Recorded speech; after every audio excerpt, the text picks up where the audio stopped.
side is well intact. And all of that is not going to hold on.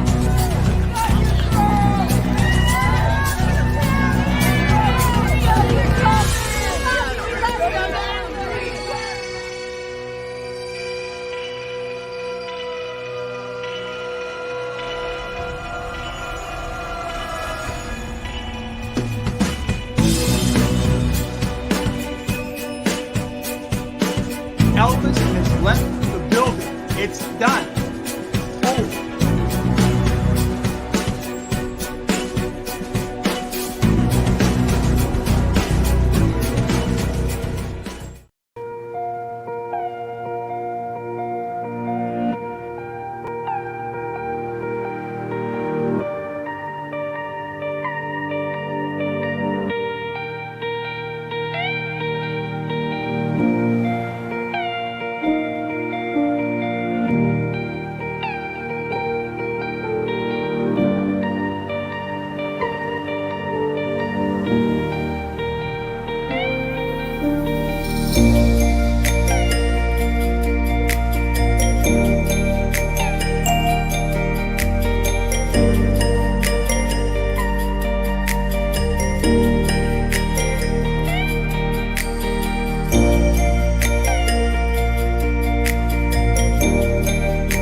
private investigator look into the jurors for corruption, if I presume if they found guilty, if any Albus were in contact swaying the juror.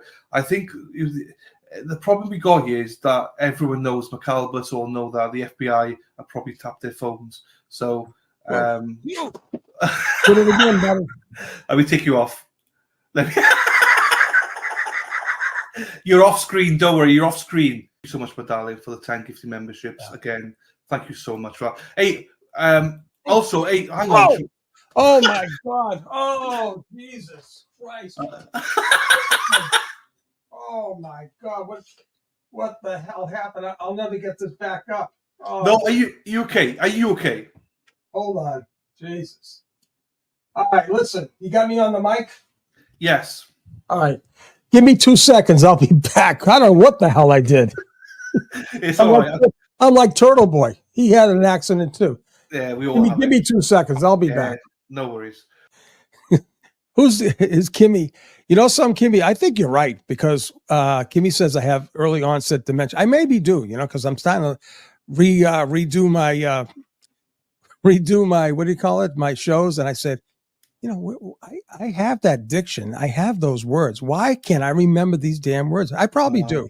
You guys is probably seeing my decline here, my early decline. No, never. Hey, Kimmy, go fuck yourself. Here's the rant. There's the rant for the girl. Hey, Kimmy, go fuck yourself. All right. How you like that? How you like that for dementia, little fuck? Go fuck yourself. I'm sorry, Dylan. I got you struck, but fuck it.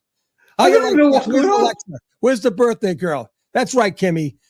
Go fuck yourself. Early dementia. I don't even know what's going on, but I'll catch up, I'm sure.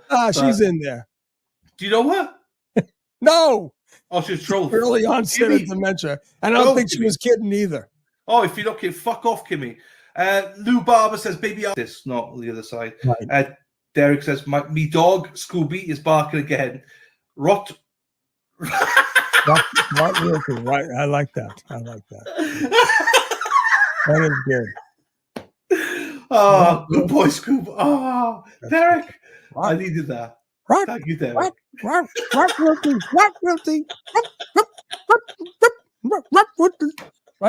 Paris? Where are you, Oh, fuck. Oh. Look at the kitty. Look at the kitty. Oh, God. What the fuck is that? Look at the kitty. Oh, my God. Forget about the bad guy. I don't care about our grade. Look at the kitties. Oh. My partners are saying, oh, my God, this is our future. Oh, God. Oh, well. Anyways. Right, fuck. Right, stop. I've got to stop it. I've got to stop it there.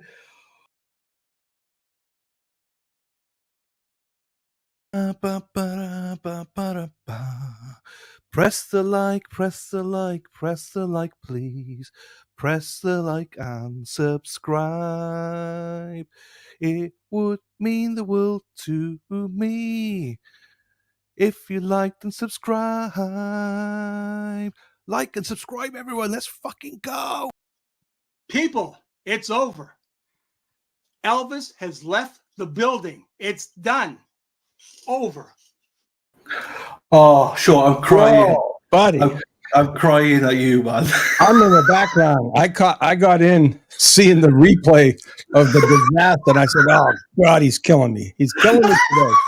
That's all good, bro. I'm sorry, man. The trolls will have videos forever on me. That's good, though. I love it. It's everywhere. Where's Kimmy today? I'm sure it's everywhere. They posted it on my page. It's all right. Oh, man. Where's Kimmy? I don't know where Kimmy is. Everyone's looking for Tom CPU, Sean. Drama. You got more drama. I don't know. I don't know where he is. He's down there, but I don't know. Somebody said he's down there anyway, so it's fine. Fuck. That was a good start of the morning. I needed that chuckle, so thank you, Sean. I know. I was laughing about the kiddies again. Jesus. Hello to everyone, by the way. Not everyone wondering which army. Yeah, I believe he's that. From my side, he's down there. Brian is live. Brian, let's bring Brian LTL up there. Hang on. Yeah, I mean, I'm sure there's probably some kind of technical difficulty. Who knows? Maybe he wants to Maybe he doesn't want to stream because obviously he had he's a bit upset yesterday, so maybe he just doesn't want to stream it.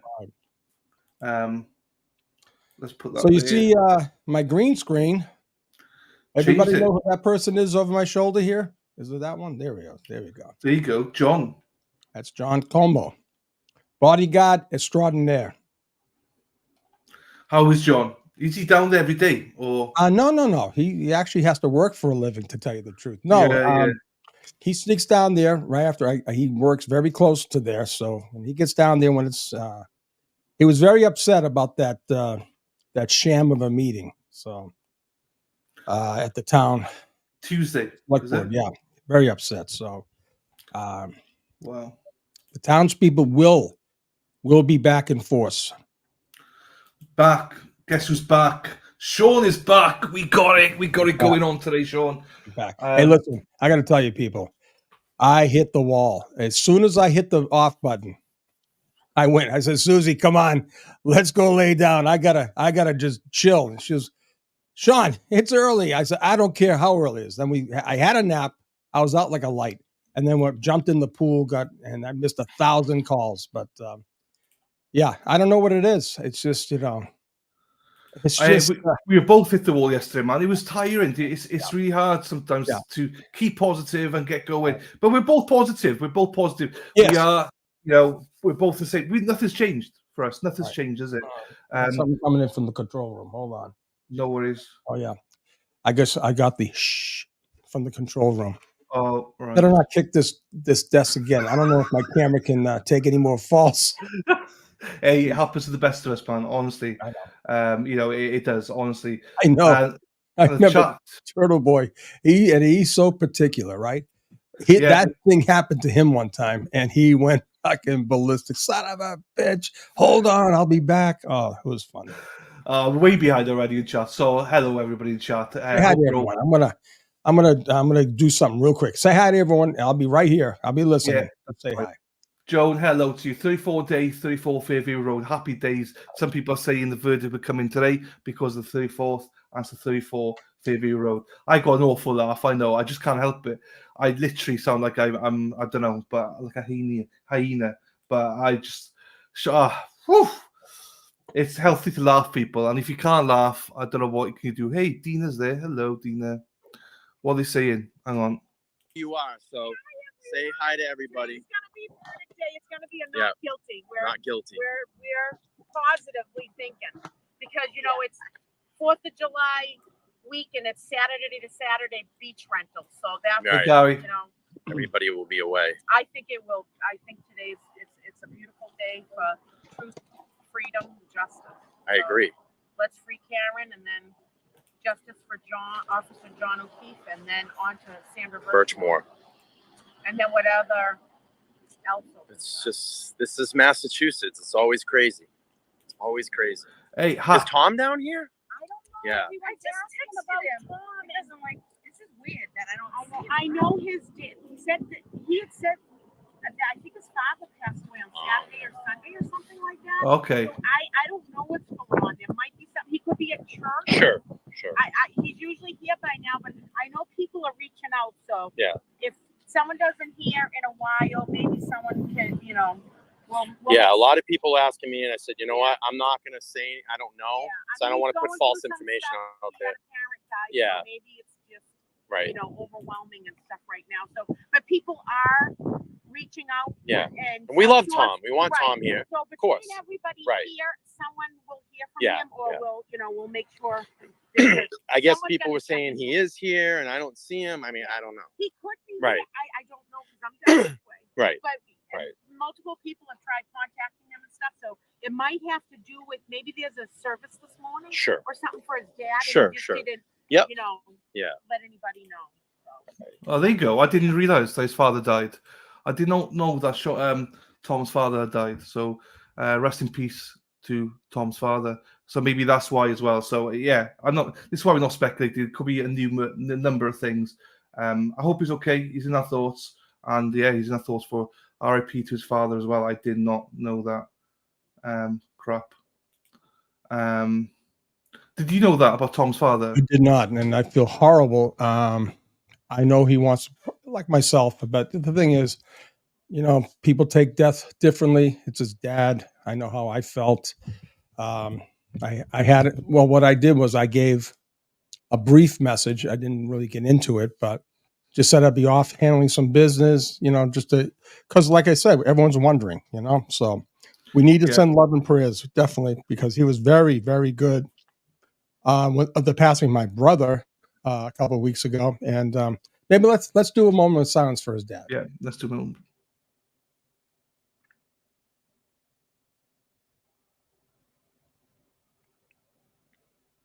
Okay.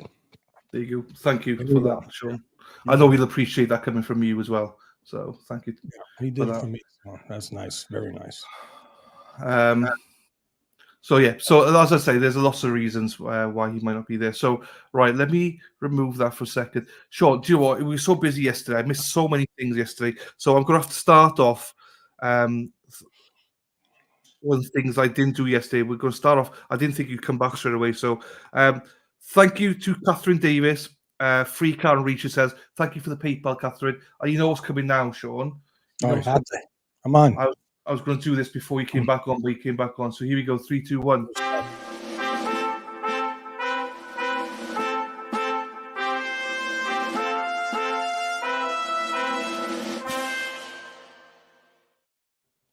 It's too slow. That's what. Right. Anyway.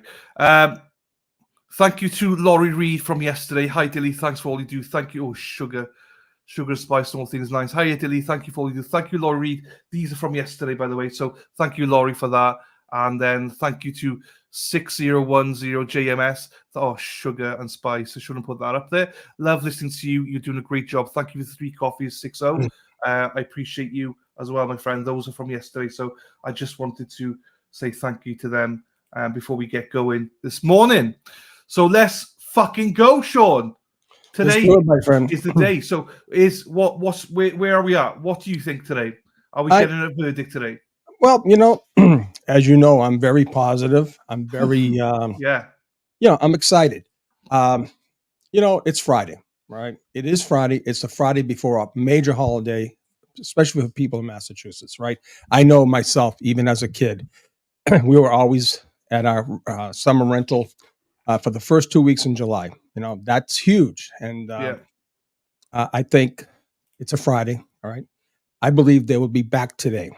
All right. And I said yesterday, we should have some indication where they're at. If they're having issues, we should be seeing questions, right, coming to the jury. I'm thinking that we should hear something. Definitely, I think we should have a verdict somewhere between 9 o'clock and 2:30 in the afternoon. That's going to be my window of time.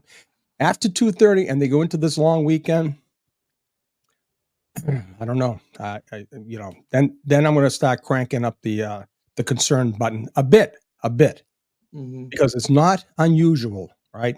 In a this is a high profile case. Okay, it's not unusual for the jurors, right? After the length of trial that they sat, even though the defense only put on 6 witnesses, they have to sift through the prosecution's case. So maybe they're doing it methodically, going back at the beginning and going right through. That's a possibility. But I would say if we're going to hear anything at all, nobody wants to be in that traffic today, right? Oh, no. Huge day for traffic, all right? Someone said ATF is due for handcuffing practice. That's a great one, Joe Donahue. That's a good one. I'm telling you, that's what they did. IAD down in D.C., the D.C. Metropolitan Police Department, over at Blue Plains, they would get these guys up on the wall. Okay, come in, knock, knock. Not like Jennifer Lacey. Everyone stay on the wall. They're all handcuffed anyways, and they just pick up 3 or 4 cops that they had under arrest. It was not beautiful, but it's a funny story. So yeah. I'll be serious right now. All right. Yeah. We've seen only one question, right?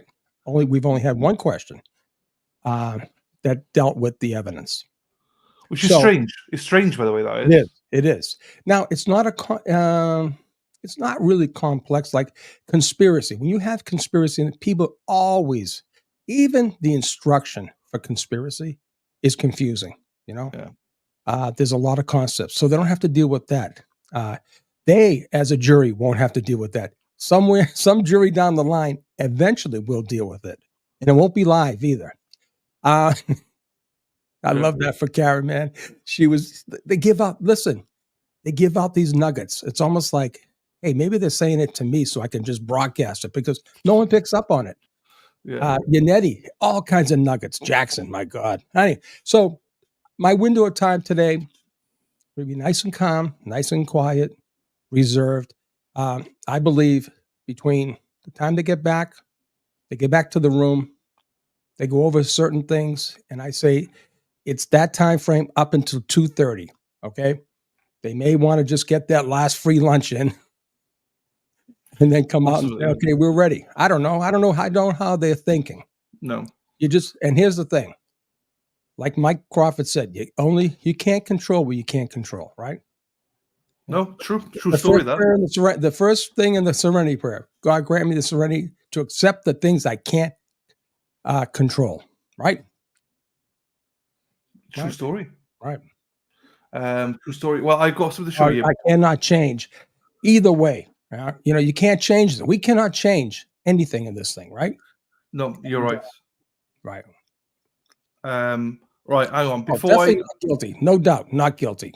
Before I show the Now, if they go further than today, all right, they come back today, it's not guilty, no doubt. They go further than today, we should start seeing notes.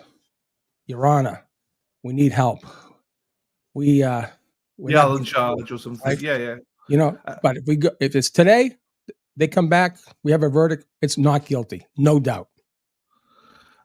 Before I show you a tweet here, I'll shout out to Cherry, the Bukkake Queen. She's one of, obviously, she's over the Glera, so shout out to the Glera. Will's always be good. Cherry's always good to me and you, Sean. She always shares our links and stuff on his streams. Nice. So shout out to you, Cherry. Hope you're well. I know you're feeling a little bit under the weather, but I hope you're okay, my darling. And thanks, as always, for your support. I want to show you this. I've not shown you this yet. So okay, hold on. Show it to me. Show it to me, baby. Here we go. Right. Where is this gone now, you bad boy? Here we go. This one. Share. Right. Let me put this up here. This was sent to me. You know who you are. Philip Dubé says the unofficial rule is that juries take 1 hour for each trial day. They are on track with their sleeves rolled up, doing the real work now. I say, don't rush them because they will get through it at their own pace. Plus, the second-degree murder jury instruction is more Byzantine, whatever that means, than that word. I can't even say those words. Not even the bench and bar can get it straight, let alone a cadre of Bay State jurors. So, yeah, it is confusing. It really is. It's be one thing to just say, "Hey, listen, did she commit murder? Yes or no? Did she use a car while driving intoxicated to commit murder? Yes or no?" When they put all this legalese stuff in, it does confuse people. I'm telling you, it does. So we're going into, I think, hour 15 now, right? And I think going by this, it's about 24 hours that they should be deliberating for, which means lunchtime Monday. So just give some perspective as well to that. I think the same as you. I think there'll be a verdict today. However, just give perspective that it's normal for people like this to say it's normal to be waiting until Monday. It wouldn't be out the realm of possibility. So, right. So yeah, I just want to show you that because it's just a little perspective. I know everyone wants a verdict, as in ASAP. Now, why we not got a verdict? Bam, bam, bam. But hey, the jury work in different ways. Hello to everyone. Sorry I missed you all. I mean, I just gone busy. But hello to you all there. Right, let me close that one down. Let me get Brian LTL up again then. See what he's. Oh, they're walking to court. So hang on. Let me get it. Let me get this up. Hang on. We'll get the walk to court. I'm a little bit behind here. So we've got plenty of time. The court will go live about 9. Just because to introduce and the jury. Is that Dennis? That's Dennis. Jeez. Thank you, little G. I didn't know what I meant. Then, no, let me unmute it now. So I've unmuted it so we can hear it. Good morning, everyone. Sorry I've missed you people, but good morning to all of you. All right, everybody. Karen's inside the court. I guess they didn't bring her in to this area today where we've been. So she's already inside the courthouse. I apologize. We're not going to see her drive in today because spin the camera around. I'll talk to everybody here. Spin it. Spin it, Brian. Come on, spin it. There Karen you go. is inside the courthouse already. Okay, I didn't know he was spinning that way. They went in a different way today. They didn't come through the crowd or the media, and we got her parents walking up right now. I'm gonna just flip the camera around. Mrs. and Mrs. Reed are coming up right now. That's a very good move on their part. Get Karen in. Everywhere things go sideways, I'm telling you. Good morning. How are you? Good morning. Good morning. Good morning.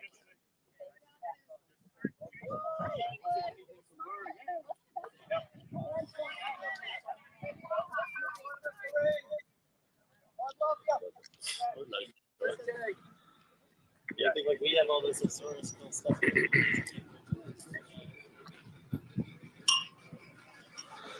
Donna, I agree with you. I agree with you, Donna. Absolutely. But unfortunately, everyone, obviously, human nature, people panic. So.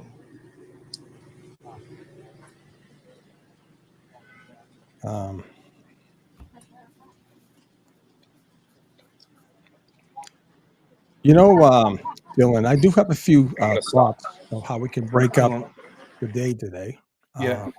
I'll not right now. I'll talk to you a little bit. I think it'd be nice. We'll talk a little bit now. Yeah, nice to have the chat could be involved. You know, we might have I have a call or two lined up. They're anxious to talk to you, which would be nice. But yeah, we'll see how this goes today. The jury has to be brought in. Maybe they may make a comment. You never know.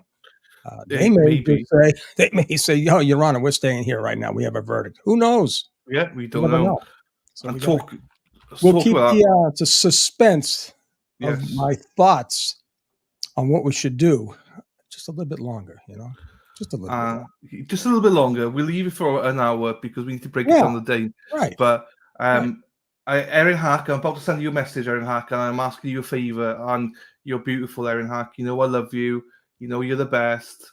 It's just because I'm so unorganized, and Erin Hack is very organized. So, Erin Hack, if you're hearing this, you said,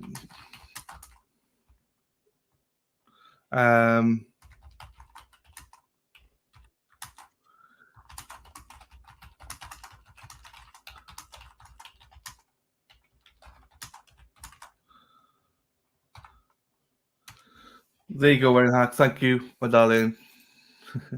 Erin's going to kill me now. She's like, prick. Right. Hello to you all. Afternoon. Good morning, everybody. So, yeah, Karen's in there. Let me take this one down. I don't need to listen to this anymore. I'll get the court feed up. Hang on.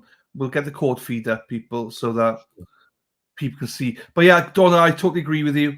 It's about getting the jurors getting it right and not how long it takes. I agree.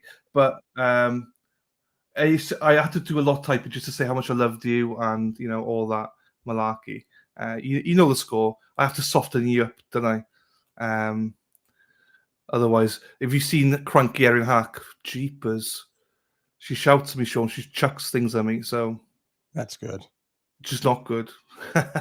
Right, let me get this up, a stream up then. So once we know live court feed, because the court should be going live at 9 o'clock Eastern.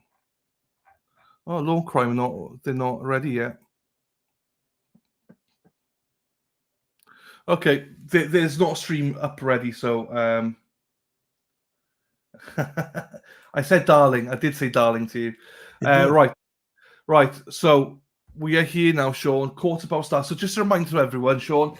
The attorneys will be staying in court until 10 o'clock, as they always do, and they will be returning no matter what at 3:30. So if they're summoned. Yeah, or if they're summoned, that means there's either a question or there's a verdict. And I understand there'll be no questions or no contact between 1 and 2. Is that true? Yeah, 1 and 2, lunch break. Okay. So they can submit the question, but no one will do anything with the question or verdict between the hours of 1 and 2. So. Yeah, that's why I said from the time they get back into their deliberation room and 2:30. Yeah. If I had to make a split decision based on the demographics of Dedham with the highways, I would say they would probably want to be on the road. Okay. Before 1 o'clock, before 1:30. Of course, there are going to be some that want to be interviewed. Maybe I don't know. But if I was a juror today, and knowing how Friday before the holiday weekend it's one of the biggest holiday weekends in Massachusetts for beach rentals and going to the beach, I'd want to be out of there ASAP. Because Boston traffic, they say, is really bad, isn't it? Yeah, and if you're going down to the Cape, going down Route 3, it's crazy. And then you get to the bridge, and oh man, it's backed up. We used to leave the Thursday night before, and even that was bad. Is the Cape where Bev goes and gets drunk? Oh yeah. Well, I mean, she has a summer residence down there, so she's probably spending her weekends there, obviously. So, Sean, what do you think the sidebar was about at the end? So there was a couple of things yesterday. The sidebar and also the Erin O'Keefe was sent out as well.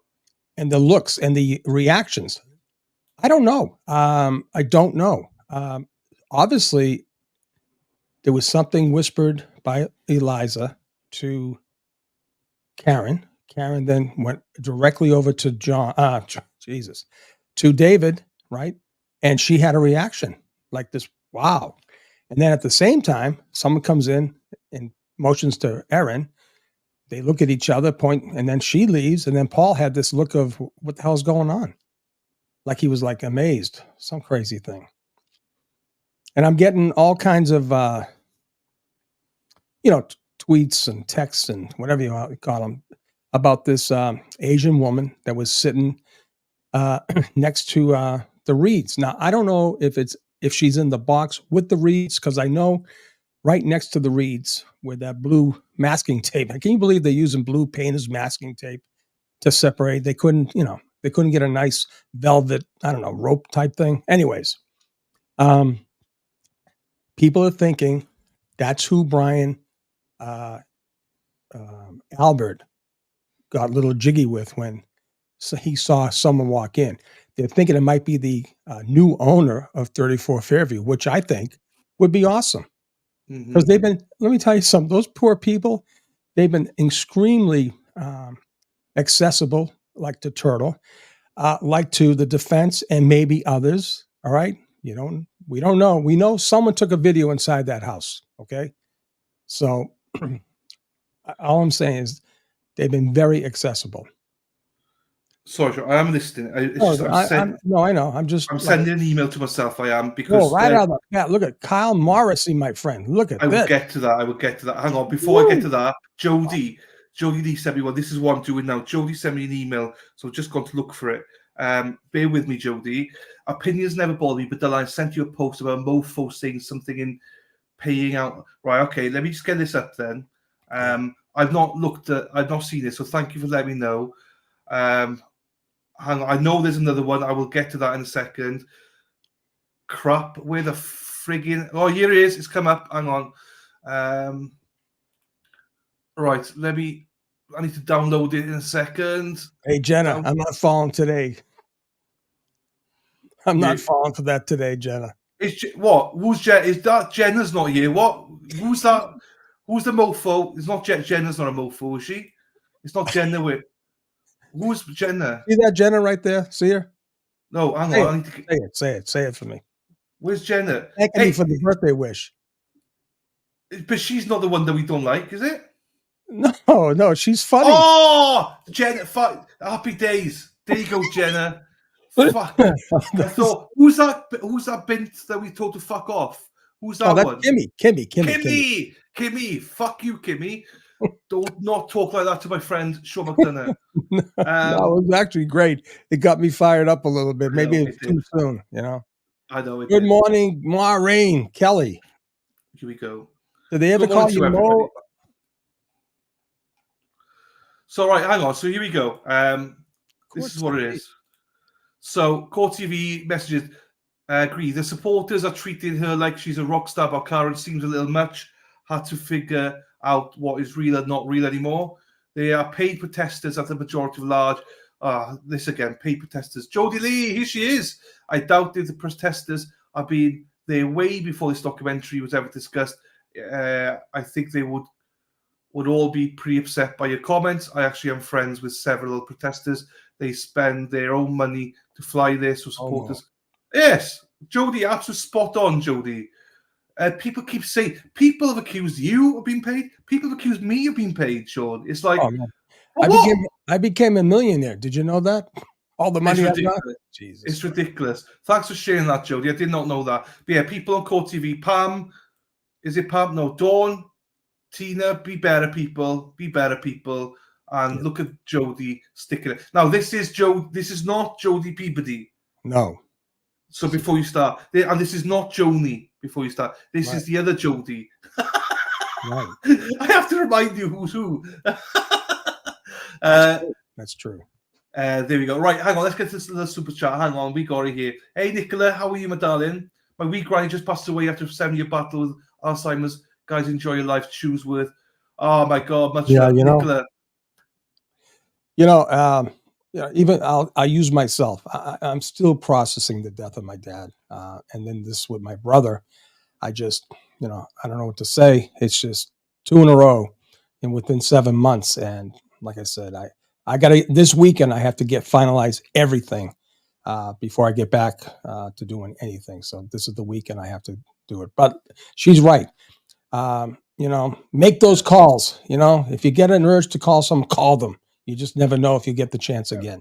That was in my case with my brother. I was supposed to call him on the 5th for my mother's birthday, and my father's birthday was the 7th.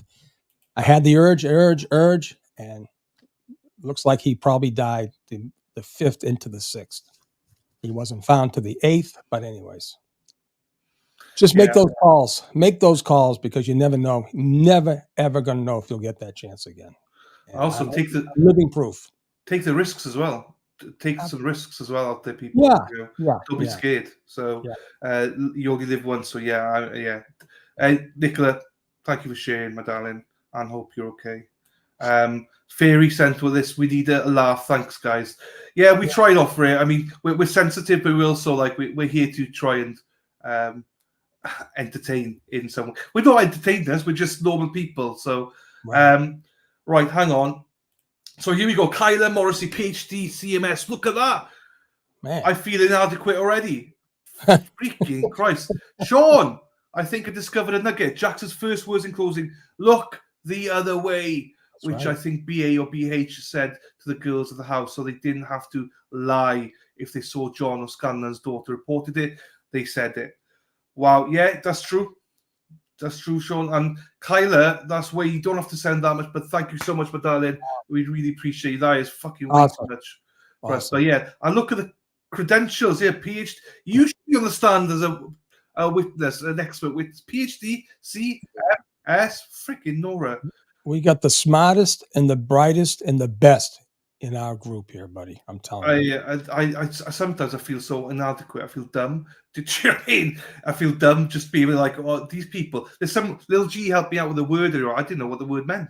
She helped me out. Thank you, little G. But you know what I love about it? 99.9% of these people do not judge us if we don't know something. Of course not. Why? So that's why I love it. We're all human, right? Yeah, we're all human. Nobody's perfect, right? No one's perfect, no. I'll tell you what, Gary Beester, what a legend. He gave 30 of these out yesterday and he's giving another 10 out today. My God. Gary, thank you, my friend.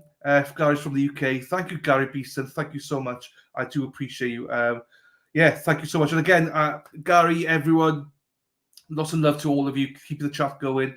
And thank you again for everyone for the 10K. People reached out last night, congratulating me and stuff like that. Thank you so much, each and every one of you.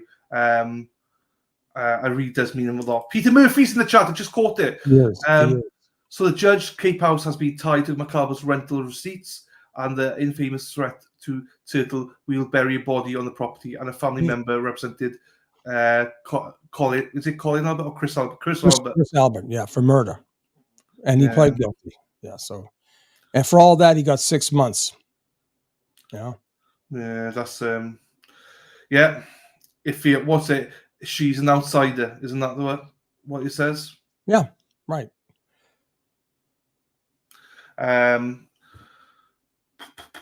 Right, hang on. What else we got? Hey, I watched something, right? Jody from Peabody sent me something, right? So this is a thing that they say in Boston, wicked smart. Is that something wicked smart? Yeah, wicked smart is a big thing. I used that term the other day for the first time in probably 4 decades. But it's a big Boston thing. It really is. Thank you, Gary. I love that. Cheers, Gary. Gary T.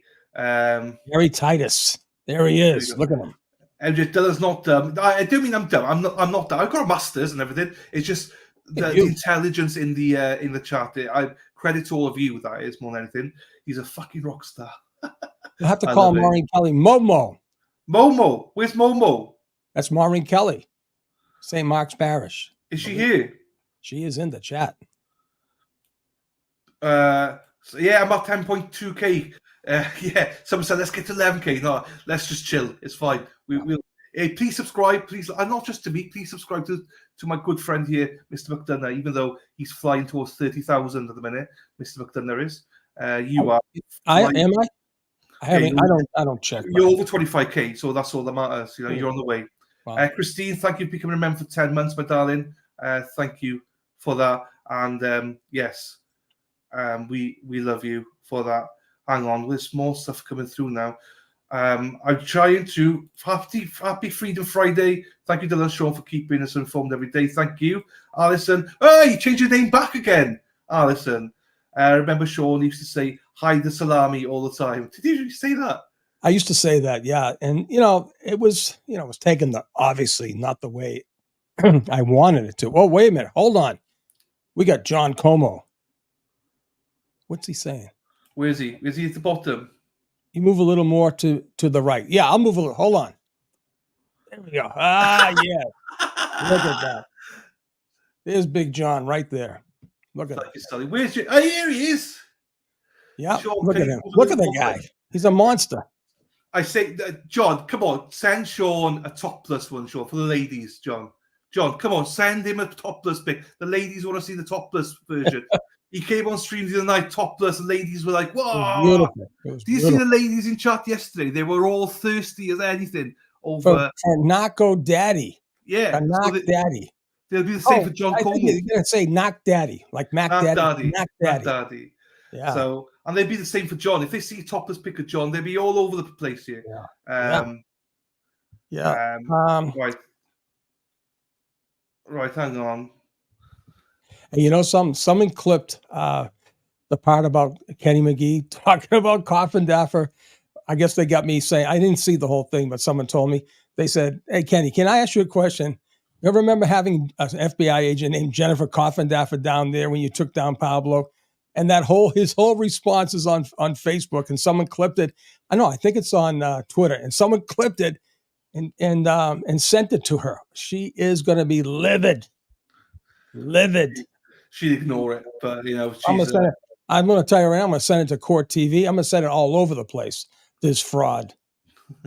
Look at this. Hey, look at this. GG, thank you so much for the $50 super sticker. Fucking hell. Thank you so much, my darling. Really appreciate you for that. You don't have to do that, but thank you so much. I really do appreciate it. Friggin' Nora. Wow. True Crime Kangaroo. Thank you so much.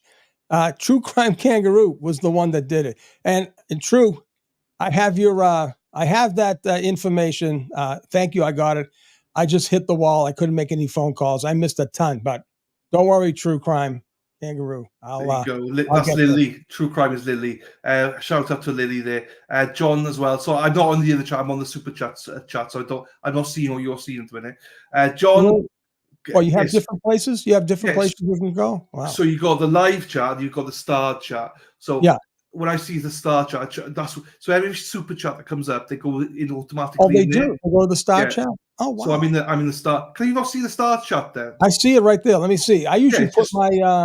Oh, where's this? I usually put the questions in the star chat. Yeah, I do as well. Oh, okay. But do they come in automatically there? So the super chats come in automatically, and the gifted memberships go in there automatically. So that's how I know. Oh, there's a star going. Oh, message. That's how I know. So anyway, John, thank you so much for the gifted memberships. Thank you so much. Very, very generous of you. That's 15 given out today. Cheapers. Caveman just made a great request also. Did you see that? After you do your little super chat things, let's do something that Caveman asked us yesterday and today. No, hang on. No, that's done. I've done. We're done. What's Caveman say? I don't know. Wait, hang on. Let me find Caveman first. Before I do that, hang on. Josie the, there's a former PD retired LE with endurers. Don't think falls under appropriate if true DA and judge know this. My birthday is the 3rd of July. Love. Happy birthday for the 3rd of July, Josie. But also, if he is, the defense know this as well, don't they? So I can assure you that both the defense and the prosecution know everything about each juror. They were each voir dired in front of the judge. Even the judge asked questions. And if they were blessed by both parties, okay? Or at least, the selections weren't stricken, right? So the bottom line is everyone knows who everyone is in that jury. The defense and the prosecution and the judge. So, what's Caveman say? Because I gotta go. Basically, Caveman asked us. I think it's appropriate. Remember yesterday we did a moment of silence for John and Karen. Take the lead. Take the lead, please. Okay. All right, everyone. We'll give it a little brief moment of silence that God and the powers to be look over this jury, right, and bring justice for John and Karen and to the O'Keefe and Reed family.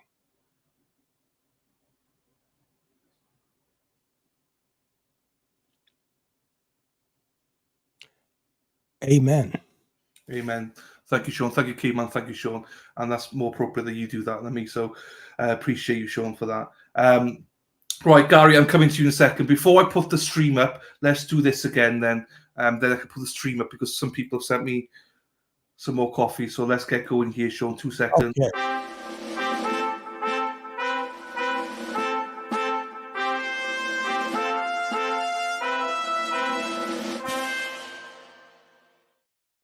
Christine Mitchell, 3 coffees. Keep up the good work. And thank you so much, Christine, for those coffees and also Sunny Days. So glad I found you and Sean and your wonderful chat. Thank you so much, Sunny Days, for the 3 coffees and for your kind words. Thank you, everybody, for your kind words and your generosity. Awesome. As always, I really do appreciate that. Yes, so, and don't worry, once I go out to Boston and we get Sean there, I'll be buying Sean plenty of coffees. Don't you worry about that. On that one. Right, hang on. Let's get this. Let me get a stream up first because people are like. I'll shorten that for a second. So once that goes live, they will go live at 9. So right, let's address Gary. You what are you doing, Gary? Thank you so much, Gary Beeston. 50 people.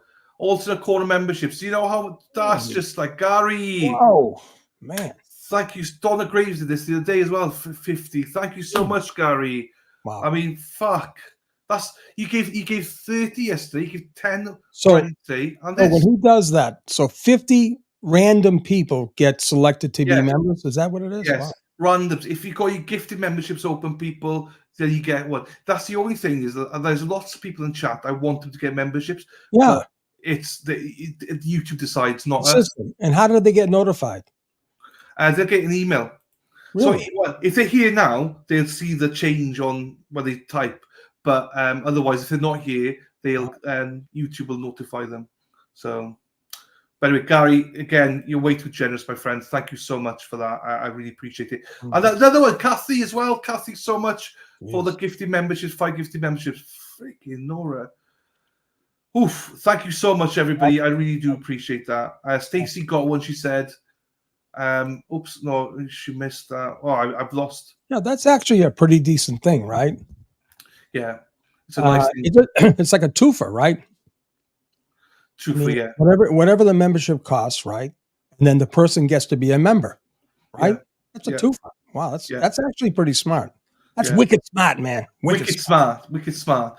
Bailey said, is anyone streaming outside? So Brian LTL was, Brian LTL was, but obviously we didn't get to see Cara or anybody like that.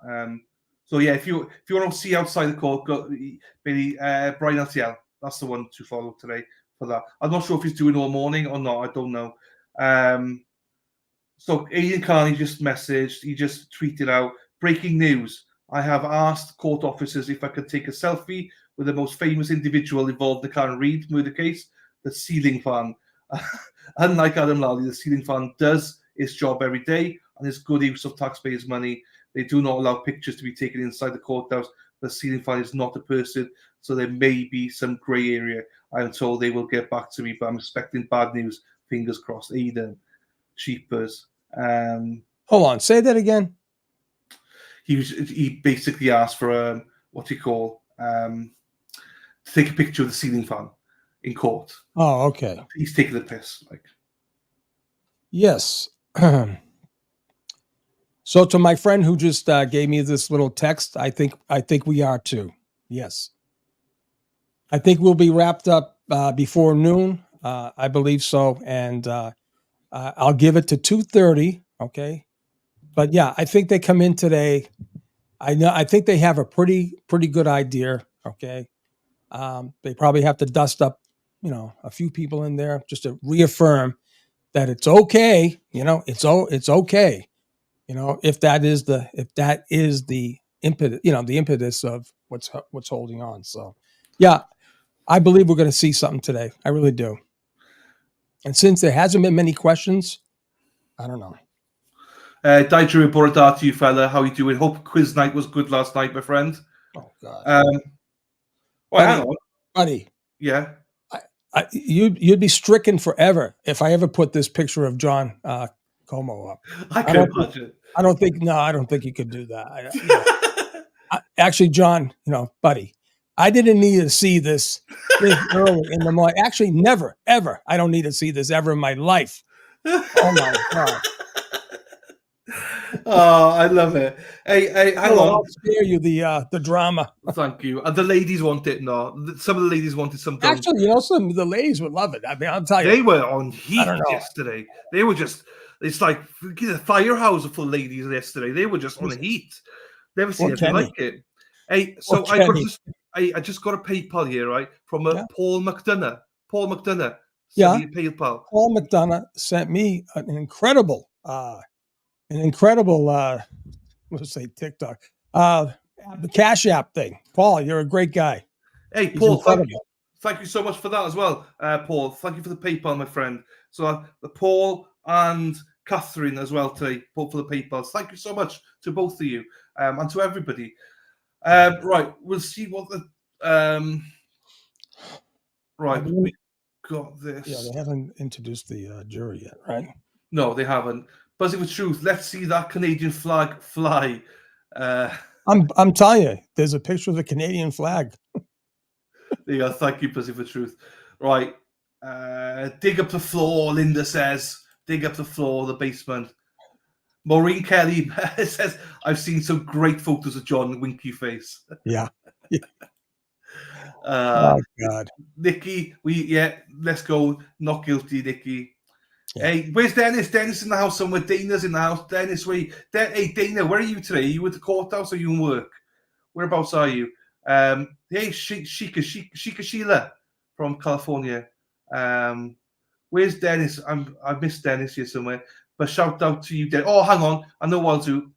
Court's not open yet, so I know what I'll do. Hang on. Lovely Brenda sent me this morning, but I didn't get a chance to do it. because of court. I didn't have time to add it in, but here we go, Sean. Let me just do this quickly.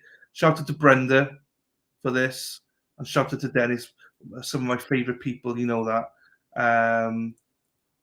Hang on. You know what people are watching you. Share screen. Nope, wrong screen. Present, share screen.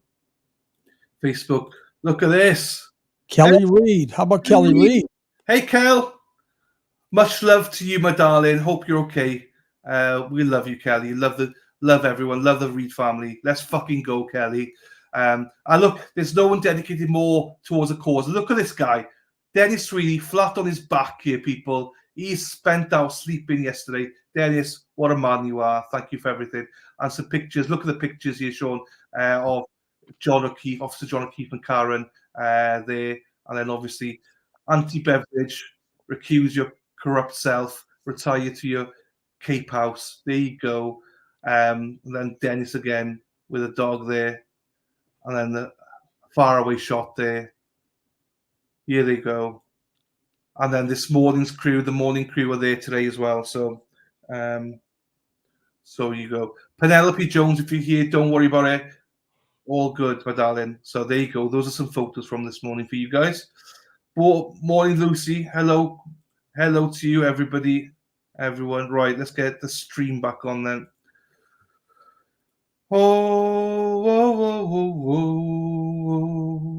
Yeah, as Lily G says, while we're waiting for court to start, make sure you hit the like and subscribe button, please, if you haven't already. Let's get closer to 11,000. We're not going to get 11,000 today, but I mean, let's get closer to 11,000. Fairy, my darling, how are you? Top of the morning to you, Fairy. TB posted a pic of himself and a guy accused who rescued two from the crash that Chris Albacore fled for in 93. He's going to have him on his show. There you go. That's awesome. Yeah, there you go. Thank you, my darling. Hey, Sluncher to you, Fairy. Sluncher to you. Sluncher or walk. Have no idea what the other part of that is, but my father used to say it all the time. Sluncher or walk. A walk. I have no idea what that is. No, not do I. Kirk says, ignore the rumours. Lots of trolls about, and I'm sure bots pay for Meatball Morrissey. They're trying really hard to spread macabre narratives. They want common sense through the window. I agree. So ignore a chat. I nearly banned 20 people yesterday with a chat. They were pissing me off. And they're not regulars or anything. They just kept saying, verdict, or this rumour, this. Stop with the rumours, people, because everyone gets panicked. Yeah. And by the way, the O'Keefe family, or the McAlberts, rented that place just as a meeting spot in the hopes that they get the guilty verdict. So nothing to be concerned about. They don't have any inside information that we don't have. We'll get it first, I can tell you. And listen, that's smart. I mean, they got a place right there. It's not too far from the courthouse, and they can go over there for a couple of beers on break. Who cares? I take my hat off to them, you know. But they're going to be very sad. I mean, I'm telling you, they're going to be very sad. Very sad. Nicola Maxwell says, free Zachary Anderson. Yes, thank you for reminding me, as always, for free Zachary Anderson. If you're waiting for this verdict, you want to see more injustice, and you know, then go to my friends, Josie and everybody there, Alicia and everyone, wrongfulpod.com. Listen to another case of, something that is wrong, the corruption that is happening in Wisconsin as well. Because this is happening everywhere. What's happened to Karen, it does happen in a lot of other places. In other cases, Zachary Anderson. So go to wrongfulpod.com. They've also got an episode about Karen as well on there. So listen to that episode, but also listen to the Zachariah case as well. 6 episodes. Beautiful, beautiful site, wrongfulpod.com. Can I jump in real quick? I just want to acknowledge these people because they're doing it now. So John Miller, I tell you, buddy, I'm telling you again, I gotta know who you are. He's given multiple cash apps. Irish for Trump gave $100, Dylan. Mike Bradford, Officer Mike Bradford, he's in the peril himself, gave us 20. And Kendra, not Zelda, Kendra Carrera said, Sean, $75 for you and Dylan for coffees. And so, Dylan, we're gonna have so many coffees. You better get all your sleeping done in Wales. Kendra, Mike Bradford, Kendra, thank you so much. You don't have to do that. Irish for Trump. I know what his real name is. You're a great guy. John Miller, Mikey Bradford, buddy, come on. I just hope that case gets dissolved. But thank you so much, everyone. John, buddy, you got to come out of the shadows. I don't know who the hell you are, but you better come out of the shadows. I need to give you a virtual whatever, hug, handshake, tap on the head, but you're a great guy. Thank you so much. Okay. So this is nice. I mean, anyways, that's what it is. Thank you, Dylan. No, it's all good, man. Right, so so as a reminder, they should be going live now, but they're not going live yet, but they will go live in a second. All it is basically is going to be them sending the jury back to start deliberating. So, Lana's a special person as well.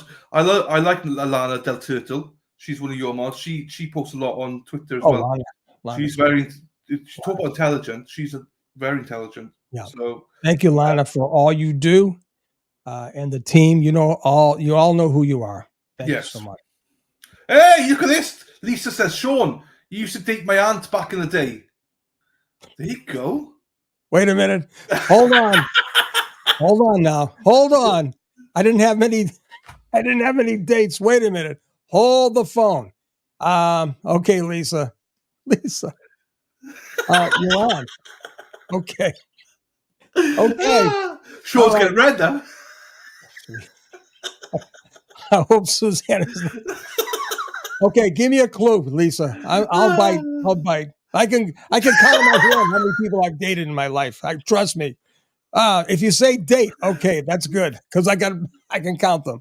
Oh, that's a great one. I'm telling you. Look at me. Get red. Fun today. Oh, get the fun going, Sean. Get the fun. This is Dylan and Sean in the morning group. We're going to sign off right now. Oh, fuck. Jump in the pool just to get Lisa, cool again. Lisa, that's a good one, buddy.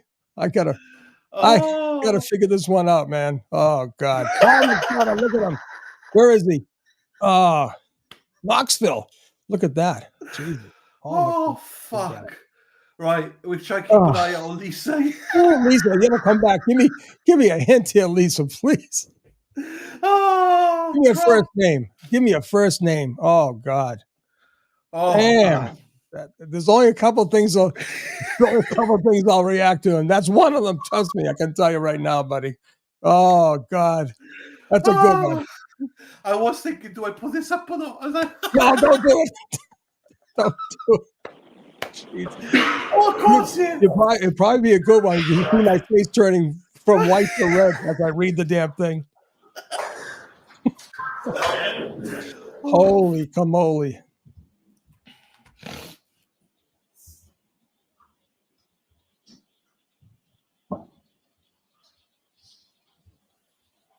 Hear ye, hear ye, hear ye, all parties having anything to do before the Honorable First Justice Beverly Canoni, now sitting in the Dedham Superior Court within the Fuller County of Norfolk. Draw near, give your attendance, you shall be heard.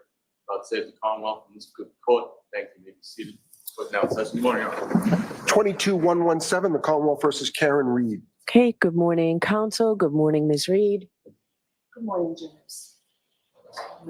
Thank you for getting here promptly. I do have those 3 questions for you. Are you all able to follow the instructions and refrain from discussing this case with anyone since we left yesterday? Everyone said yes and nodded affirmatively. Were you also able to follow the instructions and refrain from doing any independent research or investigation into this case? Everyone said yes and nodded affirmatively. Did anyone happen to see, hear, or read anything about this case since we left yesterday? Everyone said no, I should hear.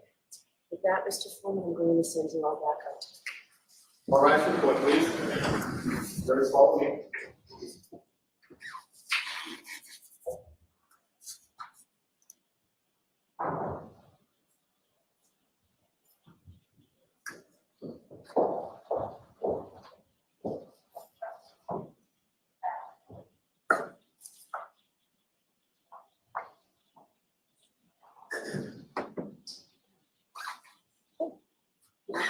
Thank you.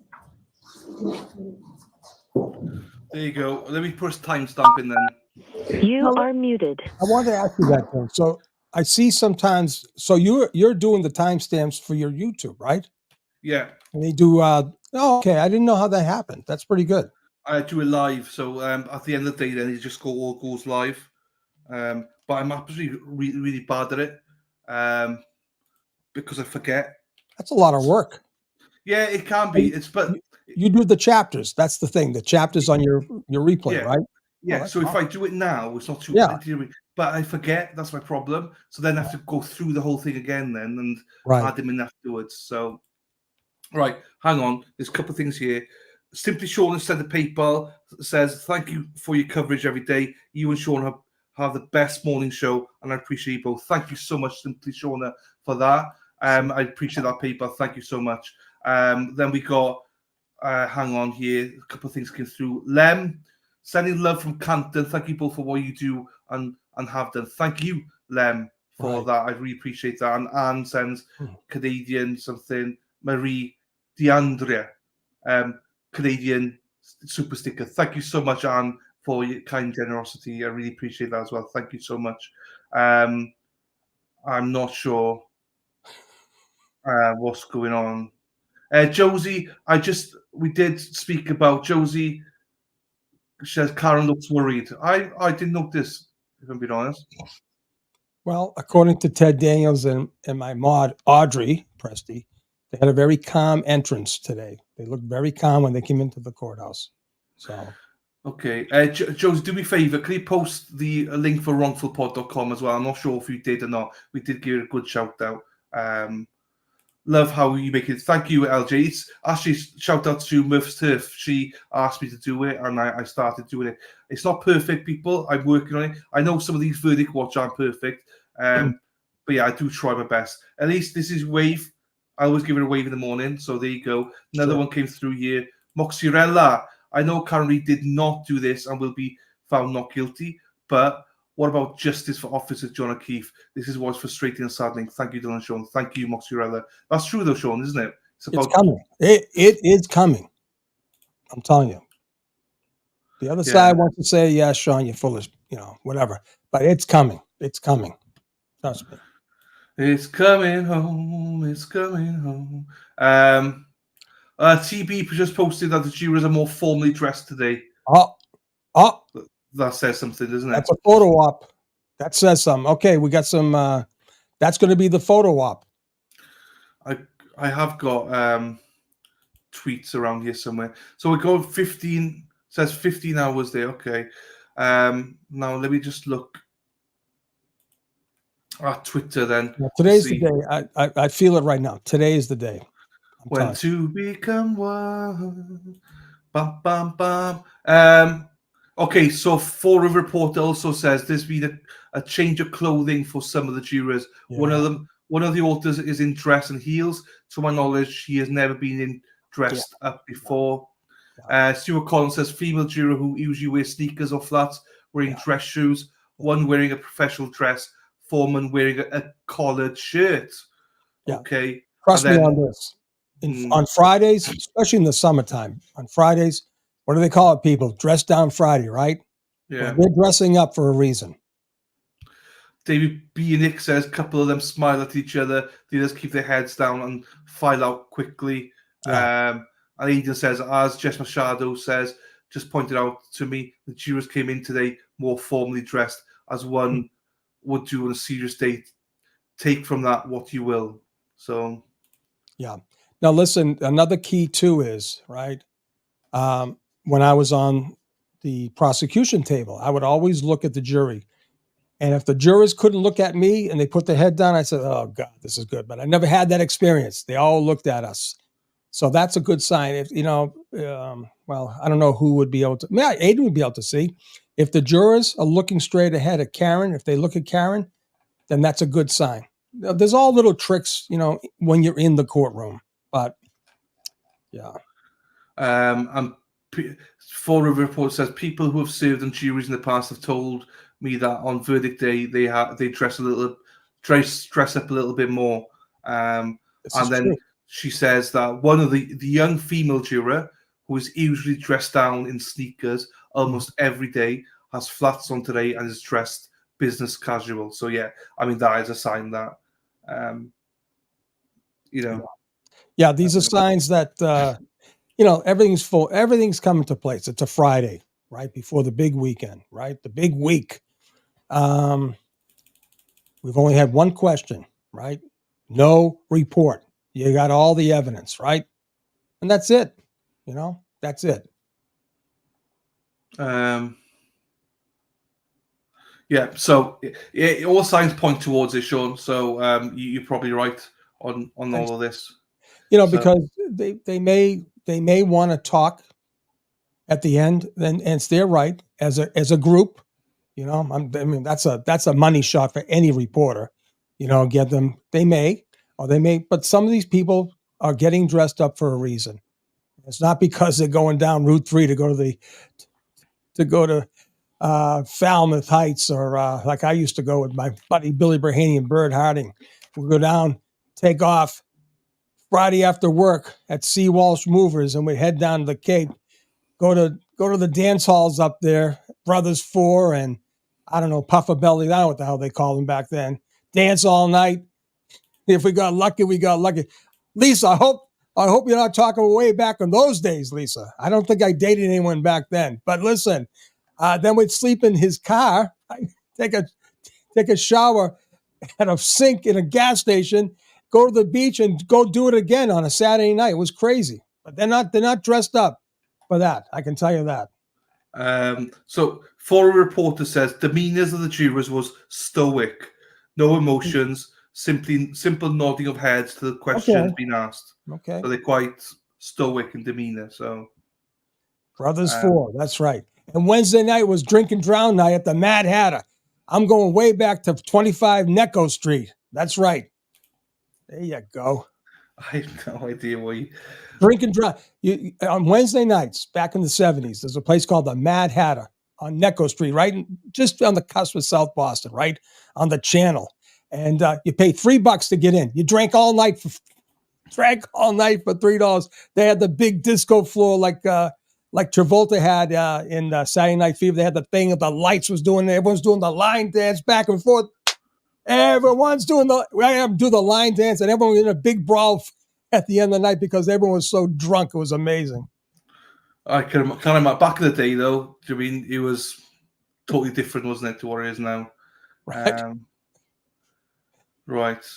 Then if we were lazy, we'd go over to Randolph on a Saturday night to the I don't know what the hell they called it back then. It was a Holiday Inn. Then we'd go to Frank's before it became a strip zone. We'd see the live bands. We had some great places back then. It was beautiful. Frank's Place in Brockton. Yeah. Crystal Palace in Hyannis. And then we'd go to Uncle Sam's at Nantasket Beach. That was another great place. Vincent's. There you go. Vincent. That's right. Buddy, half these people know exactly. They all know what I'm talking about. It's beautiful. Vincent and Randolph with the big ball, the huge chandelier was beautiful. Grass pants. I know. How you doing, fella? Hope you're well. Good morning to you, Reality Check. Yeah, I mean, people won't see pictures of you in your 20s, all dressed up like a stud. I know. Heartbreaker. You're back at Heartbreaker back then, Sean. I don't know. I was a nice boy. I was a gentleman. This is right. Miss Gold says, I hope they are not stoic because they conceded to somebody else. Yeah. Yeah. Oof. I don't know. We're just going to have to wait and see. Like someone said to me yesterday, right? And that's true, Maury. The Beachcomber was another great place. No, but someone said to me yesterday, there'd be no way you could get 12 people to vote guilty. It's just, I'm with you. But then again, I was wrong on OJ. So I don't even want to. I had to keep the thing positive. Keep the positive vibes. Yeah. Edith says, pray for Karen. When will the feds go after the Alberts? Well, like I said, the feds will do what the feds do on their time when it's perfect for them. Not us. But they hear us. I'm telling you, they hear us. Yes, Mel Stan says, good morning, everyone. Have my coffee and the alternate corner. It's been a great day. Thank you so much. It's nice to see you here. Hold on. I do have to say one thing. And then up in Western Mass, we really went high class, and we go to Ludlow to the El Cid. Anybody up in Westfield, in the Ludlow area? The El Cid with Frankie Evangelista. Man, that's going back. Frankie, Dennis Duarte, Cosmo. Come on, where are those Ludlow Portuguese from? My friends up there. Where are they from Ludlow? Come on, they got to be in the chat. El Cid. Fall River Reporter says none of them had looked at Karen when they were stoic. None of them were looking directly at Karen or anything. Mr. O, hang on, Mr. O. Sean, the King Daddy mofo. Whatever happened to that French mofo trooper? Sugar. Here we go. Bouzale. Bouzale. Yeah, whatever happened to him? Right. What did happen to him? Thank you, Mr. O. I don't know. Mary Wyro says, Dylan Sean, I'm a Ellie spouse, and I definitely know before I was. You were treated like an outsider. I know definitely the McCalbers treated Karen horribly. Being there, and it's the worst feeling. I can imagine. What's that? Is that you or me? Dylan and Sean. But yeah, and the hillside. Oh, the beeping, I thought. Oh, well, it must be me then. Okay. Thank you, Mary. I got you. Thank you, Mary. Zach says this. Hey, Zach from Essex. How are you doing, fella? Hope you're well. I was looking at the jury forms on Emily D. Baker yesterday. They're confusing because every charge mentions driving under the influence, which some jurors could be getting stuck on. There you go. Yeah. Yeah. I see one guy, Keith, I think. The Springfield crew. How about Teddy's? There you go, Keith. How about Teddy's? Now, listen, if they wanted to take us out, if the Chabellis or Al Bruno want to take us out, we were there almost every night after work. We weren't working at night. And we'd go to Teddy's. Teddy was a great guy. Ichabod's, that was another great place. What else? Oh, God. Over there, Griffin's up in Holyoke. That was another great place. Yeah, because we would always be in Holyoke, knocking down doors in Holyoke. Then we go down to Griffin's, so.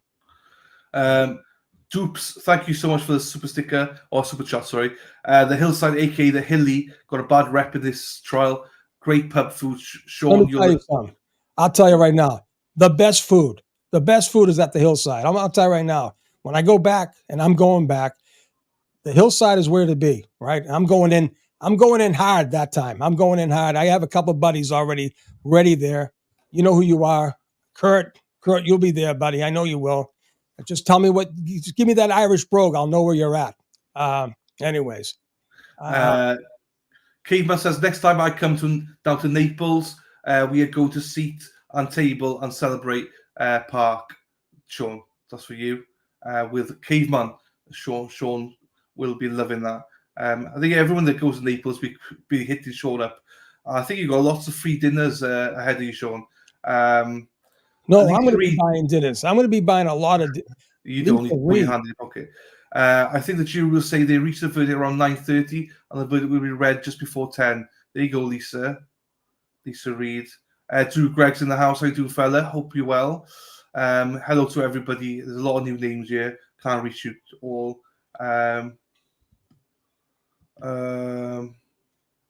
Hey, Emma. Hope your Nana's funeral was okay on Monday. Sean, did you meet Whitey? Tangle Tiara saying. No, I didn't. I never did.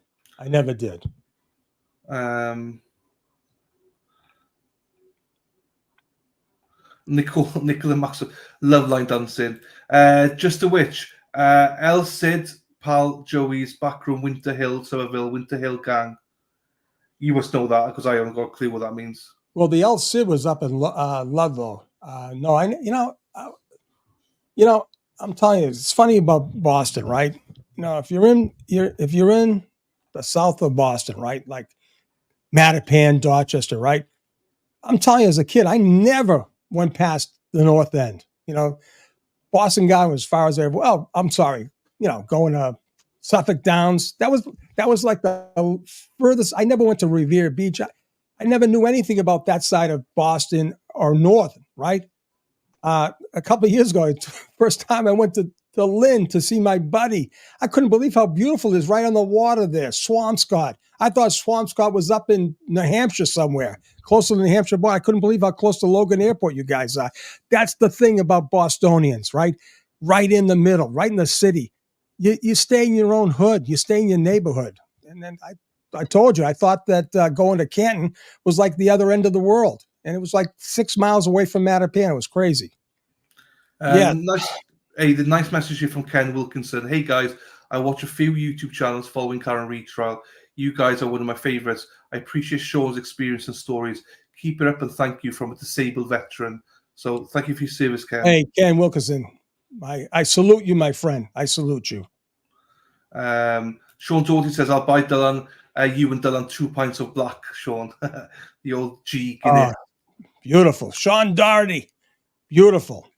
Resting Bitch Face says, don't listen to rumors on X. Sending it back literally cannot happen. I don't know what the rumors are. Yeah, people, please don't.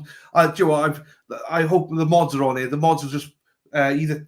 There's some people that are genuinely trying to help. Okay, I understand, but unless it comes from Ted Daniels, Sue O'Connell, Turtle Boy, Jessica Machado, Fall River Reporter, Court TV, Law and Crime, like reputable places, or Boston 25, whatever. Then please don't listen to it, guys. Or post it because we'll just have to time people out. Because people get really hyped up about it.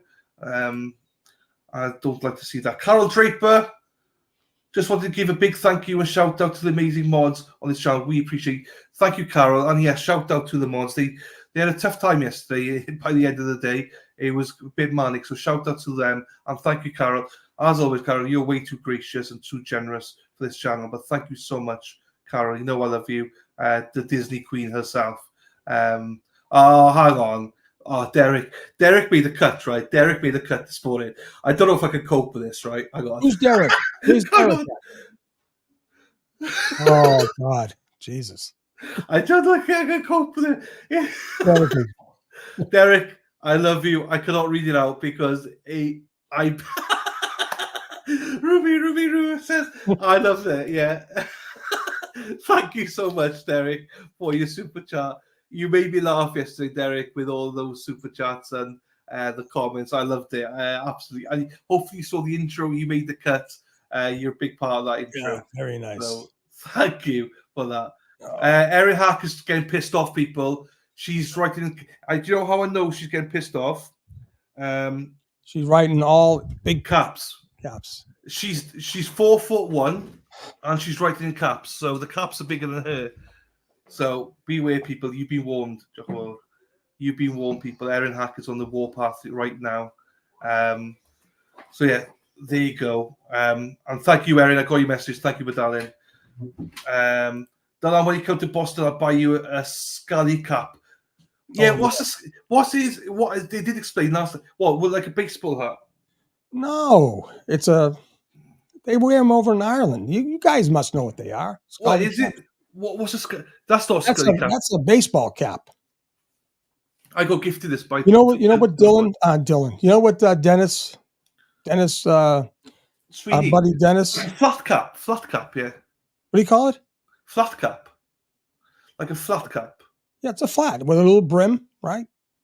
Oh, I think I know. Yeah, we call it like a flat cap thing. Oh, Scully caps. Scully. Oh, okay. Scally. Okay. I should get mine on. Also announcement. Some people keep emailing me asking for my address. Right, I have now got a PO box, people. So I have now got a PO box. Right, hang on. Let me post a PO box. Do you know what, Sean? People kept asking. Same for you, probably. When people want your address and stuff, I was just like, I can't cope with it. So I will put it in here. I had to get a PO box in the end because I couldn't cope with it. So it's in the description box, people, and also it's in the chat now. What am I rambling about? I'm trying to be engaged, and I got people hitting me off the charts here. I got a guy, a great guy, Greg. He just sent me a picture from the church. He's out. He's saying prayers at the church. That's beautiful. I love it. I don't know what's going on. It doesn't say fuck cap, no flat cap. That's pretty Sure. good. And also, in the rumbling. Delight, I know I have asked you before, but since today's the last day of Calendar Show, I had no idea, people. Well, look, I know we're going to be covering. I'm going to be covering Sandra Birchmore. I know I'm going to be covering the Brian Kohlberger, but they're not on right now. But in terms of trials, I don't know. Whichever one, if we get a verdict today, I will be starting a new trial on Monday. I don't know what it'll be. I can tell you what, it'll be chilled out stream. That's for sure, because not intense like this one. So I don't know. Come and check back Monday if we got a verdict today, Danielle. And if there's no trial Monday, what I'll do is I'll cover Judge Boyd or someone like that. But to have a chill out stream. So, but yeah, to answer your question, I'm not 100% yet. But it'll be continuous streams. My next big one will be Kohlberger. Big one. Oh, but no, we got Donald Addleston in between, Sarah Boone as well. So yeah. Anyway. I'm not 100%. But yeah, somebody said earlier on about, like, this is the last time in chat for all of us and stuff. It's not. Sean's going to be back on his chat. I'm not going anywhere. I'm not. Every day? No, but you're still going to be streaming on your channel. I'm going to stream I'll on be my in. channel. I just, you know what I'm going to do? I'm going to have to, I do feel today's the day. I'm just going to have to kind of, what do you call it? Unplug for a minute, recharge, come back, because this is not over. Now, is that Fox national news that TB's on, or is it the local Fox station? That'd be a pretty good hit if he's on the national Fox network, the Fox News, you know? Yeah. That's correct, Mr. Bitchface. I mean, I love you all, but I don't want everyone to know my home address. You're right. Few people have it now, but not everybody. Hey, Louie, how are you doing? Honestly, how are you? Course in recess. Yes, they are. Right. Fox, you say. Fox News. Let's have a look then, see if Fox News is available. Bear with me, people. Is it? Hang on. If I can get this on Fox. Yeah, is it Fox News Boston or that's the thing now, isn't it? Is it Boston or the other one? It'll be Fox News, national Fox News. The big Fox News. I can't get 25. He could be on. He could be out there with Ted Daniels. You never know. There's nothing on here, Fox News. They're not going live till thing. Hang on, there might be a link in a second. Hang on, before I go any further. Greg, sending good vibes to Karen. Thank you, Sean and Dylan, for providing awesome coverage. If you guys ever come to Marshfield, and I'll show you a good time. There you go. Thank you, Greg. Well, if we don't go to Marshfield, we'll probably do a meetup, Greg. So we'll do some sort of meetup anyway. JD, I'll tell you right now, I spent most of my summers in Marshfield. Hey, stand by your phone there, buddy. Okay. Thank you, JD, as well for that, and Greg. Yeah. Once we do come to Boston, we'll do some sort of meetup with everyone. Anyway, my problem is I have no roots. The roots are gone. It's all over, buddy. For me, I mean, that was the thing about home base. I could always go back. And listen, when I was in Peru and Colombia, especially Colombia, the Boston DEA office had 3 awesome money laundering cases that my group in Bogota supported. And I felt bad for Susanna. I was back in Boston more times. She would stay back in Bogota. We'd take the Lear jets. I'm telling you, we'd take the, what do you call those damn things? The big jets. We'd take these prisoners back. We'd fly in witnesses. I'd stay over there at the old jail. Became a new hotel. Oh, man, was that beautiful. Got to see my father. Then I'd make a long weekend out and stay at the house in Canton. It was beautiful. My poor wife, she had to be back there all by herself. She's got a maid. She's got a driver. She got the gym. She's got the golf course, the country club. And I'm talking about country clubs, equestrian riding, the whole 9. Exclusive, the Bogota El Country. Yeah, that's right. I can imagine. Hang on. Yeah, today's the day. Listen, all the vibes. Today is the day. Uncle Sam's, that was a great place. Walking up those stairs, man. I'm sorry, walking down the stairs. Woo! Going across the beach, listening to the waves, getting sand all over yourself if you got lucky. That wasn't me. Lisa, who did I date? You got my attention now. Come on, Lisa, give it up. Come on, I Lisa. I actually think I know what's going on. I do know what's going on. But anyways. There you go. Yeah. Red Rose Pizza. Absolutely Red Rose. Oh. Here she is. Yes, he used to date her in the 70s. Latoya Wilkins is her name. Latoya. Uh-oh. Let me ask you a question. Okay, Lisa. I think I do know. You know something. I think I do know Latoya. I think I do. I think I met her at the Old Brown Jug. I did. Myself and a couple of buddies who were working at Seawalsh Movers, and we went into Blue Hill Ave on Mattapan.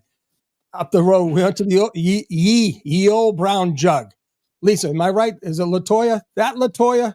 I believe that's where I met Latoya, at the Ye Old Brown Jug, right up the street by off of Blue Hill Ave. I'm with you right now, Lisa. Thanks for the memories. That was a great one. Holy, that is going back, way back, way back. So she was on it. She was right then. She's right.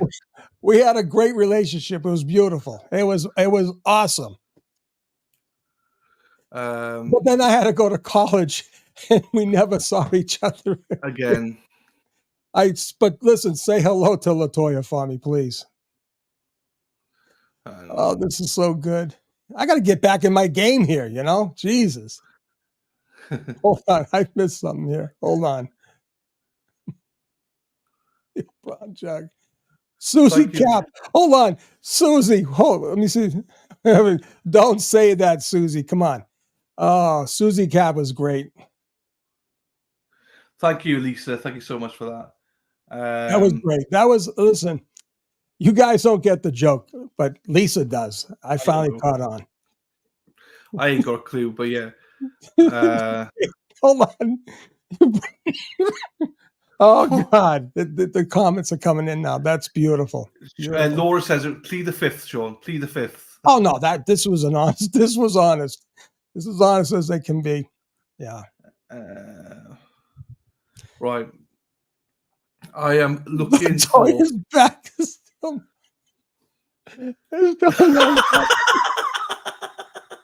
Jesus.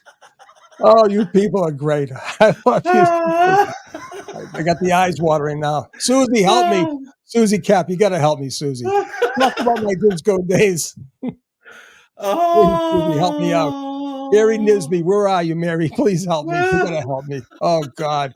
Swatty, Bobby Swat, where the hell are you? Help me out here, bro. No. You got to help me. Billy Brain, help me out.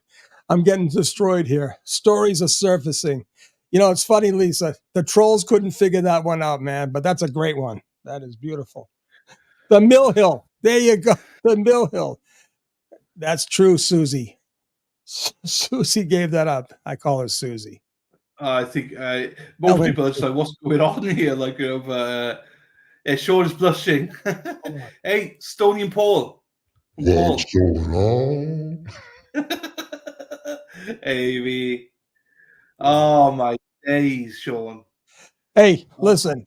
It took me a while to catch on. It really did. I had to go way back into the files for that one. Yeah, that was very controversial for being an OFD, right?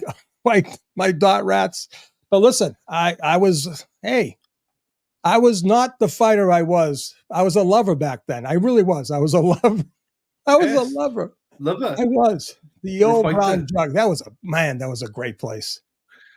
Interrupt you for a second. This is a good point, but Miss Gold TB said the alternate cried seemed upbeat and happy, which is good. That's what we want to hear. I missed this. Hold on. Okay. That's good. That's good. That's good.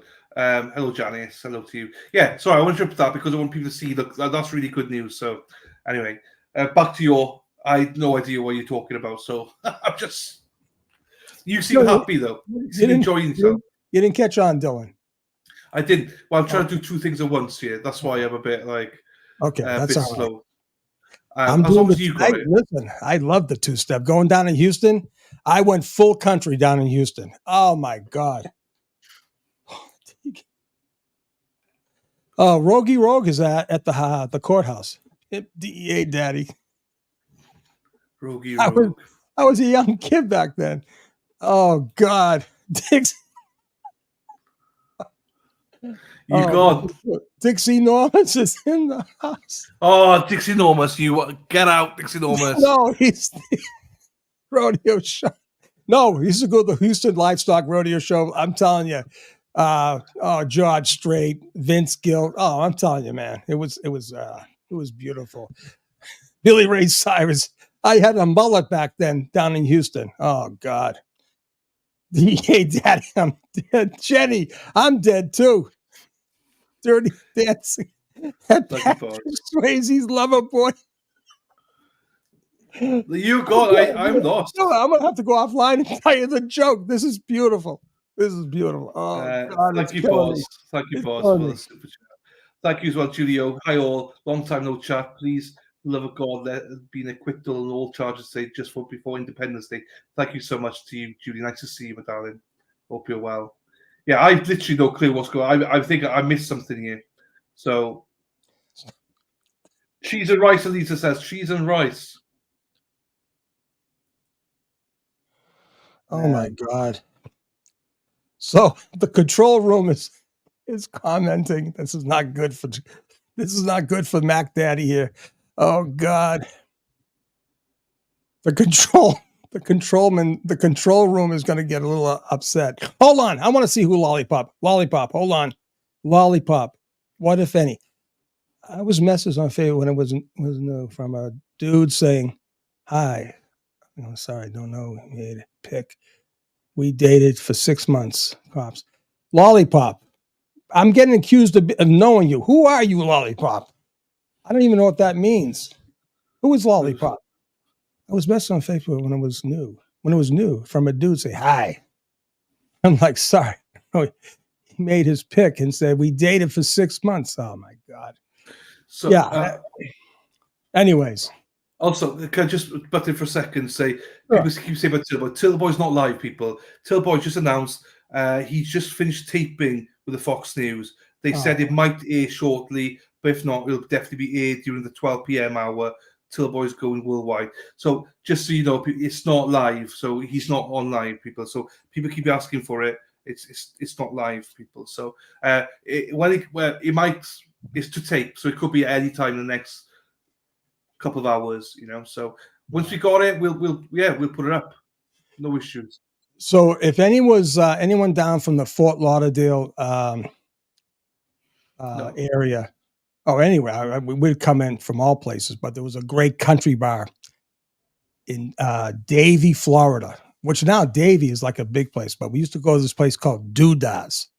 Oh my God. You talk about country music and country line dancing, man. One of the best TDY play. TDY is temporary duty. I could fly in from Boston. It was beautiful.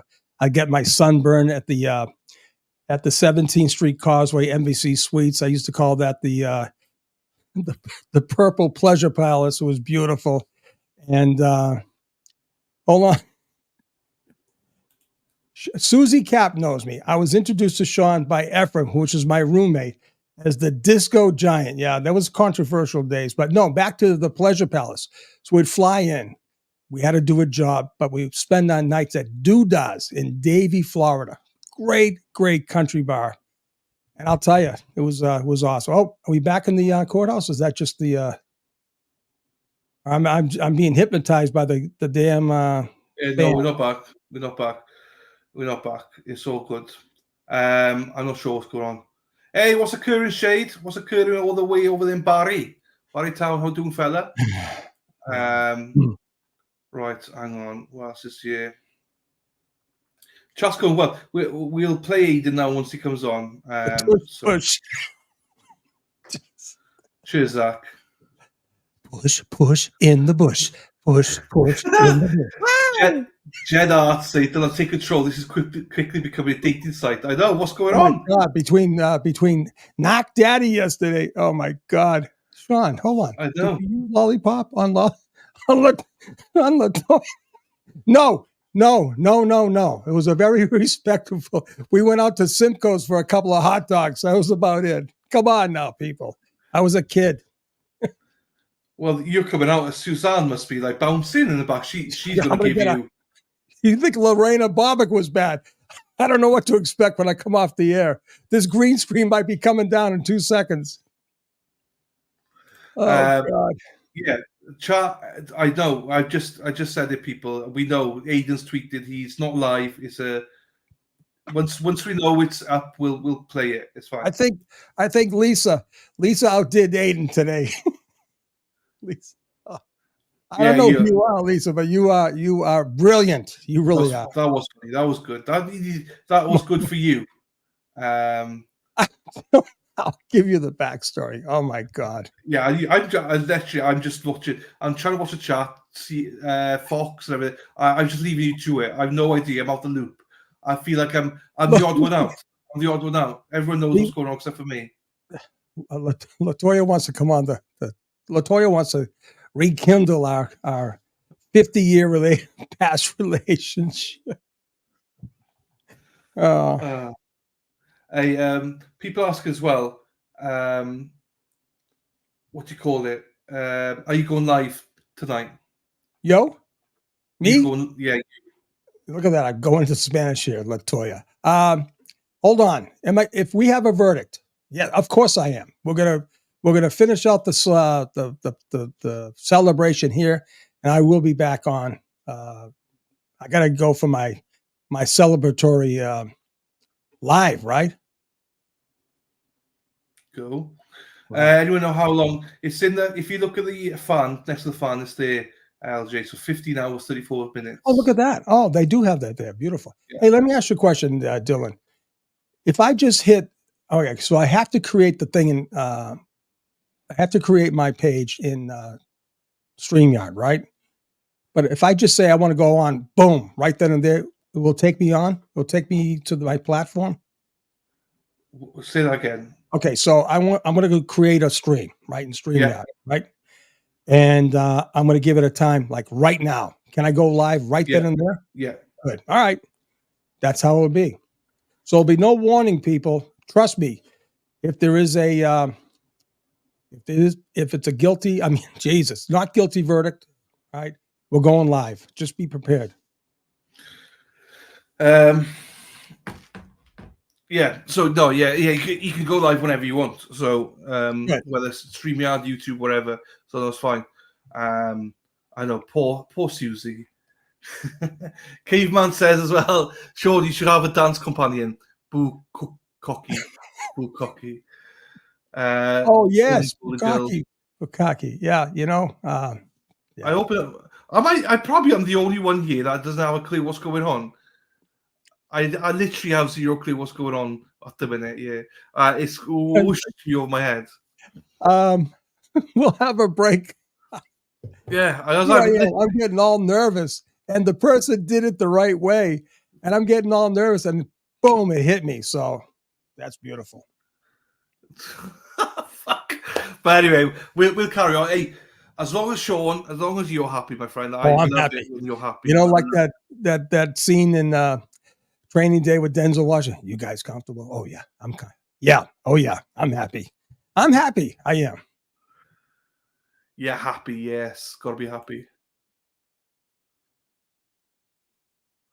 Mondos. How about the Elm Street Pizza? I went to the Elm Street Pizza a lot in Westfield. The triple cheeseburger grinders. Oh, best, right, Cappy? Susie Cap. Elm Pizza. Oh, what's Miss Lynn said? We should offer a cruise. Dylan and DA Daddy complete with dance-offs. Oh, the hustle was the big one. The hustle and the line dance hustle was the big one, because in the line dancing, you know, you could get in there and squeeze in on the fourth step to someone you liked, and just as you knew the music was in, you say, "Hey, you want to dance? You want to dance?" That was the best. Doing the line dances back then, you know, spin around, clap, 1, 2, 3, kick, spin around. You got your eye on a girl on the dance floor, and you know the next song's that DJ at the Mad Hatter was incredible. absolutely incredible. He knew everything. And line dancing, the hustle line dancing was great. Thank you, Linda, for the super sticker. Appreciate you. Thank you, Medallion. And also to Boz. Sean Smith /Lion /Campbell W. West Seed Selden St. Matapan. Again, what the hell are they talking about? Do you know what Boz is on about? Do I know what boss? Yeah, he's Boz. talking about streets in Mattapan. I was on Rosewood. My gang was Rosewood, Rexford, Regis, River Street, Rector Road, Hollingsworth, Babson. Where else? Down there in Fairhaven, Elmont Park, Fessenden, Roby Ford. We did the punt, pass, and kick. My brother and I won in our age groups. Went over to Zavarian. We got beat. But anyways, yeah, those are great. I'm telling you, great memories. Over in St. Peter's, Draper, Milton. You had Potosi Street, Mount Ida Road, Suicide Hill, going down the hill sledding. My father would take us up there all the time. He'd meet his Irish buddies. He would sit on the bench up there. We'd look over, the expressway, look at the gas tank before it was painted by Karina, the ex-nun. My uncle, God be good to him, Marty McKeown, he would say, look at this communist. How could she get Ho Chi Minh on a landmark? I'm telling you, back in the 60s, there was so much going on. But listen, this was part of my life. It was part of my life. Loved I'm telling you, here's another thing. There was a kid named Brian Sullivan that lived on Mount Ida Road, okay? And he was the first house. If you're at Mount Ida and Bowden Street, come up the hill, you had the convent and the house right there. Brian Sullivan, and his father worked at Jordan Marsh. He was a tailor, either Jordan Marsh or it was Jordan Marsh, right? Brian Sullivan and I'm telling you, I moved out when I was in the 3rd grade, okay? So think about this. We are going down to Savin Hill, jumping over the thing, and we got on trains. We got on the goddamn trains, took a train ride, didn't have to pay anything. My mother had no clue. I'm 3rd grade. How old are you in the 3rd grade? 9, 10 years old. We're on the train tracks. Think about that. From Bowden Street, right? And we go down by the train tracks, hop on the train at Savin Hill. I don't know how the hell we did it. We'll go to, I'm telling you, this was crazy stuff. First movie was over there at Fields Corner at the movie theater there. I saw Godzilla. I begged my mother, please. Bobby Catalano, he lived right down below me. His sister Debbie dated, I don't know how the hell she found my brother-in-law up at Alex. He was a stripper up at Alex on Sunday nights, Debbie Catalano. But Bobby Catalano convinced my mother we'd go to the movie theater in Fields Corner, right there, Fields Corner, right? Saw Godzilla. And my mother said, don't talk to strangers and don't accept candy. That was back in the day. Now you couldn't even do that. I wouldn't let my 40-year-old kid do that. Forget about it. Okay, I'm getting messages from the control room. Calm down, Sean. He don't have to calm down. He's just... You know something? My first pizza was in Mattapan from Papa Gino's. I never went to Hi-Fi. I'm sorry. I can't claim that. I'm a bad boy. Bad boy. Stan, before we go off, you go off again, right? Rover, Alan Shaw. My mother loved that place, a bloodbath. Right, we got to give a shout out here to Sandy because she's been listening every day. She's been followed every day from her work. She has to hide her phone screen, but hears you as you keep us informed. She wears a Floor and Order shirt, Faith. So let's give a shout out to Sandy. She's wearing Floor and Order gear. She's in work. She's following us today. Sandy, we love you. Thank you. Sandy. We love you. There you go. Now you can carry on. I just want to give her a shout out. Let's go back into where are we talking about here? Boston? What's all these streets? Yeah, well, neighborhoods, right? Neighborhoods, right? How about anybody went to St. Teresa's in JP? The baseball team for CYO. You guys had the best uniforms. The Oakland Athletics. I used to love that. I think it was St. Teresa's out of Jamaica Plain. Awesome. We used to play you guys all the time. Beautiful. They had the white cleats. It was awesome. All right. What's next? And Sub Shop. It was another great place. Dunkin' Donuts up the road there, going towards St. Angela's school. Buddy, we had it it was great seeing it. I've rehooked up with so many people from Rexford Road, from Hollingsworth. I mean, just so many people has reached out to me. Most of them turned out to be cops. It was amazing. Yeah. I don't know. Just St. Teresa's. Was it in West Roxbury? Yeah. Hold on. St. Thomas Aquinas. I'm sorry. St. Thomas Aquinas and JP. Yeah. St. Teresa's was West Rock. I'm sorry. St. Thomas Aquinas. You guys. St. Brendan's parish. Beautiful parish. My cousins and aunts and uncles lived in there on Milton Street. Another good friend of mine lived on Milton Street. He'll be unnamed. My cousin also lived up at Rockney Road. I told you, went to the McKeown Post. Chappie left me. I'll go through the whole thing. We used to take boxing lessons over there at the McKeown Post Saturday mornings. What else? All kinds of weddings over there. We used to have, they used to bring in the hockey players for father or son night. Those are great nights. What else? St. Angela's, CYO. All of us would get on the bus, go up to Franklin Field at the hockey rink there. We'd play CYO. It was beautiful. CYO hockey. I mean, we'd get our pads on. I had the Bruins shirts back then. It was incredible. It was an incredible lifestyle, right? You didn't have to worry. And then it got a little hectic there at the end. I remember back in '68, Blue Hill Ave was burning up. The sisters came in from saying, "Okay, guys, you got to go right home. Don't look at anyone. Go back. Don't look." And then the Tileston school next to us, they were throwing rocks at the kids. And then we started fighting with them. They had chains. We had pocket knives. We're Catholic kids. It's crazy. Yeah, those are crazy times.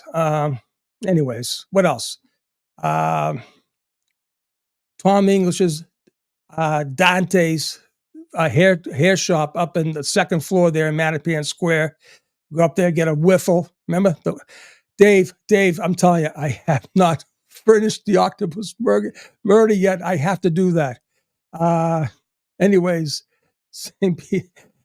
so listen, Dante. So I'm sitting there waiting. It was a Wednesday. I remember this like it was 2 minutes ago. And he had the old radio on, probably had WBZ, and all of a sudden breaks in. We have a breaking news. Albert DeSalvo has escaped. Albert DeSalvo has escaped. He's last seen wearing a Navy. He was in disguise with a Navy uniform. And it was like, oh man, everyone was like, holy sh. And I'm looking around, who the Christ is Albert? They said the Boston Strangler. And then sure enough, we didn't have cell phones. We had no beepers. I didn't even know my telephone number, right? But I was up at Dante's up there having a haircut. And I remember that like it was yesterday. And they caught him. He was hiding under a bulkhead somewhere in Quincy, right? Tell me, how's the memory? Where the Christ is Kimmy and my friggin' dementia? Stop it, right? I'm like an elephant. Anyways, that was it. I got all kinds of, of course I do. Of course I know CIA people. I was an independent contractor for them when I retired. That didn't last too long. Anyways, yes, Greg Morrow, Simcoe's. Greg, if you're listening, I didn't know you were listening. Greg, hey, listen, I'm sorry we haven't connected in a long time, but yes, sir, Simcoe's was great. Kimmy, that's right. Oh my God. Oh, anyways, yeah. So well, I'll tell you what. The Pony Room. Yeah, that's correct. All right, I'm going to try to get this going here because I got someone I want to call here. Hold on. Hold the phone. Star Market, Brigham's, Purity Supreme, all these things. I remember. I'll tell you right now. I remember on Cummins Highway, right before they put in the Burger King, right? There was a dentist right down at the corner of, I forget the name of the dentist, but I went out and get fillings. This doctor was horrible. He would shoot me up. Anyways, I got a filling, and it was at River Street and Cummins Highway, right in the corner there. We used to call that, oh God, what do we call it? Anyways, so went up and the new Burger King came in. I had my first Whopper. Sure enough, I bit into a damn Whopper. The bacon was so hard, right? Billy Ahern. Oh my God, Vivian. That's right. Papagenos. Billy Ahern was a friend of mine. Lived on Rosewood. Bit into the friggin' thing, the bacon, and the filling came out. I was in pain forever. I was so afraid to go back to the dentist. I lived with the pain. It subsided. You know what my parents did? They started putting whiskey. They put whiskey on my gums to hold on, to kill the pain, right? I says, "Mom, what are you doing?" "Oh yeah, when you were teething, we used to always dip the binky, the pacifier in whiskey. No wonder I'm an alcoholic. Oh my God, these days are killing me. Poor Billy, man. Billy Ahern was great. His sister, Maureen, his dad and mother, they were beautiful people. The Monahans, Timmy Murray. Donald Murray was the head of the Boston Patrolmen's Union. He lived 2 doors down to Ralph Maglio was a captain, lieutenant with the Boston Police right across. But Timmy Murray went on to be captain in the Boston Police Department. That was my neighborhood people. All these guys were cops, you know? Yeah, Vivian, I remember the talk we had. Yeah, Billy, the Hearns were incredible. But I don't know. You know, there's so many people you meet along your life, and everywhere I've went, I mean, everywhere, from Canton to Westfield to Houston to Peru. I got so many Peruvian friends. Just amazing. But anyways, all right, back. You're back, Chappie. I was listening, but it was one of those things because you're talking about all reminiscing and stuff. I'm reminiscing. Yeah, but I enjoy listening to it. Do you mean? But I don't want to go to Tinny Ann. We'll go to Tinny Ann and jump off the bridge there. The wooden part. That was the most disgusting. And Carson Beach was literally our playground. But I gotta tell you right now, walking into Carson Beach, I say, "Ma, please." The stupid mud. It was horrible. The mud with the clams, the clamshells would cut your feet. Then we go across the Savin Hill and go on the stupid merry-go-round thing in the playground. I get dizzy. I get sick. Brigands of Mattapan was the beautiful penny candy star. What was that? Fairmont. You had the Hobby. Oriental was always a classic. Yeah, I'm rallying off. I want to tell Kimmy. I took my Prevagen today. I took an overdose of Prevagen. I'm back on the track here. Here we go. That's right. Clam Point. That's true. Oh man, I'll tell you. And then we always went to Sully's. Got the grilled hot dogs with those buns. The buns, I don't know about Sully's, buddy. I'll tell you. They had the Savin Hill Yacht Club. That's right. They had the best buns in those hot dogs. They were the best. Tinny Ann, right? Then Wollaston was like a shortstop. You know, if we wanted to go a little high class, we'd go to Wollaston, go to Tony's for clams. And then we really, really went to the big time and went to Marshfield. Marshfield was great times. The Rexicana, sneaking in. My buddy, my cousin Tommy Fitz and his buddy Jimmy Murrin and myself and Tommy Fitz and my brother Brian. We stole all the booze from our parents. Everyone had cottages down there. I'm telling you, this is 8th grade and before. And Jimmy said we're going to make a whammy. I said, Jimmy, what's a whammy? Jimmy Murray, you got to be listening. He's a decorated soldier now.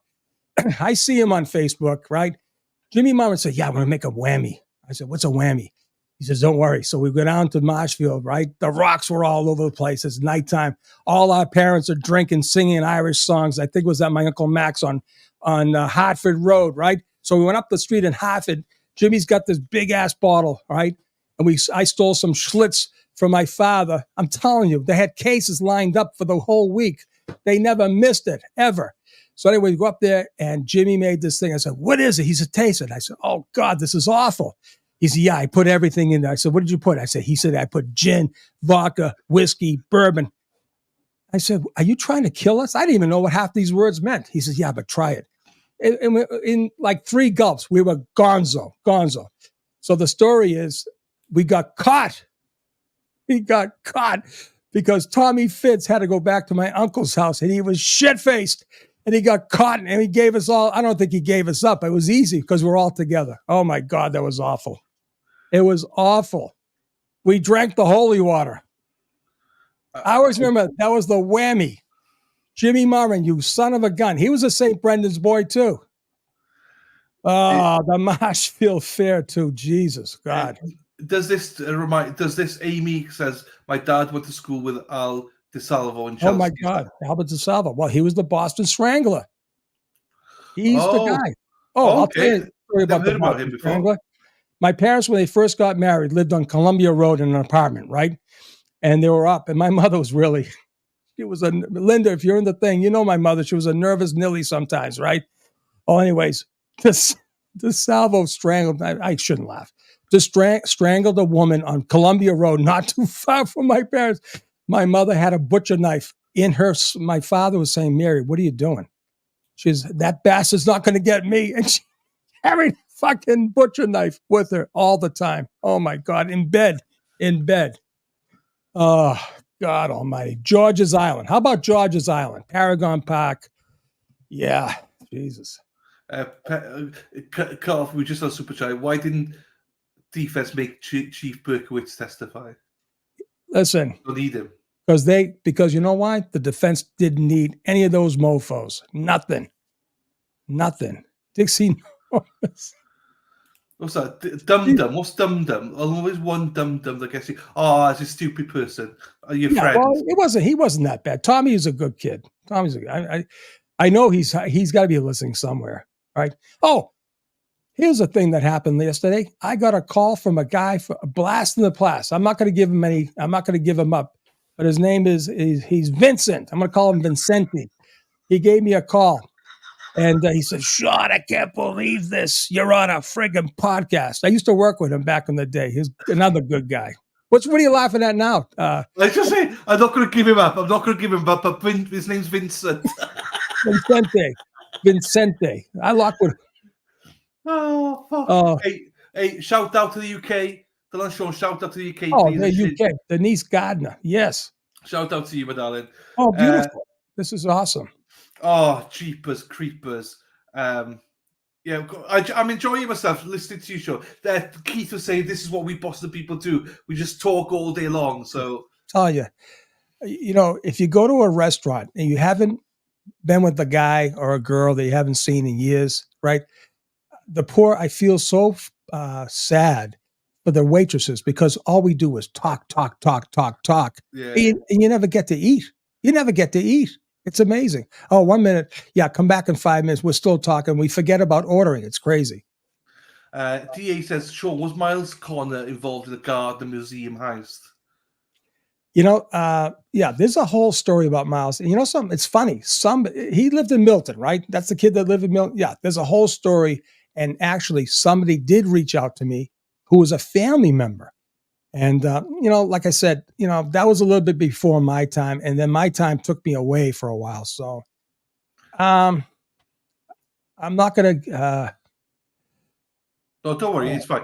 That's fine. Amy says, Al DeSalvo and Iran in the same street gang until they stepped up from drinking whammies and started stealing cars. Yeah, drinking whammies. Amy. What's whammies? I just told you, Jimmy Murrin, he called it a whammy. Right. Oh, right. Yeah. He took everything out of the everything in there. Yeah. Parents' bar, I guess. Jimmy Murrin. Just put it all in together. I got you. Yeah.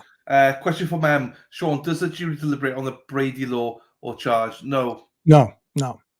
Only on the evidence presented to them. That's it. They stay within the four corners of those boxes that are in there with them. Do you ever go to Beachcomber? Oh, hell yeah. All the time, the Beachcomber. The Beachcomber's down here. But Sean, you remind me of my granddad, Gary says, as he has so many stories and always tells me them when I go to see him. There you go. Right. That's special, though. That's special. The hard time is if they keep repeating it, But they're all good to hear, They're always good to hear. Yeah. Kimmy, fuck off, Kimmy, with this dementia. Creepers. Oh, someone said Jeepers Creepers as well. I must have picked that up. Is that a Boston thing to say Jeepers Creepers? Because I don't know why you started to say Jeepers Creepers. What an eye. I don't know. Jeepers Creepers. Look at those beepers. I don't know. Yeah, Jeepers Creepers. Yeah, that's like cheese and rice. JC. Cheese and rice. Jeepers Creepers. That's JC. Jesus Christ. Where you go, you're like one of those toys. Do you know what I mean? You just pull the cord and just let him go. So God. I just don't want to cut you off. I mean, I know you could go on for hours. You know, I'm happy for you to do so, but I'm also concerned because I told you to burn out. Man versus Vegas says 30-year black belt, love to show how fight attack happened. There you go. Yeah, it's true. Listen, it didn't take that long. That's the unfortunate part. It didn't, you know.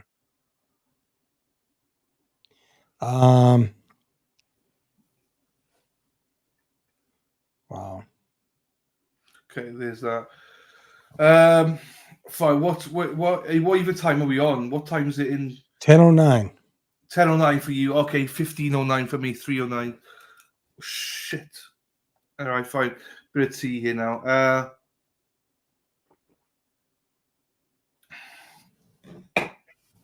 We got. Hold on. I gotta reach out to someone here. No, it's fine. Hold the phone. Hold the phone. Where is this young lady here?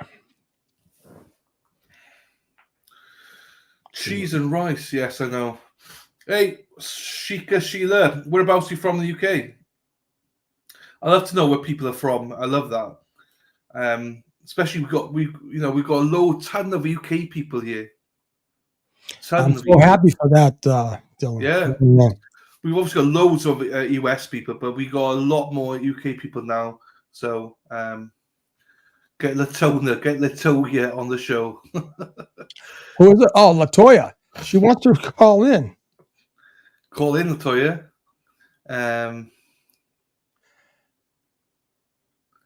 I need to get. He says I need to get cheese and rice trademark. I need to make a T-shirt or something. Yeah, cheese and rice is excellent. Well, I wasn't sure if you want to call or if you wanted to. Yeah, I'm going to do a call right now. Okay, this is a surprise. I think. I hope it's going to be a surprise. Hold on.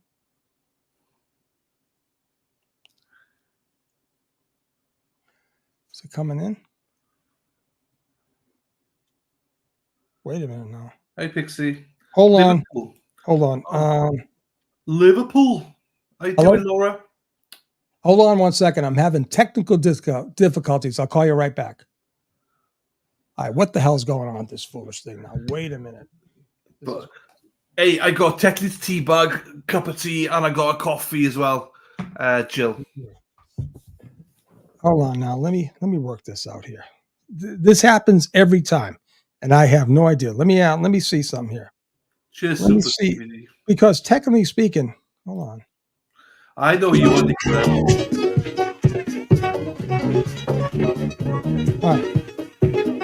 All right. So could you guys hear that? Yeah. All right. So technically speaking, this phone should be hooked up to the same thing, right? Yeah. Let me try this one more time. So the Bluetooth. All right, love. All right, KK. Love. How you doing, my darling?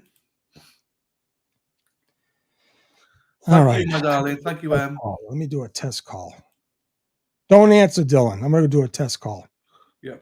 Okay. Going to do a test call. Thank you, please, Pastor Pepper. Yeah, I got you. Yeah, but it's not. Hold on. Oh, there it is. Don't answer. Beautiful. No, We're back. We're back live. Okay, good.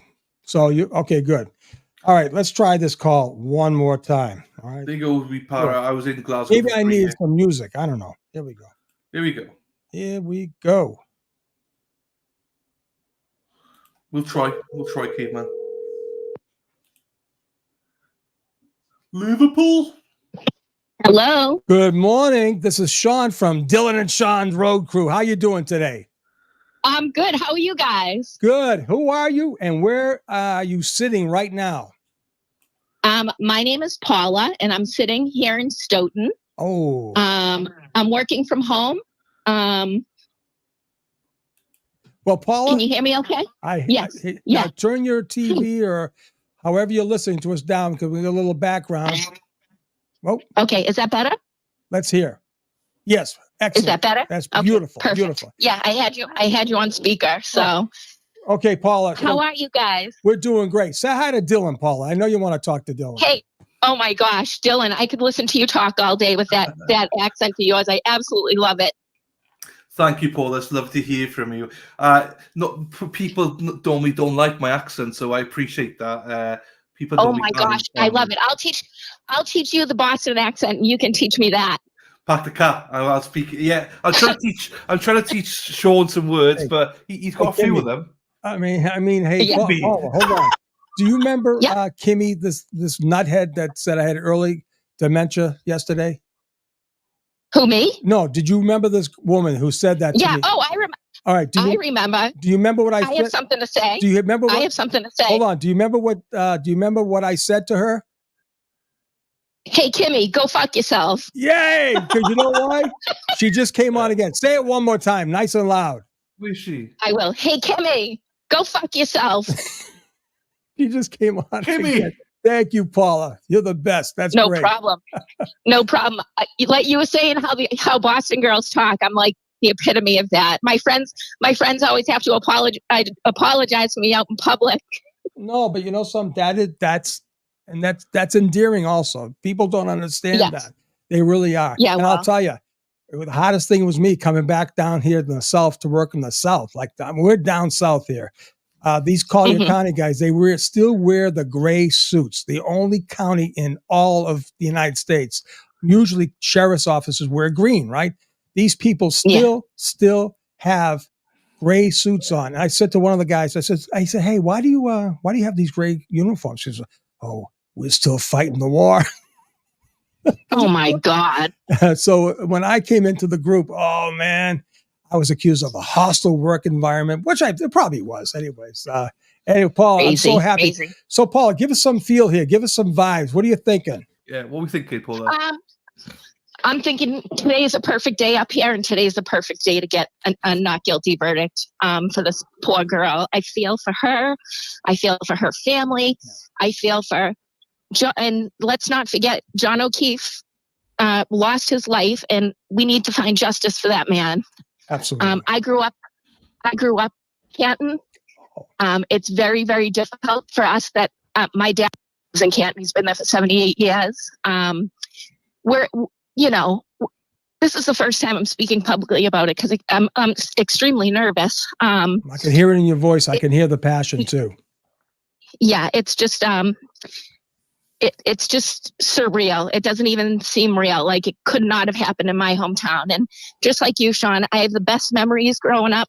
Same things as you, going to the beach, cheerleading, playing basketball, doing whatever, walking to school, being out till my mother screamed out the front door that supper was ready, all that stuff. That's right. If you weren't home before the lights went on, the street lights, you got your ass tired, exactly. right? Yep, that's right. Absolutely. Dinner on the table at 6 every night. Exactly. Always like a meat and potato. Right. No, it's true. So that's true. You're right. Yeah.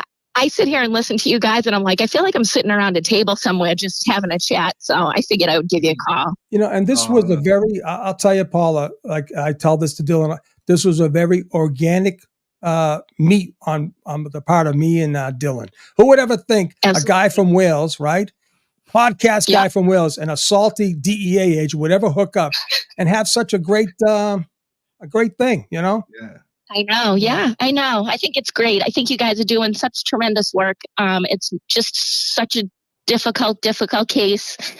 You guys have been on it since day one, which is just unreal. I think Gary Titus, he's reaching out saying, hey, Paula. You know Gary. Hi. You know Tell Gary. him I'll see him at the waterfall for trivia. Oh, nice. Now, let me ask you a question. You said your dad worked in the fire department, right? Yes, he did. He was on... Yeah. Does he live on a street that begins with an F? He does not. Okay. Does someone in your family live on a street that begins with an F? An F is in Frank? Yes. My family's huge. So, my whole entire family grew up in Canton. Yeah. So okay. Well, my dad... Yeah, we'll just keep my dad's retired. Yeah, my dad's retired firefighter. His brother was the chief, and my grandfather was the deputy chief. So Okay, so your uncle may live on a street called F. Oh, let me think. Hold on. No, I don't think so. Okay, very good. All right, no problem. Not. I'll tell you why trying to later. I'm so nervous. I'm trying to remember. No, don't be what nervous. street he lives No. on. Don't be nervous, Lynn. It's hard to be put on the spot. I'm really so Yeah, that's happy. okay. I'm so happy you reached out to me, Paula. This is great because we get to hear live people who live. Yeah. Right, you're living this. Dylan, go ahead. Take Yeah. the show over. I was just going to say, Take it over.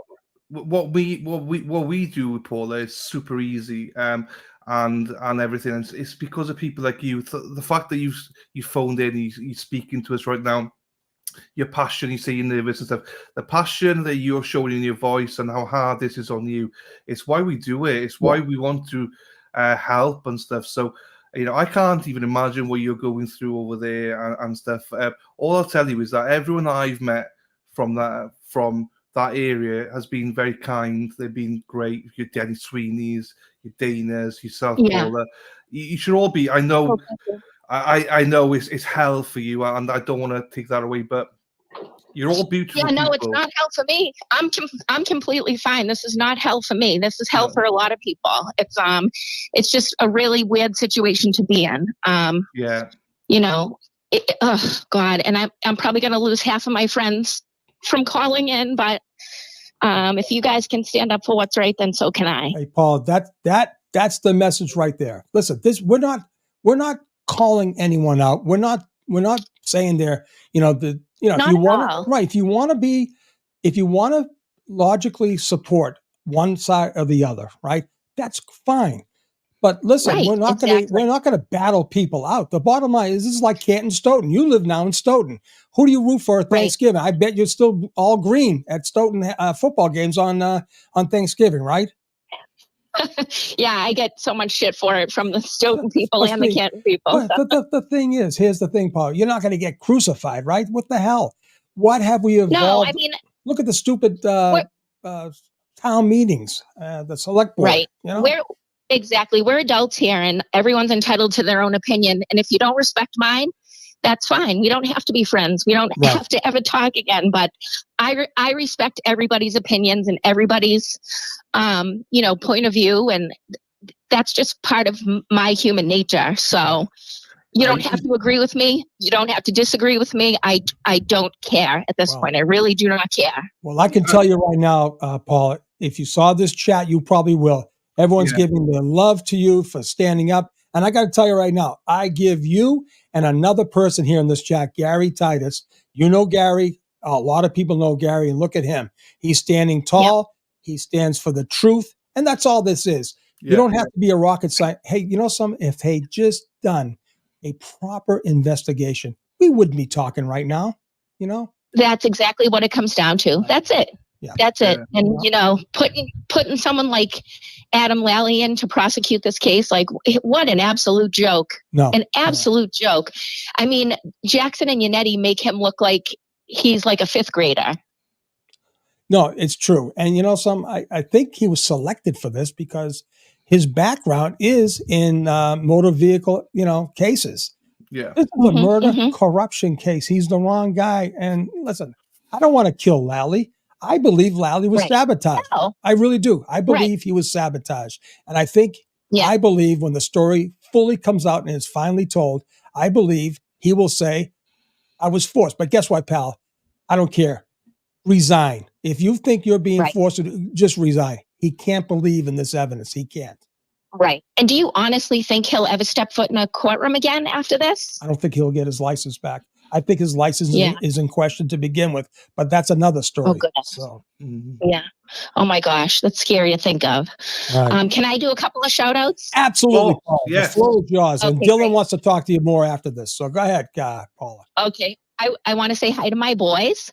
I think a couple of them are listening. They're probably friggin' horrified right now. But Kate, my niece Kate. Hold on. Name your boys. Who are your boys? Name them. My boys are Cullen, Michael, and Tommy. Oh, man. They're not Irish. They're not Irish. Yep. And then my niece Kate, my sisters Jody and Lisa, and Kerry, my friend Kerry. She goes to the waterfall for trivia every Wednesday night. So I promised her after this was over, I'd go meet her and we'd go do trivia with Gary. Oh, that's awesome. That is awesome. Yeah, yeah. Yes. And someone very close to you. Let's see. Mm-hmm. My cousin Jilly asked the big question, and she says, "That Paula so-and-so?" I said, "Yes, it is." Do you know Jilly? Who? Jill Reen. Who is it? Jill Reen. I know the name. Yep, definitely. They were yep. twins. I think they. I'll find out what their relationship was. Her dad was Jack. He was very. He's a doctor. Yeah, my dad. Yeah. He knows my dad. He knows my dad. Yep. Yeah, that's funny. Such a small world. Such a small world. Poor Jack died suddenly a few years back, but he was a great guy. Yeah. Yes, and yes. I have a person who wants to call. So, but hold on, Paula. Dylan, please continue. No, I was just going to say, I know somebody wants to call him, but it's, it's funny because, as I say, listening to you, honestly, I love the fact, I love talking to people from the area, hearing your stories. Mm-hmm. Obviously, there's a bit of sadness in this for you as well. But the fact that you say your 3 sons are listening and they must be embarrassed, they should be so proud of you right now. You're standing up for justice. You're phoning in. You're talking Dumb and Dumber right now. We love the fact that you're talking to us. This is live. This is real. This is authentic. You're part of the story. You're part of the crew. We love the fact that you're able to do this. I wish more people would do what you're doing right now because we want to hear your stories. So honestly, be proud of yourself. Stand up for what's right. And those boys, you're a great role model for those boys. So Paula, shout out to you, my lovely. I can't wait. When I come out, I want to meet you. We'll meet you when I come out to Boston. Yeah. We're going to have a meet and greet for sure. We just got to. Oh, that'd be awesome. Just got to set up the right. We're going to set it up the right way because the bottom line is we're outsiders, right? I have tentacles there, but the thing is, we're doing all this. Aiden and Tommy CPU, all the people in the zone, right? They're right there, and they need their props too. So, but when Dylan and I do this, and some other people we're going to get a hold of, we're going to have a nice meet and greet. That'd be awesome. I still have to bring the remaining remains of my dad up. So I have to. Oh boy, sorry about that. Sorry about your brother too, Sean. Oh yeah, I got to deal with that. It's all right, Paul. Paul, I don't if I put you on the spot, but what class year were you for CHS? 91. Okay, wow, you're a young 91. young lady. Yeah. Oh yeah, real young. I turned 50. I'm like an old bag over here. No, you sound like you're a little kid.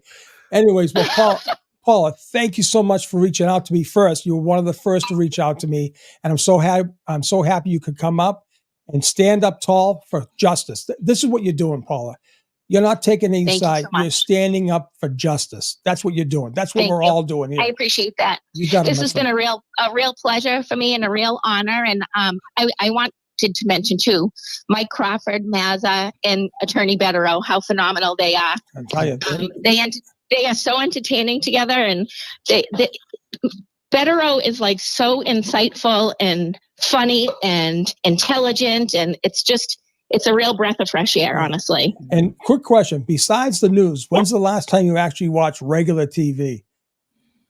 You know what? I just said that. I said, when this is over, I can't remember the last time I watched regular TV. I'll put on like an episode of The Office here and there, and Jeopardy once in a while. But other than that, nothing. It's amazing. Absolutely nothing. Yeah, I said that. It's consuming me. Yeah, because you want to get all the information you can. And I got to tell you, Mike Crawford is crushing it. I love Mark Betterow, and I love Mazza. I mean, they're great. They're awesome. And listen, if you think about it, these people are intelligent. Melanie Little, listen, this is, I get the other side, but sometimes I really question what the hell are they doing. Right. So absolutely. And the glare too. Oh God. Yeah. He's too much. He kills me ripping his butt. I'll tell you, poor bastard. And he's as healthy as a horse too. So listen. Yeah. Thank you. Hey, what's his name? Reddington. He quoted me. He says, I kind of like that guy. Hey, listen, so anyway, Reddington, He's not. Poor Eldon. Hey, listen, Paula, thank you so much for coming on, standing up for justice, and stay around. You might get another call. Okay. Okay. Thank you very much. I appreciate it. And hey, Kimmy, go fuck yourself. Let's go. Beautiful. Let's go. Thank you, Paula. You're the Take best. care, Paula. She can eat a bag of shit too. It's beautiful. It's beautiful. Paula, thank you so much. Thank you. Thank you guys. Have a good one. Thank you. Bye. Is that like great. incredible? Do you know what? That's a breath of fresh air, Sean. Oh, It's again what I was saying about this is normal people, down to earth people, blue collar, just want it affects them and they're calling in. And that's the type of people I love. This is why I love resistance in silence. Yeah. Because it's like local, down to earth people talking to us because we're just the same. Loved that call. Loved it. And John Coleman says Peter wants to call in as well. Which Peter? Peter Murphy, probably. Okay, hold on. Time out. But I guess what I'm trying to say is this is what I love about Boston women, right? When I said, hey, give her a message, she didn't miss a beat. That's why I love it. Like if I said that to someone like a Virginia, oh no, I can't say that. And that doesn't make them wrong, right? And if you look at all these movies like Mark Wahlberg does, and what's his name there, the other guy, what's his name, Affleck, right? The people they use, like the one with it was a great story. Affleck's brother is the main character, right? They use a girl from Quincy. She goes, "Get these fucking pieces of shit out of my apartment." What's better than that? I'm telling you, it makes you fucking miss Boston. Now my wife, don't kill her. She's a great girl. She says, "Oh my God, these accents." But anyway, she's good. She's good. Yeah. So you want to get Peter on the line? If it's Peter, I can hit him up. But before Peter, I do have one person. And can I do that? Can I do one more? Let me do one more. Let me do one more. Shelley, thank you for this, Shelley.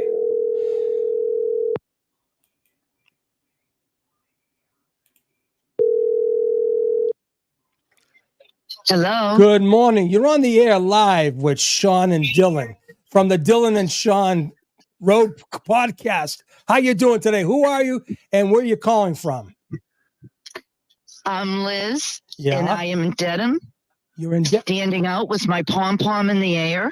Beautiful, Liz. And I've been behind the scenes helping Gail White and people throughout this duration. But I'm now here, and I have been all week. I'm probably not the first one to arrive, but I'm certainly one of the last ones to leave. Liz, you're a hero, Liz. You're a hero. My darling, I have to tell you, the love here is just like the 60s and the 70s. Really? And I was one who didn't really want to. We wanted peace then, Sean. Of course we did. We wanted peace. We did. Right. And we really tried. We had to end up in the other structure just to survive, and we understand that. But this is all coming back now. So we really need to stick together. And I like that this generation is learning to know how to do that. Exactly. Because skip this separation, segregation. Exactly. We need to stick together. That's how we win. And the Lord will lead us there. You mark my words. Right. He has this conquered, and this is his plan. We will work with it.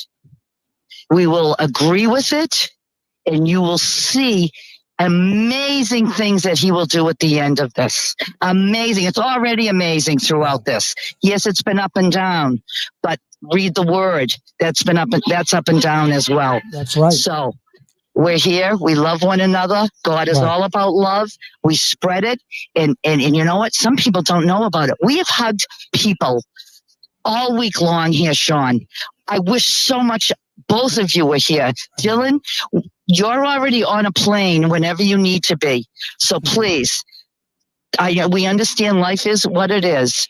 But whenever you can get here, we'd love to see you. We'd love to celebrate with you.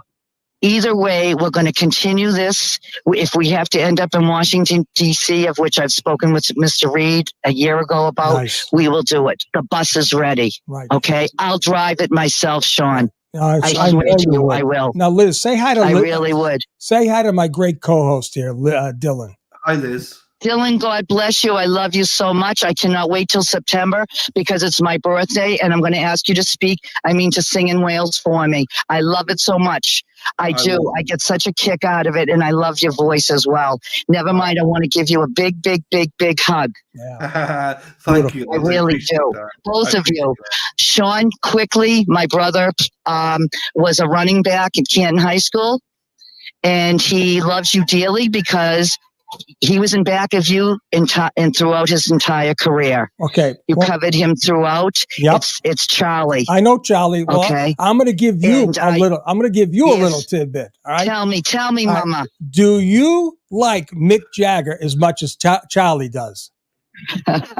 We do. As a matter of fact, my sister just went to the concert. Okay. So it's even up, and she's older. So yeah we do. So Charlie used to sing in the band with me. I was the rhythm guitarist playing Jumpin' Jack Flash. And Charlie, he was out there with the mic all the time. Jumpin' Jack Flash is a gas. He's Mick Jagger. Mick Jagger he's Mick Jagger. He's channels Mick Jagger. Is he still singing? That's the question. Okay, may I tell you? Yes. That's the part of it. Not only could he carry it because we have the voice, but also he could do the antics. So throughout he ended up at General Dynamics, worked there, ended up on the Cape because he surfed. Yep. He did some carpentry and then ended up getting married, built a home in Chatham, became a commercial climber. But in the interim, he was 20 years the Van Halen tribute band called Diver Down. Oh, wow. So when you ever have a chance, maybe a month from now, look it up. There's some real film out there, but there's other tributes that are called Diver Down, so you'll have to find his. Yeah. It was a wonderful, fun, great thing. He did it for a long time, and he was David Lee Roth. He pulled it off. I did see pictures of him in Facebook. I said, he is looking like a little bit David Lee. But back in the day, he was the Mick Jagger incarnate. He really was, and he got a great. I love it. Yeah. So, honey, my arms are wrapped around the two of you. I'm on the side of this building, so there'd be some peace. But I'm sending my love from the Reeds, from everybody here. Right. Yeah. The support is tremendous. I hope you can feel it. We can. It's a positive thing. Keep it in your minds. Yeah. Keep it in your spirit. Again, God will lead us to the right way. You wait and see. You wait and see. It's going to be grandiose. How do you know Cousin Jill? 2 minutes ago, standing out here with the... Go ahead. No kidding. Never saw her before in my life. I'm at the edge of the driveway where the people are chanting and all, and just kind of putzing around and offering my tangerines to everybody. Nice. Somehow started to talk to her. She told me her history, and she also said, "I'm a cousin of Sean's." I'm like, no. Please, can I please have a hug? We continued to talk. We got into it. She said, I'm going to text him. I said, oh, no, don't bother him. He's live with Dylan. She said, I don't care. He might call us back. So she came up to me afterward and said, he's going to call you. So thank you so much for this time with both of you today. Right. It's such a gorgeous day here today. I heard. Now, real quick, did you happen to catch our show yesterday at all earlier in the day? I did. Did you see that person, Kim, with a Kimmy? She yelled at me in the broadcast. She said, she said I had dementia. Can you give her a response for me, just like I did, real loud in a Liz big. Fuck you! How's that? Say it one more time. Fuck you! Liz, thank you so much. Honey, I love you. I don't know who it is. Don't have her come down, though. No. We don't need it. And listen, do me a favor. Give Gail White a huge hug for me. I will, love. Please. Okay, hon. Isn't this great? We're right there. Liz, thank you so much. And give Charlie I'm getting yelled at by the church guy. Give it's okay. Oh no, it's all right. Tell him Sean on the golf said it's okay. Give Charlie a big shout out for me too, please. Honey, back at you times 10. He's listening right now. Oh, He's that's awesome. He's down the Cape. You come, we'll take good care of you. You're all set. Just please get your you-know-what here. God bless both of you. Keep up the good work. Here's a big hug. Love you. Love you. God Love bless. you, Liz. Take care, dear. Bye-bye, dear. Thanks. Isn't that awesome? Oh, man. Back-to-back calls. Awesome calls. Awesome. Just genuine calls. It's not about talking about the case, feelings, how they're feeling, how And they feel the vibe. You feel the vibe. Man, that's much. I'd much rather have phone calls like that than to have phone calls from like experts and all. This is the genuine people out there. This is why I have like your Danas and stuff on here. It's just because, and Paul and Tracy. It's just, this is what I love. This is what I love. What great calls! Thank God I read up on this machine. This is the best tool I've ever had to be able to reach out to people, And it's the same yesterday. We had a great call with Larry yesterday. That was fucking outstanding.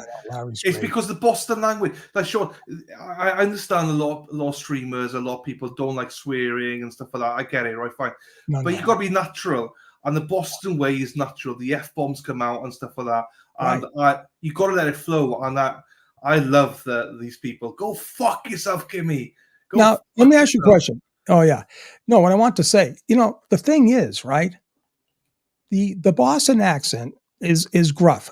I think Hooters had this little saying, a little salt. I don't know. There's some kind of saying, right? But the thing is, you can be endearing and use a swear word, not the C word. That can never be endearing. Hold on. I've got an update. Girth Brooks. Oh my God. For me. Okay. Thanks, Lisa. I just see that. Yeah. Okay. Yeah. I don't know about that one. Anyways, Girth Brooks. Hey, so listen. No, but what I'm saying is, people outside of Boston don't take it. They don't get the. I don't know. It's hard to explain. No, I love it. Don't worry. I absolutely love it. Right, are we going to try and get Peter on or somebody? Let me get Peter. Let me get him. Whilst you're doing that, let me just put some super chats up here. Mary, thank you. Love you guys. Great way to start the day here in California. All of us together. I'm all in. The Zoom chat is in the works. Big reveal of other info. Can't wait. There you go, Mary. I don't know what that is, Sean, but you got some big words. Thank you, Mary. Hello. Peter. Hello. Say hi to Dylan for me. Dylan, good morning, sir. Good morning to you, Peter. How are we, sir? I'm doing very well, I hope, today. I hear that the jurors dressed themselves up a little bit, which is usually an indication of good things to come. What are you hearing? We just heard the same as you. They're reporting on Twitter that everyone came in quite stoic, but everyone's dressed smart. People that don't normally dress smart have dressed smart. The foreman has got a collar on, and he never wears collars. So, that's what we've heard. But in your experience, that must be a sign of they're pretty close, Peter. Do you think? I think they're very close. I think the fact that they've gone this long, I think you guys, you and Sean, have collectively said that it's a good thing, and that they're looking at all the evidence. They had whatever it was, 8 or 10 weeks of lunchbox Lally's word salads to go through, and only 6 witnesses or so of the defense. I think they've been through it. I think they dotted their I's and crossed their T's, and I think they're ready to come back. Yeah, and obviously coming back with a not guilty verdict, Peter. Are you still staunch, strong on that? Are you still with us on that? I'm still strong on that. And that's how Sean and I got involved in this. I mean, we were believing in law enforcement, which was a field and a career that we worked in for 3.5 decades. However, it became glaringly apparent that the system was flawed. And he and I both jumped out from behind the curtain and said, enough's enough. And we've been with it since April of 23. And we're with it now. We believe in the system. We believe the DOJ has done immense work on this, and that they've had all they need, and they're just compounding felony cases against the third-party culprits. That's my opinion. I'm not trying to speak for Sean. I know he's listening. I am listening, Peter. I agree wholeheartedly. I know you do. So, Question for you, because obviously everyone keeps asking Sean these questions, but I think it's good to ask you similar questions about, once Karen is exonerated, hopefully today, the thing is, the theme then starts of let's get justice for John O'Keefe, because obviously a lot of people forgetting about Officer John O'Keefe right now. So what's the way forward for getting justice for Officer John O'Keefe after today, hopefully? Right. No, exactly. This is a two shoe drop here. We got the first shoe dropping with the exoneration of Karen and the horrific frame job and corruption that I believe we've witnessed.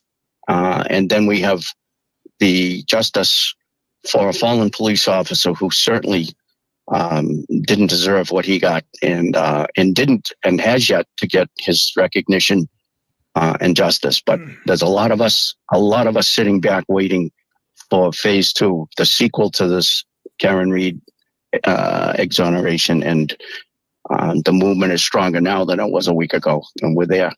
I also heard go ahead, John.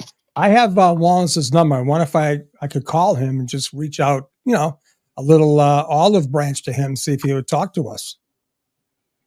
Hey, I'll stand by here if you want to dial that number. I invited him to see me in Naples. I mean, listen, I was very open. I mean, it's Kevin, the plebster over there, that misunderstood. What Wallace did was not illegal. I always said that from the beginning. But what Wallace, who the fact that he was not on any reports, that was wrong. That was absolutely wrong. That's problematic. Yeah. That's problematic. Yeah. So. And I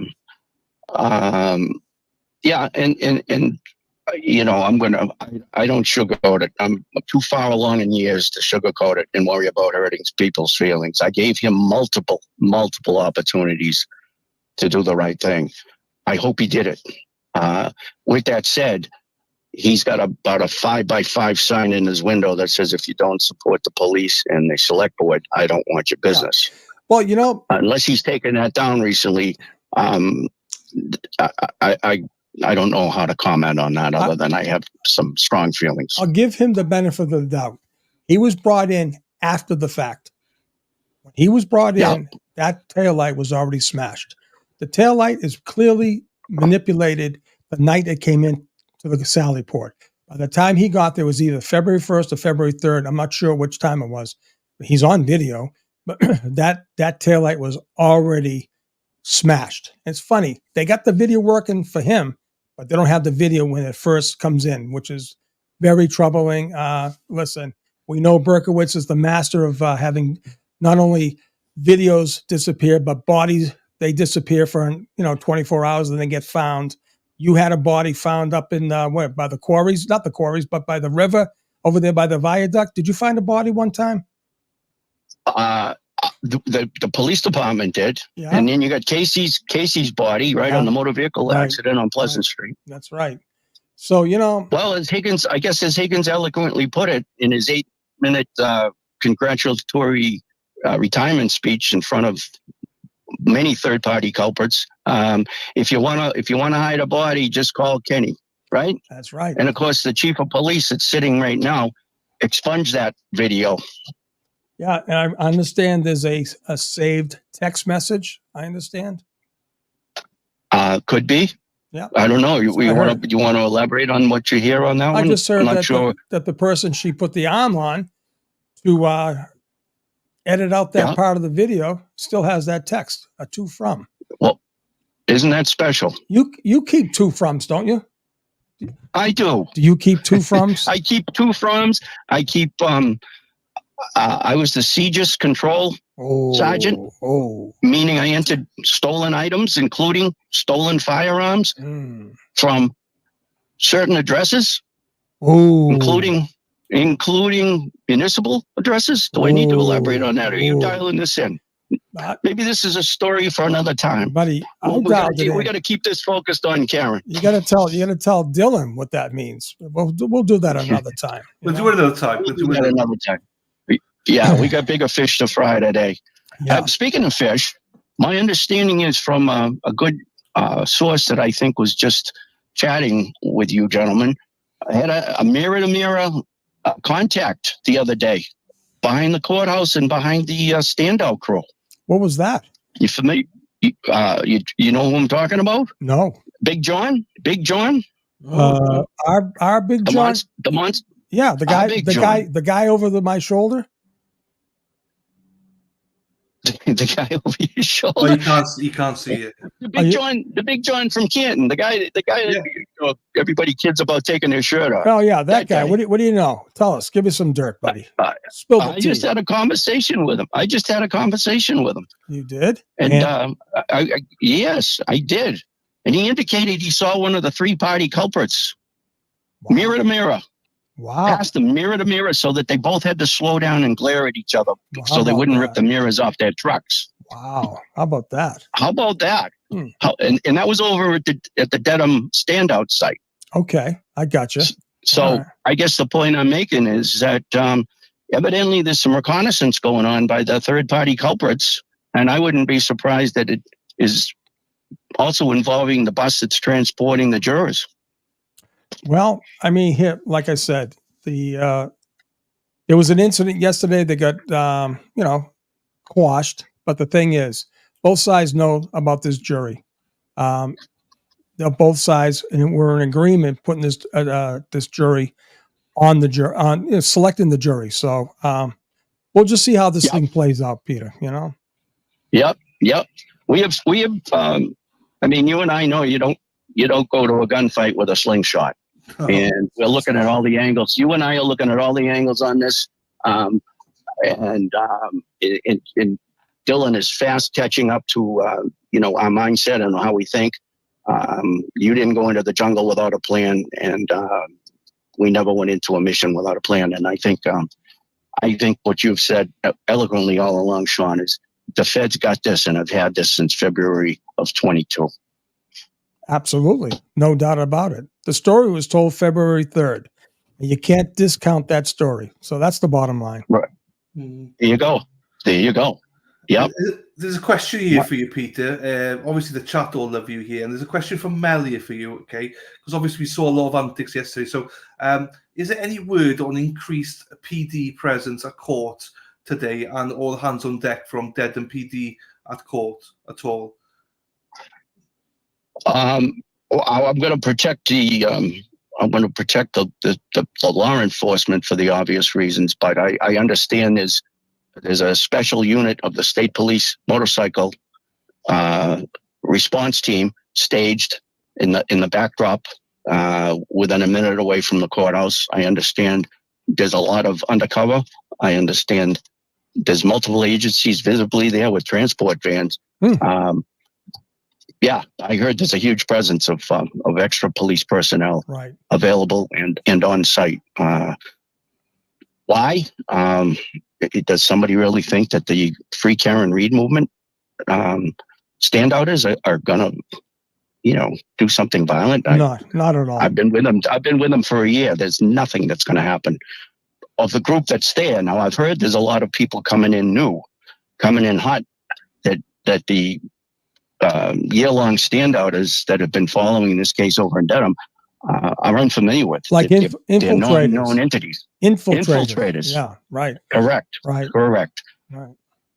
That's always a concern. We know that. People come in just to rabble-rouse and cause problems and degrade the positiveness of a movement. So maybe they have intel, Sean. You and I benefited from intel. It's how we threw up our X's and O's on the blackboards. Maybe they have intel that there's some serious players coming in that we got to be, or they have to be attentive to. I don't know. And listen, the only thing I could think of would be, when the jury does come back with a not guilty, right? It's going to be all the TB haters. It's going to be all the Turtle Boy haters, right, of the world out there. That's going to react. It's not going to be our side. Correct. It's not going to be our side. No. And, all those nutheads that came out early on the first, I don't know what that guy is, that crazy guy. He's a crackhead. He might be around. But it looks like they've been doing a very good job. But you're right. You got to be mindset. And I'm so happy she has a security detail now It's a paid aid. Finally. It's paid. They're dressed down, which Yep. is good. And I know they have people Yep. also in the crowd not identified, because I'll Sure. tell you right, you know, and I know it takes. Listen, if a person's hell bent on doing anything, they can do it. They can. We've seen it happen so Absolutely. many times. So Absolutely. got to keep that in Absolutely. mind. I'm so happy that they have the wall, which is great. And like I said, Yep. They changed their strategy on entering the courthouse. which is up a awesome. little bit. Which is awesome. And yeah. that's the right thing to do. I mean, because I'll tell Absolutely. you, look up too. You got to look up. Don't be looking. Look up. Always look up. Always look up. Always look up. Always. I'm telling you. You can never be too secure. You can never. You never. Peter, where are you going to be for the verdict? When you hear about the verdict, where are you going to be watching that? Well, if it comes out today, I'm enjoying a family reunion, as I guess I've indicated to you guys in the last couple of conversations. So I am not in Massachusetts, regretfully. Would I love to be there? Emotionally, I would, but in spirit and FaceTimes, and if I can jump on with you guys later when it happens, if it happens today. It's as good as being there almost.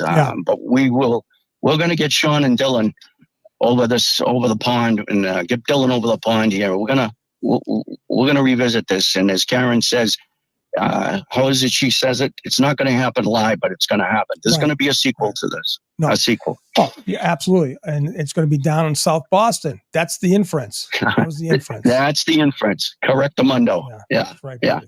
And Dana says something here about you, Peter, as well. He says Peter is spot on. This is Dana Leonard from Resistant to Silence, or as Sean likes to say, Silence of the Lamb. Peter is spot on. There are a lot of new faces outside that are arguing with the regulars who have established and abided by the rules of the ridiculous buffer zone and have been there since day one. So yeah, you're right, Peter. Hopefully people can distinguish. Hopefully everyone can distinguish because there will be people there just want to cause a riot for no reason. But that should not take away from the good people that have been doing this for over a year now. So scary. Well, Mike. Yeah, exactly, Dylan. And to reiterate what you just said, I have, I've heard from Dana. I've heard from many people that have called me from the standout site and the sidewalk there in Dedham and said, "Gee, we miss you. We wish you were here. This is what's going on." And there was upwards, I guess, of 1,000 people there the other day, and they were all infiltrators. Many faces that weren't part of the original 60 per plus day, or to 100, that were on any given day in the last year. If there were 60 or 100 people there, I knew 99 of them by face, and most of them by name. And the understanding I got the other day was that there were 1,000 people, and 900 of them were unknown entities, and that they left the place a mess. They discarded debris. They threw cups and papers everywhere. We never left even a wooden coffee stirrer there. Never. Also there was a blogger that came in with like a 50-inch TV that set it up in the back of their white Escalade. And there was some very, very crude language that was being displayed around that vehicle. And we addressed that. We said, look, this is not part of our movement. Right. And you either take that stuff down, or best thing to do is hit the road. And they never came back. So that spoke volumes. I mean, it was disparaging. It was rude. It was crude. It was vulgar. And that's not what this movement's been about. Right. Yeah. Well, nobody should be harassing anyone. Family of either family. Correct. Standout people. Listen, we are a peaceful, law-abiding, justice-seeking movement. That's it. Right. We don't need any drama. No drama. No. I mean, it got to a point where when there was some angst, as people from the other side would walk in and come up the courthouse stairs right within 2 feet from the Free Karen Reed group, the mission was turn your backs, don't look, don't stare, don't glare. There could be no, no reports that anybody threatened anybody verbally. It was absolute abstinence from any kind of antagonism toward that group that would walk in and sit on the other side from Karen. And that's how we played that game. Okay. Well, Dylan, any final comments for? No, I think obviously, Peter, you know how much we love you and stuff like that. But obviously, you're out of town right now. But yeah, keep your phone on. I'm sure either give Sean a ring or something when the verdict is in. We'd love to have you here and sharing that, or just afterwards, whatever. So, yeah. And if there's anything, keep us updated, Peter. If you hear anything on your side, Sean's like military precision here. He's got about 20 phones on the go at the same time. He's dialing it in. You know what it's like. Well, speaking of that, Sean and Dylan, I haven't seen it. Would I love to see it or see pictures of it? My understanding is that there is a war room that the defense has put together and assembled for the last couple of months. My understanding is it looks like something that you'd see in Star Wars as far as what they are doing to compile and gather information. So I'm going to compare that you guys are running your own war room right there down in Naples and over in the UK. And if Sean knows how I can get a hold of him immediately through a text. And if I get something hot, I'll send a text and we can go from there. You guys can take it. You got it. Thank you. Thank you, Peter. Appreciate it, my friend. Speak to you soon. Stay strong, guys. We got this. Okay, brother. Thanks, Peter. All right. Hey, talk listen, soon. hey, bye-bye. Yeah. Peter, we may send you a link. Did you have a problem the last time when I sent you a link? You couldn't get on? Yeah, I did. I don't know why. It might have been, as a lot of people know, I had major phone problems. Couldn't get it. I got that nonsense that I needed two-party authentication to get in. Mm-hmm. I lost Facebook and Messenger for a month. I have a new phone. I think I'm up to speed. You had sent it to me before, Sean, in an email, and I was able to easily click it on my email. And that's when we were doing Floor and Order sit-downs in my office, and we went live, you and I, a couple of times. I think that's probably the best way for you to send it, and just text me, hey, I just sent you a link to your email. Jump on, and that's the game I'll play. Oh, great. Sound all right. okay? We'll do Sound that like a next plan? time. We'll do that, buddy. All right. All right. Listen. All right. I'll be standing by. You got it, buddy. You guys too. Thank you for all you're doing, and congratulations again for all those numbers you cranked up yesterday, Dylan. Thank you, Peter. Thank you. Appreciate you, my friend. Thank you. Right. Take care, man. We'll let you go. Be good. Bye-bye. That was Peter Murphy. That's man. Back to back calls. We're churning them out. You're churning them out. We're getting A-listers. We're getting A-listers here. Sure. Of course we are. All right. Do you know because we're an A-list streaming. No one else is getting this content. I'm telling you, nobody else is getting this content as we await the jury. All right. Look at Mac. What we're going to call him? Knock Daddy yesterday. How about that? Knock Daddy. No, I love it. Dylan, I'm going to send you something here, bro. Hold on now. I'm going to copy this and I'm going to send it right to you. You need it. You're better than. It's just too much for me, buddy. Hold on. No, that's fine. I'm going to send this right to you right now, my friend. Get out of there. And then I put something on screen as well for you to look at once you've done that. Then. What's that now? You're going to love this, my friend. You're going to love it. You send that to me then. I'll read this out. Well, actually, I will read it out because Sean can't listen at the same time. But there's a message for you. I can listen. Here it is. Where is it? Right. So on the screen, look at that.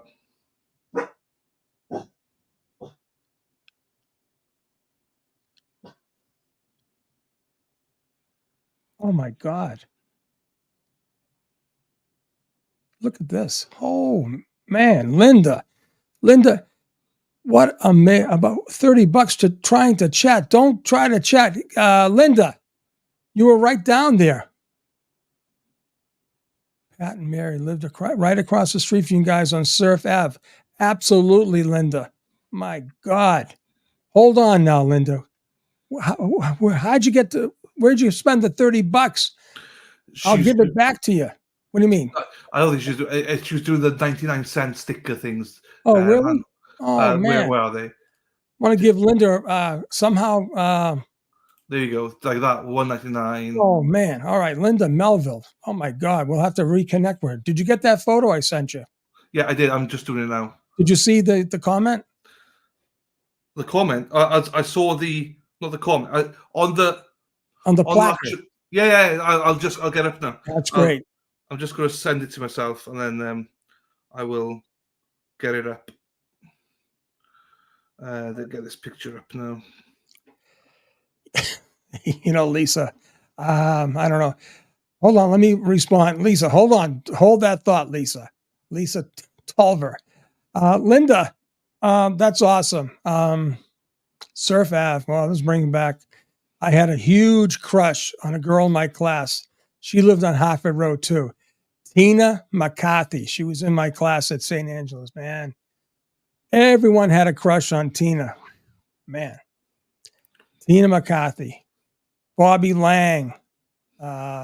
Geez, a lot of guys there was the Dailies, the Daly brothers. They lived over right behind my Mac and Mickey. Pat and Mary, right? Mac and Mickey. We used to play wiffle ball with the people right next to us. They were from Milton. I forget their names. But yeah, it was awesome. Awesome times down there. Awesome times. All right. I'll do this now. Put that picture up, my friend. I just emailed it to myself. So 1 second. Oh, Jesus. Hang on. Once it comes through now, Sean, I shall get it. I don't know why email seems to be slow today. I don't know why. Hang on, let me just double check that it's gone through. Yeah, it came through. So right, why my emails won't they're not coming up for some reason. I don't know why. So is LJ?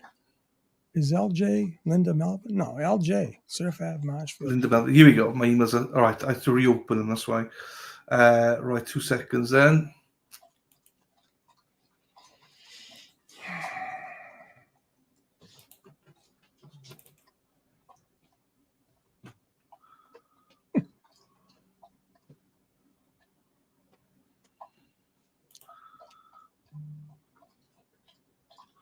Nope.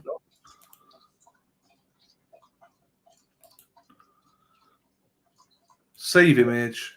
Then I'll just download it. 2 seconds, Sean, and we got it. Yeah, Okay. baby, we got it. Right, I got it. Right, let me close this down then. Stop screen. Sea Dogs in the house. Hello, Sea Dogs.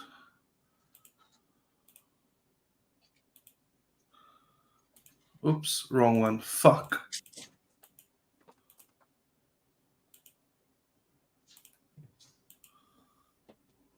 Right.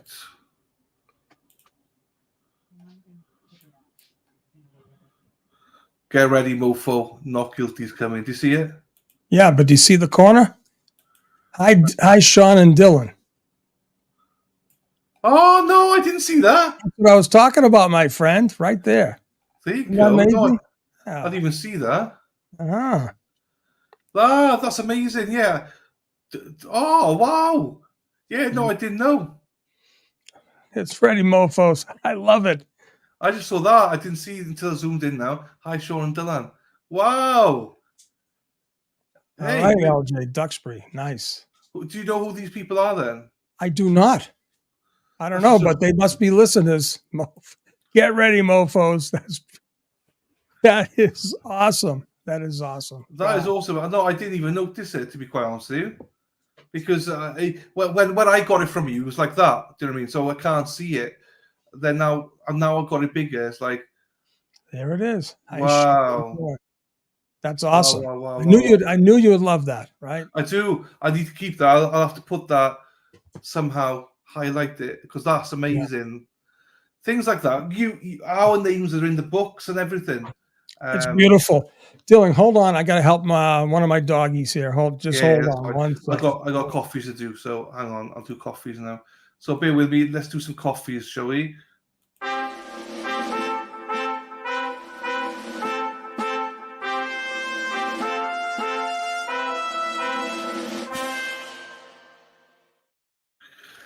Shout out to Michelle Pevanek. Sorry if I butchered that. Hang on, let's zoom in a little bit here. That's zooming out. What am I doing? Let's zoom. Michelle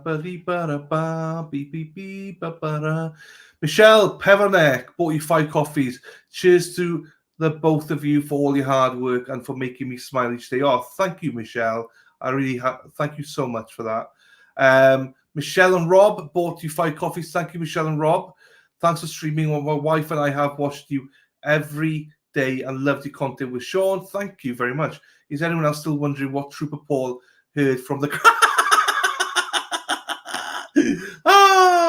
yeah, what did Trooper Paul hear from the crime scene? Absolutely. Do you know what? I needed that giggle. Thank you so much for that. That is funny. Yeah, I forgot about that. The crime scene spoke to me. What a plonker. Hey, thank you to Michelle and Rob. Thank you, Rob, for the kind words as well. I appreciate you for that. And yeah, I love it. This is why we do it. This is why we do it, people, in the sense of the last people we spoke to, you know, Paula, Liz, Peter Murphy. Isn't that great? Isn't that Scott McGuinness? Hang on, let's have another look then. Let me have another look. Oh, I cancelled it. Hang on, let me get it up again then. Let me get a look. Are you now? Oh, I don't know. No, I didn't think he was, but you guys are no. Hang on. Let's do the crowd again. Is that Sean McGuinness? It doesn't look like it is to me, but you know, I don't know.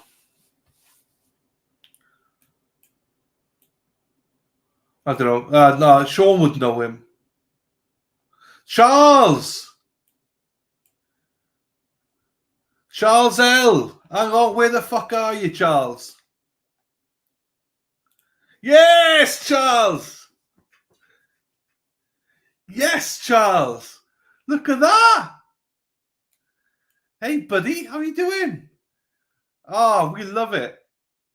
Shaw's muted, so he can't see it. Shaw's just taking the dogs out. Hey, Charles, thank you so much for that. That's fantastic. I love that. We love it, honestly. Thank you so much, Charles. Love it. That's great. Charles L. Wow.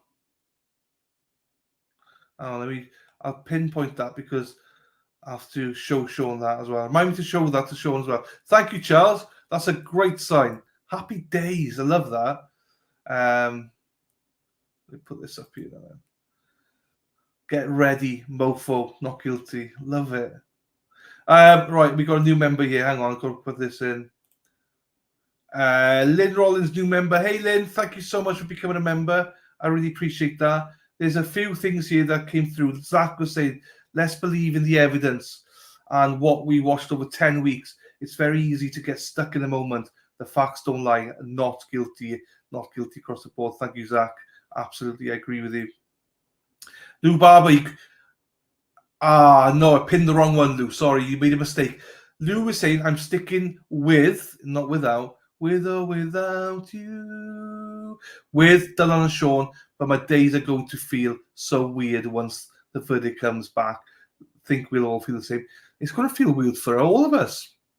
I'm going to feel weird as well. You know, I'm going to feel weird after today. I don't know what time it's going to happen today, but it's going to happen today. But yeah, I mean, yeah, it's going to be weird. Nice little family because we are family. Let's go. Ba-da-ba-ba-ba-da with me. Hey, hey. See, dog, I saw him. Hey, hamburger. Now I'll see you, mother. How are you doing, brother? Let's hit the like button. Yes, let's have a like. We've got 2,000 in chat and 1,100 likes. Please hit the like button. Oh, skip ads. Skip them for you.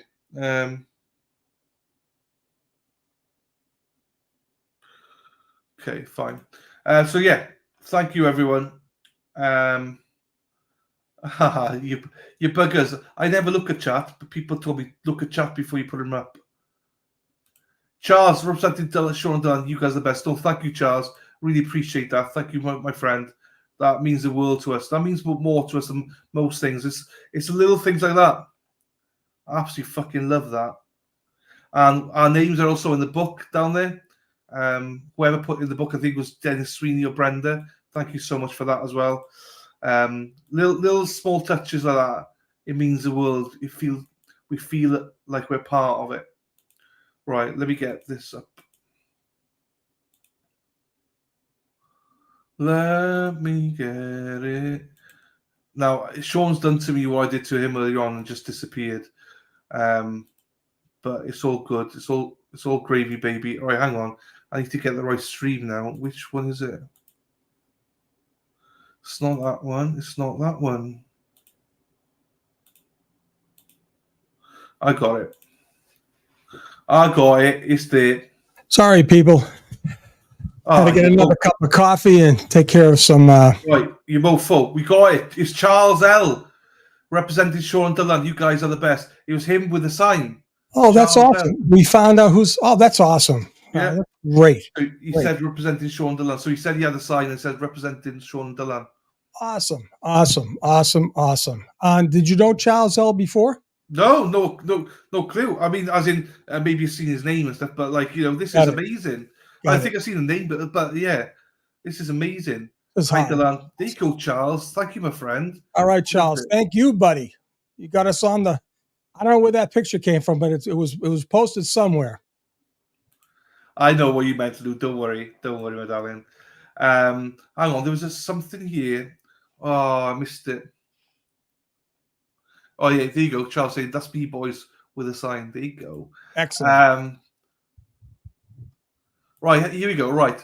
The altar call. My granddad doesn't take shit from anyone. He grew up in the 40s. He's old school, Scottish, AK. You don't mess with him. I can see Sean is the same. There you go. What a compliment. Renee says, Sean McDonough. Renee Red Boots here. Now, hold on, Renee. Renee, listen. Hold on. Keep her there. Yeah. All right. Hold on. This is huge because Renee is one of the best in the business. Hold on. Let me see this. Hold the phone. I'm holding the phone. Sean told me to hold the phone. I'm holding the phone, everyone. Hold on. Hold the phone.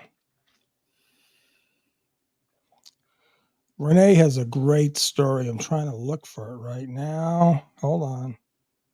Hold the phone. She was one of the first to get the Florinata. She wears red boots to the museum. Yeah. Yeah, she's known as the Red Boot Lady. Hold on. Jesus. All right. Renee Rose, you want to chat with us live on TV? Give us a little sign, and I'll give you a buzz. He'll give you a buzz, Renee. Tell us, Renee. I'll see it if you just say sure, yes. Hey, and another one here. Cousin Jill is in the house. Day 34 Fairview. Today's the day, Sean. Yeah, something has to be. Okay, here we go. Hold on, Renee. Renee says, sure, I'm here. I did flag it. I couldn't bring it up until now, so. Renee, can you hear us? Hold on. I can hear you. Oh, Renee, this is awesome. How are you? Oh, Renee, you are a beautiful woman. You really are. You're out there. Thank you so much. Renee, say hi to Dylan. I appreciate it. Say hi to Dylan. And how are you? I'm well, Renee. How are you, my darling? I am going out of my mind not being at the courthouse today. I was there Tuesday and Wednesday all day in that heat. I give those guys a lot of credit. Fortunately, I can't be there yesterday and today, but I'm going crazy like you guys, like everybody. Well, just think, Renee. I can't even believe you called me. Just think, Renee, you're with us today now. Isn't that beautiful? I know it's a beautiful, beautiful thing. Yes. Right. Yes. Right. That's awesome. How long do you think we're going to wait? I think it's going to be today. I believe it's going to be today too. The outfits on the jurors, the vibe. I don't know. I think today's the day. And the fact that, listen, do you want to drag this out into July 4th season? I mean, let's face it, you know? Well, that's what I said. Honestly, when I was in the courtroom twice, and I was shocked to see what they were wearing. I'm not putting down in any way, shape, or form, but they were in loungewear. Right. They were in sneakers. Right. They were in sweats. I was shocked. Right. Not a they're not divas like you, right, Renee? Come on now. Certainly not in red boots. No. I saw you. I saw you in court. I thought that was awesome. I really did. That was great. It was awesome. And to be honest, a lot of people do ask me, do you know Karen? How do you know Karen? Friend is Karen, your sister. The truth is, I went to all of those pretrial hearings but one. And I was able to be in the courtroom for each one. And I left one day so pissed off, a mob of people leaving, to my car. And a Boston Globe reporter chased me down and asked me if I would do an interview. And I said, sure, if you want to follow me, because I was so mad that they did not dismiss that case. And so I interview, they published it in the Globe.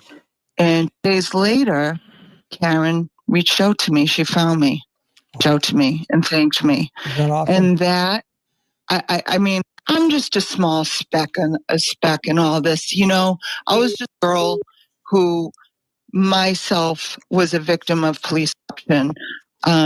It's a really sad story, and I'm not going to overshadow ever, but, you know, I had a really, really difficult time. And it was no news. I was a victim, but my name was hidden. Thank God. But, you know, it was awful. So I took I was weak then and took it all and brought it to this. And, you know, again, I just got up and made a sign with a girl. A local grandmother met up with us, and it started out like that and became huge. Did you see last Sunday on Plymouth Waterfront? I did. I saw all the photos. It's awesome. It was a sea of pink. I couldn't even believe it. It's such a message. It's such a community. We have. It's a movement like no other. Truthfully. A movement like no other. And I mean, that's all it was. Right. I mean, you know, and then to go to Tuesday to Dedham, and you saw, did you see a helicopter aerial view? All those people? I did not, but I could tell from the land, from the ground, it was pretty awesome. Yeah, so the helicopter can actually zoom in on you. You probably got Sean. Oh yeah, job. We could light you up too. It was amazing. Oh my God. Well, I didn't know they could be that deep. They zoomed right in down where I was and then zoomed back up, and showed all the people on the street. It was unbelievable. But parking my car and, you know, walking over there with all, you know, ready to rumble, ready to rock, walking down that whole street, I will say, and I've said this to people privately, it really was overwhelming for people to say, "Hey, oh my God, Renee, it's you. Oh, Renee, can we get a selfie?" I had no idea what an impact just that Plymouth standout made. And it made me cry. Of course it was overwhelming. It was just, you know, I'm so proud of all these people. I'm so proud of, you know, it's not easy for everybody to get up there, and, you know, people using vacation time and people that work overnights and then go to bed and they just go straight there. I mean, there's so many phenomenal people there and what they've done for, and I don't know. It's something I've never experienced, and it was pretty cool. It was pretty cool. And Sean, we're all obsessed with you at the Plymouth Standout. Jesus. God, you got me obsessed with Dylan. Yeah, Dylan too, but we have a little group chat, a little Plymouth Standout chat, and we'll say, Sean on the Golf is on, and everyone is like, all right, and we all jump on and watch. I'll have to invite me to the chat. I want to come in the chat. I like chatting. So it's great. Yeah. Dylan, you do a remarkable job out there as well. Thank you, Renee. Well, not as remarkable as you guys out there, so I just play a little small part, as they say, and try and keep Sean under control, which is probably the toughest part of the job. It won't be hard today, buddy. I'm hitting the wall already. I know. No, but Renee, we did. What I love about you, Renee, in particular, is your passion, your swag. I love your swag. I love how nice it was for you to go in to the courtroom that time. Really dressed up beautifully as always. You're a great addition and leader in this movement. I love it. It's beautiful.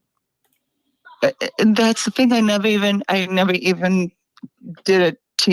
Lita was. It's just crazy to me. I just really, and I appreciate that, Sean, so much. No, it literally was just I needed to get there and support her. I just couldn't sit on my couch and read Turtle Boy News anymore.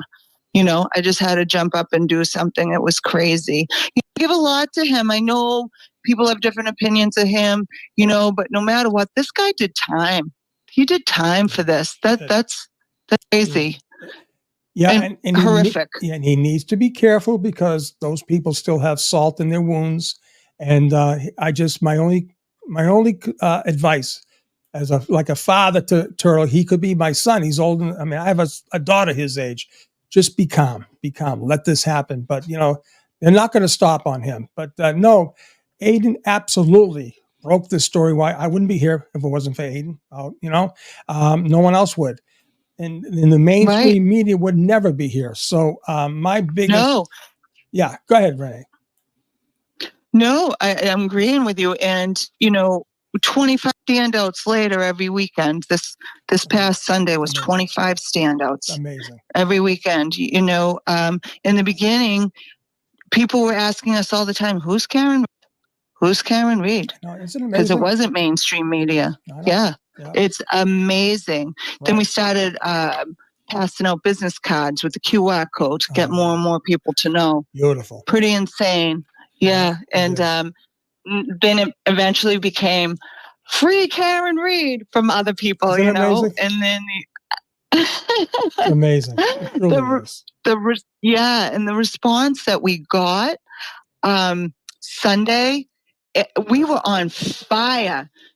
And the more honks we got, the crazier it got. I mean, we had big groups of motorcycle guys revving up their engines. I mean, everybody's on our side. Yeah. It was just, I'm still in amazement of it all. And all the sacrifice that everyone's done to help and support her is worth everything. Everyone's just waiting on this not guilty. Please tell me it's a not guilty. Do you think it's going to be a hung jury? No. Tell me what you think. No, I do not. If they knock on the door today and they say we're ready, it's definitely a not guilty. Now, if we go beyond today, which I don't see them doing, it wouldn't make sense. It would not make with the holiday weekend coming up. We know back in the day, it was always the first 2 weeks that included July 4th. Nobody wants to be stuck in a courthouse. Nobody wants to be stuck. You either know it or you don't know it. This is, like I said, I know they're doing their work, but guess what? The work is done. Make the goddamn decision. Make it. That's what I'd say. I love it. I know. It's so awesome. I love you. You're fabulous. When are you coming up here? I'm coming up soon. Trust me. I got dual responsibilities, but I will let key people know. Like I said, I don't want crazy stuff. There's definitely people that I'm going to see, and you're definitely one of them for sure. Absolutely. Oh, I hope so, because I'm dying to meet you in person. Absolutely. Love chatting with you. Love texting. Beautiful. I'm dying to meet you in person. You got it. Yeah, all right, I only have one request, Renee. I know it's tough. I know it's tough with the summer. I want those red boots on. That's what I want. Okay, you got it. I'll die for you. I'll do it. I'll sweat and die and be hot. No. for you. No. I'm just kidding. Just carry them. I want a picture with those red booties. That's beautiful. Thank you so much. That's so fabulous. right. You got it. Dylan, parting words for Renee. Dylan, Thank you, Renee. Thank you for everything you do. It's lovely hearing from you, your bubbly self and stuff, and hearing the stories. And it's the real people. That's why we love doing this, is to talk to real people like yourself. I've loved these phone calls today. I'm glad you've been a part of it. Charlie Banana. Thanks so much, Dylan. You keep doing what you're doing. I'm so glad you picked up this story, and I'm so glad you've been advocating for Karen as well. You're just fabulous as Sean. Thank you so much. Thank you, Renee. I appreciate that. All right, Renee, it was a pleasure. And listen, read Karen Reed. Free Karen Reed. There you go. All right. Hey, do you have any messages for Kimmy? That lady, Kimmy, who gave me a hard time? Kimmy, you know what? I'm really not a big swearer, but you know what? Go fuck yourself. Yes. So good. So good. You're the best, Renee. Thank you so much. All right. Look We'll at talk that. soon. That's beautiful. See you, Renee. Take care. Right on cue. That wasn't even discussed. And look at that. Come right out at it. Oh, Jesus, I love it. Oh my God. That is incredible. We did have a guest, but he's had to leave. So man. But hopefully he comes back. in the green room. But obviously, it was just bad timing, you know. But it's all good. Hopefully he comes back if you're listening. Yeah. But yeah, I mean, these calls are great, Sean. I mean, this has kept us going. I mean, thank you to you for getting the guest list and everything for us. You know? Listen. This phone had hardly any people in the in my contacts. I've got more contacts now that I could never imagine having. And I can just, and it will just bang on. Here we go. You know, I'm so happy they're responding the way they are. Some people are kind of funny, you know. They, I don't want to get on. And yeah, no, I know, but you know, it's you, Sean McDonough, it's El Jefe. You know, you've got this bubbly personality about you that everyone it's infectious. That's what Howie Carr called me. He said, Sean El Jefe. Yeah, you are El Jefe. It's like, you know, but no, you're infectious. You're everyone's best friend. So it's. They say I'm everyone's uncle, father, grandfather. Yeah, your best friends, everything. People look up to you, man. You know, and so that's a good thing. You're a role model for a lot of people. So, you know. Well, anyways, all I want to do is get that poor officer, John O'Keefe, the justice he deserves. And if I can get that hook, I don't care how it happens. I want it to happen. I'm not done until it does happen. You know, the first ring in this whole movement is to get Karen Reed exonerated. That's the first ring. Okay. The next ring is to get the justice for John O'Keefe. Right.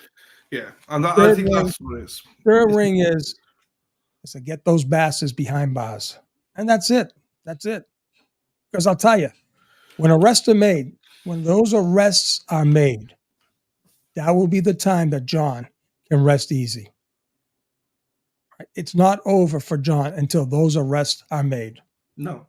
Okay? No, I agree. And I will do everything in my power. I'm not going to know.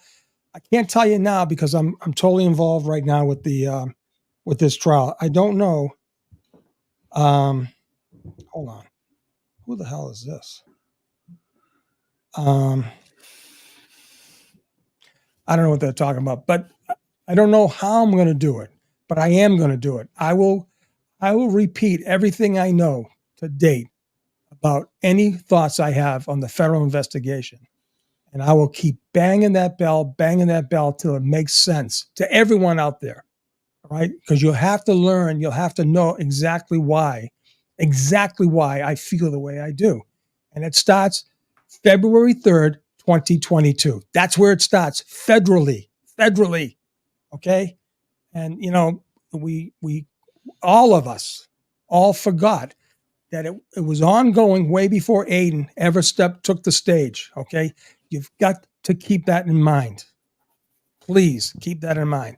And that's why I'm so hyper focused on the federal side of this investigation. Yeah. Yeah, it's only the start. Today is only the start. The verdict is only the start of another journey, Sean. So and that means this crew still carries on.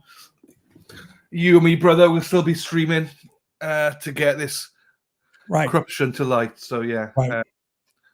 there you go. There's that one. It's pouring down here in Naples right now. Pouring. So I've taken the verdict clock. I've switched streams because people tell me to take it down because of the advertising and stuff. So I took it down. So the verdict clock's not on there anymore. So whose stream is this? This is it Boston 10 WJAR.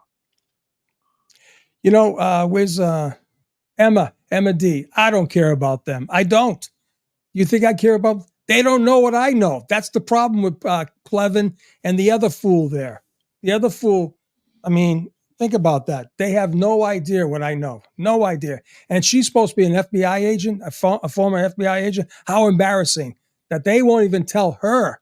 She used to know the secret handshake. I guess they had to change it. They had to alter it for her. They couldn't let her be a part of the team anymore.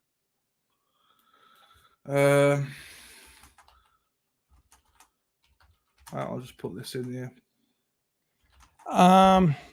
Where are we right now? 11:34. You know, I don't know what time they get served lunch. 1 o'clock. They get served lunch at 1, huh? The lunch comes in about half 12 yesterday, I believe it was, and then so no one actually knows if they stop for lunch or not. No one knows. They just get put in the room for them, and that's it. Yeah, what I understand is they have working lunches. You know, so they bring them to lunch and they sift through everything. You know, so because they probably do have breaks and stuff like that. Because some of them might be smokers, and you know you're gonna have to have a cigarette break and stuff. So yeah, exactly. So we'll see. So, but just a reminder: between 1 and 2, there'll be nothing happening because nothing can happen. People say 227 the verdict. I know. How much would that be? At 227, a not guilty verdict comes out. When the first words are said, it would be at 220. That would be awesome.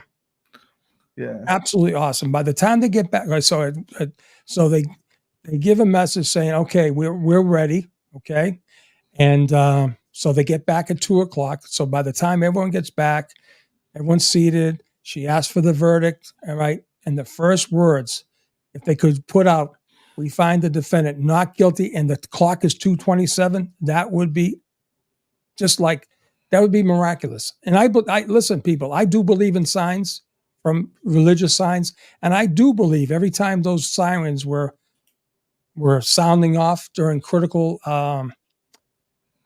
time frames in that trial, I do believe that was John giving messages.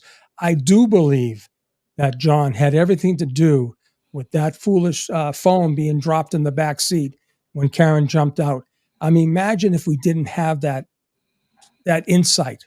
Imagine that if we didn't have it. That they call those things God shots. Okay, don't ever be confused by that. I'm telling you, these are called God shots, and things happen. They're not coincidences. Nothing is it's always for a reason. I'm telling you that. Hang on, Sean. I just got a message here on PayPal. Thank you, Karen Barrows, for the PayPal. She says, "Sean and Dylan, can you call Audrey Presti? Love to know what her voice sounds like. All that work she's done is amazing." I absolutely, and Audrey is an angel. She really is. And I want to check with her first because of course, we don't bring anyone on with because I don't want to. Thank you, Karen. Thank you, Karen Barrows, for this PayPal. Thank you, Karen. I want to get you on too, Karen. So thank you to Kerry Sullivan as well for the super sticker. I appreciate that. That's a lovely little boat you got there. That's a nice little picture. Thank you, Kerry. I appreciate you. See, my mods keep me in the fight here. You know, they're great. People say, "Can I call in?" It's difficult to call in. People, if Sean's got your number, he can call you. But if not, the thing about the call in, it gets flooded, and you hear beep beep beep beep, all the beeps. You know, and I'm trying to get Kim Fordham. she's a big supporter. Really want to get her involved. So Michelle T says, Dylan Sean, you need to rewatch the video from Waterfall. Aussie Insider pointed out, and then let's just replayed it. Higgins gives Joseph Keefe and calling him. We played it yesterday, Michelle. We played the Lily's one, True Crime Kangaroo. So we played it yesterday. Right? Yeah, that's the video. So we didn't play Aussie Insider's one. It's True Crime Kangaroo, who is Lily. We played that one. So yeah, it's interesting though. It's interesting to see that.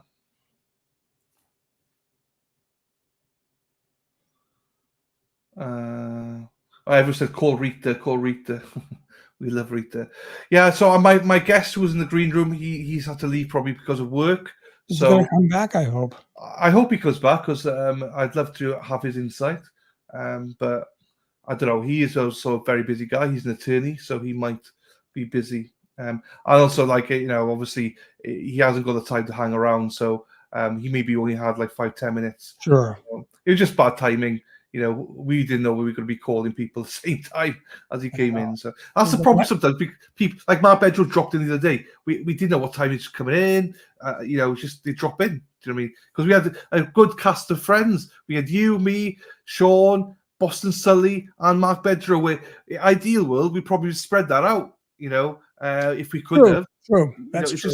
Sometimes Everyone came in at the same time. Yeah. At least they came in. I'm telling you. No other content creators are doing this. No. Right? No, I agree. We got Em here saying, sorry, Em, I did miss. Thank you for the reminder. Sean, are they considering the Brady law? No. No. Not at all. That's not them. They're considering, they have to line up the evidence to the charges. No, they should consider, all the, everything. Paul Munns is saying, hi, guys, New York detectives Ed Wallace and Duty Ron are spitting fire with Melanie Little right now. Ed is calling on feds to come in immediately. Absolutely. Ed Wallace, I'm going to tell you right now, Ed Wallace is a great guy. Duty Ron, they got into it a little bit late, but I think they held back because listen, I get it. All right. I'm the fool that jumped in. I'm happy I did. Right. I'm happy I did. But Duty Ron, Ed Wallace is a great guy. I saw them, the two of them, their inaugural comments on the John O'Keefe murder, and they are free Karen Reed. They know it, and Duty Ron knows it. So I'd love to get those guys on my show. All right, and that's right, Peggy. Ed Wallace and Duty Ron, they're great. They are right, but I needed support last June, a year ago today. I needed support. I was the Lone Ranger out there waving the flag. I had tons of support from all the free Karen warriors, right? I had tons. I needed some blue. On my side. Then I found Peter Murphy, So anyways. Yeah. Yeah, it's interesting though. There's more and more people coming out now, so. But as you say, you're a trailblazer, Sean, so. Listen, I went with my gut.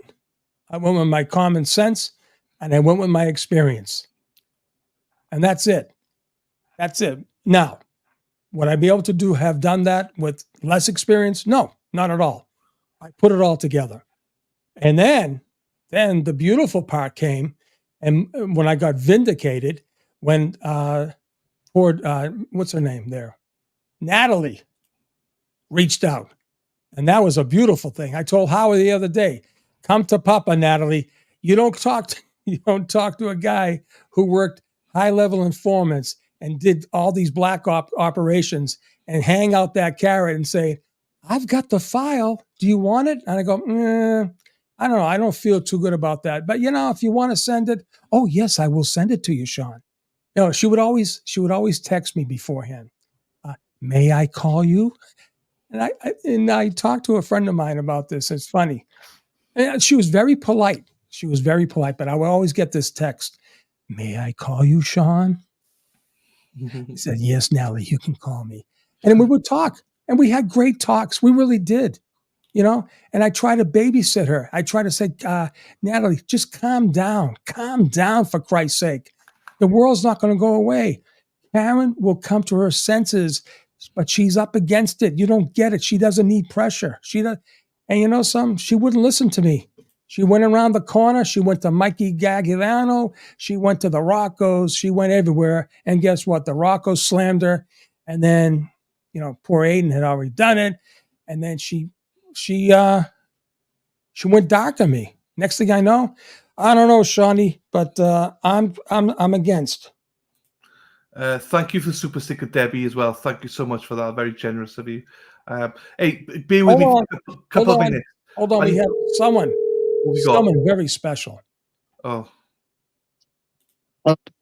Hello. Hello. Can you hear me? Yes, this is Sean with the Dylan and Sean Road Crew in the morning. Who am I talking to, please? And where you calling from? This is Audrey Prusty, and I'm calling from Maynard, Massachusetts. Maine. And I just had a panic attack when I heard Dylan in my name. There you go. Audrey, obviously, you know, Audrey is the administrator for me on my page. She's a great mod on the what do you call it? The YouTube channel things. Mod. Audrey, Jesus, how the hell are you? A wrench holder. You are I'm a wrench. great. How are you? Good, thank you. Audrey, say hi to Dylan. Hi, Dylan. How are you? I'm very well, Audrey. How are you? Hope you're well. I'm great. Congratulations on all your big numbers this week. You deserve it so much. Oh, I appreciate that, and thank you for all your support as always. And thanks also for all your hard work in the Facebook group, the research that you do, the databases, witness lists, and all that. It doesn't go unnoticed. We use it a lot, so thank you. You make our lives a lot easier, Audrey. So appreciate you for that. Yeah. Well, thank you very much. I want to do everything I can to help and support Aaron. So yeah, thank you. And Audrey, everyone in the chat here, I know you can't see it, but everyone's giving you love. Hi, Audrey. Thank you for coming on, Audrey. It's just beautiful. It really is. Well, I appreciate it, and I thank them. You know, I'm having a much better day today than I was yesterday. Yesterday, I was not feeling very optimistic, and I'm feeling much more optimistic today. So I'm hoping we're going to have a good result soon. And I don't really want to wait till 2:30. No, Sean. I don't either. Sooner the better for me. No, absolutely. There's no doubt about that. Yeah. Yeah. And by the way, you know, you've both of you have been cheering me up all these long waited days for the jury to come back. And I was in my house peeing my pants laughing all morning at you. It was incredible. And you know, something's funny. Like my wife says, that natural things are improv. It just happens organically. And I don't know how it happens, but it does. It is kind of funny. God. Yeah, absolutely. Did you see my post on the chat that said, when you ultimately get put in an old age home, they shouldn't charge you because you are going to be the entertainment for all the other folks. I hope so. Because of my early dementia. That Kimmy. Hey, did you hear that yesterday? Well, yeah, we all know about Kimmy. You have any messages for her? Come on, Audrey. I want to hear you. Give a message back to Kimmy. One of my favorite words, but now I'm a little bit embarrassed. But hey, Kimmy, fuck you. Yes. Hey, this is what it's all about. This is beautiful. This is great. Audrey, you're the best. That's great. Yeah. Well, thank you so much. All right. You know, I'm gonna go watching your show. And keeping my fingers crossed. I've got all my fingers and my toes crossed. Okay. Say a prayer. Great. And like I said, we'll be here. No doubt about it. Okay. Thank you, Audrey. And thank you, Audrey. Thank you, Audrey, again for all you do, for all you've been doing. Audrey's been in the trenches with me way back when, and I'm really glad she's took the time to come out here and give us her words of wisdom. She's a very lovely, lovely lady. Very nice. Well, thank you. Thank you so much. Love you too. Okay. Thank you, Audrey. Thank you very much. Bye-bye. Talk to you. Okay. So the VFW packed again, and two people in front of the Tahiti with signs saying she's guilty, right in hell, standing on Route 1, the Tahiti. Hey, sure. Let me come back in a second. You come can on. go. I just need to pop to the toilet for a second. Pop the loo. Is that the loo? I need to go for a piss. All right, there you go. So let me get back to you guys want to hear about my time with what's her name? Audrey? You know, I mean not Audrey, Jesus. With Natalie, right? So, it was weird because I was just off the show with Aiden, right? And I got this weird reach out, and she says, hello, on the text. She says, I am Natalie. And to be honest with you, I didn't know who Natalie was at all. I had no idea what or who Natalie was in the whole scheme of things. I was just getting into the case. I was reading all the reports. I was reading Aiden. Of course, Aiden never said a word about Natalie, obviously, and I didn't know who the hell Natalie was. So I said, oh, okay, Natalie, how are you? She says, oh, I love seeing you on Aiden the other night. I would love to talk to you further. I said, sure. Who are you? She says, you don't know who I am? I go, no. She says, that's impossible. She says, you don't talk to Karen Reed? I go, no.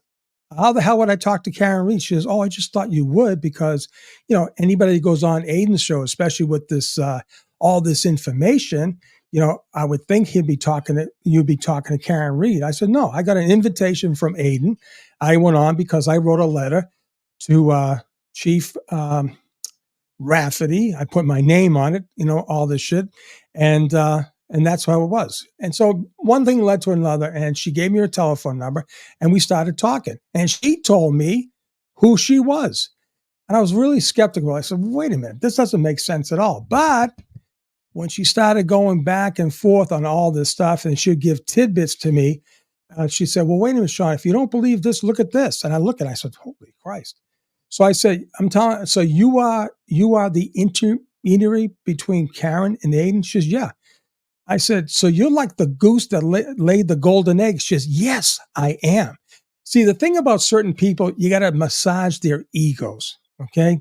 And she was a classic. And, in my job, you got to figure out motivations. You got to figure out what makes people tick, okay? And not in my wildest dreams did I ever think I'd be working her as a source. But in actuality, somehow after being retired for 12 years, I actually worked her as a source. And I massaged. And, she'd give me some crying. And she said, you don't know what they've done to me. And I said, well, what do you mean? All this stuff. And anyways, make a long story short, the day finally came when she said, Sean, I'm sorry, I can't do this anymore. If you can't help me, I said, Natalie, what the hell do you want me to do?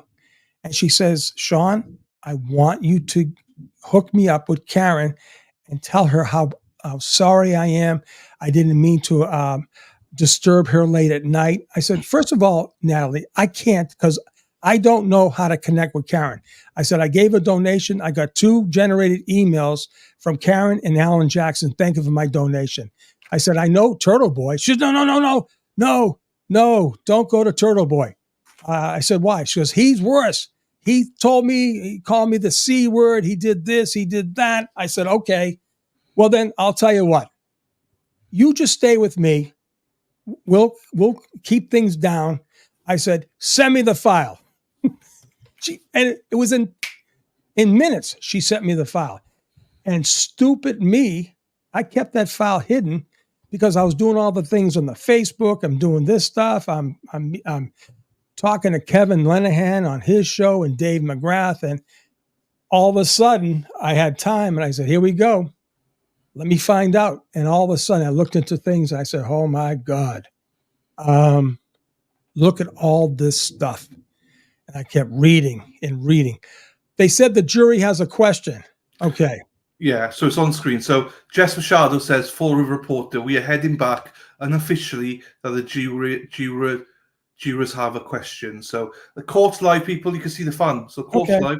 Okay. So so it's a question. This will show us a lot what this question is. Yeah. It'll tell us a lot. Right.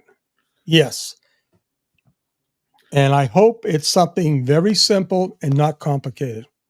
Heather Taylor, I bring Heather Taylor up 3 times, right, in 3 days. One, she's talking about dicks. The second one is about tits. And third one is calling someone a dumb bint. Kimmy, you dunce. I love it, Heather. I love it. I have never seen Heather with a potty mouth, ever.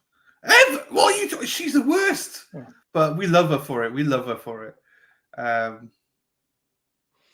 my little baby, it's thundering out and she's petrified. Oh, She's no. literally trembling. What's the name? Paris. Paris. Because I don't remember the names. Hang on. Hello, Paris. She's trembling. Oh, Paris. It's all right, babe. She's my little girl.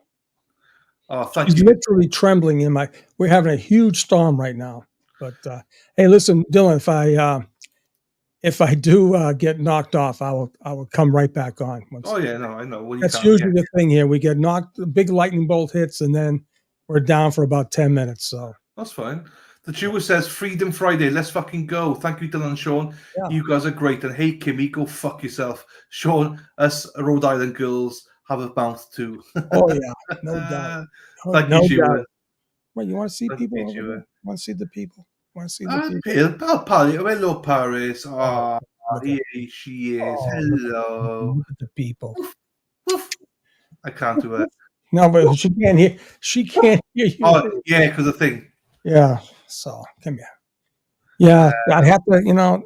It's funny. The other two, they could care less. This one, and she knows too. She can smell the rain, and she knows. So, but when she doesn't like the bad boomers, right? No boom booms, right? Derek's in the chat. Scooby, Russian rook.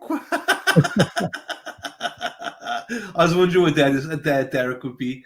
So there you go. Yeah. So everyone loves Paris. Oh, so cute, so cute.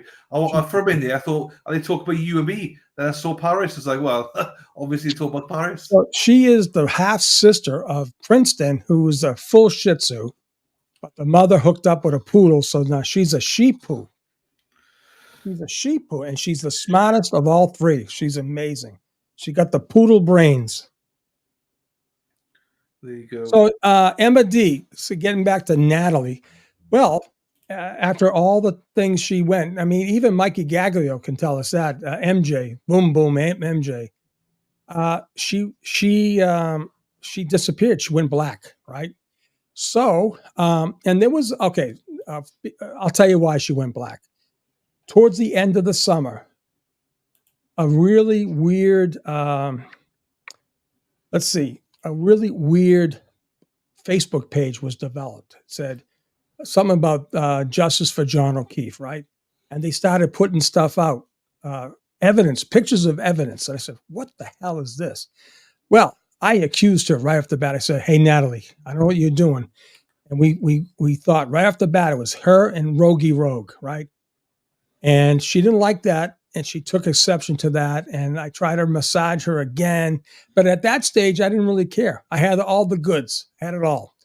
So, we found out it was definitely Rogie. It was definitely her, and that wasn't very good. But all of a sudden, she went black. She went dark on me, and it wasn't until Aiden's arrest. She reached out to me. She said, "Did you hear the news?" And everyone saw the post, right? I said, "Yeah," and all that stuff. And she goes, "By the way, Karen's guilty." And I go, "Whoa!" And that was it. So that was October 8th or 9th when Aiden got arrested. And that's what she said to me. I said, okay, pal. All right, you're done. And that's right, MJ Gaglio, right? And I said, well, you're done, right? And we had she sent me the stupid sea walk, the crip walk that I think must have been, what did happen to Dave McGrath, Katie? No, I think Kate developed that picture and put because Kate's very, very she's very talented on these stupid things. So I think she plastered Natalie's face on the crip walk. You want to play the crip walk a little bit? Because back when times were good with me and Natalie, and when she started like Rogie Rogue, when he had his alternate name J. Robert, he was saying, "Oh, we have the heroes of this whole movement.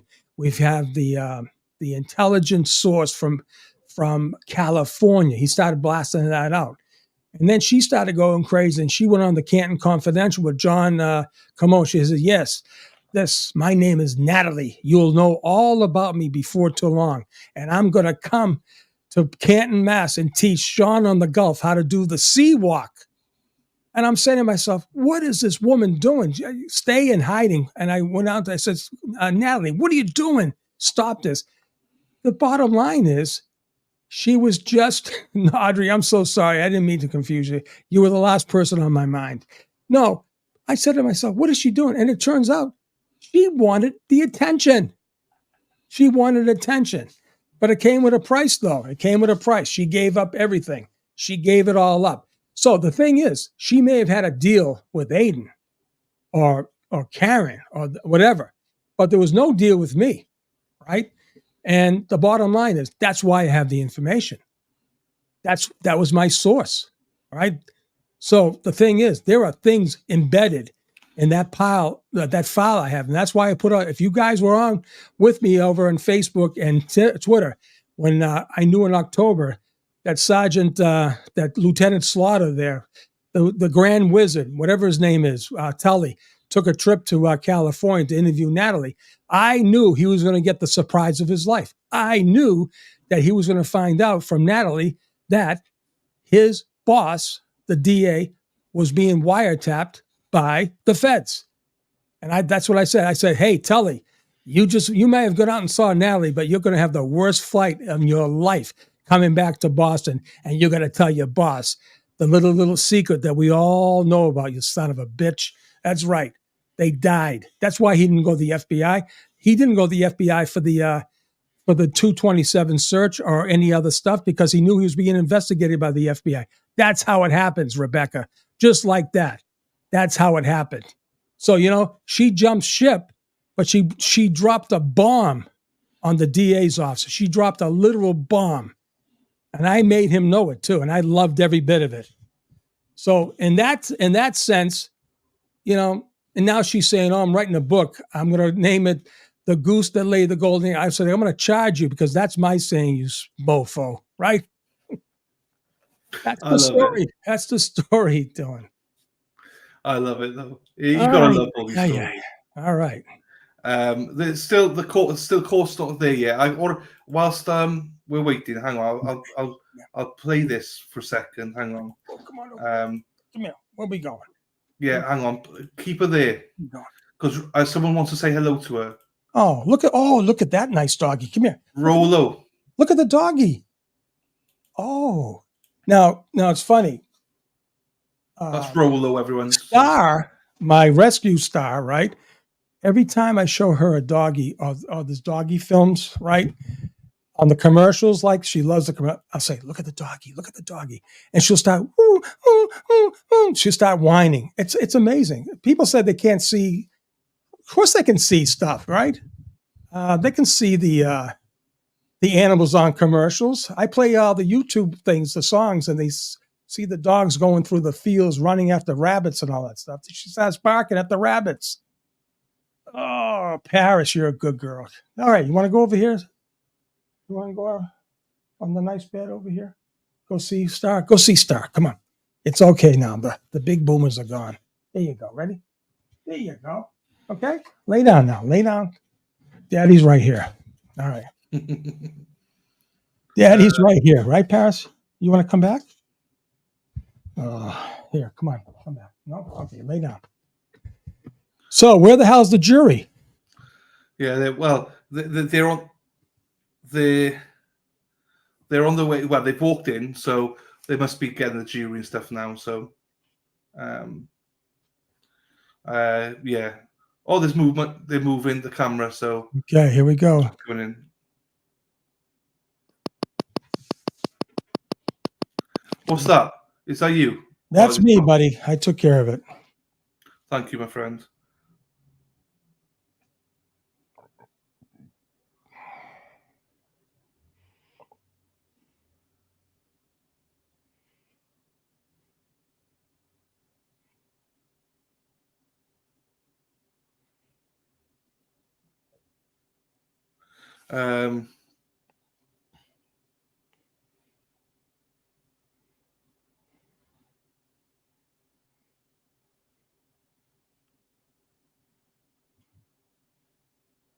All right.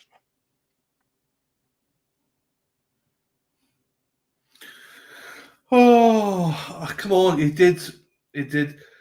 Yeah, so we don't know what the question's going to be. This question is going to explain a lot to us, Sean. It could be anything. It could be a question saying, what do we do now?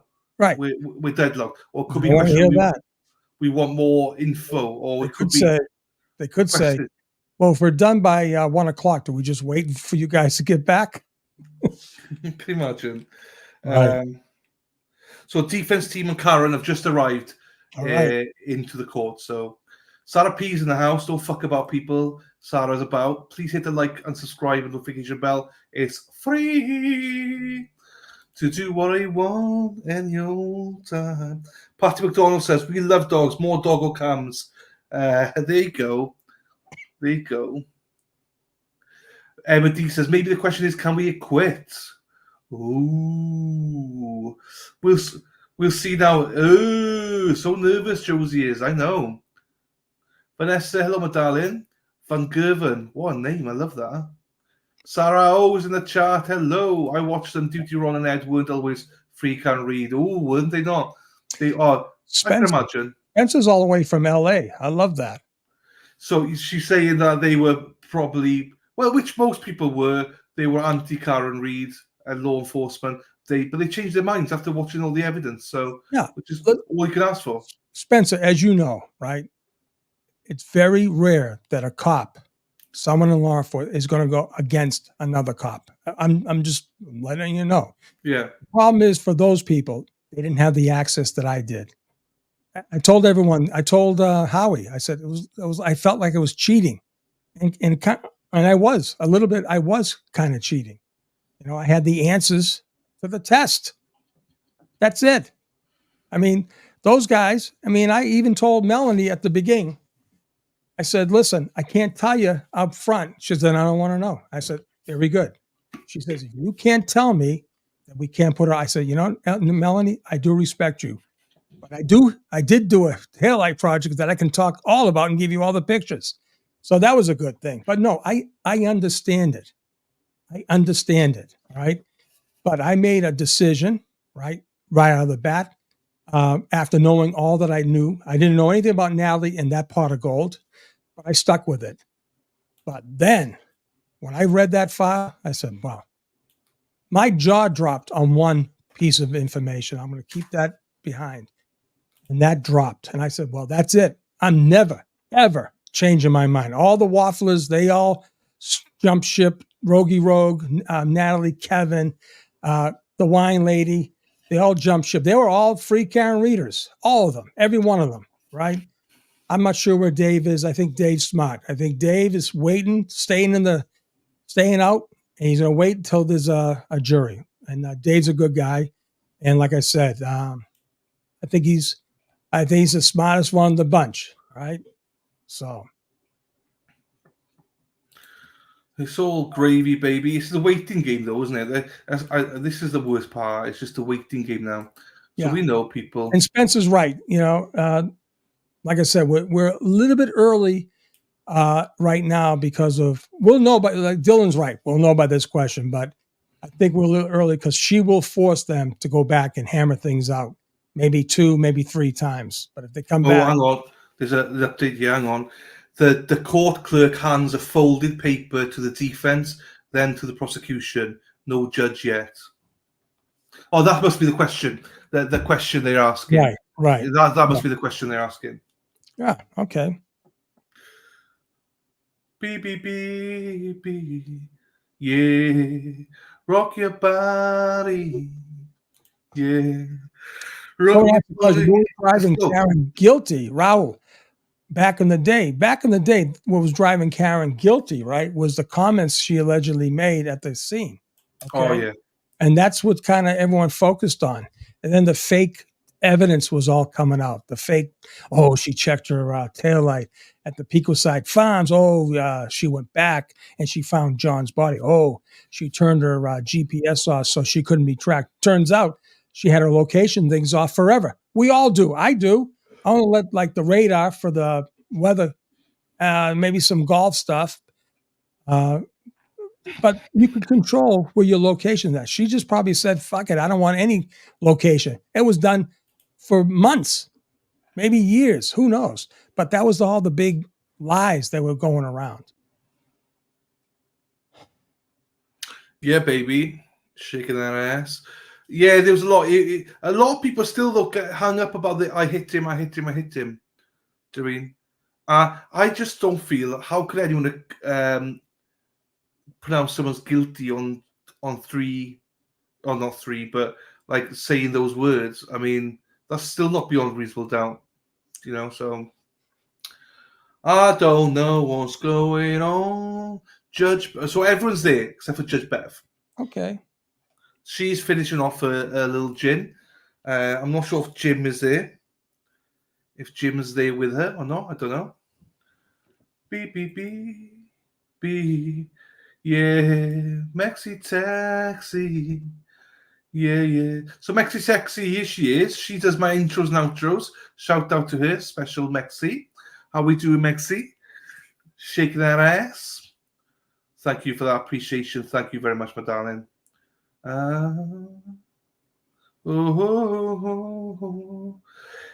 This is a part I hate. There's a fucking waiting. The waiting game is long. Because we know we're just waiting for the judge. Literally, just waiting for the judge, people. And then she's finishing off her gin or Jim, both probably. It's probably down to VFW in Dedham. Jim's pouring them. She's pouring something else. No, she's probably down to VFW with the McAlberts. Yeah, probably.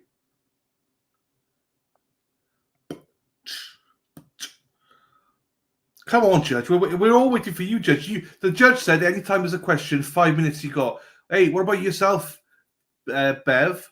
It should be the same rule for you as well. She's probably got 2 fingers left. She's like, ugh. 2 fingers.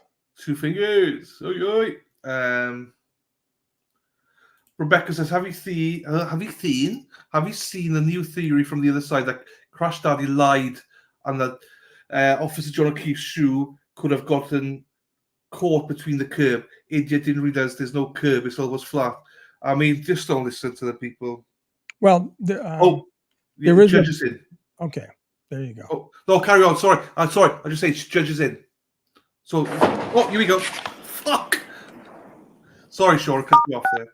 You are unmuted. Thank you. You see the court session. We're back on the record on 22-117, the Commonwealth versus Karen Reed. Okay. All right, so counsel, you're aware of our note from the jury. Dear Judge Cannoni, I am writing to inform you on behalf of the jury that despite our exhaustive review of the evidence and our diligent consideration of all disputed evidence, we have been unable to reach a unanimous verdict signed by the foreperson.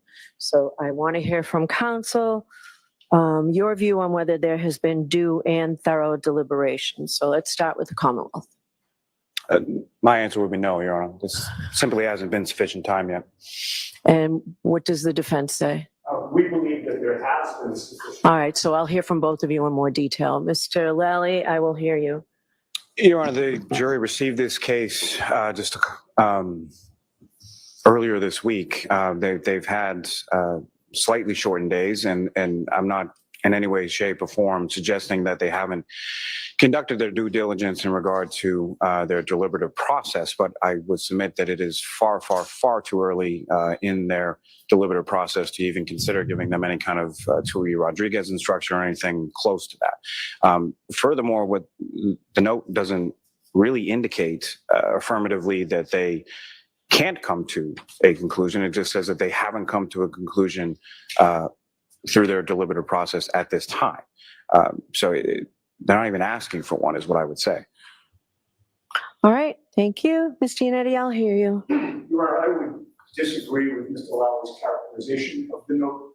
The word exhaustive is the word I think that's operative here.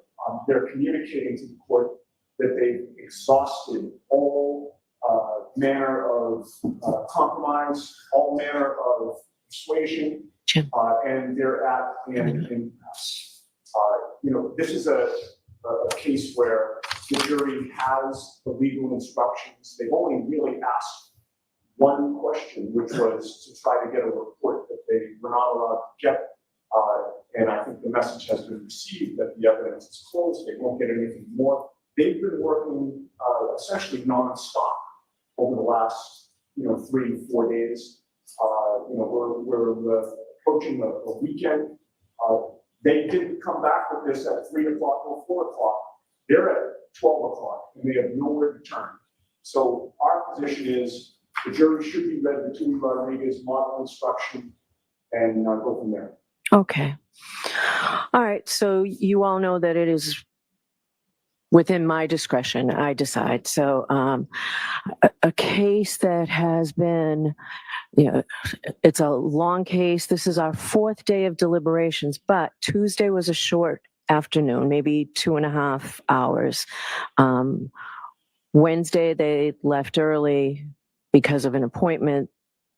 Yesterday was also shortened a little bit. And this note arrived with less than 3 hours of deliberations today. So the length of the trial, the length of the deliberations, I know the case we heard from 74 witnesses. There are 657 exhibits, very complex issues in this case. I'm not prepared to find that there have been due and thorough deliberations at this point. So I am going to send them back out. We'll bring them in and we'll do that now.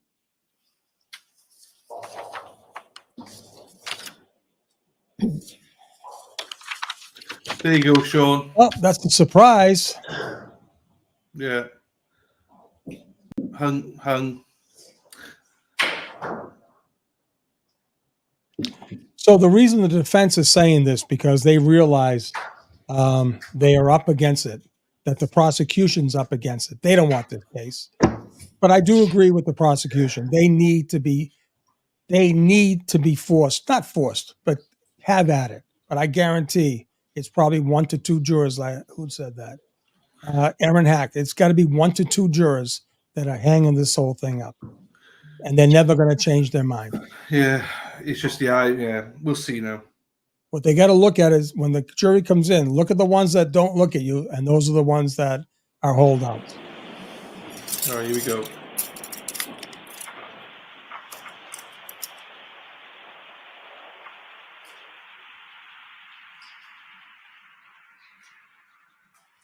All right, to the court, please. Your attention.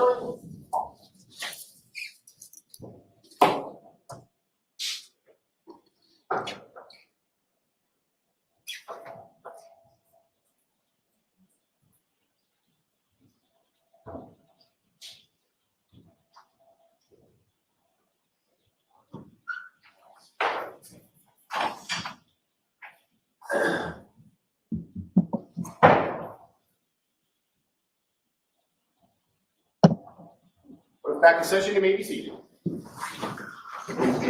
Right. So, jurors, I'm in receipt of your note. I'm writing to inform you on behalf of the jury that despite our exhaustive review of the evidence and our diligent consideration of all disputed evidence, we have been unable to reach a unanimous verdict signed by your foreperson. We all know how hard you've been working. Lunch will be arriving shortly. When it comes, I'd ask you to clear your heads, have lunch, and begin your deliberations again. Or continue your deliberations. All right? So I'm sending you back out. All right, to the court, please. Follow me, please.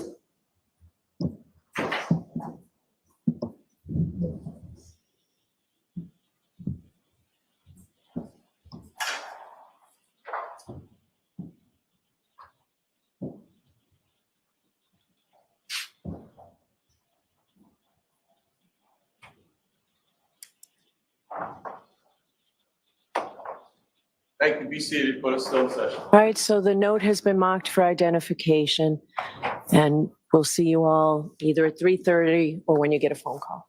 All right. Okay, Sean. Back to it.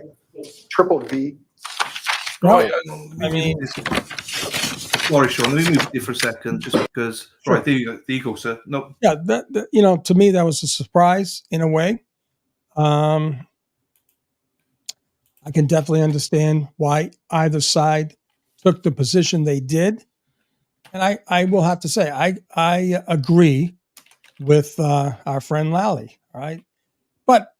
the foreperson probably knows off the bat that whoever the holdouts are never going to change their mind. Yeah. No, I agree. Bedro is interesting here. He says, Bedro Law says, his only comment was, give them the Allen charge and get back to work. So he's the same, just like, give them the Allen charge, get back to work. Right. You know? Exactly. I don't think that. I do think it's look. I think it's more positive than negative because I think the hung jury is not towards guilty; it's towards not guilty. Right. And you would think, oh, why is Lally wanting this then? Because Lally don't give a shit if it's not guilty or guilty. He doesn't care. He's like, just get off my hands. That's all he wants. Get off my hands, and we'll be done. Right. Where so once it's all over, we will then find if it becomes hung jury, we'll then find out what the score was. Was it 10-2 and stuff like that? Will we? Yeah, we will. Yeah, they'll poll them. Not live, but the lawyers will go back and say, right, what was the score? Okay, good. All right. So the jury will have the opportunity, unless this is something Mass doesn't do. So forgive me if it's not. In normal states, the defense get to go and the prosecution get to speak to every juror, and then there's a poll amongst them. How many people talk? A juror can go on Aidan's show and go, well, there was 11 of us who were not guilty and one guilty. So we'll one way or the other, we will find out. You can guarantee Aidan will get that one or several jurors to come on the show, no doubt. Yeah. So it's a shame. It is a shame. So if you think about it, so the defense scaled down their defense of Karen, and they went right at the belly of the crux of the case, right? Okay, there's a reason they did that. There's also a reason why they're not upset that this is hung. I don't want to read too far into this, but like I said, they don't care. They don't care, right? That is an interesting dynamic to study. They're not bothered by a hung jury. Okay, they're not. So, I have my thoughts. I don't want to say it too soon. I do have serious indications of what my mind is saying right now, and it's positive. It is positive in many ways. So, so many people all know what some of these things are, right? So what Bedro was on about was an Allen charge. So what I'll do is I'll get Wikipedia here. It's easier. Just take it with a pinch of salt. But this is basically what a Allen charge is for people to know. I'll put this up on screen. Present share screen. Let's put us here. So Allen charge was a United States Supreme Court fine, whatever. Amongst other things, approved the use of a jury instruction intended to prevent a hung jury by encouraging jurors to minority to reconsider. The court affirmed that such an instruction becomes known as the Allen charge and is given when or after deliberations jury reports that is deadlocked, unable to decide on a verdict. The Allen charge is sometimes referred to as the dynamite charge or the hammer charge. Allen is based upon the Supreme Court supervisory power. So, the gist of it, this is some of the text that she could have done or she will do in the future. Members of the jury, because she did not give an Allen charge, she just said, go back. I'm going to ask that you continue deliberation in an effort to reach agreement upon a verdict and dispose of this case. I have a few additional comments I would like you to consider as you do so. This is an important case. The trial has been expensive in time, effort, money, and emotional strain to both the defense and the prosecution. If you should fail to agree upon a verdict, the case would be left open and may have to be tried again. Obviously, another trial would only serve to increase the cost to both sides, and there is no reason to believe that the case can be tried again by either side any better or more exhaustively than it has been tried before you. Any future jury must be selected in the same manner and from the same source as you were chosen, and there's no reason to believe that the case could ever be submitted to 12 men and women more conscientious, more impartial, or more competent to decide it. or that the other more or clearer evidence could be produced. If a substantial majority of you, your number, are in favour of a conviction, those of you who disagree should reconsider whether your doubt is a reasonable one, since it appears to make no effective impression upon the minds of the others. On the other hand, if a majority of even a lesser number of you are in favour of an acquittal, the rest of you should ask yourselves again, and most thoughtfully, whether you should accept the weight and sufficiency of evidence which fails to convince your fellow jurors beyond a reasonable doubt. Remember at all times that no juror is expected to give up an honest belief he or she may have as to the weight or effect of the evidence, but after full deliberation and consideration of the evidence in this case, it is your duty to agree upon a verdict if you can do so. You must also remember, if the evidence in this case fails to establish guilt beyond reasonable doubt, the defendant should have your unanimous verdict of not guilty.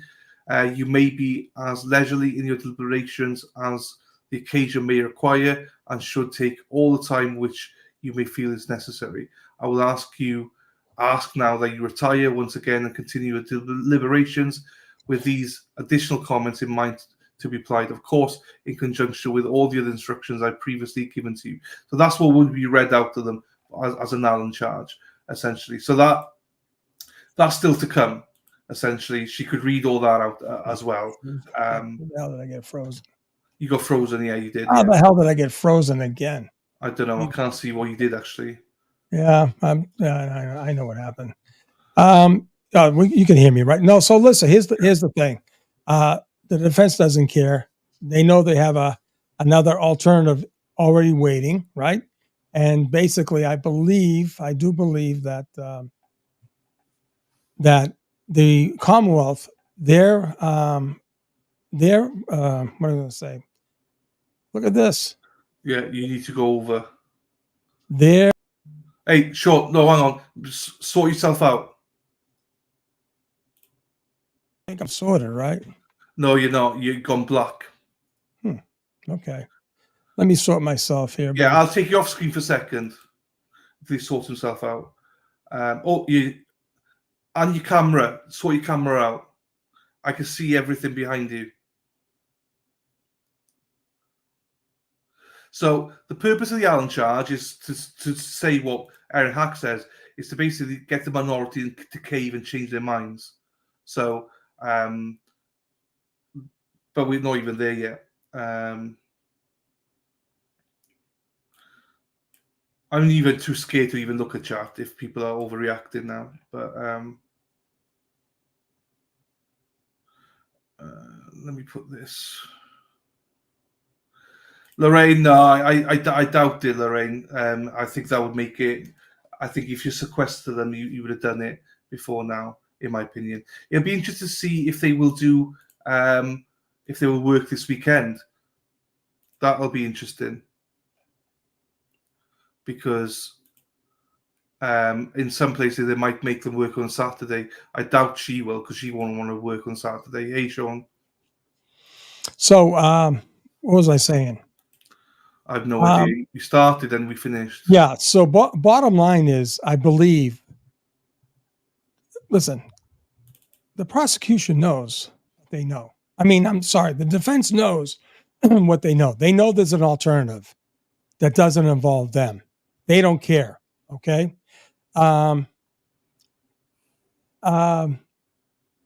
The prosecution, on the other hand, know that if they even entertain to retry this case, their evidence is not going to get any better, right? And the defense's evidence is going to be much better, much better. Remember, this was all forced upon them. Neither side was ready. Neither side. No. And this is what, look, so Bedro comes out. This is why I say it. Judge does nothing, basically. So she's not done the Allen charge yet. So she could have given an Allen charge on day 4 of deliberations. That's probably to come later. She should have given an Allen charge to push those, because I'm confident that those holdouts are the guilty holdouts. Right. So essentially what I read out to you earlier on, guys, is what is needed so they can be pushed to vote not guilty. And Aidan says Lally doesn't want a hung jury for many reasons. They'll never find another jury to convict her. This is political suicide with Michael Morrissey. Michael Proctor could be fired or indicted by the next trial. Absolutely. So yeah, I agree. And obviously the defense, as Sean's alluded to, they're in a great position. Obviously, because they're hedging the bets a bit as well here, Sean, in my opinion. Sure. Because at the end of the day, if they acquitted and they find out there's 11-1 not guilty, that's pretty much impossible for the Commonwealth to retry her again. So let's get her done with. She's acquitted. Hey, happy days. Let's go. So that's why they're pushing for this. I would suggest, but if yeah, they have more than 2 jurors that are saying that she's guilty, I don't know. I mean, I think 1 to 2 is a victory for the defense. Any more than 2 is not a victory. Yeah, any more than 2 is not a victory. No. 10-2 is fine. Any more than that, it's not a victory. Right. And listen, they're supposed to be honest on their little charts. And what do? They did do the criminal background. I mean, NCIC checks on them. All right, okay, fine. But it doesn't matter. It's very hard to get a jury who hasn't heard about this case, So.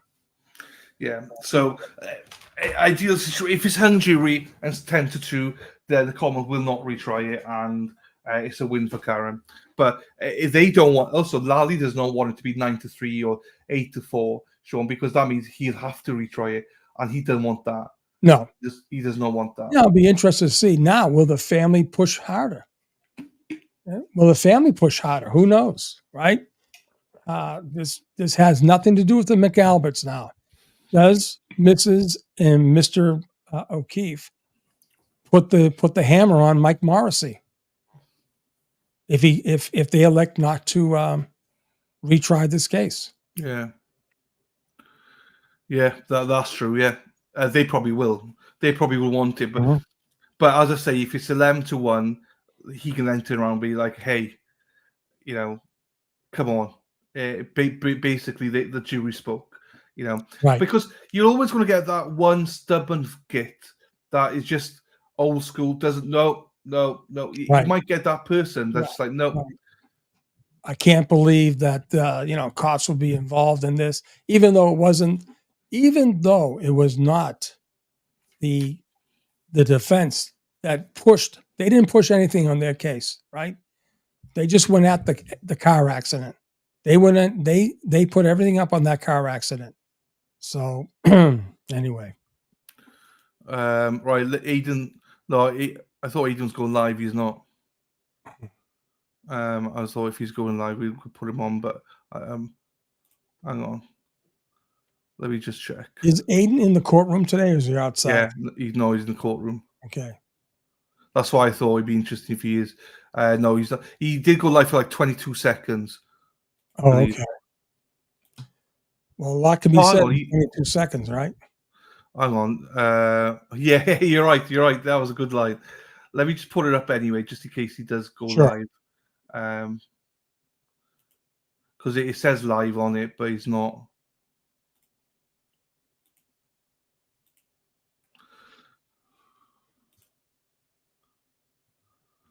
Because it says I'll check his Facebook because he's got 22.4k views. I think 25k views. I think he was live and he stopped it. Let me just check his. Let me go to Clarence. He usually gets on via Clarence. Yeah, no. Oh, here we go. I got him. Oh no, it's from 4 hours ago. Okay. So no, he's not. He's not live. No, he's not live. So it's fine. Yeah. There you go. It's not a problem anyway. He was live for 22 seconds. So that might be deliberate or a sign. I'm not sure. You've been live since 8 o'clock, buddy. Yeah. You've been live since 8 o'clock. So no. Hey, listen. Yeah, I didn't expect that. I didn't expect that. I expected a bona fide question, but then again, I mean, I'm glad they got to it, right? But I think the Allen charge says, hey, whoever you are, the holdouts, right? right? Yeah. Are you honestly saying you have no reasonable doubt? That's what the foreperson has to do. And it could be the foreperson. The foreperson could be one of the holdouts. Yeah. That's the problem, you know? Yeah. So it's look, I'm with Bedro on this one, by the way, with Mark Bedro. This is the worst thing she could have done right now, was just send them back, right? She should have sent them back with an Allen charge. I think so.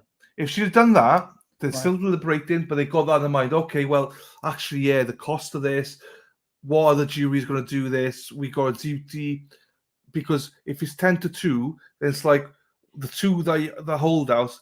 Think about what you're doing. Why are you holding out? What is the reason you're holding out? Is it because you think she said, I hit him? Is that enough to convict a woman?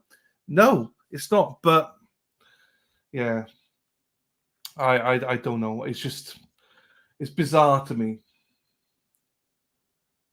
It's bizarre. So we'll The see. control room's not happy. Why? She's not happy with this news, the control room. Control room's not happy. Yeah, I'm with Miss. Like everyone says about the foreman and stuff. I don't like this rule of choosing a foreperson. Yeah. Without, like, he should have chosen 12, and like, I know in Murdoch they chose a person. Fine, Yeah. okay, that might be a case. Fine, but choose a 12 first. How can you just say, actually, I want you? Make sure you are actually going to be on there. Yeah. I don't like that. That's what I don't like. Especially the foreperson, you know? They Yeah. should have chosen the 12th, get back in there and amongst themselves. Have an That's how it organic, should work. have an organic. I think in federal court, that's exactly how it works. Most courts, Yeah. that's how it works. Just the twice I've seen this now is in Murdoch and in Karen Reid, that the judge chooses. You know, yeah. Patriotic says it right. Wait for it. The good news is that Aidan will have at least one juror on his show tomorrow. When I served on the jury, we chose a foreman. It just makes more sense. And Becky Bottom Dollar, Turtle Boy will have at least one of the jurors on the very next day, if not the same day. It will. So we'll have to see. But this is also just to calm people, to calm the tits a little bit here. This is not out the realm. I mean, this is, again, it's normal. Do we like it? No. Is this something that we all want to see? No. Because why? Because we see she's innocent. We see it. How can she be seen as nothing but innocent? So, yeah, it's frustrating. It is really frustrating. But these people are 12 supposedly independent people, and for the life of me, cannot see 12 people get into a guilty verdict. I can't even see, Sean, 10 people get into a guilty verdict. I honestly think it's one, at most 2 people. Someone said Turtle's live. Is he live again, Z? Someone said that. Let's have a look then. Not on Twitter, he's not. Let's check Facebook then. Probably Clarence. Yeah, I got both here anyway. Good. Paris. No, he's not live on there either. Yeah, it might. Yeah, I mean, I got both here anyway. Hang on.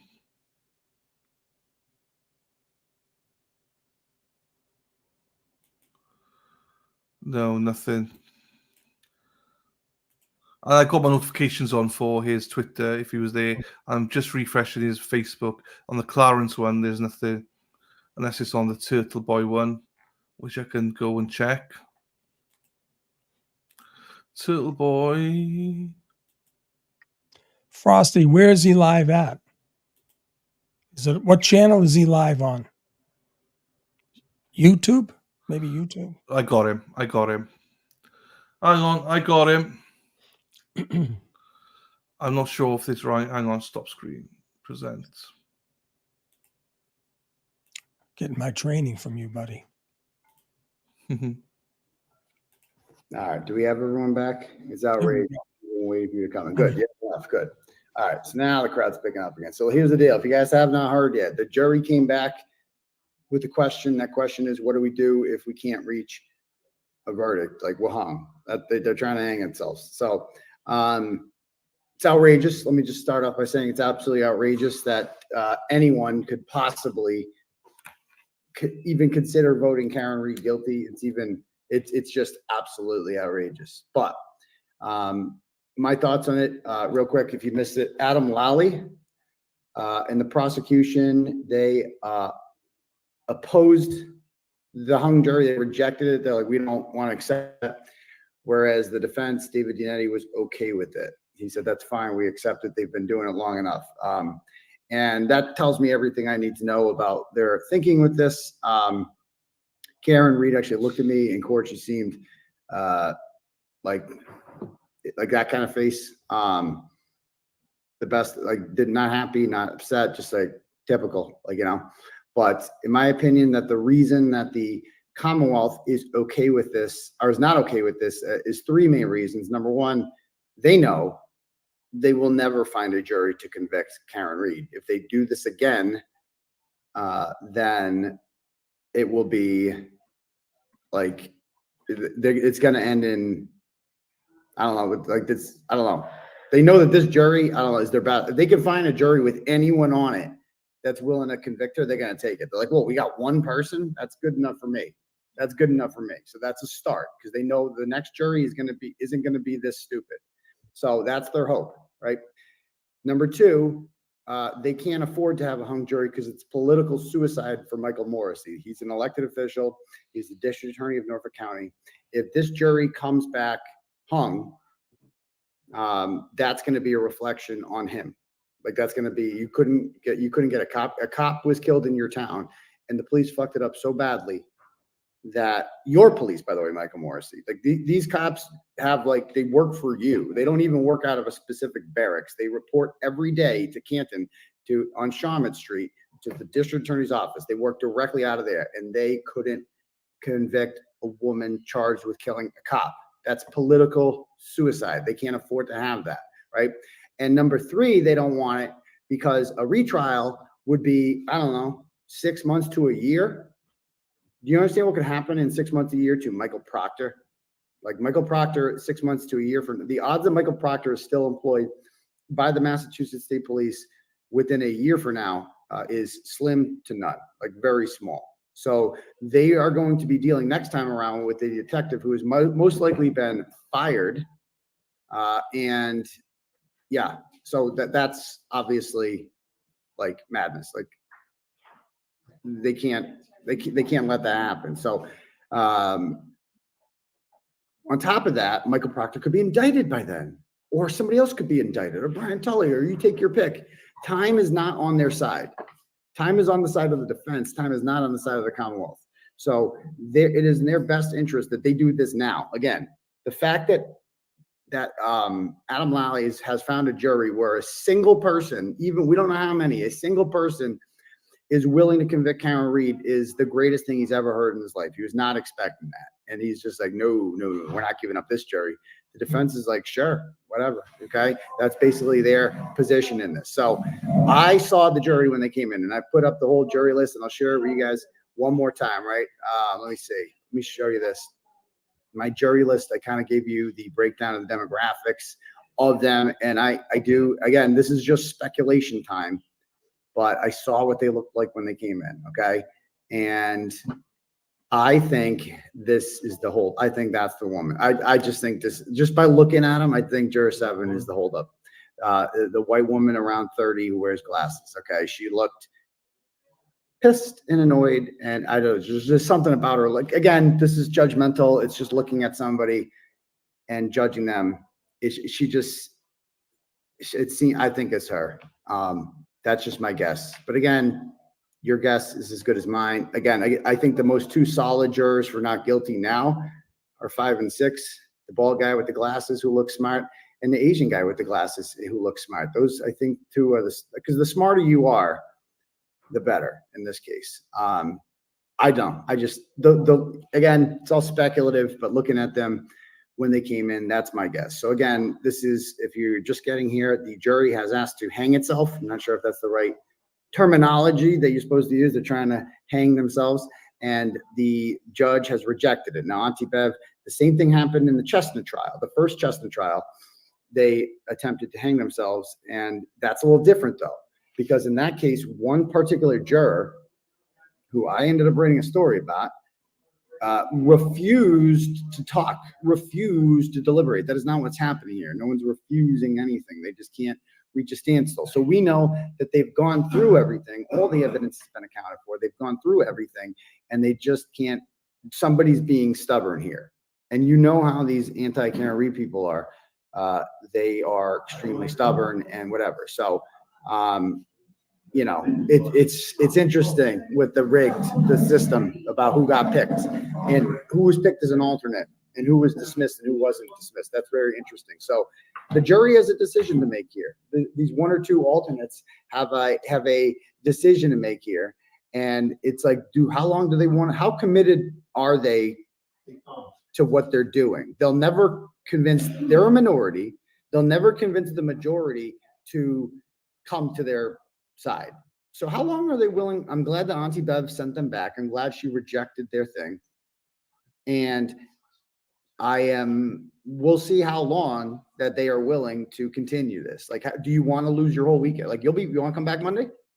You want to come back? Are you that committed to putting Karen Read in jail that you want to come back Monday? Because jail ain't happening for Karen Read. You will not convict her. So you can either send her home for good this weekend, or you're asked to come back here Monday.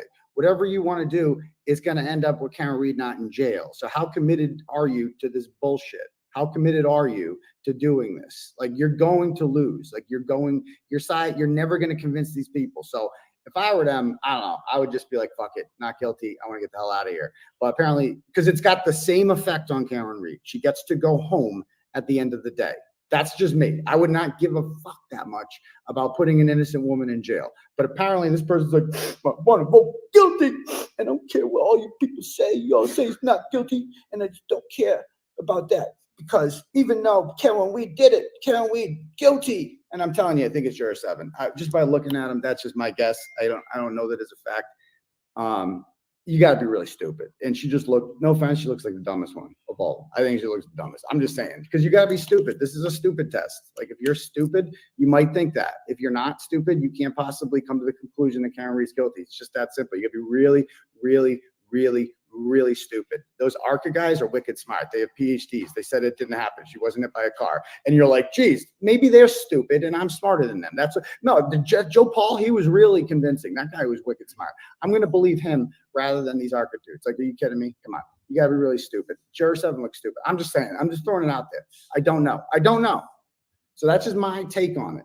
So how committed is whoever this juror is, who I think is juror 7, I'm just guessing, how committed are they to this bullshit? Like, do you want to lose your whole freaking weekend? You could go and have a nice weekend, or you ask and get back here Monday. We can do this all over again. And you eat your Jimmy John's or whatever the fuck they bring you. All right, every day. Okay, you can go back to your normal life. Maybe you don't like your job. Maybe that's it. Maybe she just doesn't like her job, or him. Whatever. They don't want to go back to work. I don't know, but this is absolutely insane that this is continuing. Good for the jurors that are voting not guilty and not giving into this bullshit. I'm sure they're probably extremely frustrated dealing with an extremely stupid person or two the last couple of days, who they just are like, bro, come on. You want to see the CERT report? You want to see that? Okay, well, there is no CERT report. So what the fuck, like, what are we doing here, pal? What are we doing? So anyway, they have till 3:30 to decide on a verdict, or they're asking to come back here on Monday. So in the Chestnut trial, there was one juror who refused to deliberate. So Auntie Bev marched them in and actually spoke to them. And she's like, nope, I'm not budging. I don't think, I don't even want to talk about it anymore because I don't think he's guilty. So with this, we'll see if Auntie Bev marches the juror in, and we'll see if my prediction was right. All right. Again, I'm not doxing anyone or anything like that. We're not doing that. But you get to talk about the jury. You get to talk about what the jury looks like. You could talk about them. I don't care what her name is. I don't give a shit. All right. All I know is that whoever, or it could be him. I could be completely wrong. It could be 5 or 6. It could be one of them. I don't know. Whoever is a freaking moron. All right. That's all I got to say. Or 2. And we'll see. So if she can't hang this is a disaster for her. If she lets the Michael Chestnut trial hang, and this trial hanged. Oh my God. What a scar. What a scar that is. Dumb. It's not the retired cop. I'm telling you, that guy is solid. Like, I know who looks solid in it just by the way they walk in and they carry themselves. What retired cops? No, he's not retired. He's young. He looks like he's in his 40s. Like, left policing for a reason. We'll see. So it's bullshit. It's absolute bullshit. That's all I got to say about that. But yeah, and like you're telling, come on.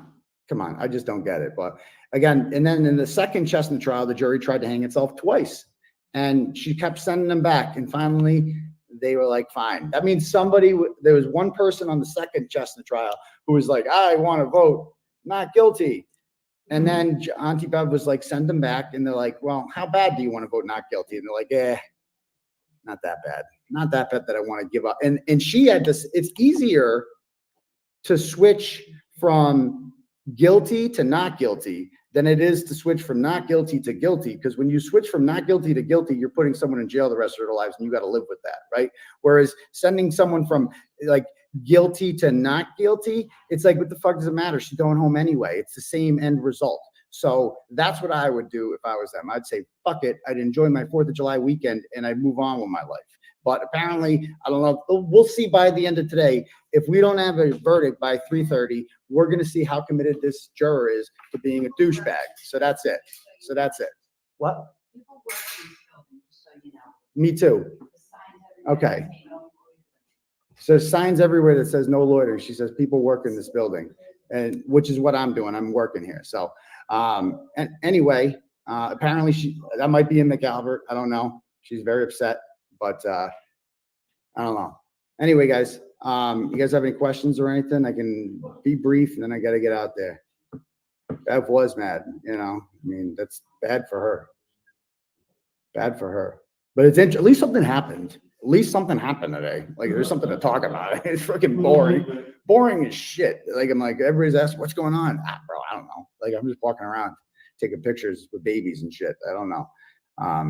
You know, there was a cute baby there. I took a picture with a baby, but then things got a little weird. Her mom started telling us about, and again, I don't even want to talk about this bullshit that everybody's talking. I don't even want to get into this. I don't know what the fuck that is, but we're not even going to get into that. I don't care. That's my official take on it. Oh, I finally got the ceiling fan selfie. So there it is. There you go. There's the ceiling fan selfie. Oh, and there's me with a baby. There's me holding my first baby. People are like, you should run for office. I'm already the mayor of Canton. You forget. But oh, and I'll be on Fox News. Oh, you missed. I was on at 12. Fuck, I forgot to share the link. Anyway, you guys got any questions?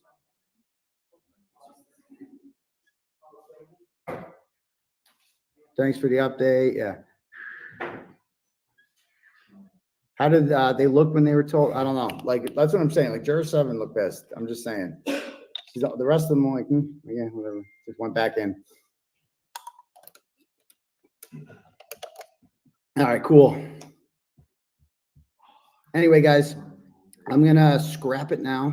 I'm going to head back out with the people, and, you know, I got to eat something too. So we'll talk soon. Right. There you go. Yeah. Well, you know, like I said, I think she makes them come back next week. Right? She reads them the Allen, whatever the hell the thing is. Yeah, I don't know what's called. Well, Bedro called Alan. I'm used to his Alan. It might be named differently in Mass. Right. Same thing, though. And Same she concept. makes them work their butts off, you know? And we'll take it from there. Yeah. There's absolutely no way they'll get all 12 to agree on guilty. That's for sure. Now, the question will be, you know, who are the holdouts? Aiden's got to read them better. Got to read if in fact they're looking at Karen. Can they look at Karen? The ones that can't are the holdouts. Whoa, who's that? I'm just going to Denise, go ahead and ask the question. I'm going to look here Denise now. Gardner, where are you, Denise? Shoot that question. My mind is I'm getting to the overload section now. No, you need a break now, right? You need No. a break. Denise has a question. Where is she? Denise Gardner. Yeah. Do it now, Denise. Yeah. No eye contact means You know, in their mind, they're guilty. That's what it is. Oh, No one man, else these is lights kill me. reporting. I don't know about you, buddy. These. I don't get use three lights. I have I- one. I- I have to light this thing up behind me. That thing is killing me. And these two things on the side. The things But we he- do, buddy. Yeah, I stopped my lights. I was like, take me as I am. I can see you. If I Yeah. take these down, hey, we've had no incidents yet. No falling cameras. No falling cameras yet.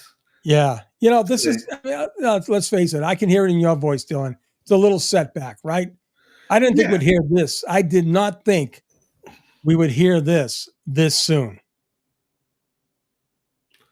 Callie Sandy, I'm sorry I didn't get a chance to call you, Callie. I will call you. Callie Sandy's out there in California. She's a great supporter of the channel, great supporter of the movement. She's all the way out there in California. She's a nurse. She's giving me all kinds of tips. She's beautiful. And like everyone else is everyone in this community is so good. You know, H-Bag, thank you, H-Bag. I'll put it up now in a second. When I'll let Sean go for a break, and then I'll put it up. She posted a document for me to put up. I'll put it up in a little bit now. Hang on, let's have a look here. I don't think Young Jerks is live, people. I don't. People say that Bedrow's on with Young Jerks. Young Jerks is not live. you want to get a reaction from Boston on this latest news? Yeah, go on. Let's go. Do it.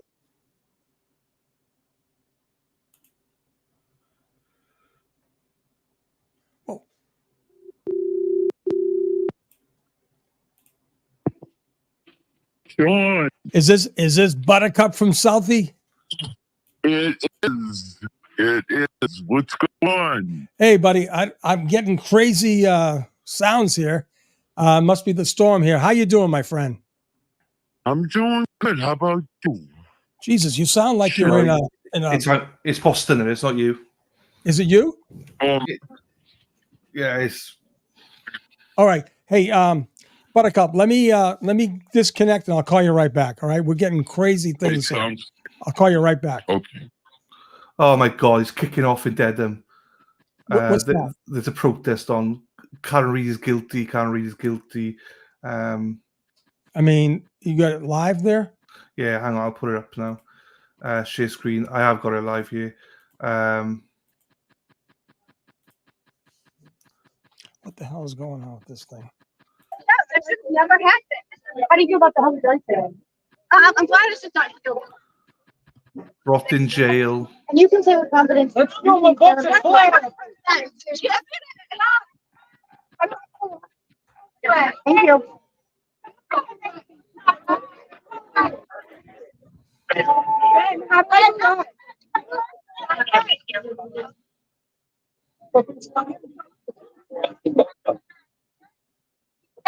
Thank you. I think I clicked him.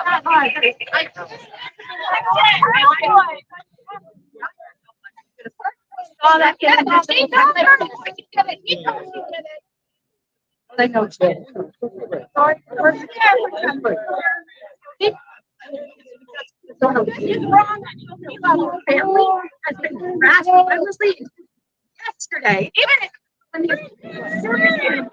went down there to harass the O'Keefe family. On the set, they died. He's lost his life because the children lost 3 adults that took care of them. People are online making fun of John's mother, saying, "Oh, she lost 2 out of 3 kids." What's wrong with her? They are saying the most evil things. Why did you guys come out today? This has been going on for a while. Now it's why today? Because this isn't normal to even be out there in the first place. Yeah, I'm streaming every day.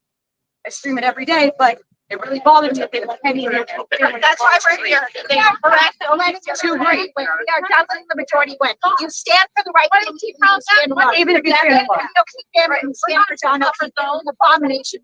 It's the recreation. Like it's fun. I think it's all fun. Did you guys make it to a story? I think there's probably one holdout, but I think a hung jury is better than a not guilty. The family needs justice, and John O'Keefe needs justice. That's Twisted Tragedies. The family can't. This is a fucking pile of shit. What the fuck are they talking about? That's it. Back up. They don't like that. They sort of like Aaron Reed supporters, back up. Let's go. Don't pay attention to it. Don't give any. Let's go. It's like Good five call. people. It's only 5 of them people. That's Twisted Tragedies, I think. Yeah, think. Kate Peters is there as well. Oh, It's that's like, Kate? Is that Kate? Oh, there. She's behind right it. behind. There she is. Well, of Sure. course. There's 5 Hey, of them. I don't mind it. Hey, at least they're coming out. Fine. Yeah, crack on. It's the fact they were like, oh my God, a hung jury is better than, for the family. What are you on about? If it's 11-1 not guilty, Karen wins, you stupid fucking bitch. Do you know what I mean? It's not justice for John O'Keefe. These people are scum. They think that they're doing justice for John O'Keefe. They're doing this all for clicks. This is the worst part. Hang on, let's speak again. Talk about grifting.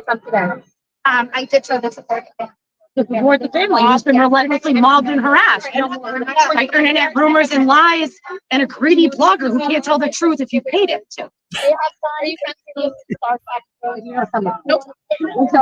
like to comment. Lisa, Bennett. Maybe. I met him I roughly, man lost his life with We can't hear them because of Tom's mic. No, I'm not going to comment on that, but I am going to comment on it. It's unacceptable for anybody to go looking to start a problem with them. They lost a family member. In this ensuing search, they've been relentlessly harassed. Katie O'Keefe has lost 2 children, and there are lots of terrible things that people are making jokes about her losing children. Do you have no conscience? And in the beginning, I went from thinking she was innocent to realize that she was guilty when all the evidence showed itself. So I get why some of these people believe she was innocent, but to ignore the evidence because you're so engrossed in the conspiracy theory or getting some sort of clout. That's a problem. These are critical thinking. These are common. They were arrested. No, they were not. It's not that hard to figure out. She left him to die, whether she meant to or not. Irrelevant. She did.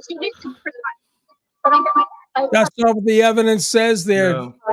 Elise. It's also Come on, quite- Elise. You know better than that.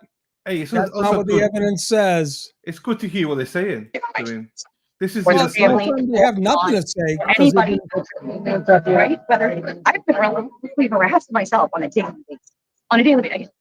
Messages, phone calls, DM, texts, you name it. Oh, yeah, now she's making it about herself now. So, as you would imagine with these people, they make it about themselves. Literally, people, there's 5 of them out there. 5 people. And That's they all make it it about takes, my themselves. friend. That's all it takes. So, And these are the hot wires. All right, Kate, she's a hot wire, right? She's not supposed to be, if I'm not mistaken, is she not supposed to be near Turtle Boy, right? I'm not sure. I don't know. I'm so confused on the BS. Was it my friend here? I don't know who's against anyone. Wait a minute now. No, I know. There you go. Listen, I think we've seen enough of that anyway. Yeah. All right. Let's see if we can get Buttercup back, huh? What do you Let's think see. about Buttercup? Anyway, that was a bit of drama to see that. That's happening live, people. Listen, it's about time someone came out to support the O'Keefe. I'm not against that. I'm not. But keep it real. No, I'm Don't not. lie. Do not lie. Some people say, "Oh, stop showing." Guys, this is life. This is the freedom of speech. And people. I'm happy that Yeah, the do whatever they O'Keefes want. have someone. But you know something? Tell me who you hang with. I'll tell you who you are, right? Yeah. I'm just saying. It's actually I'm quite just saying, embarrassing for them. I would be embarrassed if I were them. Do you know what I mean? So, trash bags, cavemen, they must be from Canton where they've all TGI's time. I don't know what that All right. means, but Let's see if we can get Buttercup back. Hold on now. Buttercup, if he sounds better. Whoa.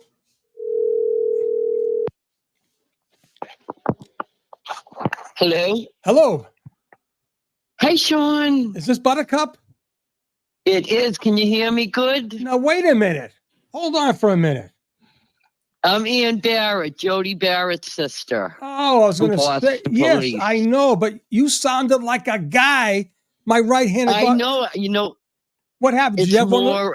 did you have one of those? It's the service. Did you have the one of those? service in my ear. Oh, I thought you had one of those voice changes. No. How are you? No, I'm good. How are you? Great to hear from you, Ian. Listen, here's Dylan. Say hi to Dylan. Dylan, my man, how are you? You have huge fans back here in Boston. Huge. Thank you, darling. How are you? I want to send you a T-shirt. I'll get your address once you get your P.O. box so you can represent. Awesome. I got it now, thank God. I got one. So, yeah. But no, how are you anyway, my darling? Are you okay? I'm anxious about this whole thing. The whole world is. I've been addicted like everybody else for the last year and sickened by what I'm seeing here. I've actually decided to put my house up on the market. I'm going south, Sean, down by you. Good for you. Listen, it's not bad. Trust me. It's not bad. It was a lot cooler down here, right? A lot cooler down here when you guys were sweltering up there in Boston. Last week. Yeah, I've had it. I had the realtor in yesterday. I'm moving forward. I'm getting out of here. Yeah, you know, taxes, the crime, everything. You should see the crime up here. It's awful. Crime. It's awful. It's awful. It's just seeing things really go down. But you got to deal with this corruption. That's the problem. Oh, this is just. I want to just say from the beginning, from day one, when I heard about the Google search, you know, Sean, normal people like all the people that are listening, Alan Jackson would not get up there and tell a lie like that. No way. He's one of the top lawyers in the country. Exactly. And I had Brian Albert mixed up with another guy, and I was like, geez, he seemed like a quiet guy. And then, you know, I knew John. I worked with him for a year or two. About that. Right when right when the brother-in-law passed away, so he was immediately transferred somewhere else. But yeah, in the people, the handful, and I'm going to put it right out there, that are supporting the Alberts should be ashamed of themselves, and I'm talking about law enforcement. Yeah, you know. I'm not afraid of the Alberts. Everybody thinks we're all afraid of the Alberts. That's not it. Cops aren't coming out because it's professional suicide. It is. It is. You're going to get, you know, you can't, in all fairness to all these cops, because in my opinion, 99.9% all believe she's innocent, but you can't come out when nobody's been charged. You can't come out and speak publicly about it. You know this stuff, Sean, you know. Of course. It's a big thing to toe the line, and I was getting ready to retire, and I was active. I've been to Morrissey's. I've been in the courtroom. I've been at standouts. Good for you. You know, I've done my part, and I don't brag and tell everybody, oh, I'm a cop. You know, I go and I do it. My mother was a rights fighter. In fact, I've been hearing the word corruption at my kitchen table since I was about 10 years old. I'm sure. You know, I remember her going to City Hall protesting against Ted Kennedy after Chappaquiddick. Oh, of course. My uncle, you know, staunch, you know. I'm telling you right now, my uncle, my whole family, staunch Irish, first generation. My father came over from Galway, believed wholeheartedly in the Kennedys, and they still do, right? But the thing was, when that Chappaquiddick came out, it was awful. It really was. And, you know. It's been going on here since the 50s. We know that. Course, you know, well, Patriotic Act, I'm going to tell you right now, Patriotic Act knows all about that. So I can tell you right now, she's a big historian, and she's got a lot of stuff. But I'm not going to give it up yet. So I got the stories, man. Growing up in Southie between Whitey and becoming a cop and having a huge Irish. Before all this started, I want to write a book, and then I'm like, screw the book. Let's get a podcast going. Exactly. We'll get some people on. And, exactly. Yeah. And I mean, every time. How about Louise Day Hicks? Jennifer Coffindale. Let me tell you, I was a street cop for most of my career. I did some time in community service when my daughter was young, but I helped a lot of people, a hell of a lot more people than I arrested, let me tell you. Right. And that's people the thing. Come up to. That's the thing. Yeah, it's cops. these kids today have no command of presence. You know, they're being led around by, you know, the woke world or whatever That's you right. want to call it. But I'll tell you, I get out on the perfect time. I don't miss it one bit. You remember the know, Louise but- Day Hicks days, right? Oh All my that God, happy ass bullshit. Force busing. I was about Oh man. I'll tell 14 you. during, my brother and sister were seniors in high school the first year of force busing. And my mother actually ended up getting a job up there as an aide. Right. And she was thrown down a set of stairs up at Salty High during all that craziness. Yeah, and got hurt pretty. But I got a million stories, no more than yourself. You know, and, some I got to tell you, for people that know me, Buttercup, when I first got on my partner, when we got into a 2-man car, was another girl, and they named us the Buttercup car. Nice. So, you guys coined the phrase way before the Trumpers, right? Right? What's that? You guys coined Buttercup. Buttercup, remember? Oh, exactly. Yeah, that's awesome. So my whole That's career, awesome. all the guys I go way back would still call me it. But I had a great career. Right. Guys were great to me. Sure. You know, there were no Michael Proctors in my station. No, you're a real deal. And guys, you know, when we say the real deal, right? You know, we know who the real dealers are, right? That's the bottom line. Absolutely. So absolutely. did you work with Ralph Maglio at all? No, but I worked with Sully his last couple of years on his way out the door. Right. Yeah. That name doesn't ring a bell. He was a lieutenant over in, he worked in Mattapi. He was a lieutenant over in Brighton, I think. Ralph, let's see. How about Don? Obviously, you must have known Don Murray, the head of Boston Patrolmen's Associate. Yeah, he was kind of just going out as I was coming in. And those his son, guys, a little older. Yeah, we grew up together in Mattapi. And Timmy, his son, who else? Mikey O'Rourke. You must have known Mikey. He died on the job, but I think it was an off-duty thing. But how about it was. Yeah. How about John McClain? John McClain. Which one? There's a couple of them. One's a lieutenant. Yeah. John. Is that him? I think he's good guy. He's retired, but he came from Mattapan. Michael McClain. I went to Was he a school. Marine? Oh, of course, yeah. Was he He's a a big Marine. Marine? He lives in Walpole, I think now. Yeah. Yes. Yeah. He was my boss for a short time. I used to work from under overtime, but a lot of guys you don't know because I worked in the same area, Dorchester and Southie, my whole career. Yeah, that's nice. Like 20. So a lot of times you don't meet other guys unless you're at like a Patriots parade or you're like, who are you? I've never seen you in my life. That's amazing. You know? That's true. Yeah. And I do want to say something else about these specialized units because I've talked to guys that have been retired like recently, like me, guys and girls.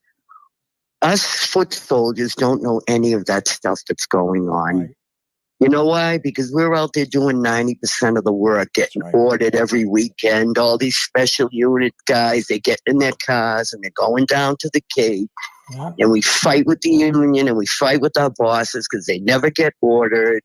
And we are totally unaware of any kind of corruption like that going on because we talk and say we would never take part in anything like this. Exactly.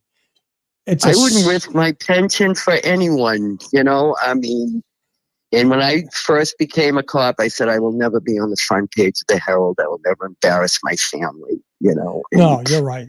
And that's the whole thing. You're not going to be a millionaire, but I will have to say, some of those salaries that the Boston cops are making blow me away, but that's a lot of OT. I know. That's a lot. Listen, I was doing all right for myself too, but most of it was ordered overtime. Sure. You had no life. I had no life.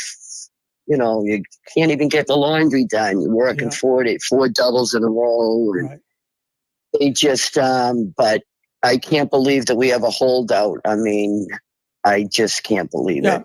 Well, it's either a millennial or a McAlbert. Yeah, there you go. And listen, it was great finally talk with you. I know we've been going back and forth.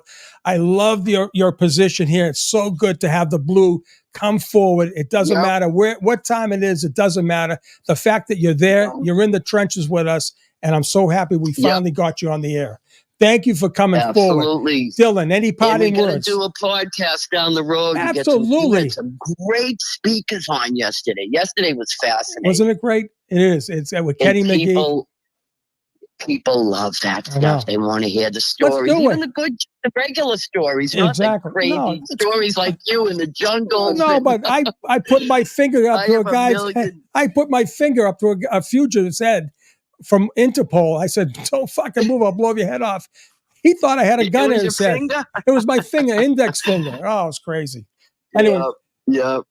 anyways, Ann, thank you so much. Keep up the good work. Send Yeah. my love to Dylan. Yes. Huge fan.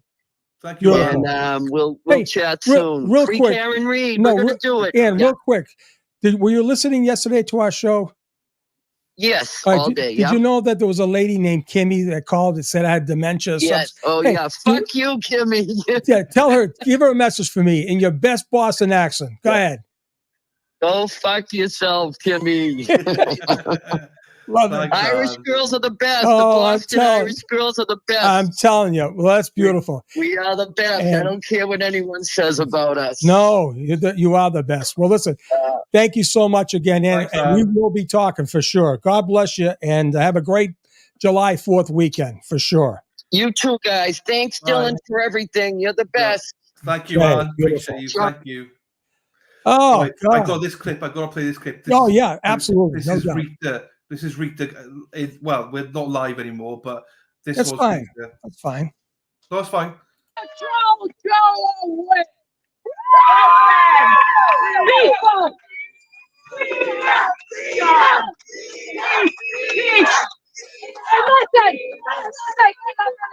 While I have your attention, Nice. Lucky Lachlan is a Canton hero. Lucky Lachlan is an American hero.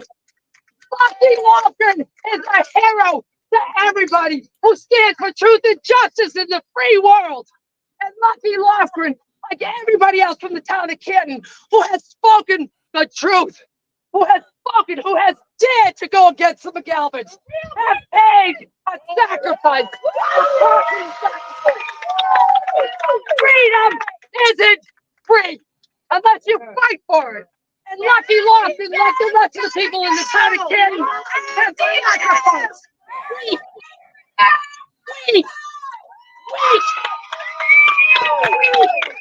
We have lost relationships with people we love because we chose to speak the truth and stand for an innocent woman that was framed. Our loved ones have lost relationships with people they love because we stood for truth. It ripples through the community. In the town of Canton, we have been subjected to domestic terrorism right here in the United States of America. Let that sink in. Let that sink in. We will not be terrorized anymore. No more. Where are the rest of my cowards? These are bullies. These are middle school bullies. They're stuck in middle school. Enough with the bullying. We need to bring back respect, and we need to bring it back. Not battles. Thank you, Rita.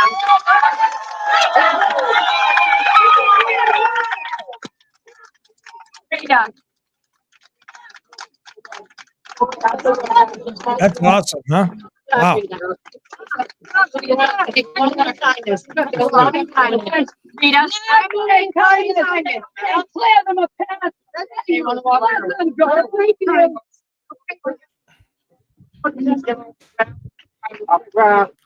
There we go. So Tommy's back on the spot, huh? Yeah, Nice. he's back. Take me off the grass. Sorry, guys. I'll just see. I think that's the gist of it anyway for that one. But that was good. I know you wanted to go for lunch though, Sean. I mean, you need to take a break, my friend. Well, I mean, how you want to? You have Mighty No, Mike. it's fine. It's fine. I got some videos to play anyway. I'll play some. Can you videos. really? Yeah. Yeah. Let's. Well, nothing's going to happen for a while, right? What time is it? Yeah. So nothing's going to happen till what? 2 o'clock. 2 o'clock. All right. Let me get a bite. I'll be in and out. Okay.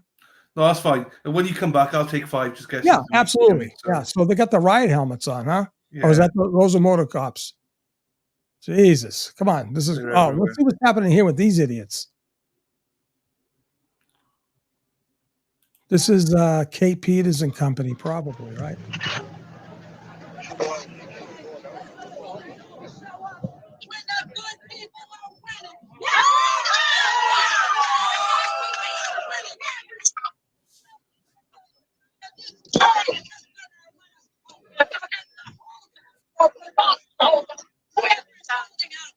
We want to know why.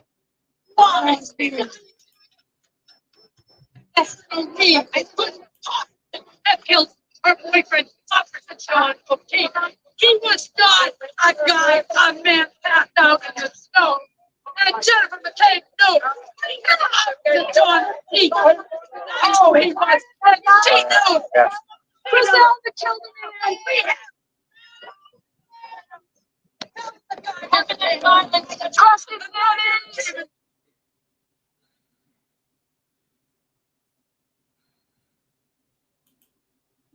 Hey Shannon, new member, welcome. Nice. Don't take a please, new member. Jerry.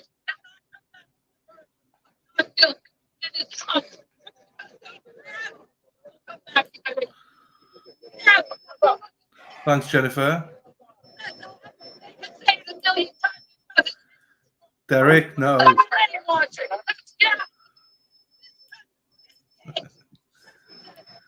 Thank you, my mate.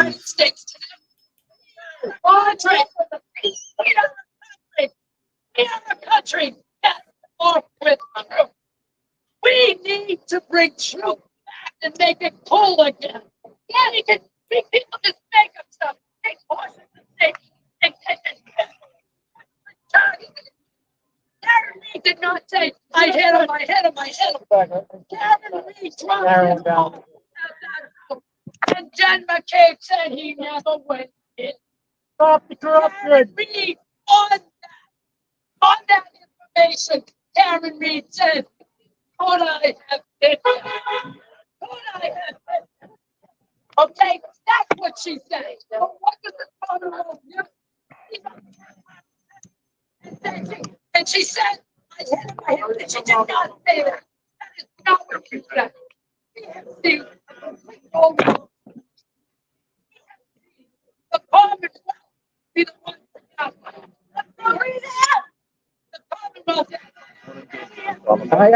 I'm just, I've already been head of the game.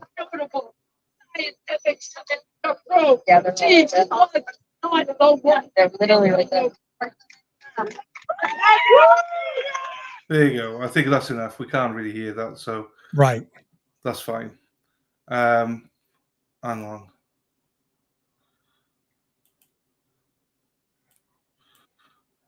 Right.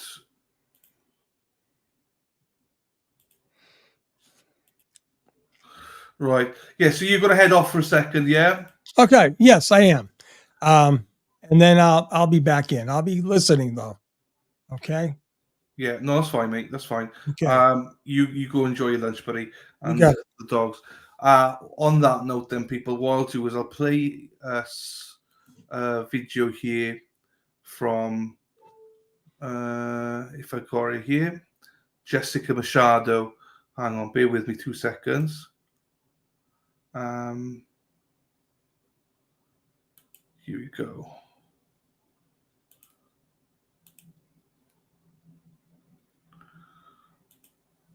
I'll put it there.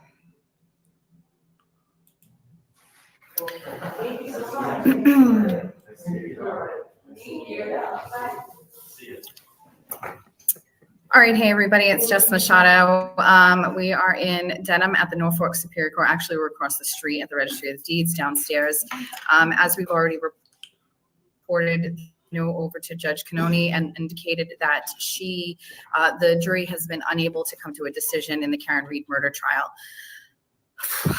It's a lot to digest at this point. So let me just walk you through the tweets that I tweeted out, and then I'll add a little bit more to that. So we had heard a little bit of a buzz that there was a jury question. And so press started to arrive. We got final confirmation of that. The defense came first with Karen. Her family came after that. The Commonwealth showed up. Usually see the okay family, but came. We moved into the jury. The judge entered and indicated and read the note. And now I don't have my notes in front of me there on my phone that's charging back there, but the judge read the note, which was essentially saying that they have extensively poured over all of the evidence in this case, and they are unable to come to a decision. So at this point, the Commonwealth was asked what their thoughts were on that. And again, no notes in front of me, we're winging it, but it essentially is that they were okay with this. I mean, I guess as okay as they can be.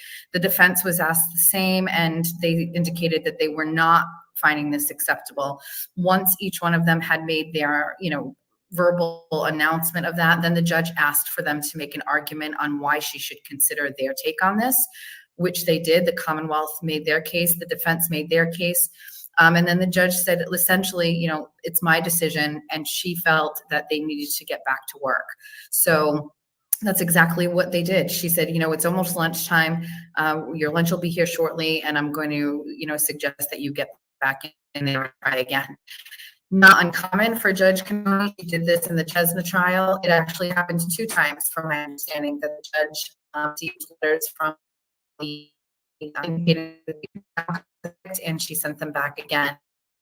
Some people in the public, especially some of Karen Reed supporters, have been critical of Judge Cannoni, but some people have also felt that she's a fair ruler of the courtroom and that this is not out of pocket for her, that she's going to really want these people to work hard on this. She did sympathize with the jury. She did say she understands that you've been working hard on this, but that she wanted them to get back to work.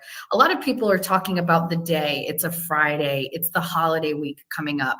People joking that Judge Cannoni wants to go down the Cape, all of these other factors.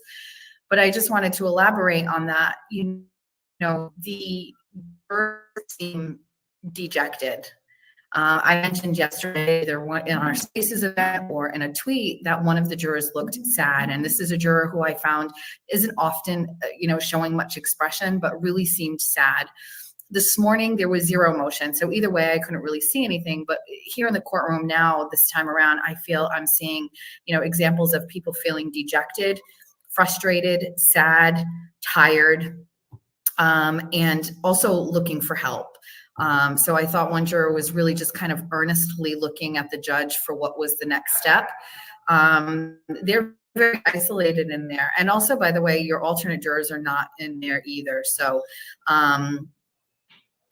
that's where we're at. I think there's a lot of history behind what happens when a jury sends these notes in the first place, but every case is different. And so right now, we're going to wait. At a minimum, I believe the judge is going to send a note back to the third, asking them to give an opportunity, if possible, that they come back and say, we've got a verdict. The other thing too is, there's no way inside this room. We don't know if this is just one person that is holding out on one side, whether guilty or not. We don't know if it's split down the middle. We have absolutely no idea of the dynamic. I think some of us are speculating based on jury expressions throughout the whole process. I've seen one particular juror who is steadfast in their note-taking. Oh, I'm sorry. Is that me? My phone over there? Sorry about that if it's distracting you. You want it, Jess? I'll take it, yeah. You're the best. Thank you. So, if you remember, the judge had said, listen, we don't want people to take a ton of notes. Well, this one juror has taken extensive notes. Thank you. Thanks. Extensive notes. This was also a juror that, if you remember, wasn't feeling well and almost passed out. That juror, I find, was a very I don't know. We can all speculate. So I don't know. Let's read some of the thoughts that to the peak. This is so bad. Call it. Let's put that up there. That's not the one I want to put up there. Let's try that one. We've got some. I'm working off of my own internet here, but it's slow going. I apologize, you guys.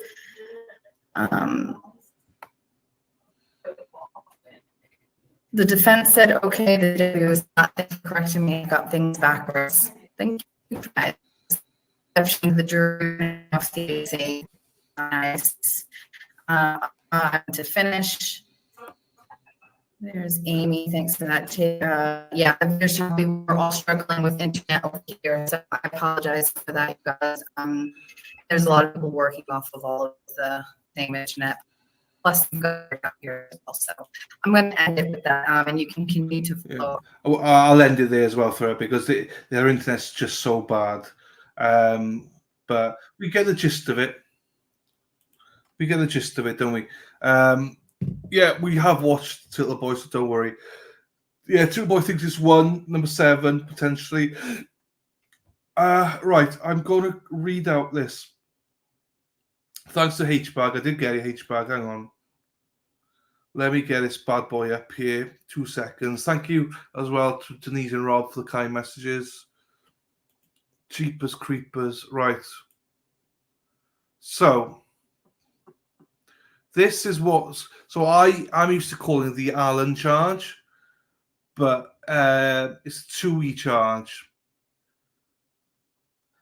So, this is what Yannetti wanted to read out as an instruction for them.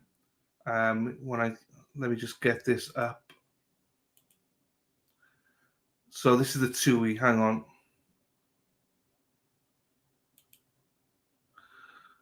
Ah, you fucker. Can I zoom in? Right, hang on. I can't zoom in yet. How many pages are there? 2. Right. Right. Well, do give me a second. Let me download them. I'll download them for us now. 1.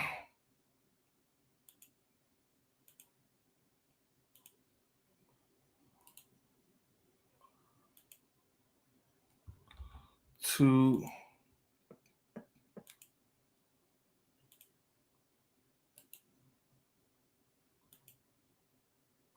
3.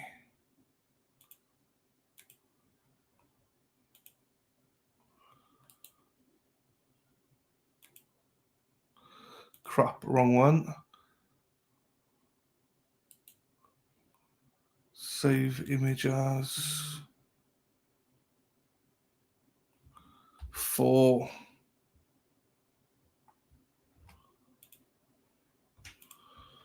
Right.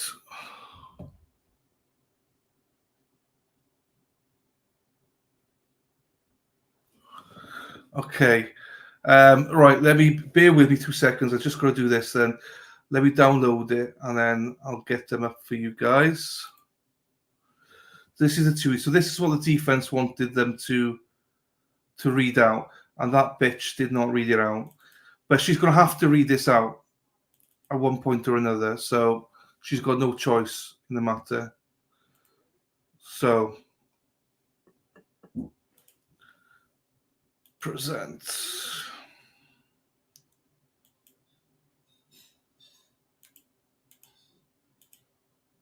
Right, here we go. So when jurors cannot agree. So H-Bag, thank you, Madalyn, for sending me this as well.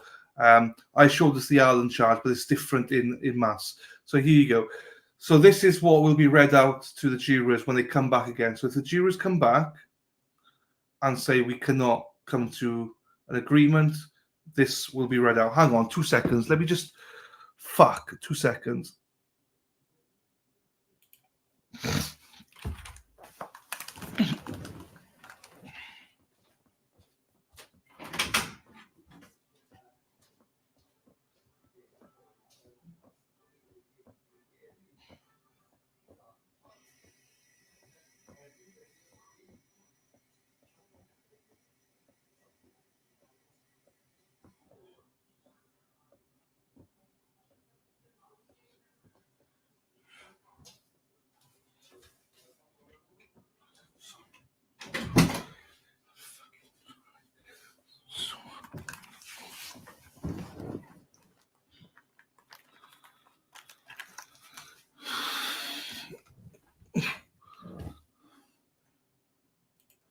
Okay, so this is what will be read out to them. So when they come back again, When the jurors can't agree.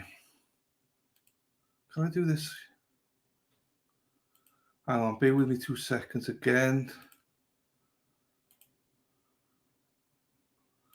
I could do that. No, I can't do that. So, our Constitution and laws provided that in the criminal case, the principal way for deciding questions of fact is the verdict of a jury. In most cases, and perhaps strictly speaking, in all cases, absolutely certainly cannot be attained or expected. The verdict to which each juror agrees must, of course, be his or her own verdict. The results of his or her own own convictions are not merely an acquiescence. What the fuck's that word?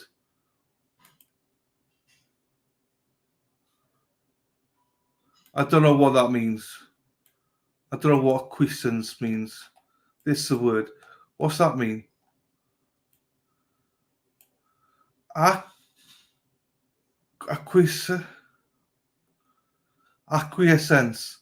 I don't know what that is. My English is bad.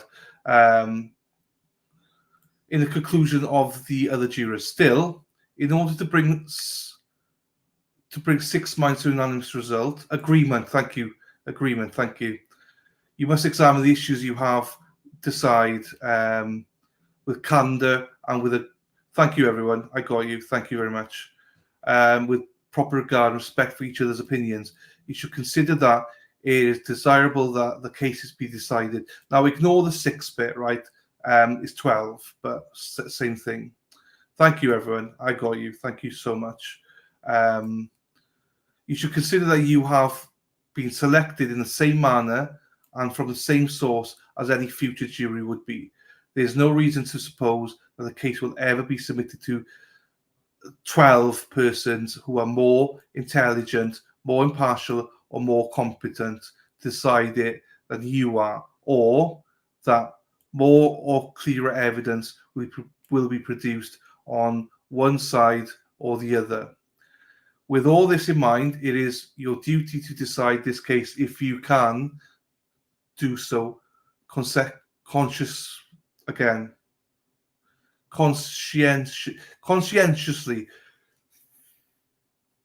Fuck, my English is bad. Right, so that's the first one, right? Second one. That's the first page. Let me get a download for the second one.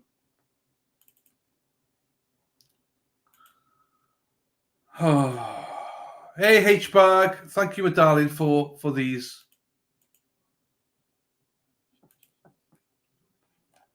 Right. Page 2. In order to make a decision more attainable, the law always imposes the burden of proof on one side or the other. In this criminal case, the burden of proof is on the Commonwealth to establish every part of it, every essential element beyond reasonable doubt. And that's what's important. It's up to the Commonwealth to establish every part of it, every essential element beyond a reasonable doubt. If you are left in doubt as to any essential element, the defendant is entitled to the benefit of that doubt and must be acquitted. So this is where I struggle with it, because even if you think she's guilty, what is your reason for finding her guilty? If it is the fact that you think she said, I hit him, fine, okay. But look at all the other evidence. It should outweigh that I hit him element. You should be able to put that to the side, because it's overwhelming the amount of evidence there that goes against that. As an example,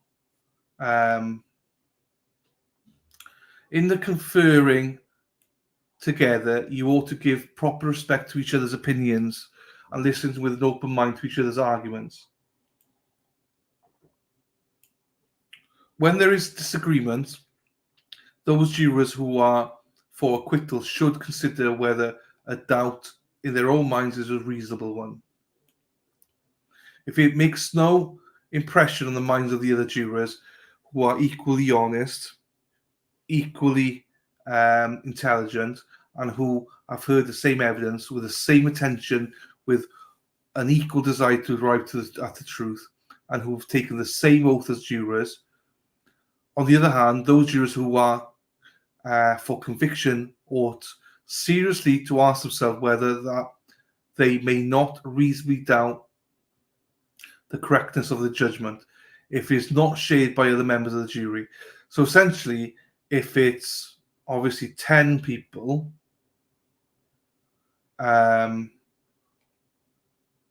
if you're one or two people from 12 that think she's guilty, it's not really, you got to think, is it reasonable to think she's guilty?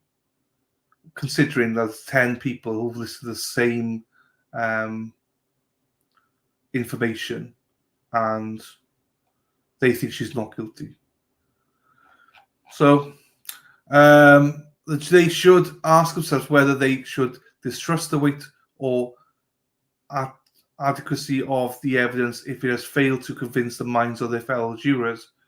So again, it goes back to if there's a holdout, one or two holdouts, how can 10 people or 11 people get to a certain result and you can't? Are you just being a piece of shit now and being literally stubborn?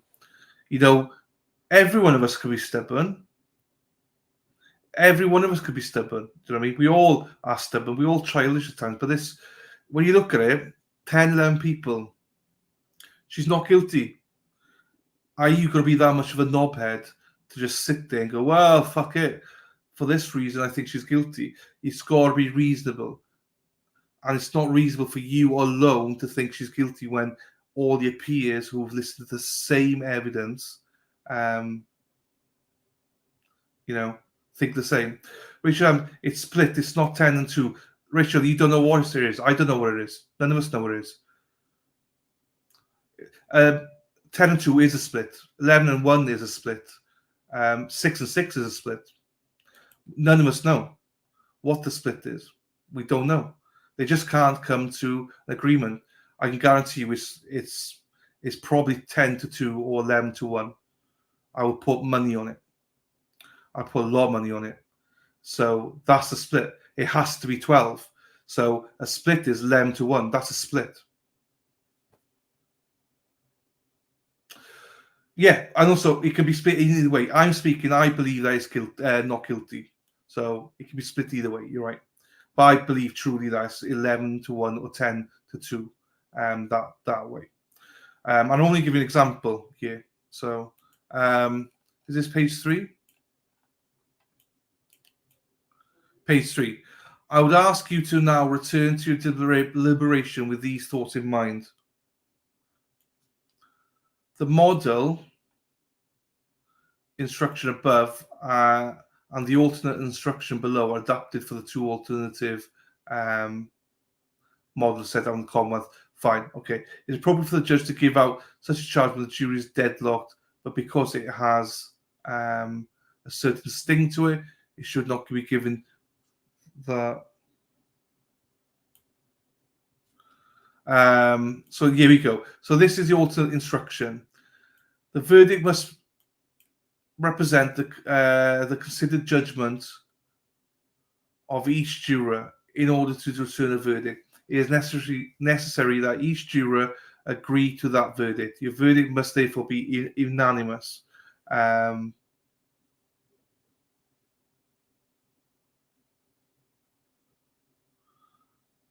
It is your duty as jurors to consult with one another and to deliberate with a view to reaching an agreement. If you can do so without violating your individual judgment and conscience, each of you must decide the case for yourself, but you should do so. No, that's the wrong one. Let me get page 4 then. That was a bit of a surprise. Page 4.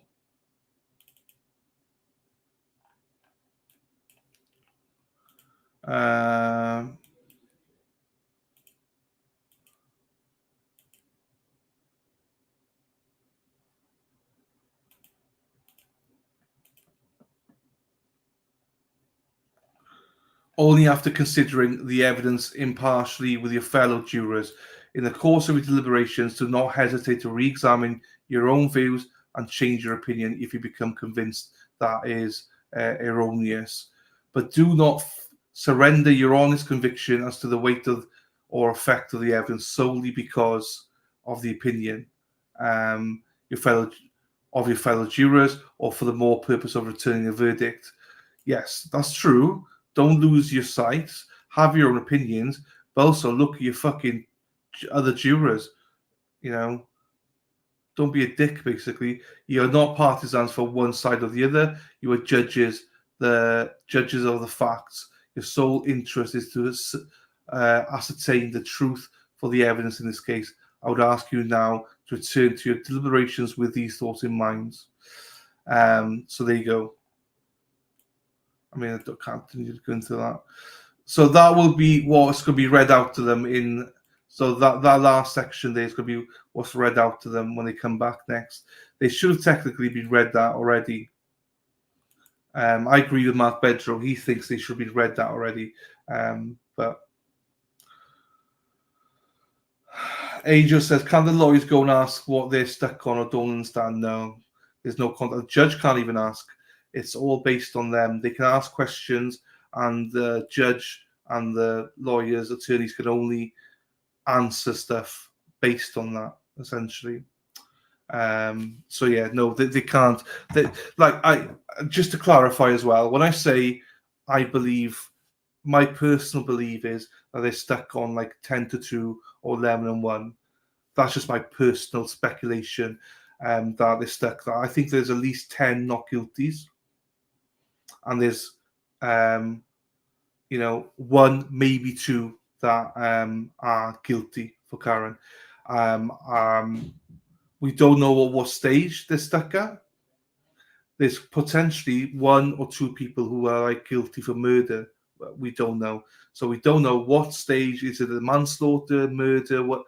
We don't know. We know nothing, essentially. I would be very surprised if they're stuck on murder. I think they're probably stuck on the manslaughter, involuntary one. But even with that, I still think it's again, my personal opinion is that's 10-2 not guilty. So, but we could all think, I think most of you here would probably agree with me on that one. If you don't, I'd be very surprised. Right, hang on. Aiden's posted. Let me see. So Aiden, oh fuck, he's in trouble again, isn't he? Hang on. I need to cut stuff off there. Got too many tabs open.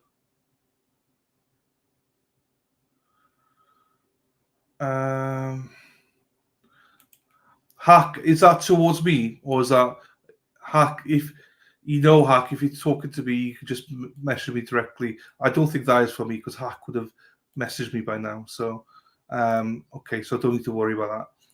Right, let's see what Aiden's got to say here. Fuck, get off. Bear with me, people, as I do this.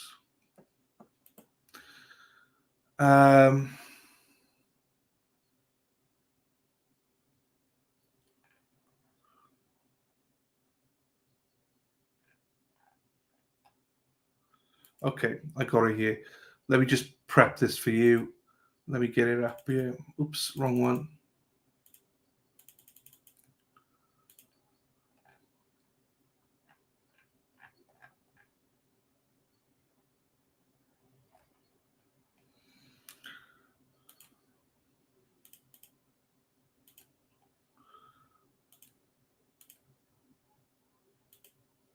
So Aiden says the fake victim has shown up with the crusty panties in the buffer zone, which has forced me to leave because of the bogus order she got on me for lying about an assault. I'd like to go to the buffer zone to visit Turtle Riders, but she showed up in order to make me leave. So he now has to leave the area. So I think he's still allowed in court and stuff, but yeah, he can't be outside anymore because of here she is. So follows me around and wherever I go, claims to be scared. So this is the one that's put charges up against him, Lindsay or whatever her name is. So because she's there, he's not allowed outside now. All right, who are you shouting at? Are you shouting? Who are you shouting at? Every time I see you, is either tits or shouting at somebody. Are you shouting at me, Heather?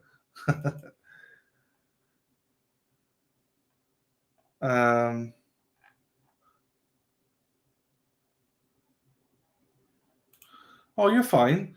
I'll always try and read and share as much as I can. Kate Peters, she used to work with Turtle Boy and stuff, and then she used to be free, can't read.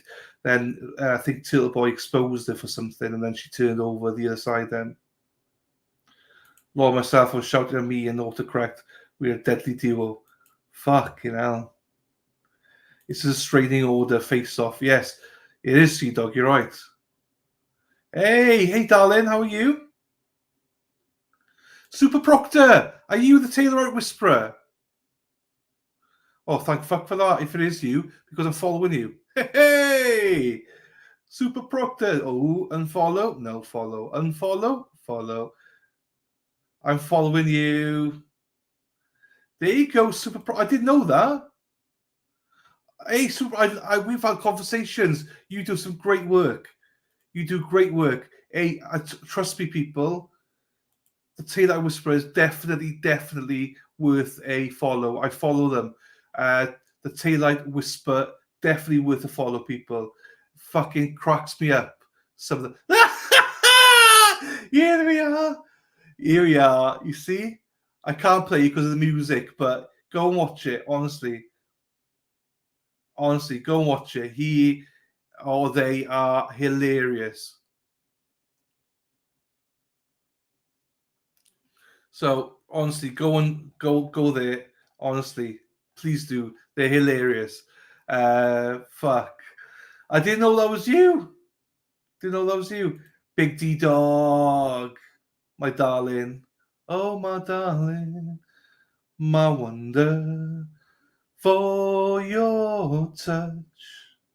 A long, lonely time. Yeah, he is pretty funny. Oh, this is what I love, right? I'll just say this now. I should say this in a bigger screen. Where the fuck's that gone? I love it because your names are all different. I didn't know that was Super Proctor. I didn't know it. Oh, now I know that's you. That's amazing. So I don't know. I know who Lil G is on Twitter, but that's about it. I love it. I didn't know that was you. Jeepers creepers. That's amazing. Right, hang on. There's something else here.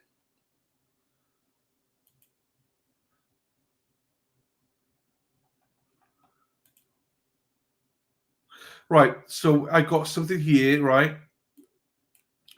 Former Mass Attorney General describes the Tui Rodriguez stuff. James B, you got it. Hey, Cammy! Stick to your day job, Dylan. Ah, Cammy, come on, Cammy. Cammy, Camellia. She comes and goes. She comes and goes. Cammy, Camellia. You see, Cammy, song just for you, my darling. Or sir.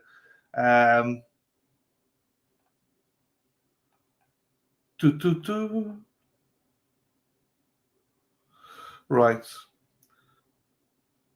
Right, hang on then. How do I do this? There we are. There.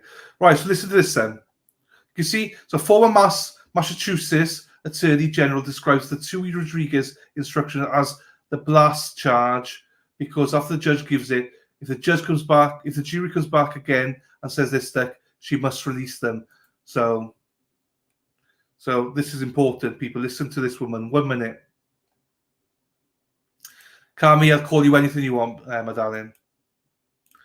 There's a singer in it. I wish I was. So it's interesting because they've only had one question and they appear to have been working diligently. And I thought the longer they're there, the more this might happen. And the judge is not reached the conclusion yet that they are deadlocked, obviously. And so it seems that she's given what's called a pre-Tui Rodriguez charge, which is have your lunch, go back, consider each other's points of view. But it's not the official, what we call the blast charge, that once she gives that charge under those cases, if they come back again after that, she has to dismiss them. But we're not there yet. And given the case length, the conflicting evidence, the judge has to take into account, have they been working long enough? Is this complicated enough? And are they really deadlocked, or are they saying that because they've been there and it's Friday afternoon, whatever the reason? She hasn't reached the conclusion that they're deadlocked to give them to Rodriguez yet. I disagree. They will still never be retried because the prosecution knows they do not have the evidence to move forward. Oh, crap. Hang on. And this was a frame job. A hung jury is actually a win for the... It's a win. I'm pretty sure if it's 9-3 not guilty, they'll retry it.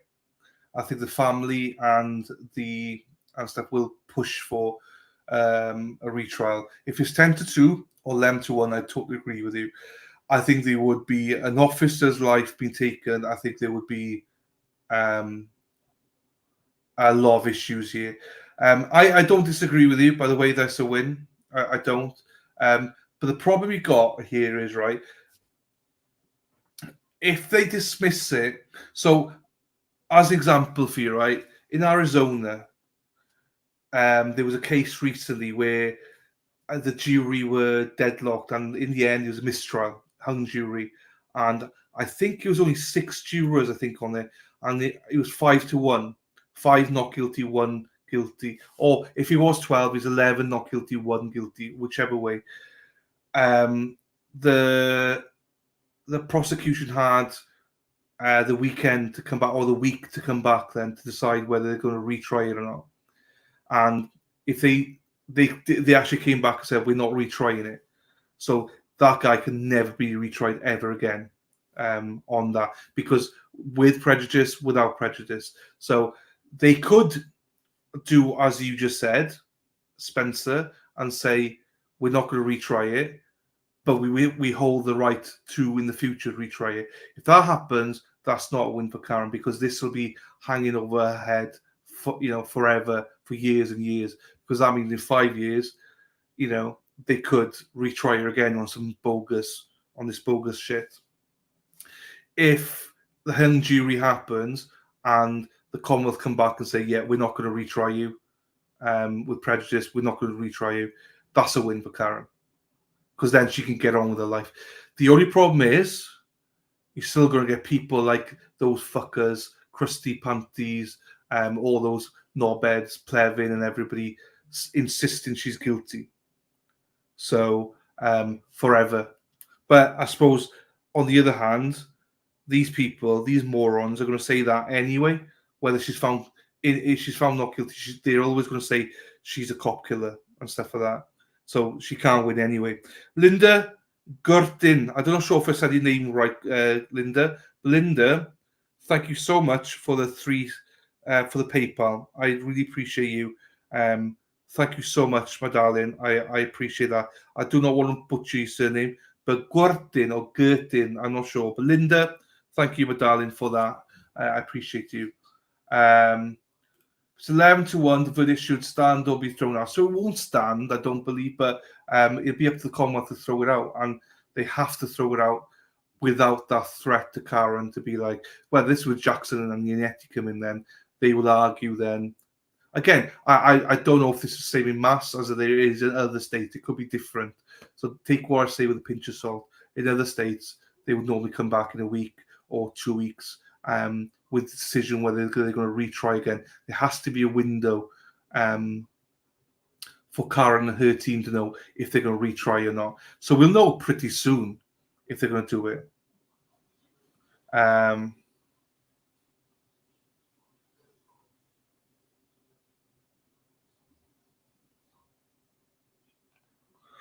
Okay, shit. My chat stalled. I don't know what happened.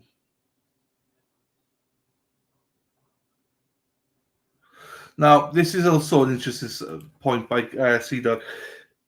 If they do want to retry it and they try to, imagine Trooper Proctor's about to be fired, so there's a lot of mess going to happen. So that's another reason why they might not retry, because of Birchmore and the, what's his name, Walsh trial and stuff like that. So there's a lot of, Master's got a lot of problems ahead of them.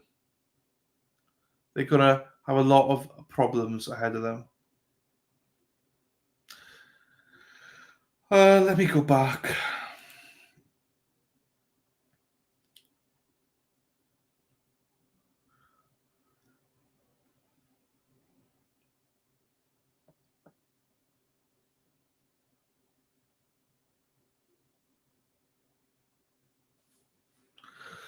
Morrissey wants a hung jury. I do you know what? I think Morrissey would take a not guilty ahead of a hung jury. Because if it's a not guilty, that means it's done. With the hung jury, he's then got a decision to make of retrying. He'll have all the pressure in the world to retry it, and he doesn't want to retry it. It's just in my opinion. You could well be right. If found not guilty, she would crucify the Commonwealth with lawsuits. Yeah. And also, the other thing you remember, if he is a hung jury, there might be stipulations on that. So it'd be harder for her to sue as well, in some ways, to get money back. So, but I don't think she's going to, the suing element of it, I'm not sure she's bothered about. She'll get money in through the documentary. She'll probably write a book and stuff like that. So she's going to be fine on that, But again, we're speaking like she's going to be exonerated. I think she's still, I think it's a not guilty hung jury. So that's why I'm speaking like this.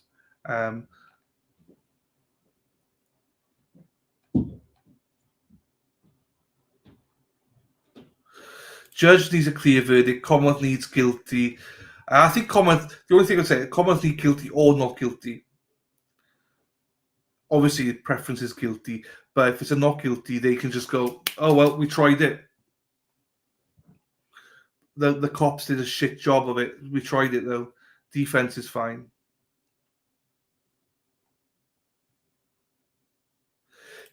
Like Aidan speculating. Aidan doesn't know it's number 7. He's just speculated. If he had to guess, he thinks it's number 7 that's a standout. He hasn't zero clue. He doesn't know. He's just guessing. Right, hang on. Let's see what this guy's got to say. I hope once Sean comes back, I'll switch this off. But whilst Sean's away, I'll put this on for a second because. Hang on.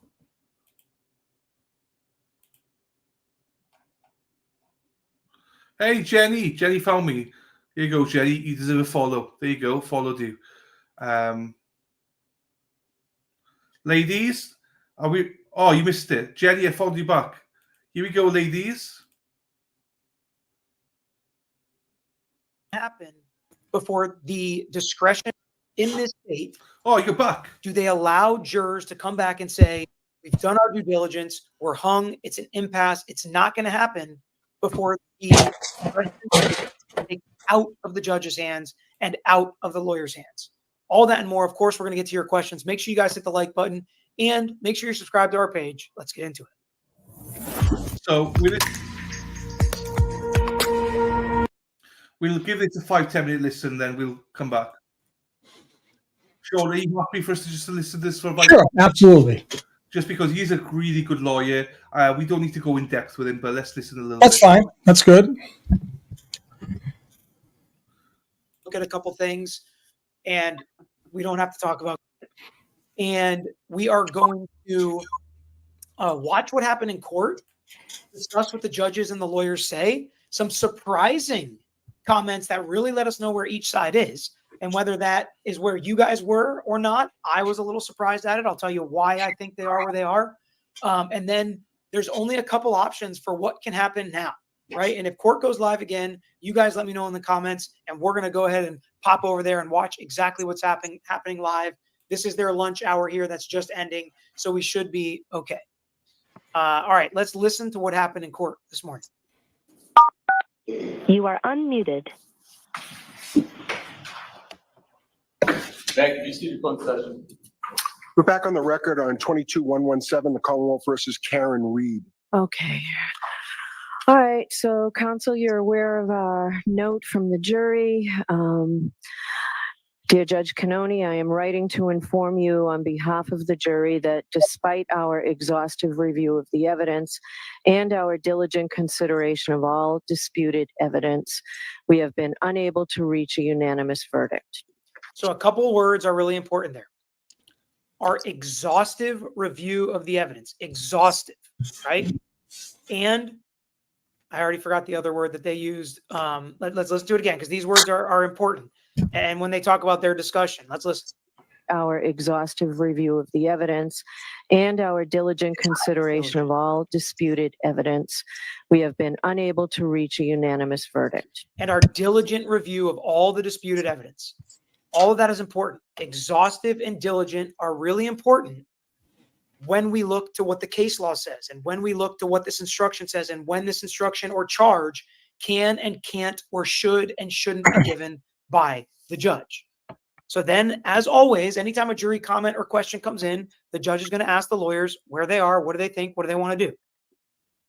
Signed by the foreperson.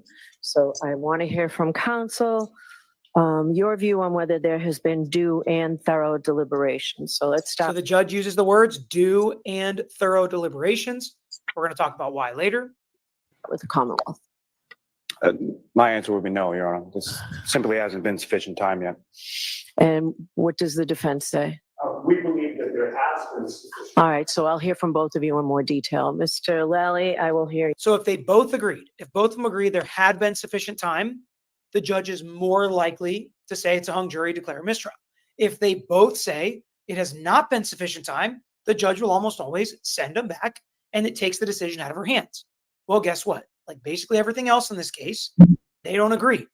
But it's a little surprising because I kind of felt like a hung jury would be kind of a win for the Commonwealth, that this wasn't, complete garbage, that nobody would ever see a potential guilty verdict in this case. And it seems like they're feeling confident and they want to get to a verdict. But on the other hand, it seems like the defense is perfectly fine with the hung jury. They think they have taken enough time. They think they have done their due diligence, and the judge should declare an impasse, a hung jury, and a mistrial. Just a couple of reasons for this. Now, Mike said, which I think a lot of people are going to be thinking, if your client is truly innocent, it would be crazy to accept a hung jury after only 3 days of deliberation. So your client being innocent is only one part of this. Like you believing as the lawyer, your client being innocent is one part of this.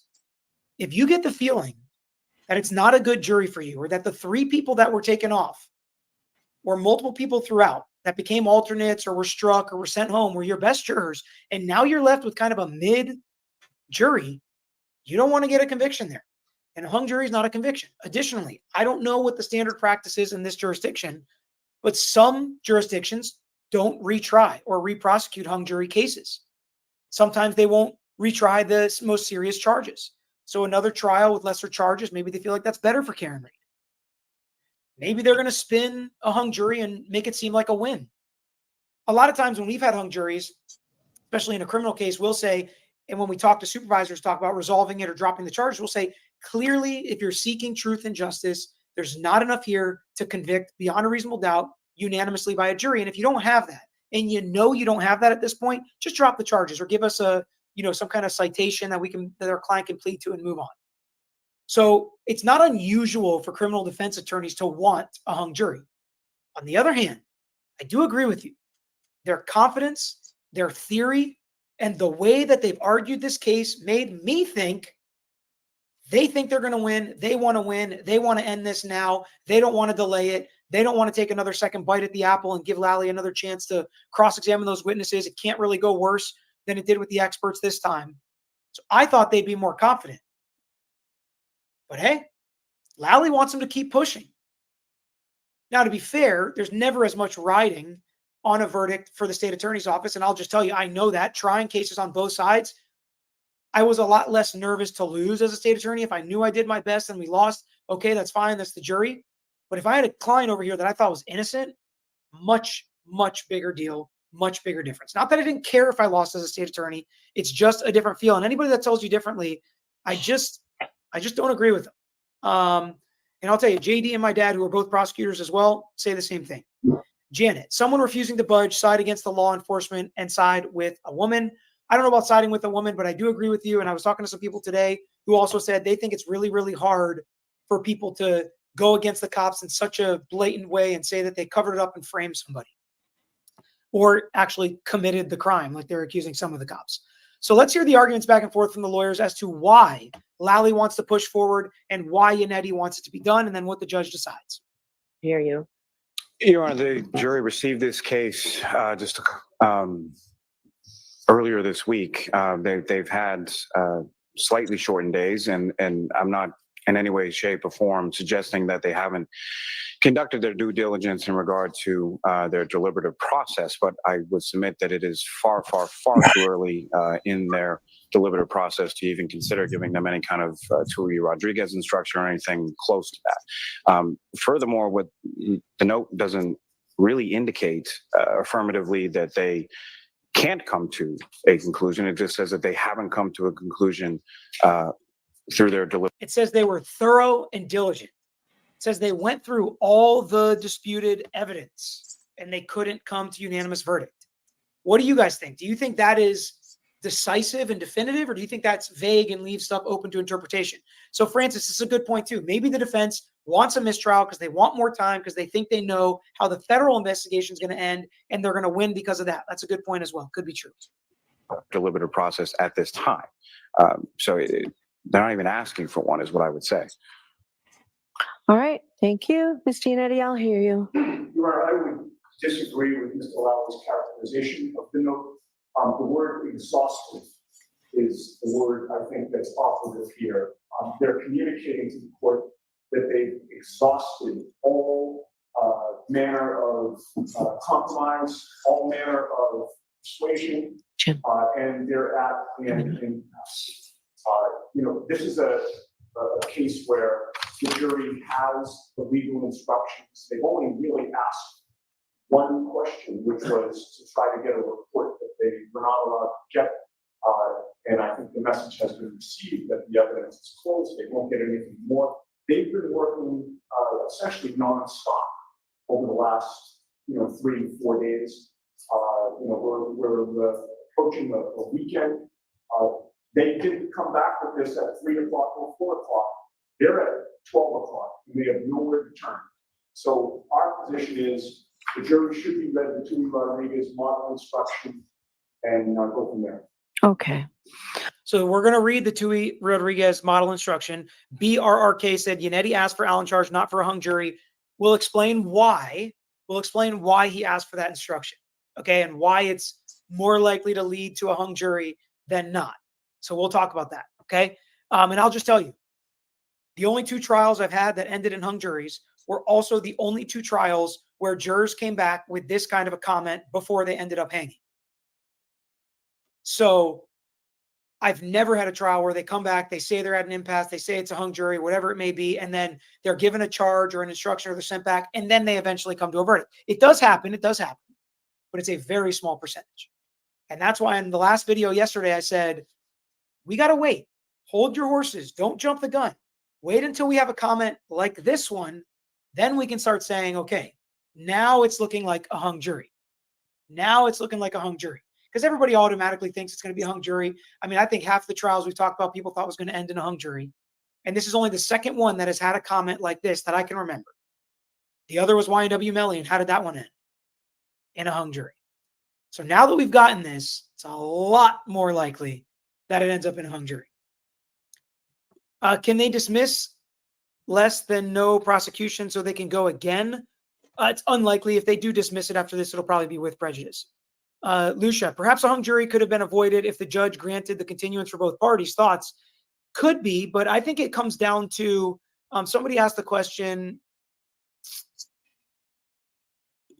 does having multiple mistrials due to hung juries on their record reflect poorly on a judge? Also, thanks for the lives on your vacation.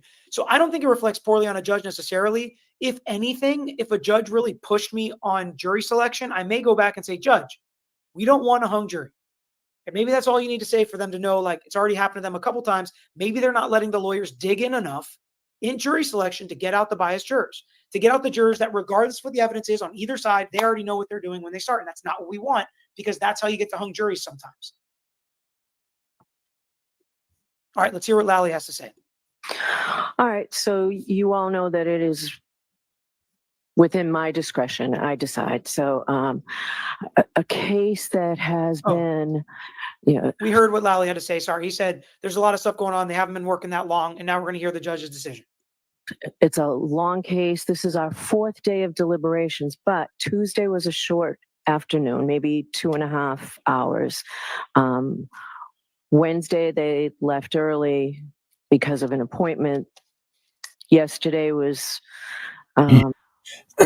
shortened a little bit, and this note arrived with less than 3 hours of deliberations today. So the length of the trial, the length of the deliberations, I know the case we heard from 74 witnesses. There are 657 exhibits, very complex issues in this case. I'm not prepared. It's a lot. No doubt it's a lot. But the jury said they went through everything, right? So I'm not sure I understand her reasoning, except that I don't disagree that this is not abnormally long for how long this trial is. We're getting close to there. And if we go through the whole day today and they get nothing, then we're pretty close to about what's normal or expected or even long to come to a verdict for this type of trial. Prepared to find that there have been due and thorough deliberations at this point. So I am going prepared exhibits, very complex issues in this case. I'm not prepared to find that there have been due and thorough deliberations at this point. So I am going to send them back out. We'll bring them in and we'll do that now. She does not find that they have completed due and thorough, I think she said, deliberations. Again, remember that language in those comments, because we're about to read through the Tui Rodriguez charge with some case sites in there and some instructions on when to do it, when not to do it, and what happens afterwards.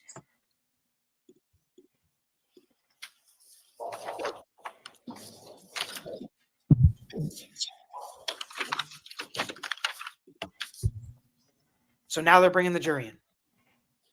Oh, by the way, another reason the defense usually asks for the Allen charge or pushes for the hung jury is because it protects the record.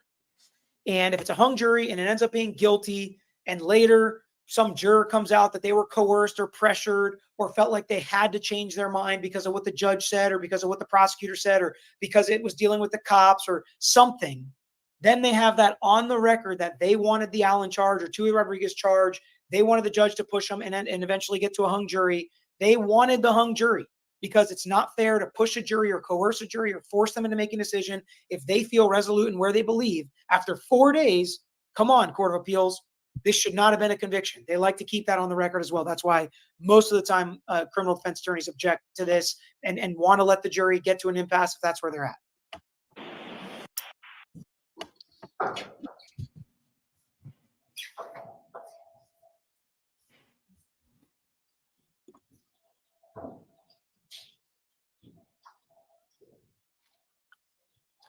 So this is up to the judge's discretion in most jurisdictions, Kaya.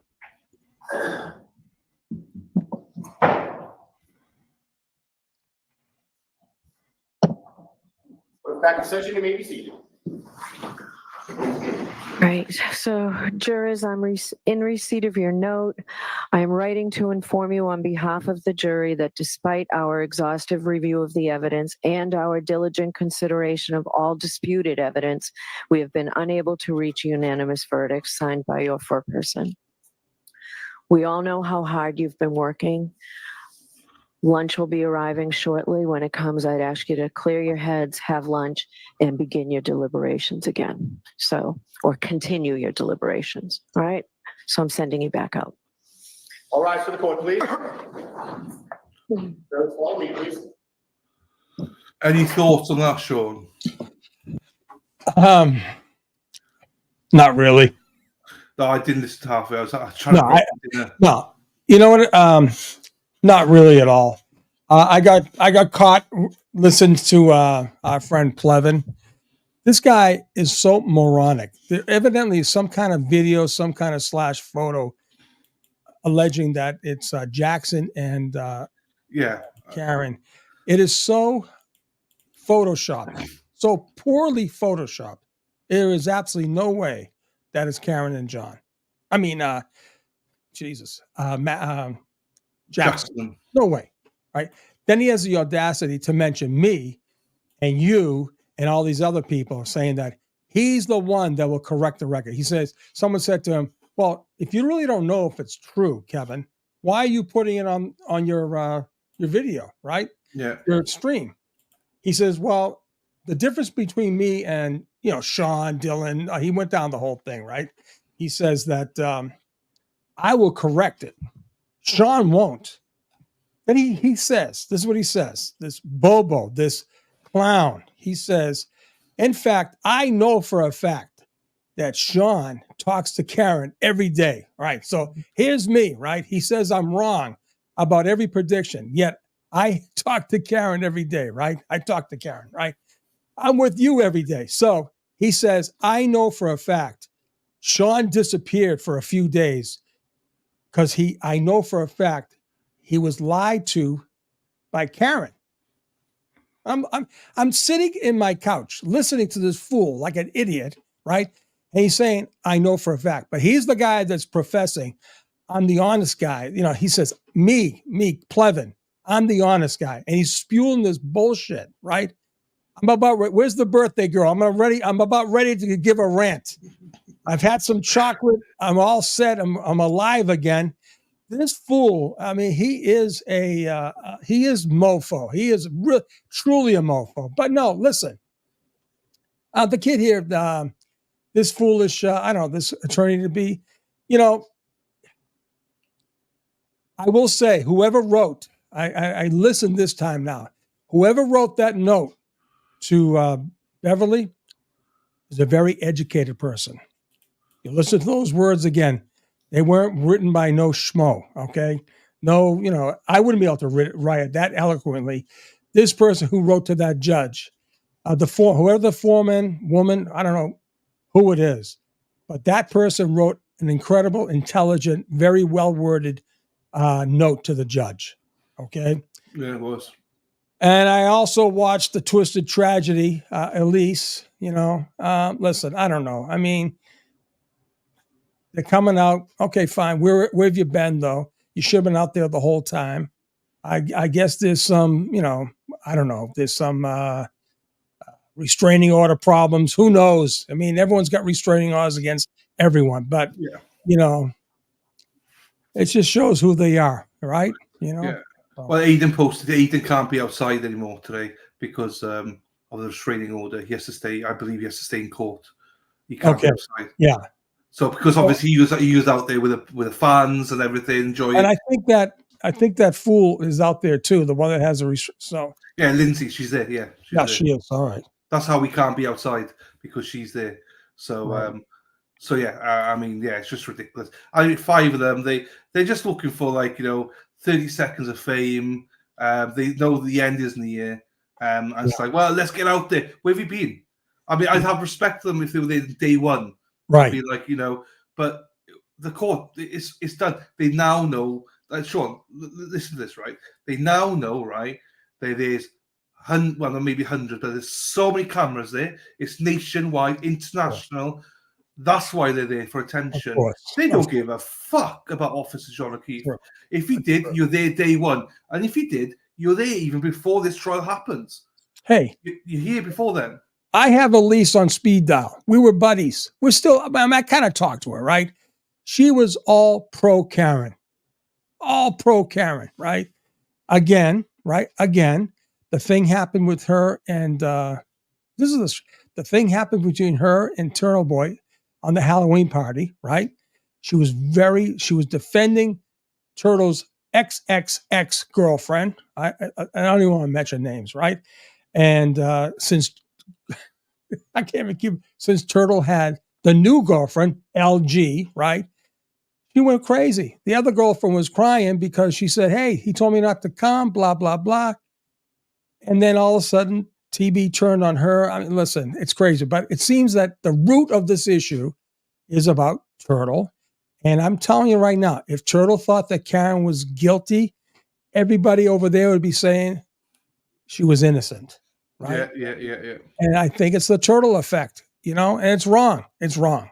No, I agree. Yeah, but for them to come out like that, it's stupid. But Plevin, he's telling me that I evidently was lied to. I'm gonna keep it nice. How the hell can I be lied to by Karen Reed? How can I be lied to? I don't know where he gets his stuff from. I mean, he's not getting it from me. Sean, he's not getting it from anywhere. He's just making stuff up. I think the medication's killing him. I really do. Something's happened to his brain. He's a known liar now. It's not even funny. It's just like, it's actually quite sad, to be quite honest with you. Right. To see a man fall like that, But anyway, we've got a few people here. Thank you so much. W. Lee says, Sean and Dylan, please tell any mofo these amazing protesters are not getting paid. They are there for a cause. Yes. Listen, we were going to say that, Jody Lee. We know they've been trying to say this forever. That's why the fake $100 bills were being paid out towards them. Yeah, you can't. Yeah, no, I agree. We've got we saw this, but Mrs. C Cake. Hello to you, my darling. Galway girl here. Top of the morning to you, Mrs. C Cake. Galway girl here too, Sean. Ireland. Free can read. Thank you, Dylan and Sean, for all you do. Thank you very much, Mrs. C Cake. Linda, thank you for the 199 super sticker. Thank you very much. Team Lally says, hypothetical. There's a male juror and their life or lives of their family has been threatened. Of course, he'll stand out. What would you do? Nothing surprises me in this county anymore. Right. So it's a good hypothetical. You'd hope that, yeah. Well,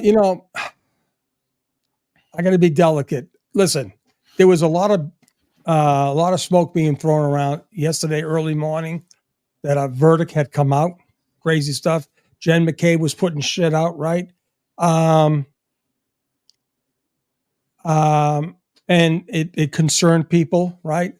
But the response was this. Both sides know who these jurors are. Both sides.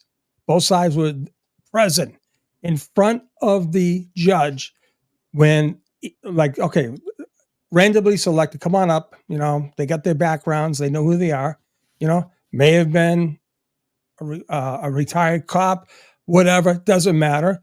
And they ask these questions. Can you be objective? Right? Tell us why you can be objective. What do you know? Bob, they go through a voir dire process by both sides, right? Well, I'm sorry. If you're being called on by so-and-so and they like you, they vote, but the other side gets to strip you down. Okay, who are you? What's your thing? And then the judge does the same things. Everybody was blessed on this jury, went through scrutinized a lot of scrutiny to get them onto the jury. All right.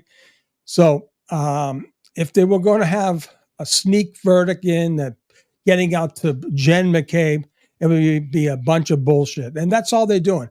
Just throwing out diversions, look that way. Don't look this way. Just like Alan Jackson said, look away. Don't look at this, right? I got a quick message here, Sean. Sure. From my friend Matthew Moore, who popped in yesterday. Yes. He wanted to say thank you so much to the chat. A few people did buy his book yesterday. He said it means the world to him. So thank you. And if you don't know, Matthew Moore, he's got a book out. And it's called Emily, a staged suicide in Ohio. His wife committed suicide. He was accused of killing her. He got exonerated. His trial was for 7 days, and they deliberated for 25 minutes, if you believe that. I found him not guilty. So, so thank you, everybody that bought the book. If you fancy doing it, it's on Amazon. Every penny goes towards Matt. So, thank you very much. Did he do any civil litigation? He tried to, but no one would take his case on because what it was he wanted to do like a split, 50-50 split or something like that. But lawyers don't want that. They want money up front. They wanted like, $250K. But as I say, he was a millionaire, lost everything. I had no money to the name, so he can't put money up. So no one would do it on a percentage basis. So No, he's not able to sue. So, yeah. So thank you everybody for supporting. It means the world to him, and it means the world to me. Boz, thank you so much. Macabres have mass health fraud on Kevin CA. What's that mean? Macabres have mass health fraud on Kevin CA. I'm not sure what that means, Boz. Do you know what it means? Fraud on Kevin. Oh, Kevin, that Plevin. So he said Macalbers have mass health fraud on Plevin because some people said he's been raising money fraudulently about his health or stuff. So maybe he's got something. Listen. I don't know. We don't know. Whatever. I've spoken to Kevin. He told me about it. I would hate to think he would be lying. I don't believe he's lying. Listen, Kevin's a lot of things. He's a prick. I don't think he would be lying about something like that. I don't. I trust Dave McGrath. Dave knows him pretty good. No, I do not think he would be. No, I don't think he would lie. That's fine. You don't know what Jennifer Manning says, I'm good friends with the Boston PO, and she's a free carry. There you go.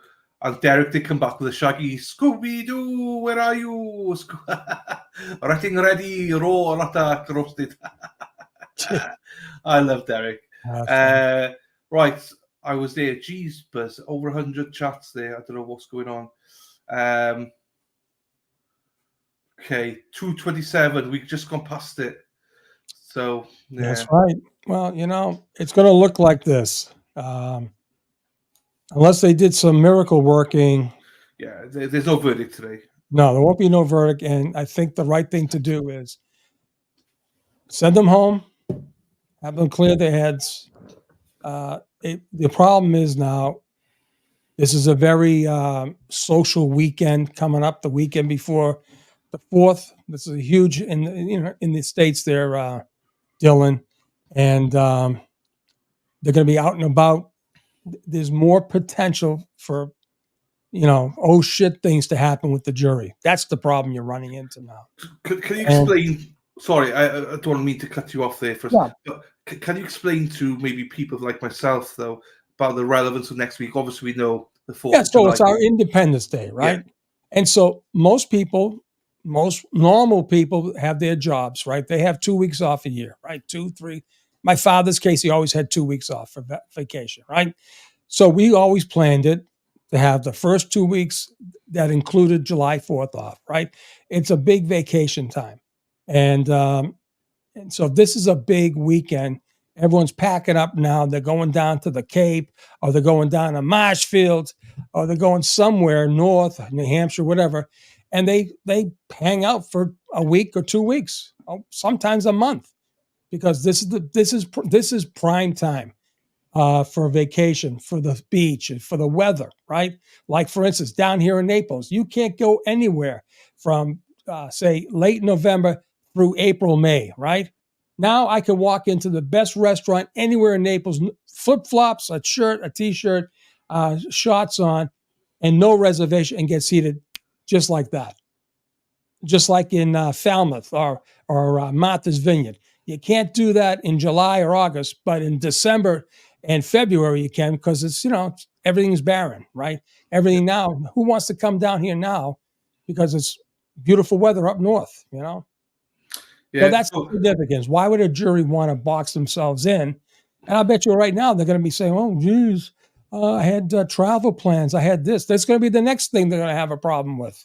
Because how does this affect? Because obviously is like, I meet my thickness here, but like, is court, will court be closed for certain days next week? Courts will be closed on Independence Day. I think for this holiday, it's not on a Monday. They usually do holidays on a Monday of what. I think this is actually July 4th. Everyone will be off, right? So the night before, they have the fireworks, the Esplanade, or that day. I guess, I don't know. There's fireworks out here. The cat. All the dogs get crazy with the fireworks. Thank God the kids are growing up in my neighborhood. They don't do it as much. But I got a crazy neighbor across from me. He loves blasting off shotguns and cherry bombs and all that stuff. But the likelihood today now is there shouldn't be a verdict today. If in the case of they wouldn't budge and stuff like that, No. how quick do they budge? You know, As elegant as that wording was, and as forthright as that wording was, I don't think anyone budged in the past 2 hours. I don't believe so. I mean, I would be very worried if there were a budge in the next 2 hours. I think the Commonwealth would be like, "Fuck it out." That would be a big bell. That would be a huge bell, right? Yeah, they're not. What's yeah. going to happen is they're going to come back either today or Monday and say we cannot come to conclusion. Then they're going to go with a 2 week. Right, and they're going to be read. They don't have any note, right, telling the judge before they come back. She will probably say, "Okay, I'll see you Monday," right? Yeah. That'll be that. Yeah. But if they can't agree to move, if no one's moving, then they will be read more instructions about. The 2. I don't think she'll waste the time to read whatever that. Not today, no. Yeah, she'll wait till Monday. She'll probably say, "Okay, jurors, I know you've been working hard. This was a tough week. You have all this evidence. Come back, relax, enjoy your weekend, go to the beach, do some swimming, take a hike, whatever." Right? Come back Monday fresh, and then Monday she will read them. Maybe, yeah. If they're not together on Monday, at some point she'll read that Allen charge, I guess. Yeah, or whatever they call it in whatever. In mass. Also, mass. I take it that in mass they don't work Saturdays then, like some states. Saturdays. Generally speaking, right? Most people have Saturday and Sunday. Now, if you're a cop, no, you don't get Saturday and Sundays unless you're Brian Albert. You get the specialized units, right? But generally speaking, most people work are off Saturdays and Sundays. Not fair, because every state's different. Some states, when there's a court on, jury on, they work Saturdays, and in some courts they work till 10 o'clock at night. So it everywhere varies. So that's why. So you mean keeping the jury working Saturday? Yeah. Well, then I misspoke. I don't know. She could. Oh, okay. She could. Yeah, because I'm not saying she would, but in a lot of places, in Georgia, for instance, they do that. The option is there to do it. We covered one in Wisconsin recently. That one, the judge had said, we're working Saturdays. If we need to, we're working Saturdays. So yeah, I've seen trials where they say, "Okay, we're going to stay as long as we can, up to 8, 9 o'clock in the evening." Yeah, right? A lot of them are 10 o'clock. I watched one in California. They were there till 10 o'clock at night. Their time. Their time, right? It's their time, yeah. Yeah. So, and that's actually pretty good too, because you know why? It gets them motivated to get a verdict. I believe she's been too soft. She's given this jury all kinds of privileges, getting out early. I don't know.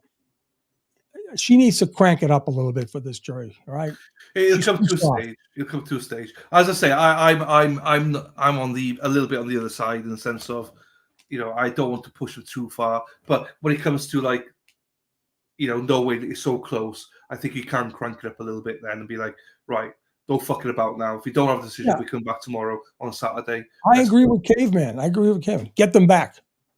Get them back in, right? Yeah. So it's a fine balance. You again, you've got to make sure it's for the right reasons, for Karen's rights and stuff like that. And again, if they're too tired, then you've got to listen. It's got to be lots of it is common sense. You've got to listen to the jury. If they're saying we're super tired, we can't, then you've got to send them home. But if they're like, if there's still any life left in them, send them back, deliberate. Right. So right. It's a common sense call. And I think sometimes you give them the option, say, you can either carry on deliberating until 6, 7 o'clock tonight, or we bring you back tomorrow. Which one do you prefer? And I think I prefer that option of saying, it's up to you guys, but we're not doing like 5-hour days. We're doing either 12-hour day or we're doing 6 days a week type thing. So yeah, that that makes sense. But they need to know that in advance. But anyway, it is what it is. Sea Dog's going. Where's Sea Dog? Is he going? Hey, someone's asking, did anyone see what Jennifer Coffin-Dapper did. I guess she's done something crazy. I might have a look now. But before we get to that, Erin Hack saying, all right, chat, stop the rumors now. It's exhausting. Hey, yeah, please, everyone, please respect the mods because they do work as well, people. So if everyone's putting rumors and stuff in, please stop it because it's not healthy for anybody, people.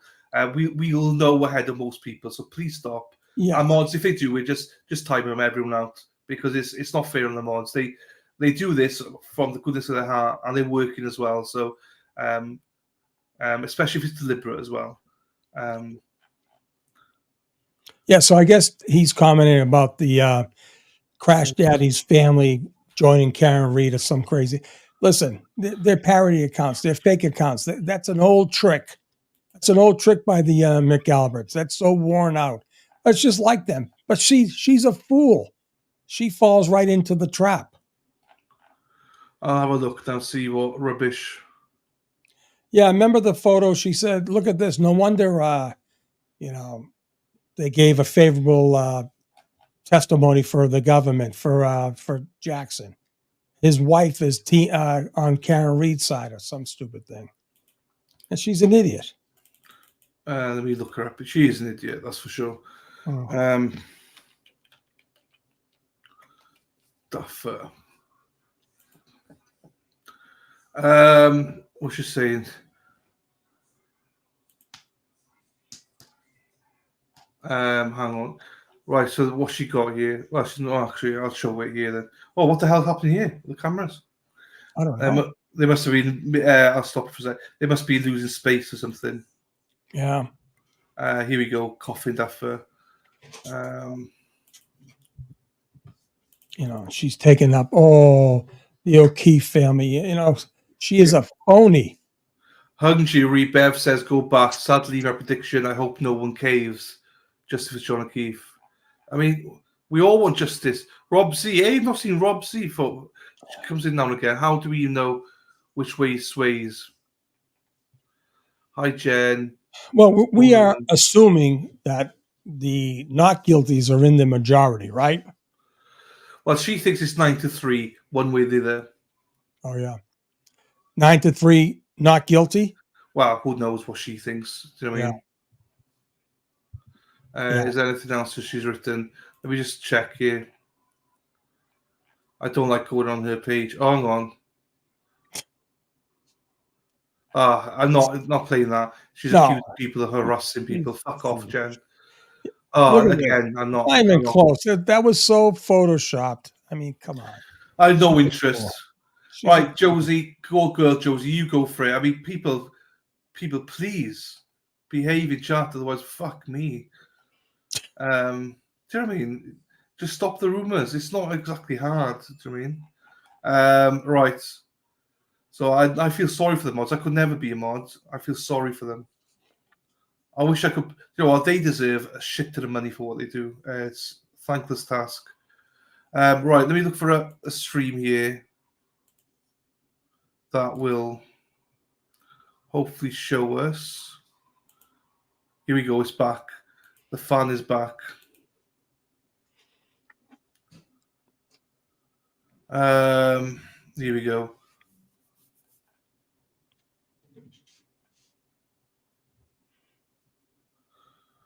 Why? Hang on. Yeah, hang on.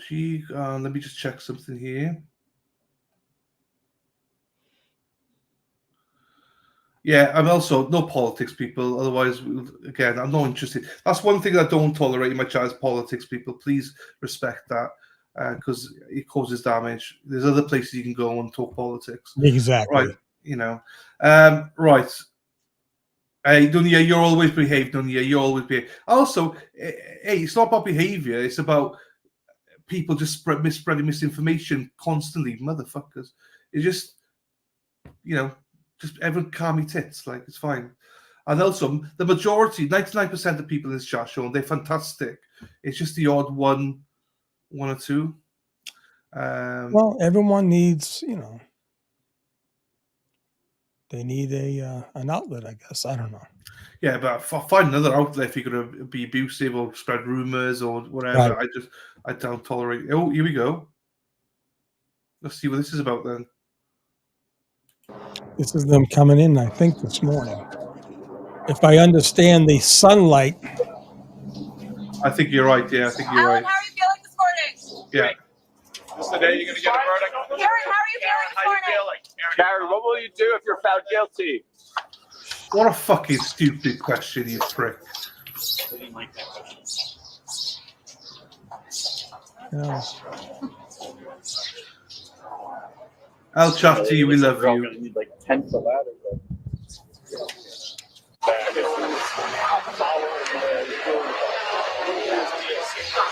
Anyone just walk up right now? Can you walk?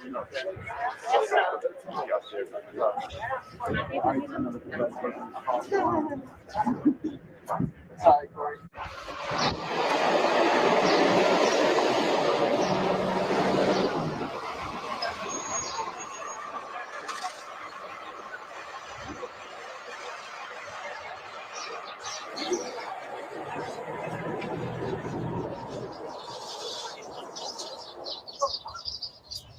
How are you doing today?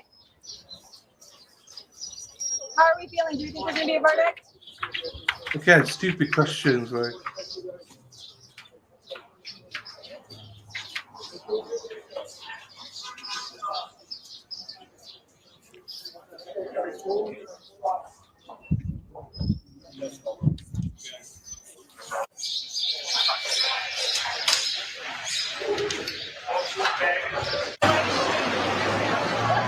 As much as I enjoy that, Sean, we got a celebrity amongst us here, so I got to bring him on if he's ready. Bring him on, buddy. Bring him on. Let me just prepare here. You guys remember that it gets confusing, right? Because there's two of them, and you know what? They both of them talk like anything. We got two Seans in the house. Nice. The two Seans. The second Sean is here. I'm not sure if he's there. I hope you're there. I don't see him. No. Oh, he is. Hang on. I'm here. Hey, Yeah, I'm Shawnee, here. how we doing? Good. Hey, Sean, how you doing? Good, Sean. How are you? I'm doing good. And Dylan, I wanted to say, I don't know if I said it before, but congrats on 10K, man. Thank you, my friend. I appreciate that. I really do appreciate that. It sneaks up on you like that. I couldn't believe it. Just overnight. Do you know what I mean? So yeah, I thank you for that. I really do. It's we should be celebrating it, you know. So we will hopefully one day celebrate it after all this crap's done. Do you know what I mean? So but yeah, I think today the jury returning something will be the celebration. So I think, I don't know if you guys have been thinking about it, but I think we're getting a hung jury territory. Yeah. I know they already did the instruction once, and I said that going into stuff yesterday, it's like a 70% chance of either a hung jury or an acquittal, and more likely a hung jury. So I don't think they retry her after this. I don't know if the amount of time and money they put into this, because it costs them money to do this. I don't know if they can do it again. And after we've seen all this, all those witnesses are going to have to testify the exact same way again. And the Jen McCabe is locked in forever with her testimony now.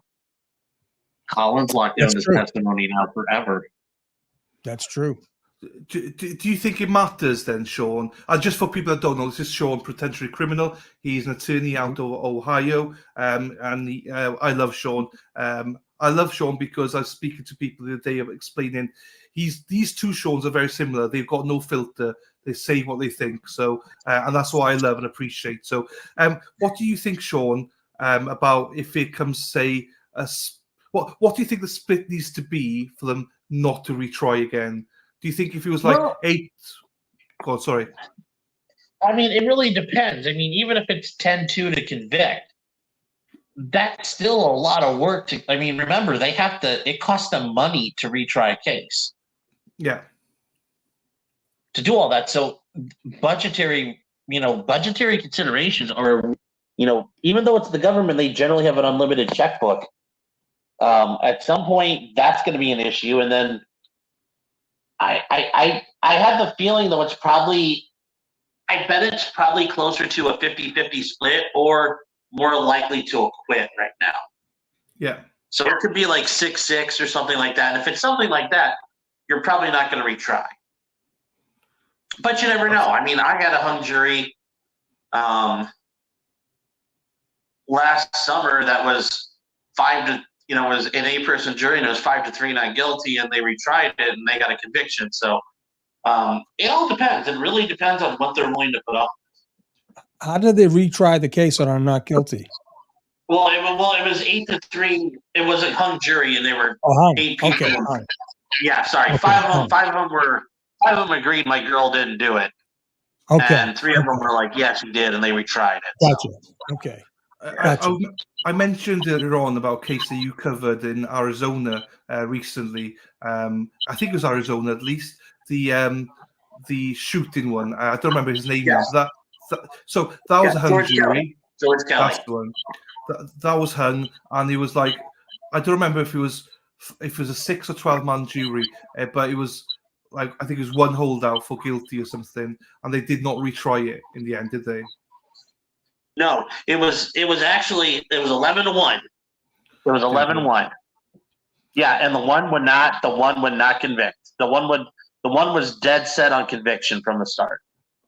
It was 11-1 the whole time. And I was explaining earlier on here, and you again, you'll can explain this better than me. But the Commonwealth, they would have a window to come back and decide whether they're going to proceed with another, if they're going to retry or not. But they would be. Am I right in saying there'd be 2 options to, if they decide not to retry, they could do it and still hold it so that they could in the future retry, or is that incorrect? Well, I mean, at that point, the case, because if there's a mistrial because of a hung jury, the state then has to make the decision whether they're going to either proceed with their case or dismiss it. Yeah. So they can retry her, or they're going to have to dismiss it. Now, they run into issues of, obviously, if it's a murder, the statute of limitations is never. Right. But if they dismiss it, they run into issues of, is that prejudicial? That Karen's going to have this hang over her head forever, and they could retry her again in, however many years. I don't think that's the case. I think Massachusetts is going to have to do it very quickly. Typically, that's how it goes. But as I've been learning, every state is different in every way. So, they're going to have to. They're either going to have to whip it out or walk away. And I don't know if they're going to want to do that a second time in a row. Right. That's my feeling. Sean, El Jefe, I'll call you El Jefe. Yeah, call me Jefe. Yeah. Have you got a question for Sean? You can call me Sully. Call me Sully. Sully. There you go, Sully. Well, have you got anything to ask Sean here before I ask him more questions? Me? No, I just let me ask you a question, because I never had to deal with a mistrial, thank God. But do they have to re-indict her? Or they... No, because the mistrial is you basically continue on as right. They just so the Sean, potential criminal. We've lost you. Okay, you guys there? Well, yeah, you're back. Okay. Yeah. So basically, no. We lost you again, man. We lost you again. Does that make sense? No, because we lost you. We completely lost you. Oh my gosh. All right. Let me see here. Hopefully we got, I don't know what my internet's doing here. You look at it as though, okay, let's try it now. Yeah.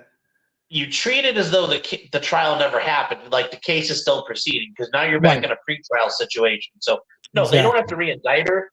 It's just now, okay, the trial didn't work. Do you want to do a trial again, or are you gonna?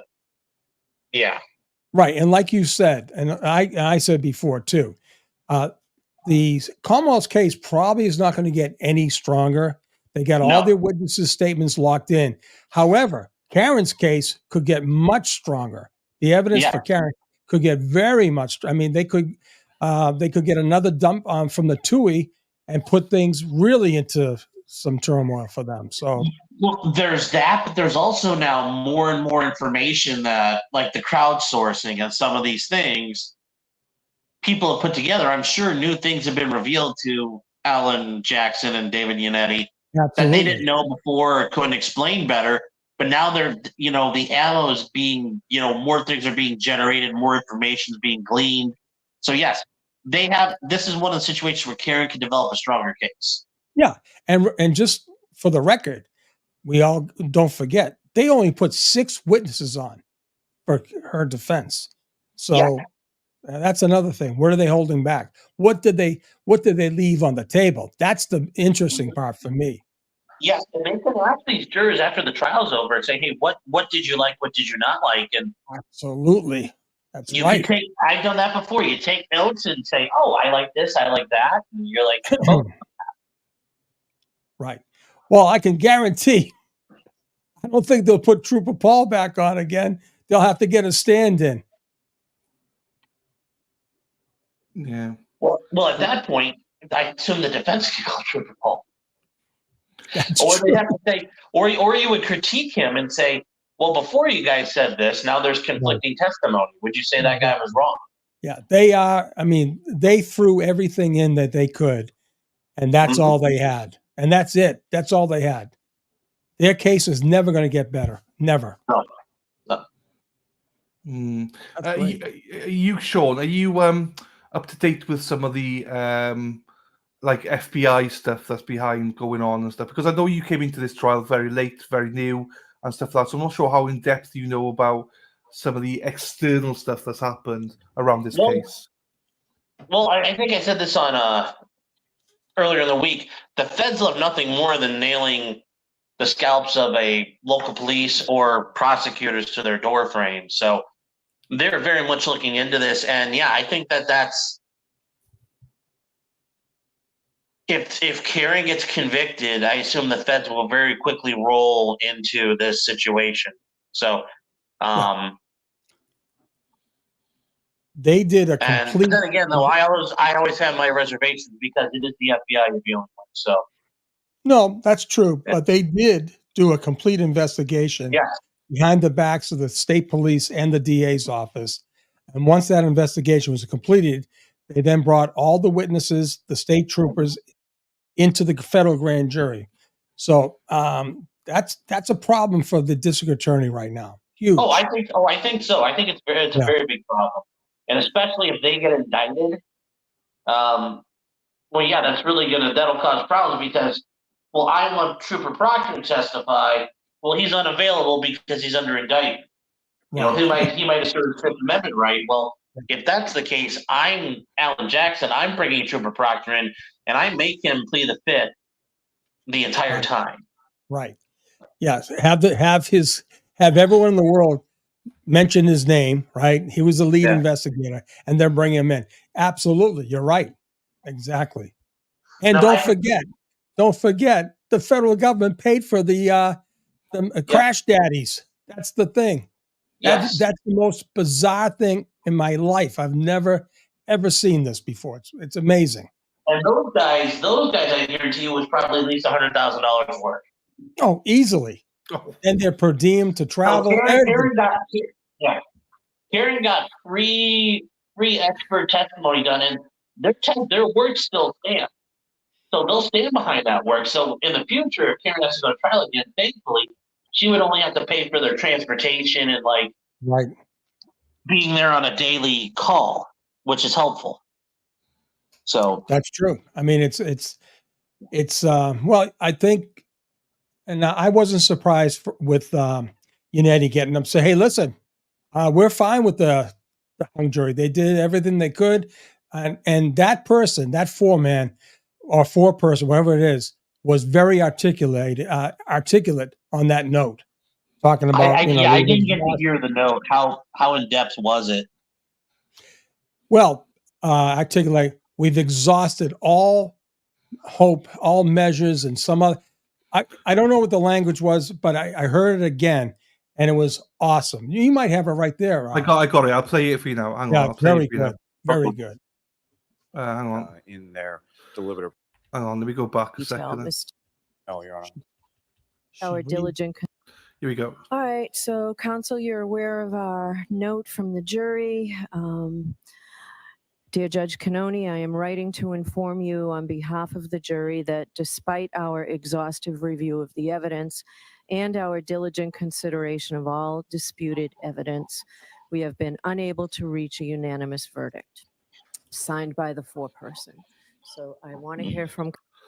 That's pretty articulate, huh? Well, that actually is very nicely well done. Yeah. I mean, because usually it's just like we're at an impasse and we can't. Everybody's stuck. Yeah. It's We very don't know what straightforward. to do. Yeah, we can't go forward. I mean, but this person has a half a brain. I'm telling you, that's an amazing little note. Yes. And So, then Yannetti jumped all that, said an exhaustive. He used those terms right back to the judge. But I think the judge did the right thing. Get back in there, keep pounding the table and get them on board. We have to do it at least once. Say again. He has to tell them to go back at least once. Yeah. So, no, I think that's appropriate. But the last hung jury I had, they were out for like 3 hours. They came back in and said, "We're stuck." The judge said, "Well, go on, try again." And I had a feeling they were going to do this. They came back 5 minutes later, like they sat down long enough to write another note saying, "No, we're still stuck." The judge said, "Try again." "No, we're still stuck."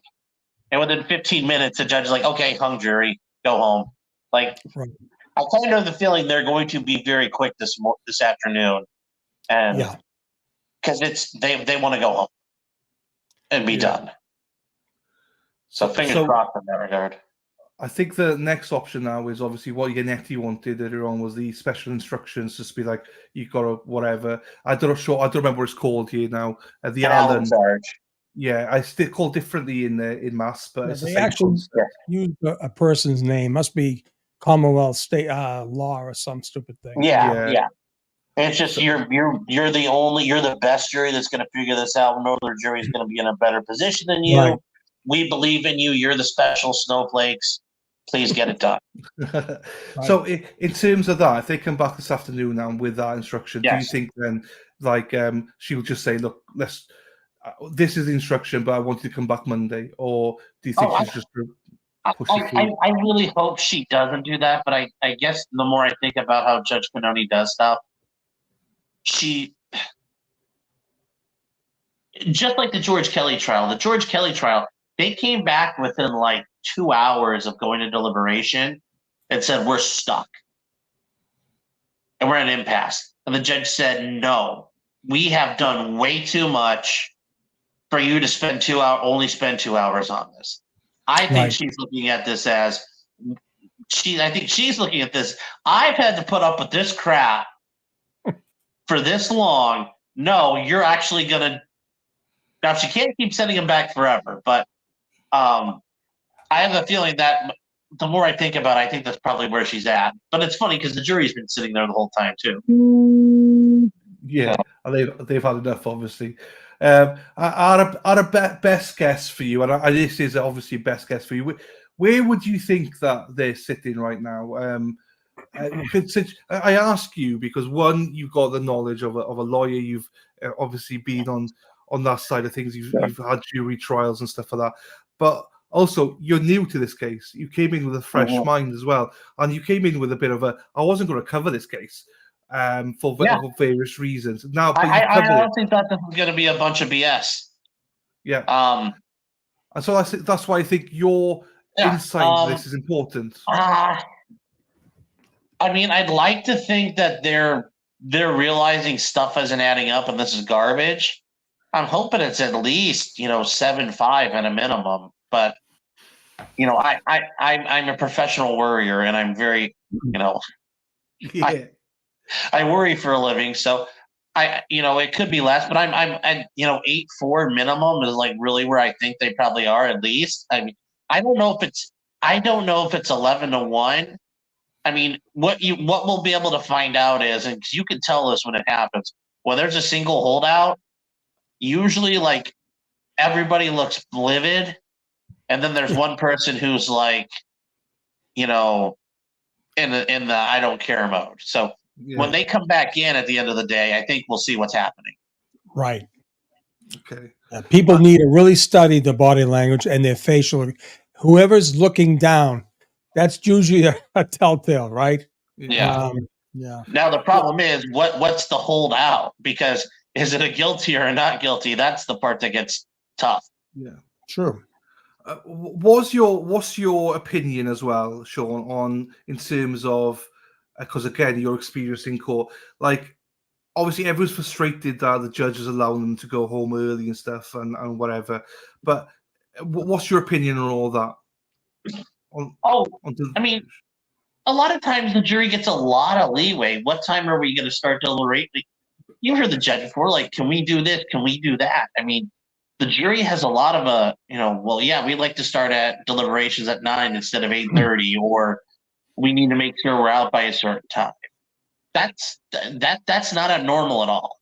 That's a very common thing. The jury gets a lot of leeway.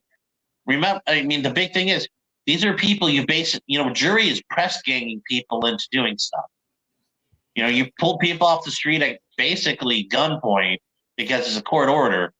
And if you don't show up, the police could come pick you up, and you're forcing them to sit there and deal with this. So you generally give them some leeway because you don't want them to be angry and pissed off.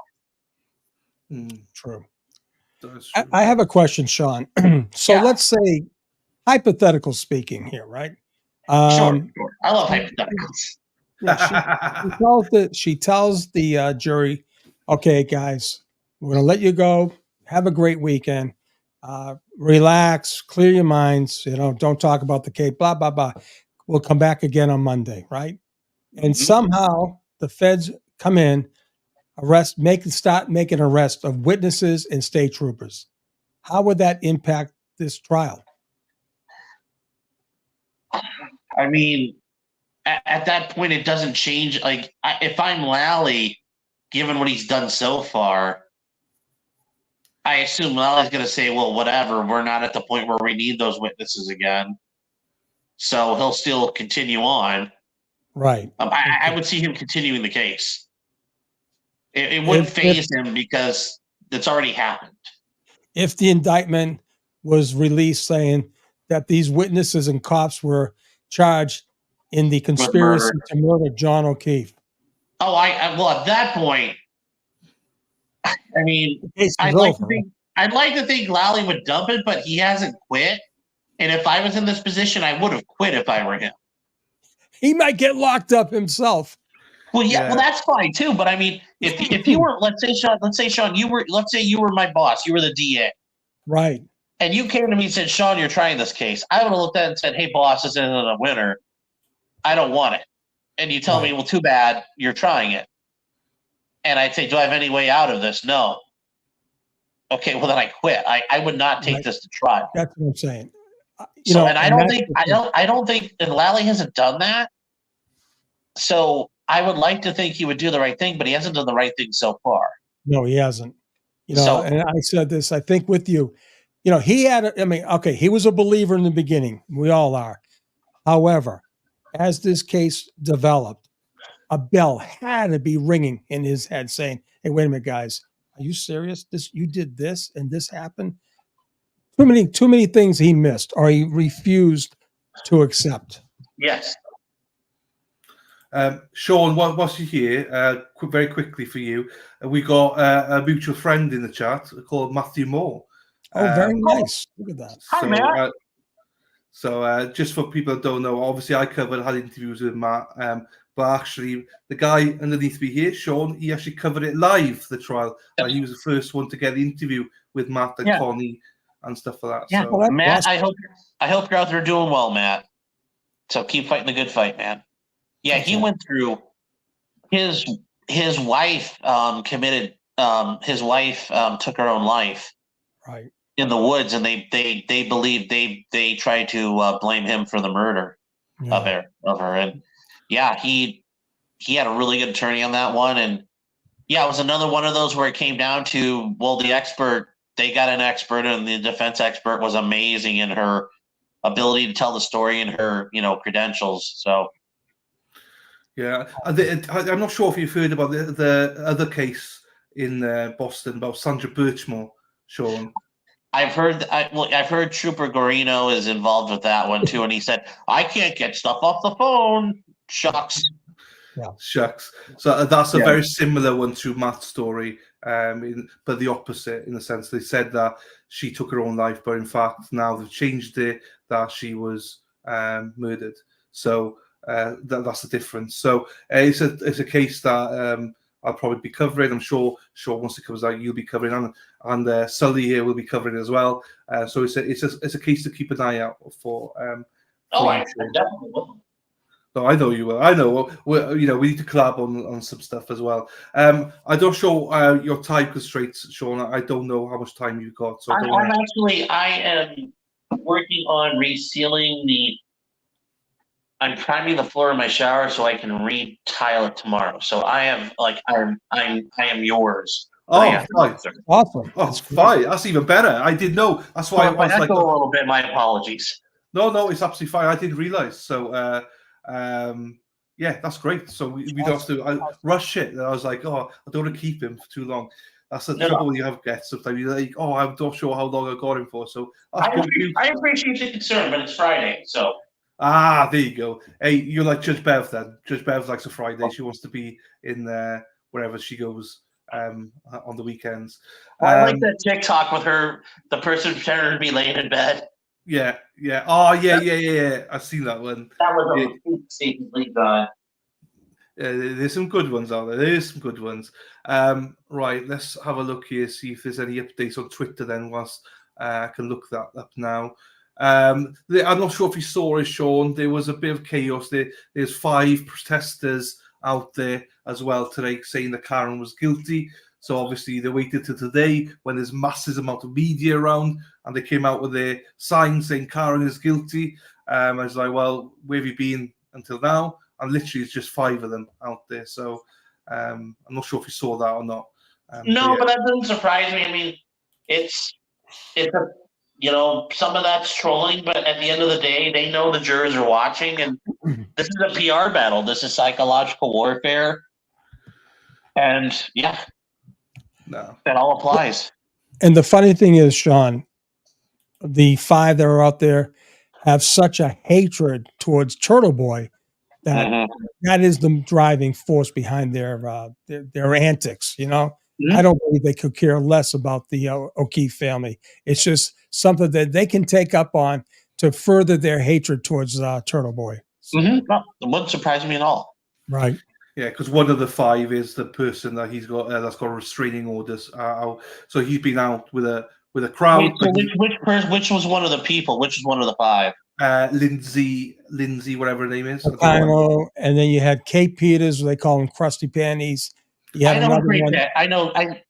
I believe it or not, I am familiar with Kate Peters and Turtle Boy through another internet celebrity issue. So really, wow, yes. How about that? Look at this guy. So, do you know about Accountability for All? He was a guy for a while out there your way. Not really, no. He was a First Amendment, he was involved with First Amendment auditing, and honestly, this is where, because I've said it before, I knew about Turtle Boy and Kate going back a couple of years, and my first interaction with Turtle Boy were when, and I think, he was, I wouldn't say helping, but I think he was allied with a sovereign citizen type, a guy by the name of Chili DeCastro. Oh, yeah, right. I don't know if you've heard of him, Dylan. Oh, yeah. No, I haven't. Him and Turtle Boy were kind of, at the time at least, broskies, or at least guys who had a common enemy, Kate, and they were both doing some real douchebag stuff. So, to be fair, and I told Turtle Boy this, that I gave, I prejudged it a little bit based on my previous, knowledge of him. And, when I heard Turtle Boy was involved in this thing, I was like, oh, this is going to be garbage. Now, I will say Turtle Boy was 100% right. He brought incalculable eyes onto the story. That said, though, Turtle Boy and I've had our own discussions privately. I still think, how he did some of that was probably not the smartest way, and I know he's got his issues, so I won't say any more on that, but him and I have been talking about that. Yeah, and that's your conversation. So, but yeah, but it's not. I'm not surprised Kate Peters went up there to troll. I mean, it's her group is called the Masshole Troll Mafia. Oh, so, I know. Yeah. Now, but let me ask you a question. She's not a dummy, right? Would you agree with that? She's not a dummy. Kate is very savvy. She is. I will give her that. I mean, I'm telling you right now, she's a lot savvier than Jennifer Coffindaffer. I can tell you. Well, Jennifer Coffindaffer, she's something else. We don't like her here. We don't like her. No. Well, and it's weird because she likes Richard Allen and thinks Richard Allen's getting set up, but here she doesn't see that, which is really confusing. She jumped on this so early as well about that Karen was guilty and everything, and my T-shirt has her on it, but because she was like the taillights, it's intact, and so because she thought it helped the prosecution. But then she found out, oh shit, it doesn't help them. So actually, Karen's guilty. So I just don't like her for that. I think she's one of those stubborn people. She will not admit she's wrong. She's the one who ran up on the porch of the house, right? That's her other resident. Yeah. That's how the Buffys were in Quantico. And we went through my class with DEA and an FBI class were the first two test classes for each agency to go in together and do joint practicals. And that's how the Buffys acted. They would look at kittens and, oh, look at the kitties. And, but anyways, she tiptoes up and then she scurries off. Oh, I don't want to get caught here. All good agents look for cameras. Trust me. You're always looking for cameras. Looking up, looking around. Yes. You always look for cameras. Hey, what you do with your Coffindaffer impression? Hey, Sean, I got Erin Hack here, right? Can you do your Erin Hack impression? Because it's the best out there. You got to do your Erin Hack one. Oh, I gotta do. All right. Well, you mean there was cats that think, yeah, we go tubing. Oh gosh, it's been a while since I had to do it. Yeah, you betcha. We go tubing this Friday. Dylan, would you like to join us? We'll make some quesadillas. I love it. I love it. I have never heard Erin Hack speak, but is she now? That is how people in Minnesota and Wisconsin speak. Right. Yeah. So, Minnesota. I love it. I just love that impression. You It cracks me up. Yeah.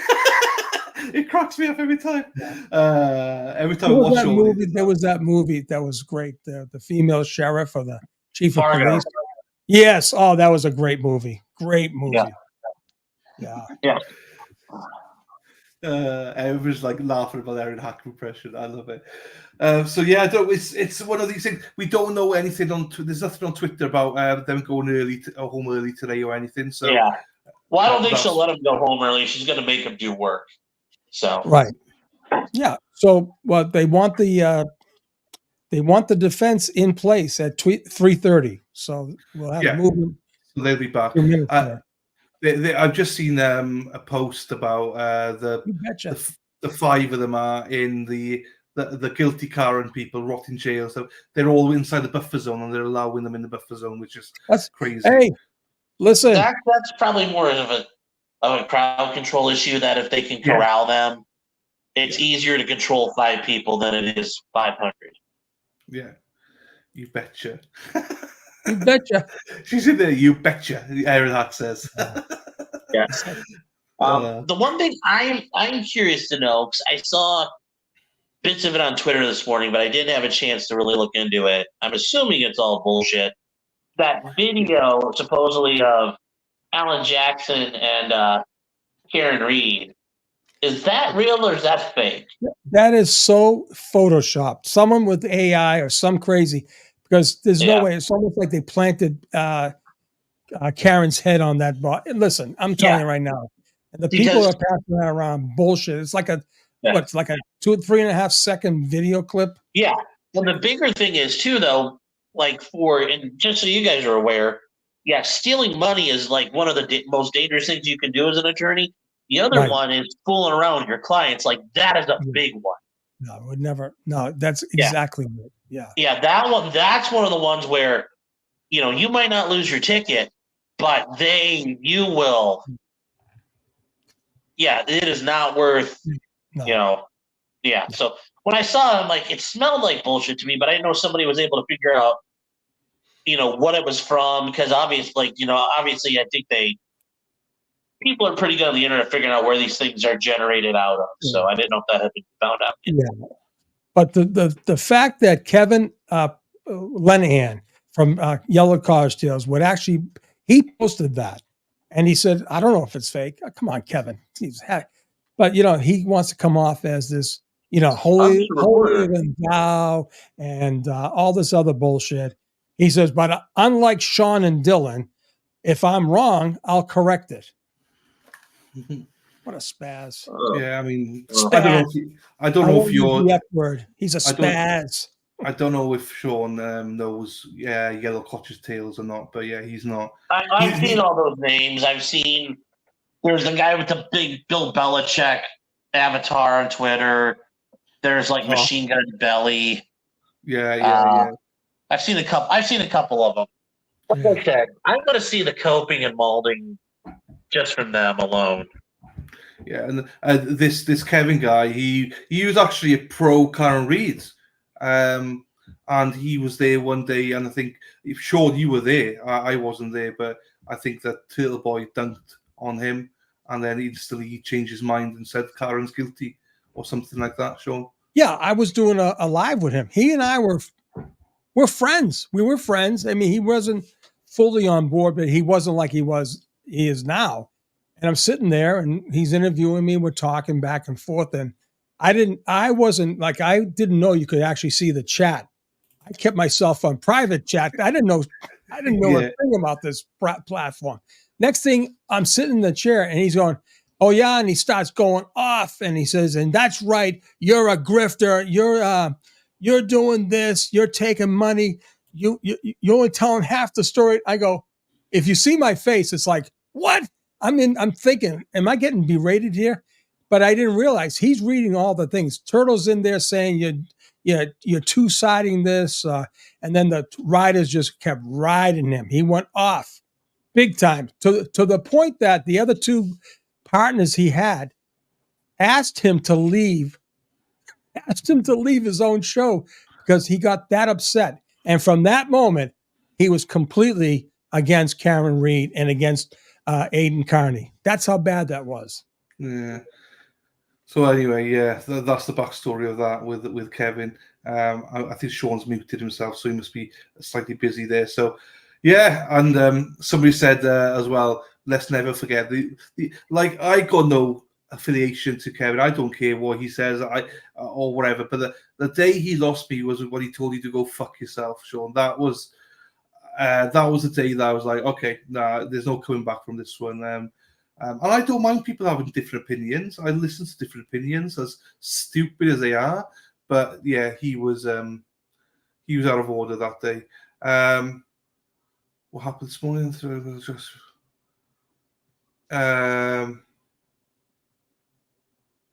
Okay, Andrew Burkhart's on it. Right, let's have a look. Okay, no, nothing on Twitter. Andrew Burkhart's been looking at it this morning, she said, but no comment really about what happened. So, right, to the pair pin on medallion. Do we know what time court is going to finish today? Will it be 4 or 4:30? Do you know what? We don't know. It'll probably be more like 4:30, I imagine. There's probably another hour to go. They're just going to deliberate, and I think then, we'll see. Mike says, in his opinion, 9-3 not guilty. Yeah. I mean, we can all speculate. Do you know what I mean? This is the beauty of it. But I think they try and go till 4:30 on here. So we'll see. H-Bag agrees with me. Yeah, that was the day. I give grace to every content creator. You know, if you don't like people, you just move on. But that irked me when he did that to you, Sean.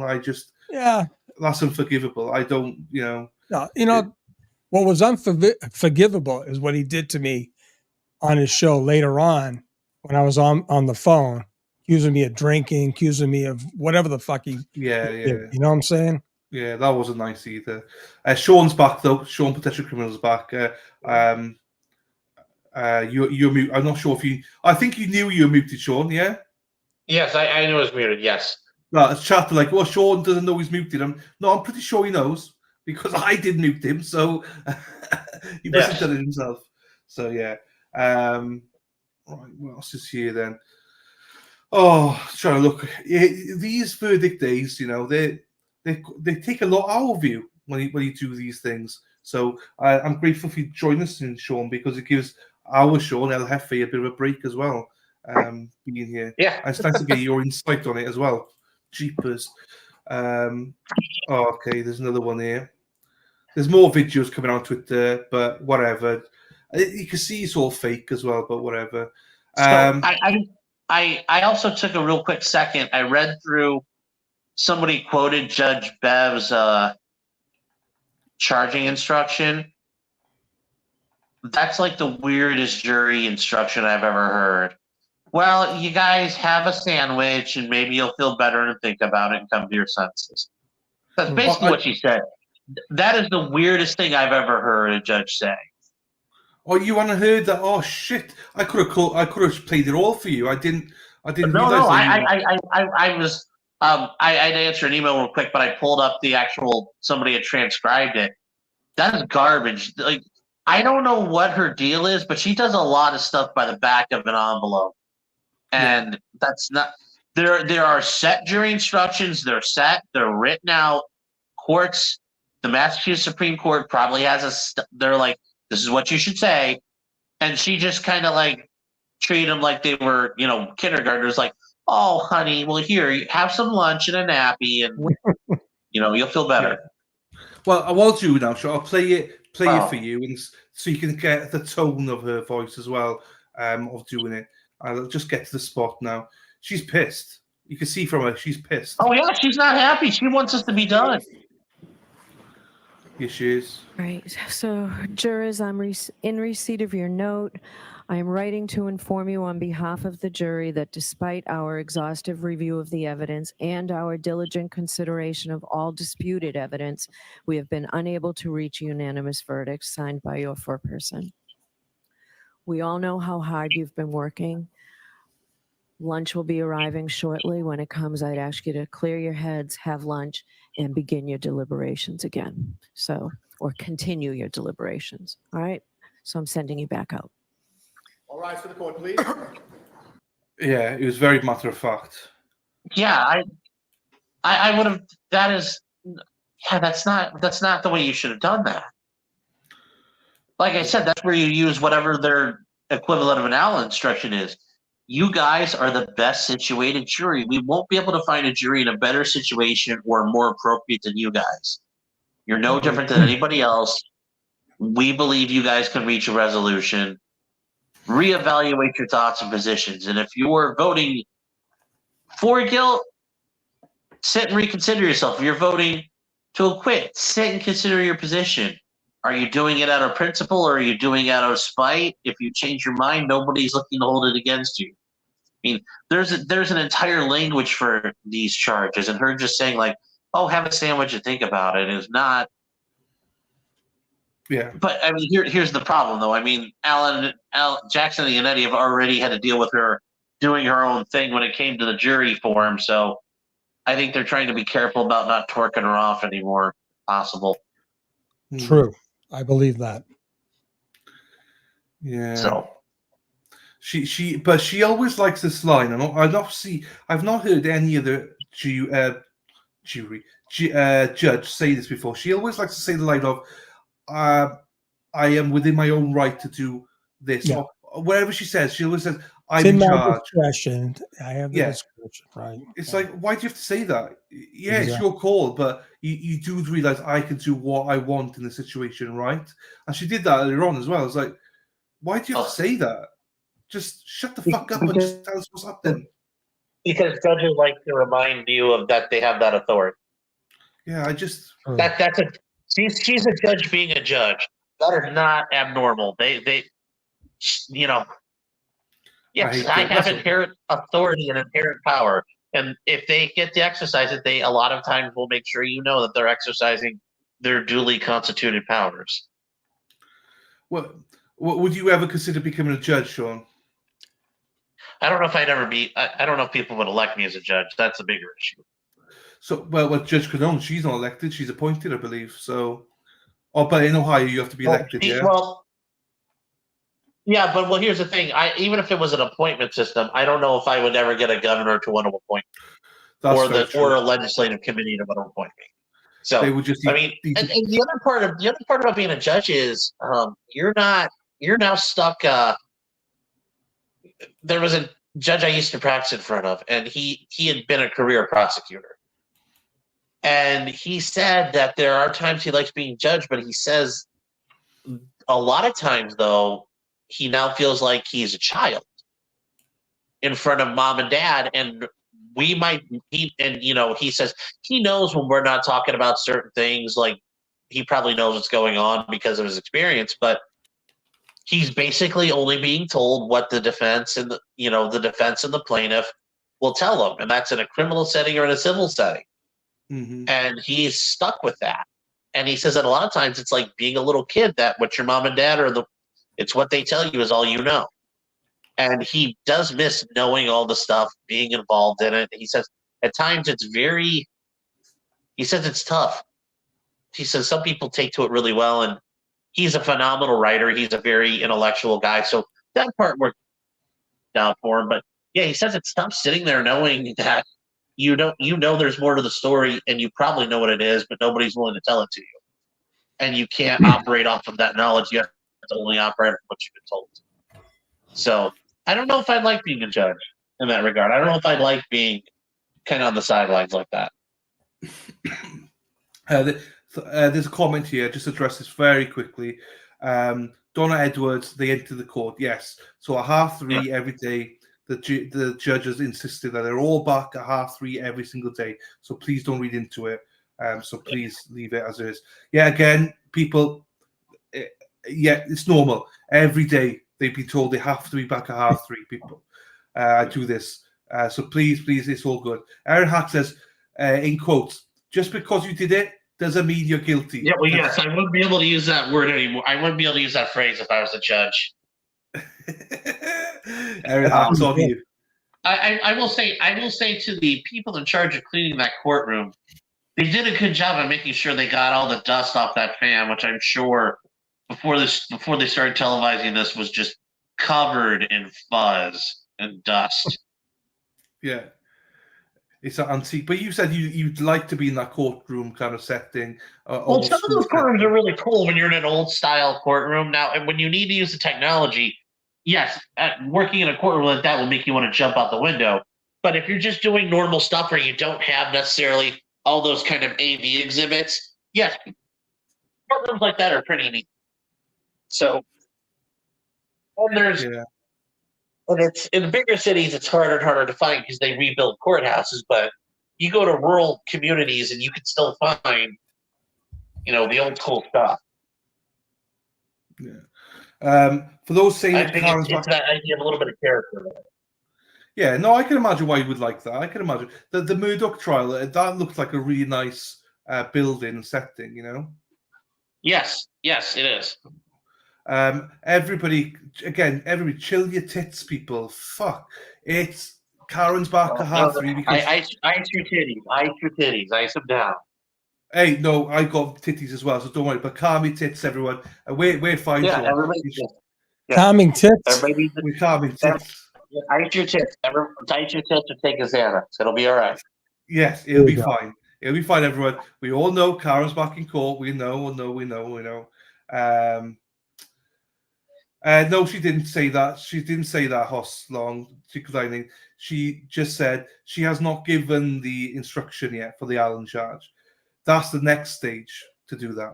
She's not declined. She should have done that to start with, but I agree. Bedro said the same. She should have done it, but she is what do you call it? That's her next step, is to do it in the next one. Sorry. I was just going very quickly. Sorry, Sean. Just before you go, sorry, Hoslog. Right, I know what you mean now. Yeah, she declined to do it there, but she will do it the next time. Yeah, she'll do the next one. Yes. Sorry, Sean. Carry on. No, and Andrea Burkhardt, I was just checking Twitter. She said she looked into some of the Massachusetts appellate stuff. The way Bev did it is not error, most likely, but I'm sure that the appellate courts would probably agree that that's not their preferred way of her doing it. No, just give it there and then. It's easier. Do you know what I mean? Yeah. You just added another layer without needing to add another layer, probably. So yeah, it prolongs it really, because who knows if she'd have given that instruction there and then, we could have come back now or at 4 o'clock or no, we've really tried, we really have, and she could have potentially dismissed it as a mistrial by the end of today. Now it looks like we're coming back on Monday because of this, and then she'll have to give that instruction, and that's another half day gone. She's really gonna piss this jury off if she makes him come back. Oh yeah, but I'm not sure she gives a shit. That's the only thing. No, but every once in a while things happen where the jury's gonna say, like I've seen this before, where the judge says, like, well, why wouldn't you guys come back Monday? And the jury's like, no, we don't want to come back. We're done. That kind of causes an issue because I've seen a foreman once say that, where it wasn't my trial, but he said to the judge, like, Judge, no. He said, listen, we're done. And that was a bit of an issue because they were like, listen, like, we'll come back and we're going to be stuck. We are not moving from this position. And they all conferred. They sent the jury back and everybody conferred, and they actually were like, well, yeah, if this is going to be the case, let's not waste everyone's time. But the jury was very adamant that, like, we don't want to come back. We're stuck. Which is fair. I mean, I wonder if that happened. Although to someone like that, I think she would just get angry about it. Oh, she would. This is a good question as well. I marked it. Such a Georgia hold him in contempt. She would. Question for you, Sean, right? This is a good one because we've talked about Bev, right? Hypothetical but crafty cow. If the case was retried, does it automatically allocate to Bev as a judge, or would it be another judge? No. It's, remember, like I said, guys, if there's a mistrial, you end up back in pretrial setting, and then they go back in front of Judge Bev because it's her case, and they say, Judge Bev says, okay, Mr. Lally, what are you going to do? He's like, all right, we're going to set a trial. All right, get your calendars out, guys. We're going to set a trial. Yeah, she's in charge of it all over again. So it is Bev. So there we go. Just answer that. People were wondering. Yep. Literally nothing changes. Let's just check Twitter. Something boosted the Twitter. Fall River Report said we're back in the courtroom. Defense of Commonwealth as well as families are here. We were told they were sending the jury a note asking their status. Oh, really? Is that normal though?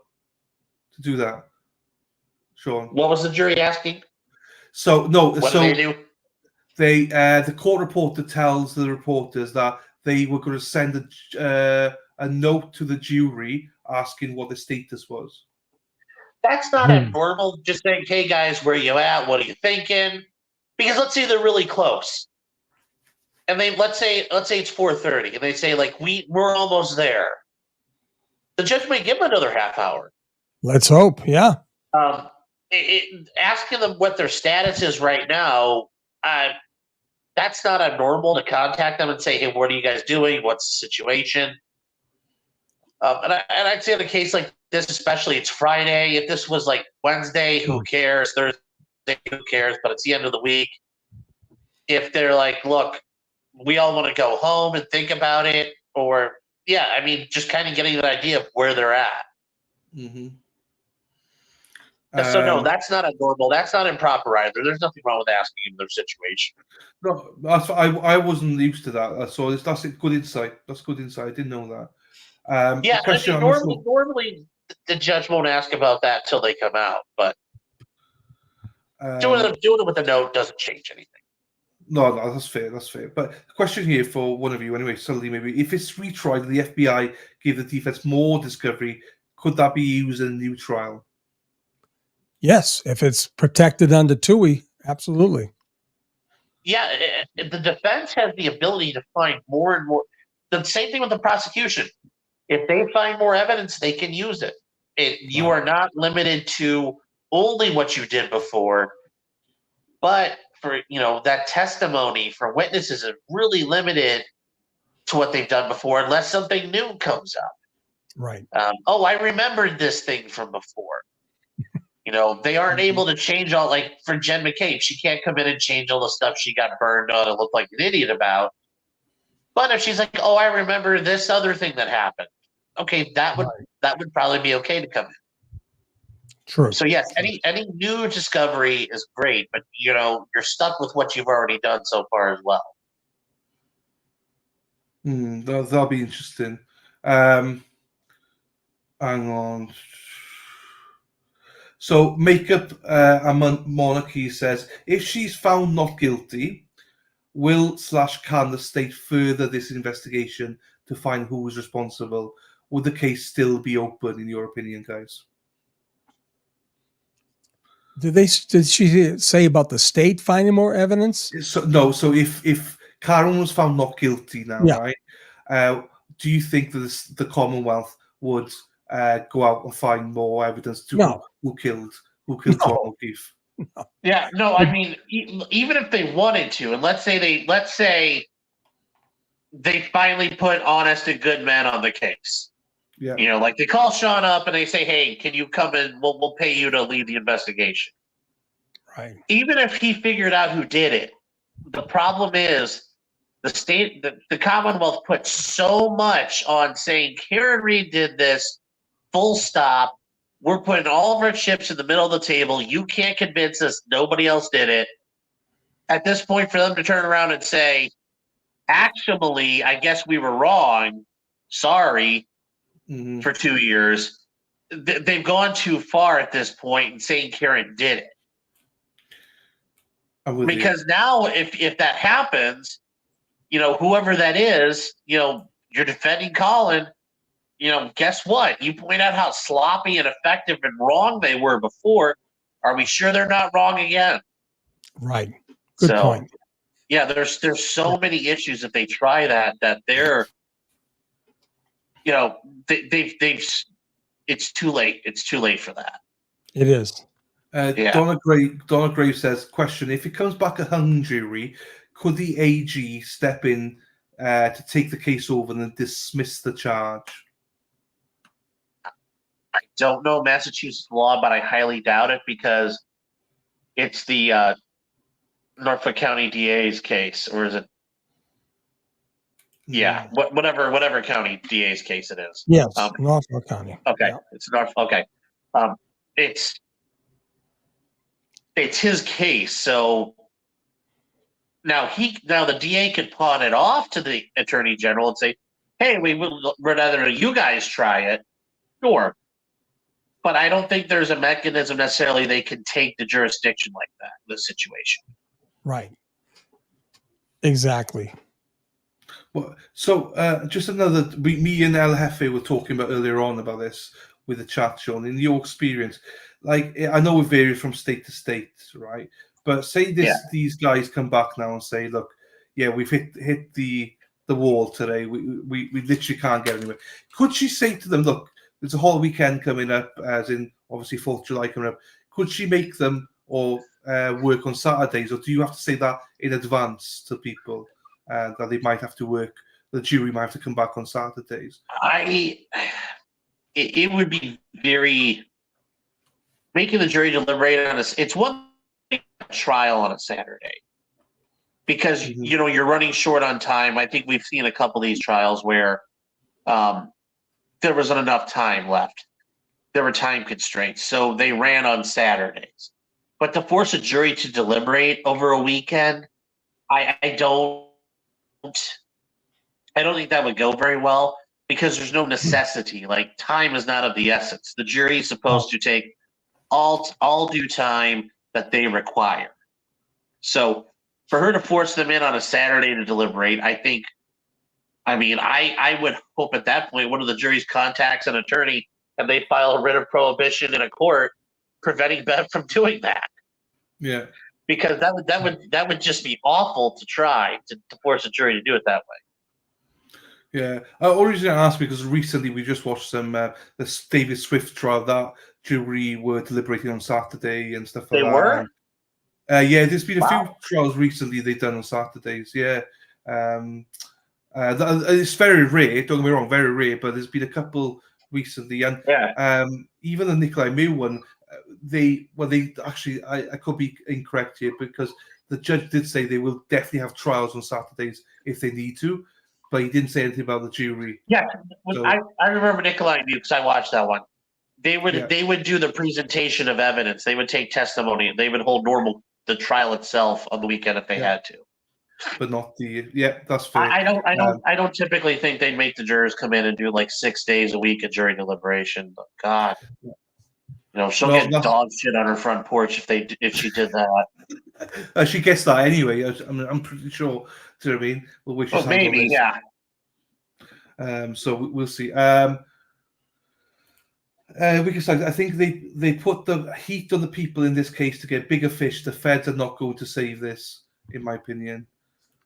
Well, what's happening now is that everyone's put stuff on record. So, like your Gemma Caves and everybody can't back down anymore. She's got it's all there, and Sure, I don't and know. I mean, and the other thing is, Jim McCabe's and the doctor.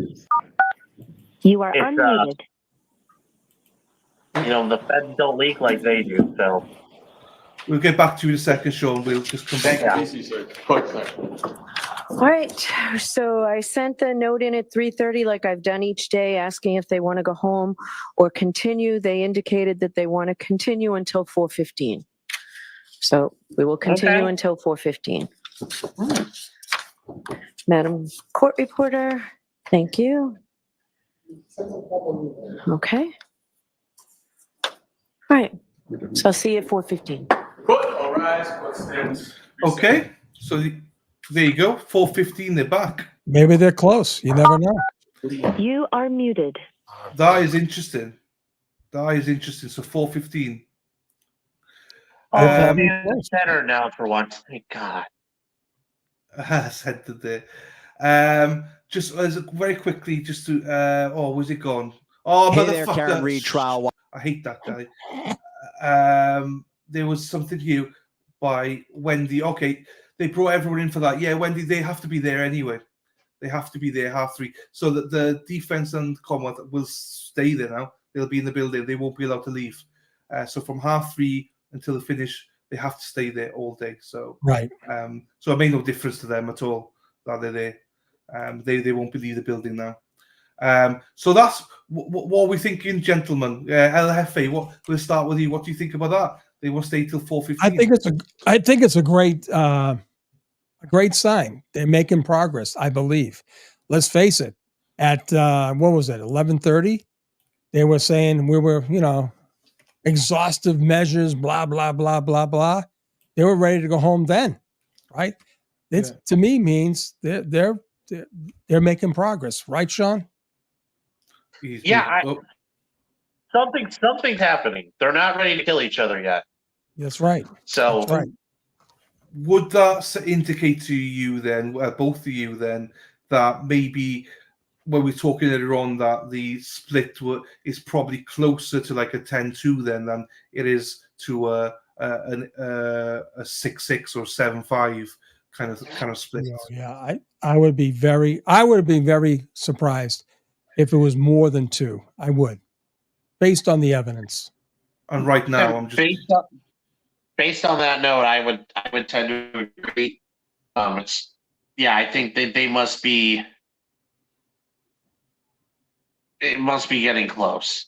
Yeah, somebody must have said. Based well, on wait that, a I minute. think it's yeah. Yeah, someone must have said in there, well, wait a minute, what about this? Look at this, look at this, look at this. And whoever was on the fence or whoever, multiple people, they're probably saying, oh, Jesus, yeah, I forgot about that. And, whatever. I mean, and they're probably saying, do you reasonably believe, do you have any doubt at all? And maybe sometimes you hear it differently about doubt. Can you actually say she's guilty beyond a reasonable doubt? Sometimes that just does it, Yeah, I just think they're super close now. They must be super close because of that. Because otherwise they would have gone home. Hell yeah, they wanted home before lunch. So it could have been even, and we're speculating here, but it could have been a case as hypothetical 9-3 not guilty, and might be now 11-1 not guilty. So 2 maybe moved. So and it's worth taking that 1 or 2 people might go, I just want to see this evidence. I just want to see this, and he could be persuaded, you know. So Right. yeah, I think this is a good sign. Good sign.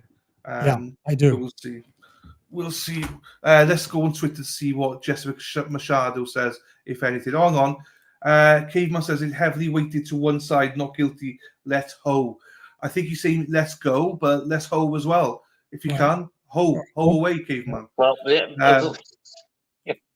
wrong with a hoe. Nothing wrong with a hoe. Nothing wrong with it. If you can get it, go for it. So Where's Aidan Lisa Carney. Smaller? Where's Lisa?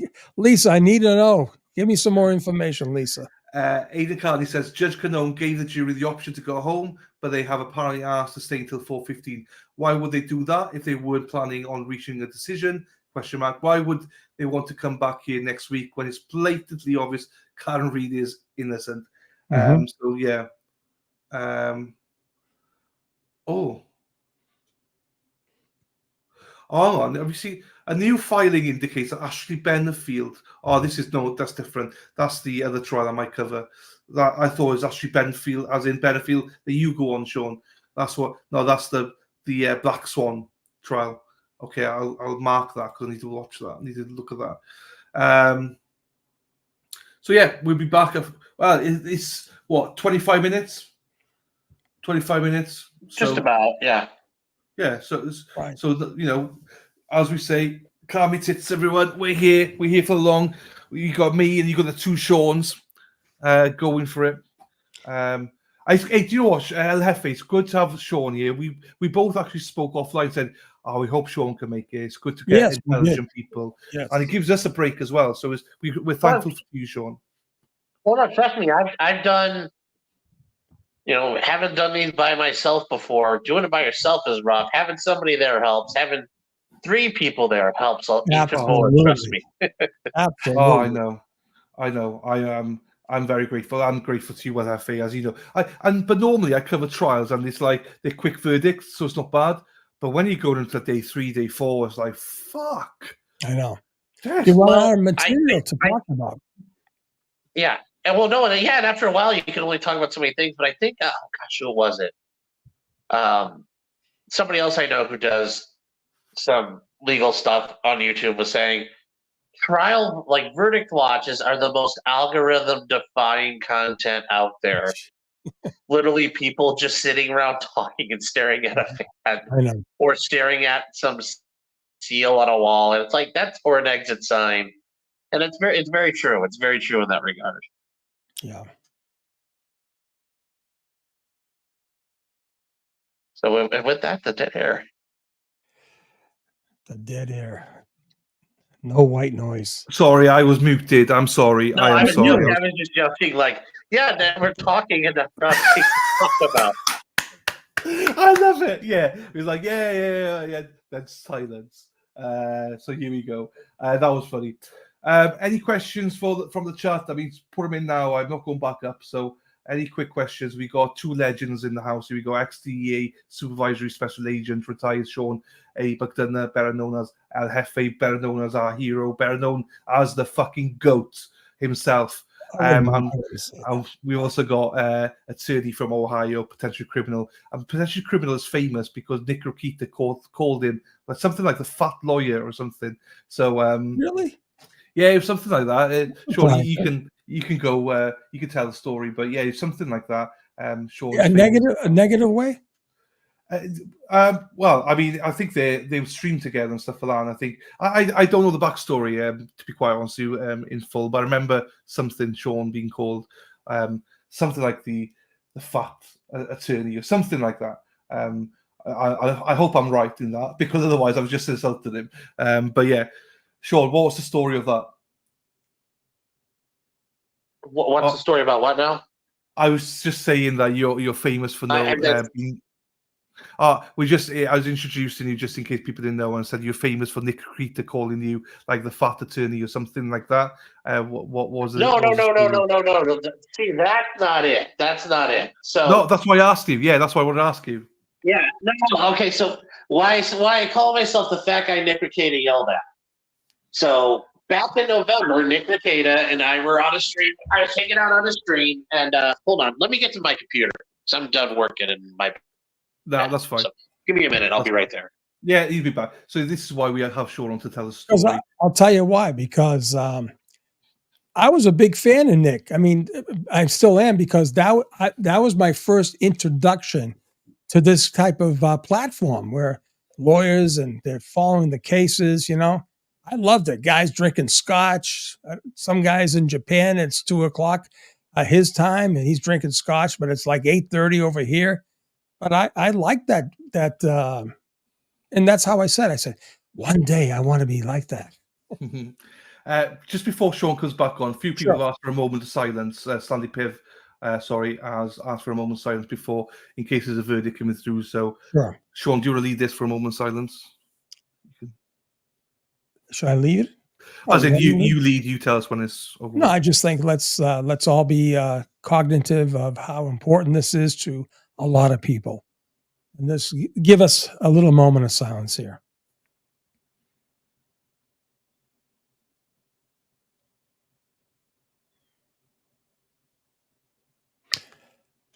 Amen. Thank you, Sean. So there we are. So we'll see what happens there. I'm intrigued with this story because I butchered that story. But yeah, Sean calls himself the fat attorney. That's what it is. Sean calls himself the fat attorney that Nick Rakitic shouted at. So he'll be back now. He can tell the story much better than I can. Yeah. But it's great to have him. He's very Sean. You love him, right? Because I know you're tired and stuff. We've been doing it. He's a great guy to have. He's so Sean right here, Sean. Yeah. Oh yeah, he's a great. I'll tell you, I'm enjoying him. I do know Riccietta got in trouble. I know he got. I don't know. He got struck by YouTube. He had to be off for 90 days. I thought. I just like the fact that I could actually listen to these guys talk, and I liked his panel. Sean's been a part of his panel. Sean was on his panel a lot. So yeah, he's been on that panel a lot. That's how he came. I like this girl said, PC Sean, what will be covering? Fuck, I don't know. This is dangerous. So yeah. Trouble here. Right. What's the trouble? No, I'm just checking here. Some people are tweeting about Sean. Guys, potential criminal and Turtle Boy are speaking people privately about any issues that may occur, and I don't think there are issues. So stop tagging me on Twitter, please. Yeah, I was. I didn't know Sean potentially knew Mr. Carney. Yeah, but I think he had the same view of Aiden as what most people have when they first meet him. It's like, Aiden's out there, do you know what I mean? So he's not the most, like, if you don't know him, he's a bit like, whoa. But yeah. Yeah, hey. You know what I say, buddy? To each his own. We're all adults here. We all know what the deal is. Here he is. He's back. He's back at his pad now. Yes. Here he is. There he is. Right, we want the story. Tell us the story. Okay, so the way that all happened was I had made a joke or two, and Nick got upset about it. And he wasn't upset at me as more as the website that was saying the things about it. So after a while, and do you know who Mr. Medicare is, Sean? Yeah, I do. Okay, I do. So yes, Mr. Medicare was getting interviewed by somebody. Right. And they were talking about Nick, and he mentioned, I don't know the guy. He said, I don't know his name, but he's the fat guy Nick was yelling at. So at that point, I was very flattered that Jim knew who I was. Right. And I was willing to use that. That was a badge of honor. The fat guy Nick Riccietta yelled at. Yeah. According to Mr. Medicare. So that's why I've gone with that. And that's why it's like, that's the badge of honor. Now, who's the guy he has on that's living in Japan? He always comes on. Oh, so he has. Well, there's two people. There's Legal Mindset. He is okay. Yeah, Andrew. He's a really good guy. Yeah, he's an attorney out in. He's in Korea and Thailand. Yeah, he always comes on with his scotch. He says, "Guys, I have to join you. It's morning time for him, right? Yeah. Well, there's actually two different guys. Oh, Are okay. you talking about the guy with the mustache and the cowboy hat on? No. There's This two. guy, There's this two. guy has his bald head. Yeah, that's Jeff. That's Legal Vices. He's an attorney also in. Okay, yeah. And He the other does- guy, yeah. the guy with the cowboy hat, he's what, uncivil law? Well, or there's something like that? uncivil law. Yeah, that's Kurt. He's down in Yeah. Texas. Yeah, right. No, I was just saying, back for the.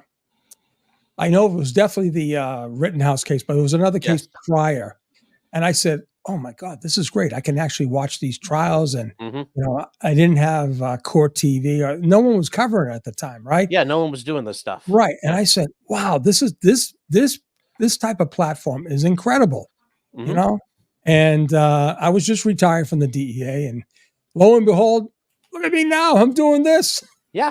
And you're on it because I remember seeing you on there at times too. You know, Well, thank you. I appreciate that. yeah, I was getting the backstories. You know, was getting the backstories after trial. They stay on longer. I mean, these guys are on for hours. Dylan, they start the trial. And they're up because I know Nick is Minnesota. They're on for hours and hours and hours. It's amazing.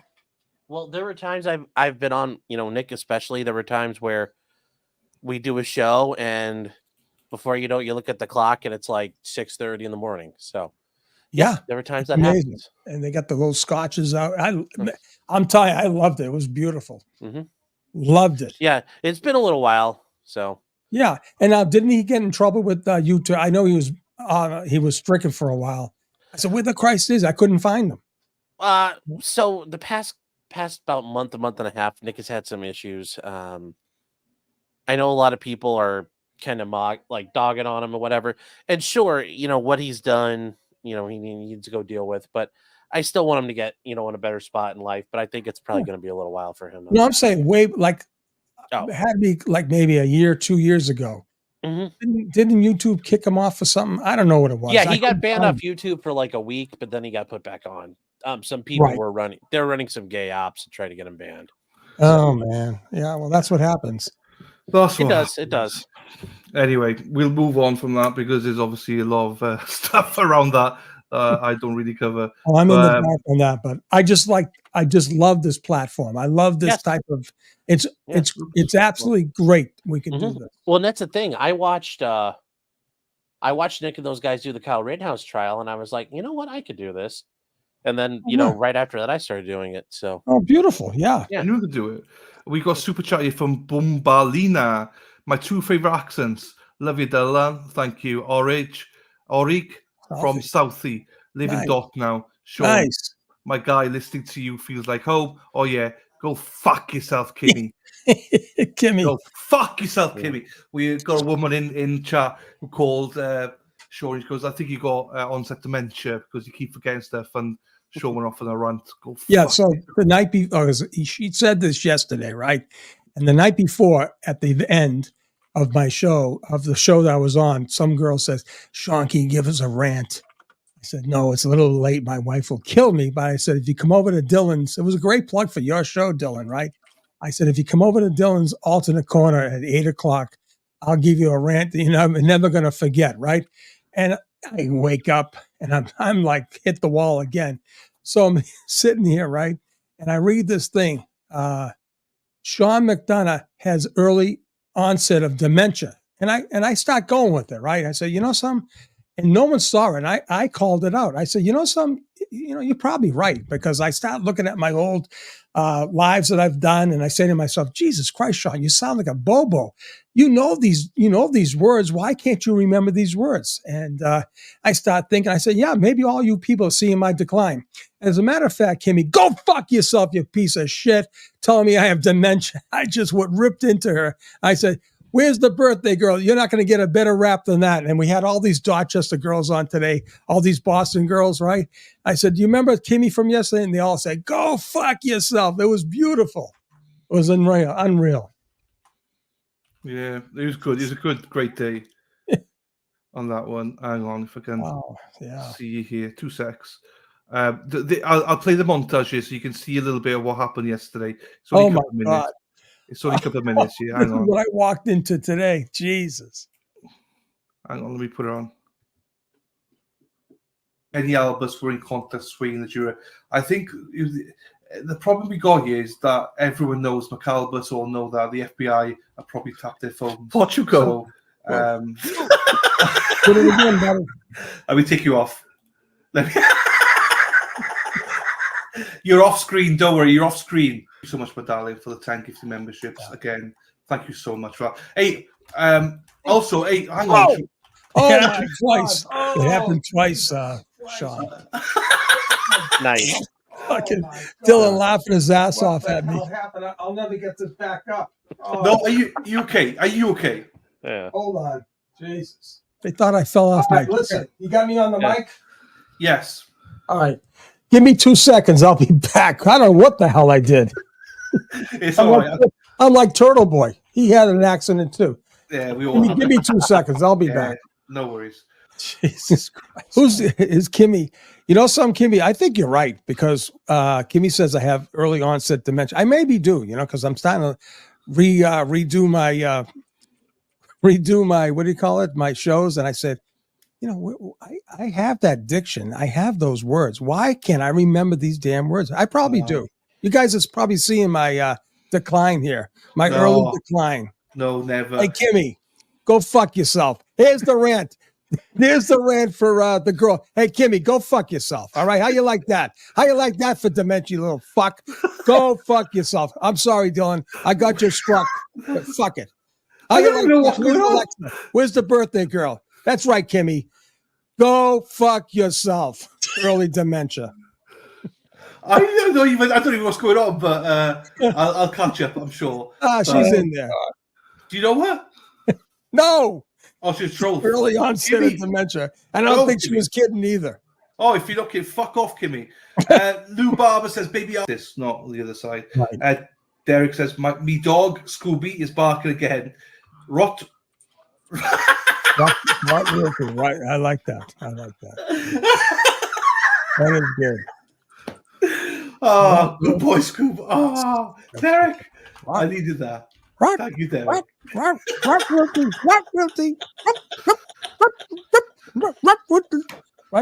Paris? Where are you, Paris? Oh, fuck. Oh, look at the kitty. Look at the kitty. We have fun, Sean. I got to tell you, we do have fun on this show. Look at that. Fuck. And that's not even half the stuff. One day we had, he thought this was a hairdryer. Oh, jeez. Anyway, it doesn't matter. But yeah, we have a little bit of fun here. And there's no, Sean here knows there's no ways and graces here because the same with his channel. Anything goes. Oh, God. Right, let me put the stream back on. So yeah, I do use Lawn Crime because for some reason Lawn Crime are like normally 10-15 seconds ahead of the other streams. Okay. Which is why I use it. And honestly, I use some of the others, Sean, and the chats are going crazy when you use them. Though it could be just an off day or something, but yeah, I've sent the stuff to you anyway, Sean. Appreciate you. That was hilarious. That was good. It's nice to have a laugh now and again. Look, you have to laugh. If you can't laugh at yourself, you don't have any humor. Yeah. I mean, come on. No, we'd be fucked, which is good. Jennifer Manning, I did see your stuff. I just can't download some of them, but yeah, I'll send it on to Sean as well, so he's Jefe, that is, so he's aware of it as well. See here.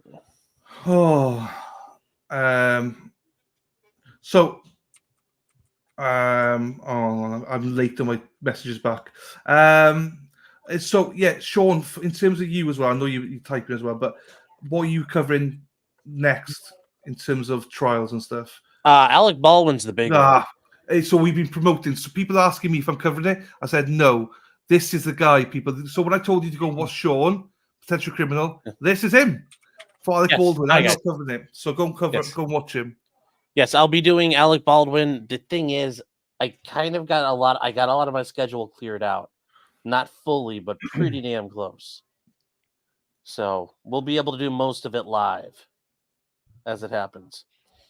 Good. Is there? I just had a message here from Miss Gold saying, "Is there anything else? Or are you just because obviously you do other shows as well? But is just Alex Baldwin you planning on?" Yeah, I mean, well, that's the big one in the next week or two, really. If anything explodes in the Young Thug trial, certainly I'll probably cover that. Just today, though, there were two massive Supreme Court decisions that came out, so I'm probably going to work on covering those this weekend because they were. If I get time tonight, I probably will actually because they were pretty big. So, Wow, like, and I'm not understating it. They were massive. I'll have to read up on that. Yeah, you've been to the Isle Hefe as well. I'll probably do Boone as well. See, I'll probably do Boone. Don't worry.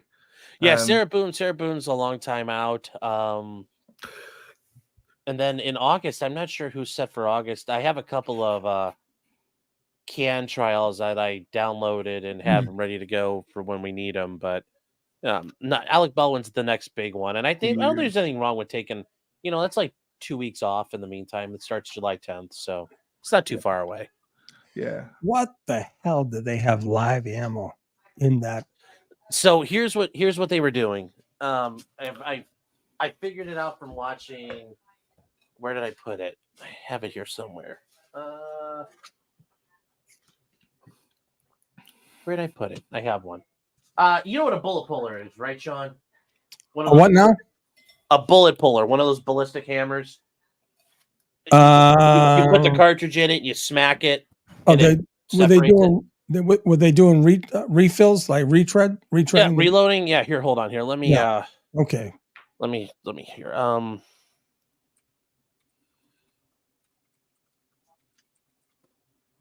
Okay, here. You can show this, Dylan. I promise you this will not get you banned. That's fine. Okay. Well, I'm pretty sure that this shouldn't. Oh, fuck. Okay. So, well, I'm just saying it should. We'll put it up for a second. It shouldn't. It shouldn't because it's not a gun. Okay. This is what I'm putting up here. Oh, that's fine. Okay. You can make this. So I actually have one of those. Okay, yeah. So you smack it and the bullet comes up out of the cartridge. Right. And you get the powder out. Right. There was a big issue on set. There were not enough dummy rounds for Hannah Reid to equip everyone out with. In Hannah Reid's hotel room, they found a bullet puller and a crap load of live ammunition. So very likely what she was doing, she was sitting there, whack, making dummy rounds, whack, making dummy rounds.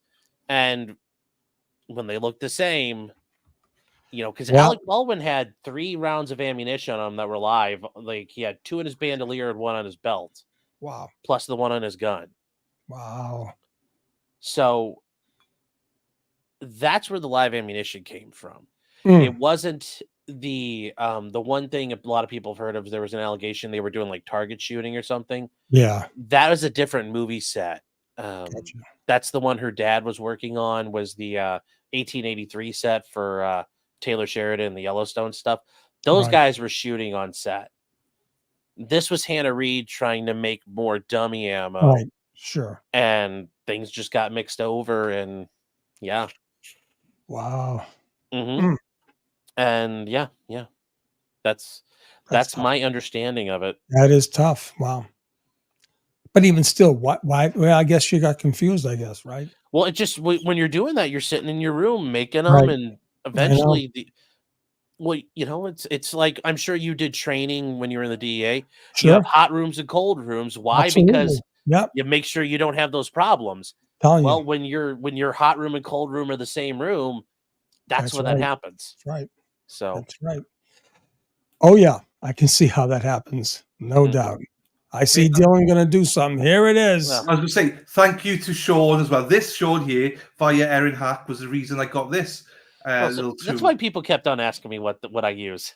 So, yeah, because I was like, Erin Hack, find out what that is. It's awesome, because what it was, I was doing something one day, and I was doing something about one of the troopers, and I was drawing stuff, and they're like, that looks like a fucking penis. I was like, oh yeah, I need to do that live on thing, But anyway, I digress. So, and I knew you had it, but I forgot what it was, and I sent one of my top agents in. I was like, I thought we follow each other on my my channel Twitter, but not my personal Twitter. I was like, he's not following me back on it, so he needs to follow me back. So I can't message him. So I was like, right, you go, top trooper, Erin Hack, you go, and don't go to Sean, just go to 2.0. Just go straight to the source and sort it. It's better. It's just like straight to the source, done. We knew what it was. So yeah, I know how it works, so it's great. But yeah, that's a really handy tool to have when you can just write stuff on it.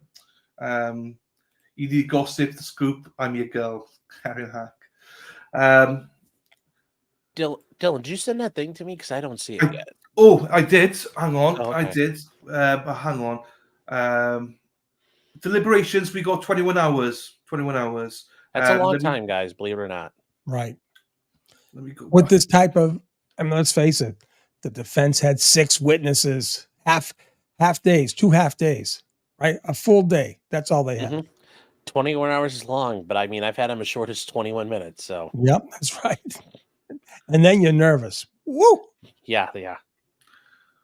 I forwarded it again just in case. To Okay. Sean. I'll take a look for it. It might have gone into the junk or something, maybe. Well, I value you more than that. I'm not sure. I send stuff to myself. It goes into junk. So, yeah, I sent it 16:57 my time. No, 21. So I'm trying to think what you see your time. Yeah, about 10 minutes ago. Okay, well, here, I'll take a look, and if not, we'll figure something out, because I can help you take care of that issue. Thank you. I'd really try and figure that one out. Yeah. No one'd be able to help me with this. So, Miss Gold here, potentially criminal. Huge fan. I'm looking forward to you covering Baldwin in the UK, so my knowledge of guns is limited. Well, thanks for sticking around. But yeah, no, that's not a problem. It's all about learning things, and I can explain that stuff pretty well. I mean, other than myself and Runkle the Bailey, yeah, most attorneys, all they know are felons aren't allowed to own guns, and that's really the extent of their knowledge. So that's true. And she wants you to follow her on Twitter as well, at Miss H Gold. At Miss H Gold. And while you're at it, follow me at Dylan12Z as well, because I can message you then. So we are. Oh, Tony's got one. The armor was trained to be one. I still train with LEOs and teach classes. I still compete in shooting advents. Thanks, Tony. I'm not. Yeah, I've not covered any of this case, so that's why you're my default. So yeah.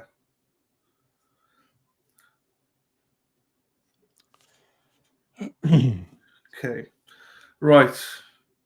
Well, we got a couple more minutes, people. It's fine. Let's see. Have a look on Twitter. Anything on Twitter?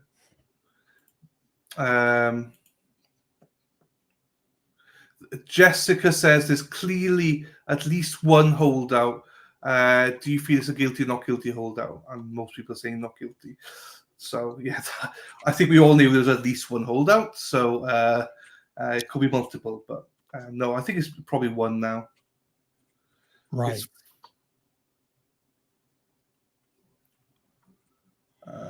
Everyone's Deborah said, potential criminal. I look forward to watching Alec Baldwin case with you. Thank you, Deborah. I think it will be a lot of fun. It'll be very interesting. Yeah. That did pique my interest. I just, like I said, what a tragedy. Jesus. Oh yeah. I don't know if you watched any of it. What they did on that set was truly insane. Mm-hmm. The way they did everything, the fact that nobody got hurt before is truly amazing. Right. Like, I don't know if you saw the one point, the guy's he's holding a shotgun and basically like has it pointed in the kid's face, and bottom of my feet are sweating. It's like, thank God the shotgun blanks weren't loaded. Thank God. God Almighty. But yeah, the whole thing was just. Bossa Skipper, thank you so much. Jazzy Rice wants to thank you all for your constant coverage of this debacle. Free Karen Reed. Thank you so much, Bossa Skipper, and to you, Jazzy Rice. Shout out to you. Jazzy Rice is an amazing person. There you go. Yes, people keep asking me what my next trial is. I have no idea what my next trial is. Black Swan, probably, but that's a few weeks away, so I don't know. We'll see. We'll see. Hang on. There's another notification. Not that one. We are back in the courtroom. Please stand by. So they're back. It doesn't mean the jury are back. They'll only go live once the judge and once the judge comes in. So we'll see what happens. Okay. Wait. What's up, Sean? No, someone's saying say their name. I'm not falling to that trap. I'm trying to Yeah. say her name in my mind. Let's not say any names here, please, because you know what, we get into trouble, don't we, Sean? Oh God. No, I don't want to get in trouble. No, I know. That's why we don't send names. Oh no, I know. But what was that last one? The last yesterday, I said some names, Sean. It was a play on words. Oh my God. Oh, Jay Pearl saying anyone feel sick. Yeah, When you're waiting like this, and Yeah. you're sitting like this gets to you. I mean, after a trial, like the thing I do is like I want to go sleep. Like the amount of anxiety and the amount of just stress, and even if it's anxiety in a positive sense and you're just raring to go and you're just waiting for it, it takes its toll. I mean, yeah. So if you guys are feeling sick, imagine Karen Reed right now, Yannetti and Jackson, all those guys are definitely feeling it too. Right. So yeah. Okay, they're all in there. So why are we not seeing it? I don't know. Let me refresh. Oh, here we go.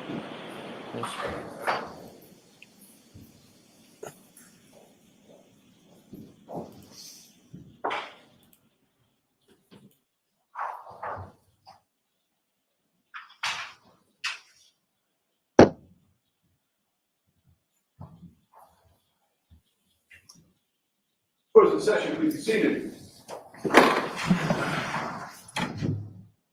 All right. So jurors, we all know how hard you've been working. It's been a long day. We're going to let you go home. We'll see you Monday morning at 9 o'clock. To the extent that you can, please just not think about this case this weekend. Clear your heads. We'll start fresh on Monday. So please follow those instructions. Do not discuss this case with anyone. Don't do any independent research or investigation into the case. If you happen to see, hear, or read anything about the case, please disregard it. We'll see you later. Thank you. All rise for the court, please. Jurors, follow me. There you go.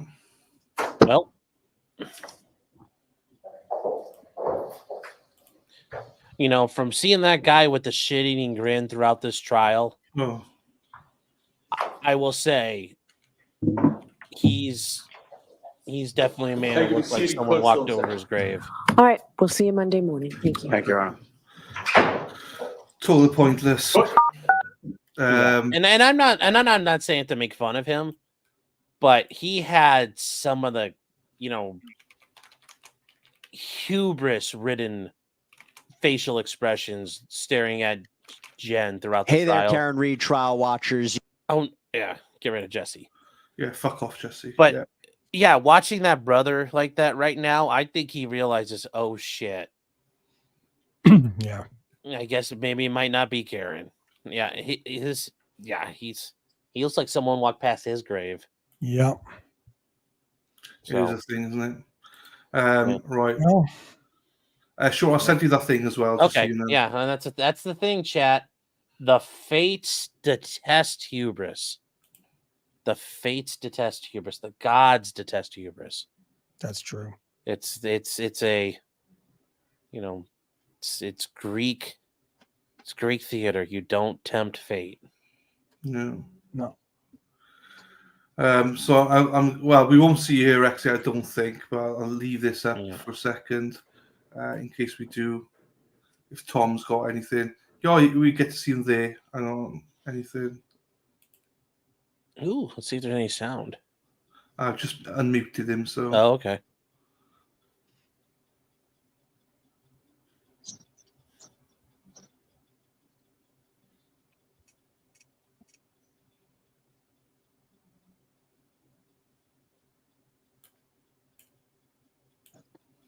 Everybody's so quiet walking out of court today.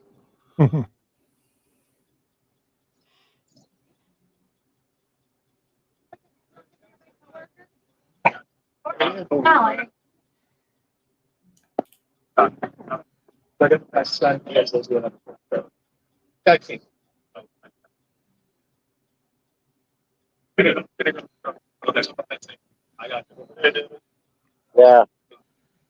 I don't know. I think I need to go somewhere. He wants to send me on a vacation.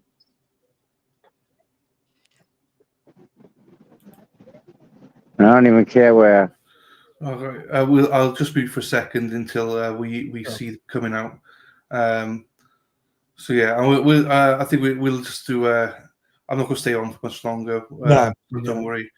I'll see Karen go. I know there's a couple of questions, and then we'll bash out. So Monday we're back. We're back, brother. Whew, I didn't think we would be back, No, I didn't either. to be honest. But again, you never know. Well, I hope it's Monday now, not freaking Tuesday. Do you know what I mean? So I think Monday has to be the verdict because it's like they're so close now. So Verdict or verdict, I think. Yeah, I mean, or hung. You never know. One way or the other. Yeah, it's. We'll find out, but I don't know how much more longer this can go. I really don't. Right. I think Exactly. Monday is the day. Monday's the day. Hung jury or whatever it is. It's Right. going to be Monday. Quick question for you then, Sean, a potential criminal before you head on out. But Miss H goes a potential criminal. What is your take from a legal standpoint? I'd like to think they're close, but I don't know if we really know at this point. I mean, usually they kind of let slip that they're almost there, but it seems like this jury is being pretty tight-lipped. I'll have a question for you before you leave as well. Why did they ask for the final 30 minutes, do you think? Why? Who asked? The judge jury. or them? The jury. Because I want to be optimistic. I want to be positive. You know, I think they probably convinced one or maybe two of the holdouts, and they probably felt, hey, let's give it a go. You know. They also probably were in the middle of reviewing a piece of evidence. If they're watching a video or something, like, no, let's finish this. Let's talk our way through this piece and be done. So, right, could be any number of things. And I'm sure, Sean, you'll attest to this. Even myself, at any trial, no one knows the case better than me, right? But you never know, and a lot of this stuff is about, you know, if it's a hung juror or if it's a not guilty.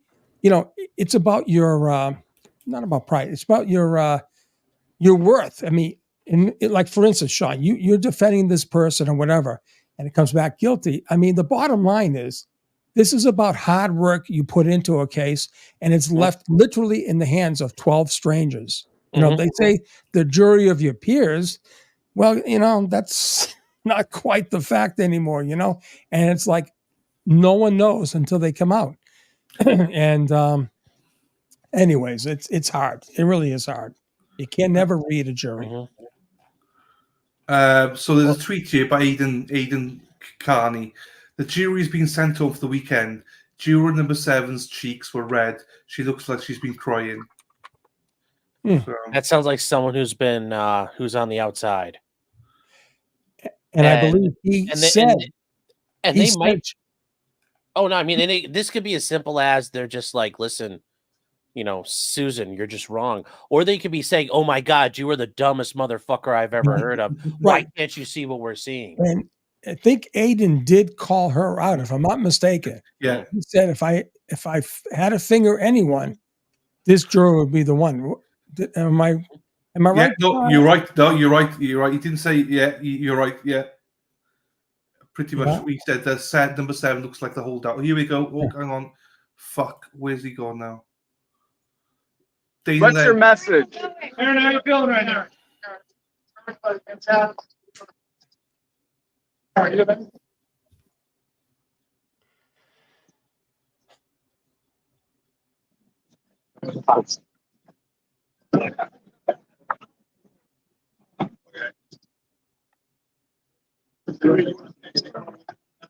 They're all going on. Well, it's just to be said, they got on a different route now as well. So, well, fuck. Tom's audio is awful, so I can't. Well, I'll chop off that one now. Well, everybody, thank you so much for that. Did my email come through to you, Sean? Yes, you did. You did. Oh, you're talking about, okay. I love it. I'm good. I got what I needed. Happy days. Thank you so much for that. So don't give me a couple minutes when we're done and we can work on this real quick. Yeah, no, that's fine. That's fine. Yeah, any final thoughts for you, Jefe? Hey, just hope that hope they don't get any problems over the weekend. It's more time now that it's the weekend. It's the weekend before the holiday. They're going to be more exposure. They're going to be more susceptible to oh shit moments. We've already seen it. We just got to keep these 12 intact. That's what we have to do, you know? That's fine. And thank you to Frank McDonough as well, who sent me a PayPal just now. Thank you, Frank. It says Mofo Central. He's got the American, Canadian, and Scottish flag there. So thank you, Frank, so much for that as well and your support. Potential criminal, you can stay on a little bit. Yeah, sure. In the back, well, not live, I mean in the background. Yes. Or you. Fine. I've got a montage which is 8 minutes long. So El Jefe. No, Dylan, you put me in the background. I want to share something with you that I can't share with everyone else, but I want to with Sean and you in the background. Fine. In the green room, right? You can do it in the green room? Yeah, in the green room. So Okay. I'll play my outro, which is a minute long, Sean. Just stay there, right? Don't I go will. anywhere. Right. I will. Right, here we go. Right, everybody, thank you so much for being here, everybody. We love you. Well, most of you anyway. Some of you can fuck off, but most of you, 99.9% of you are great. Kimmy, you can go fuck yourself, Kimmy. And everyone else, you can have a great day. Have a great weekend. We'll be back here 8 o'clock morning club Monday morning. With that, peace out, everyone. Take care. Bye. And now I can't find the fucking outro. Here we go. See you. Ta-da.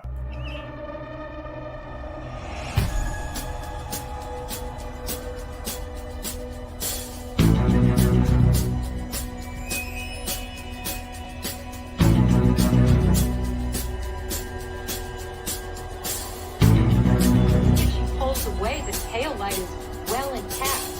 All of that is not going to hold long.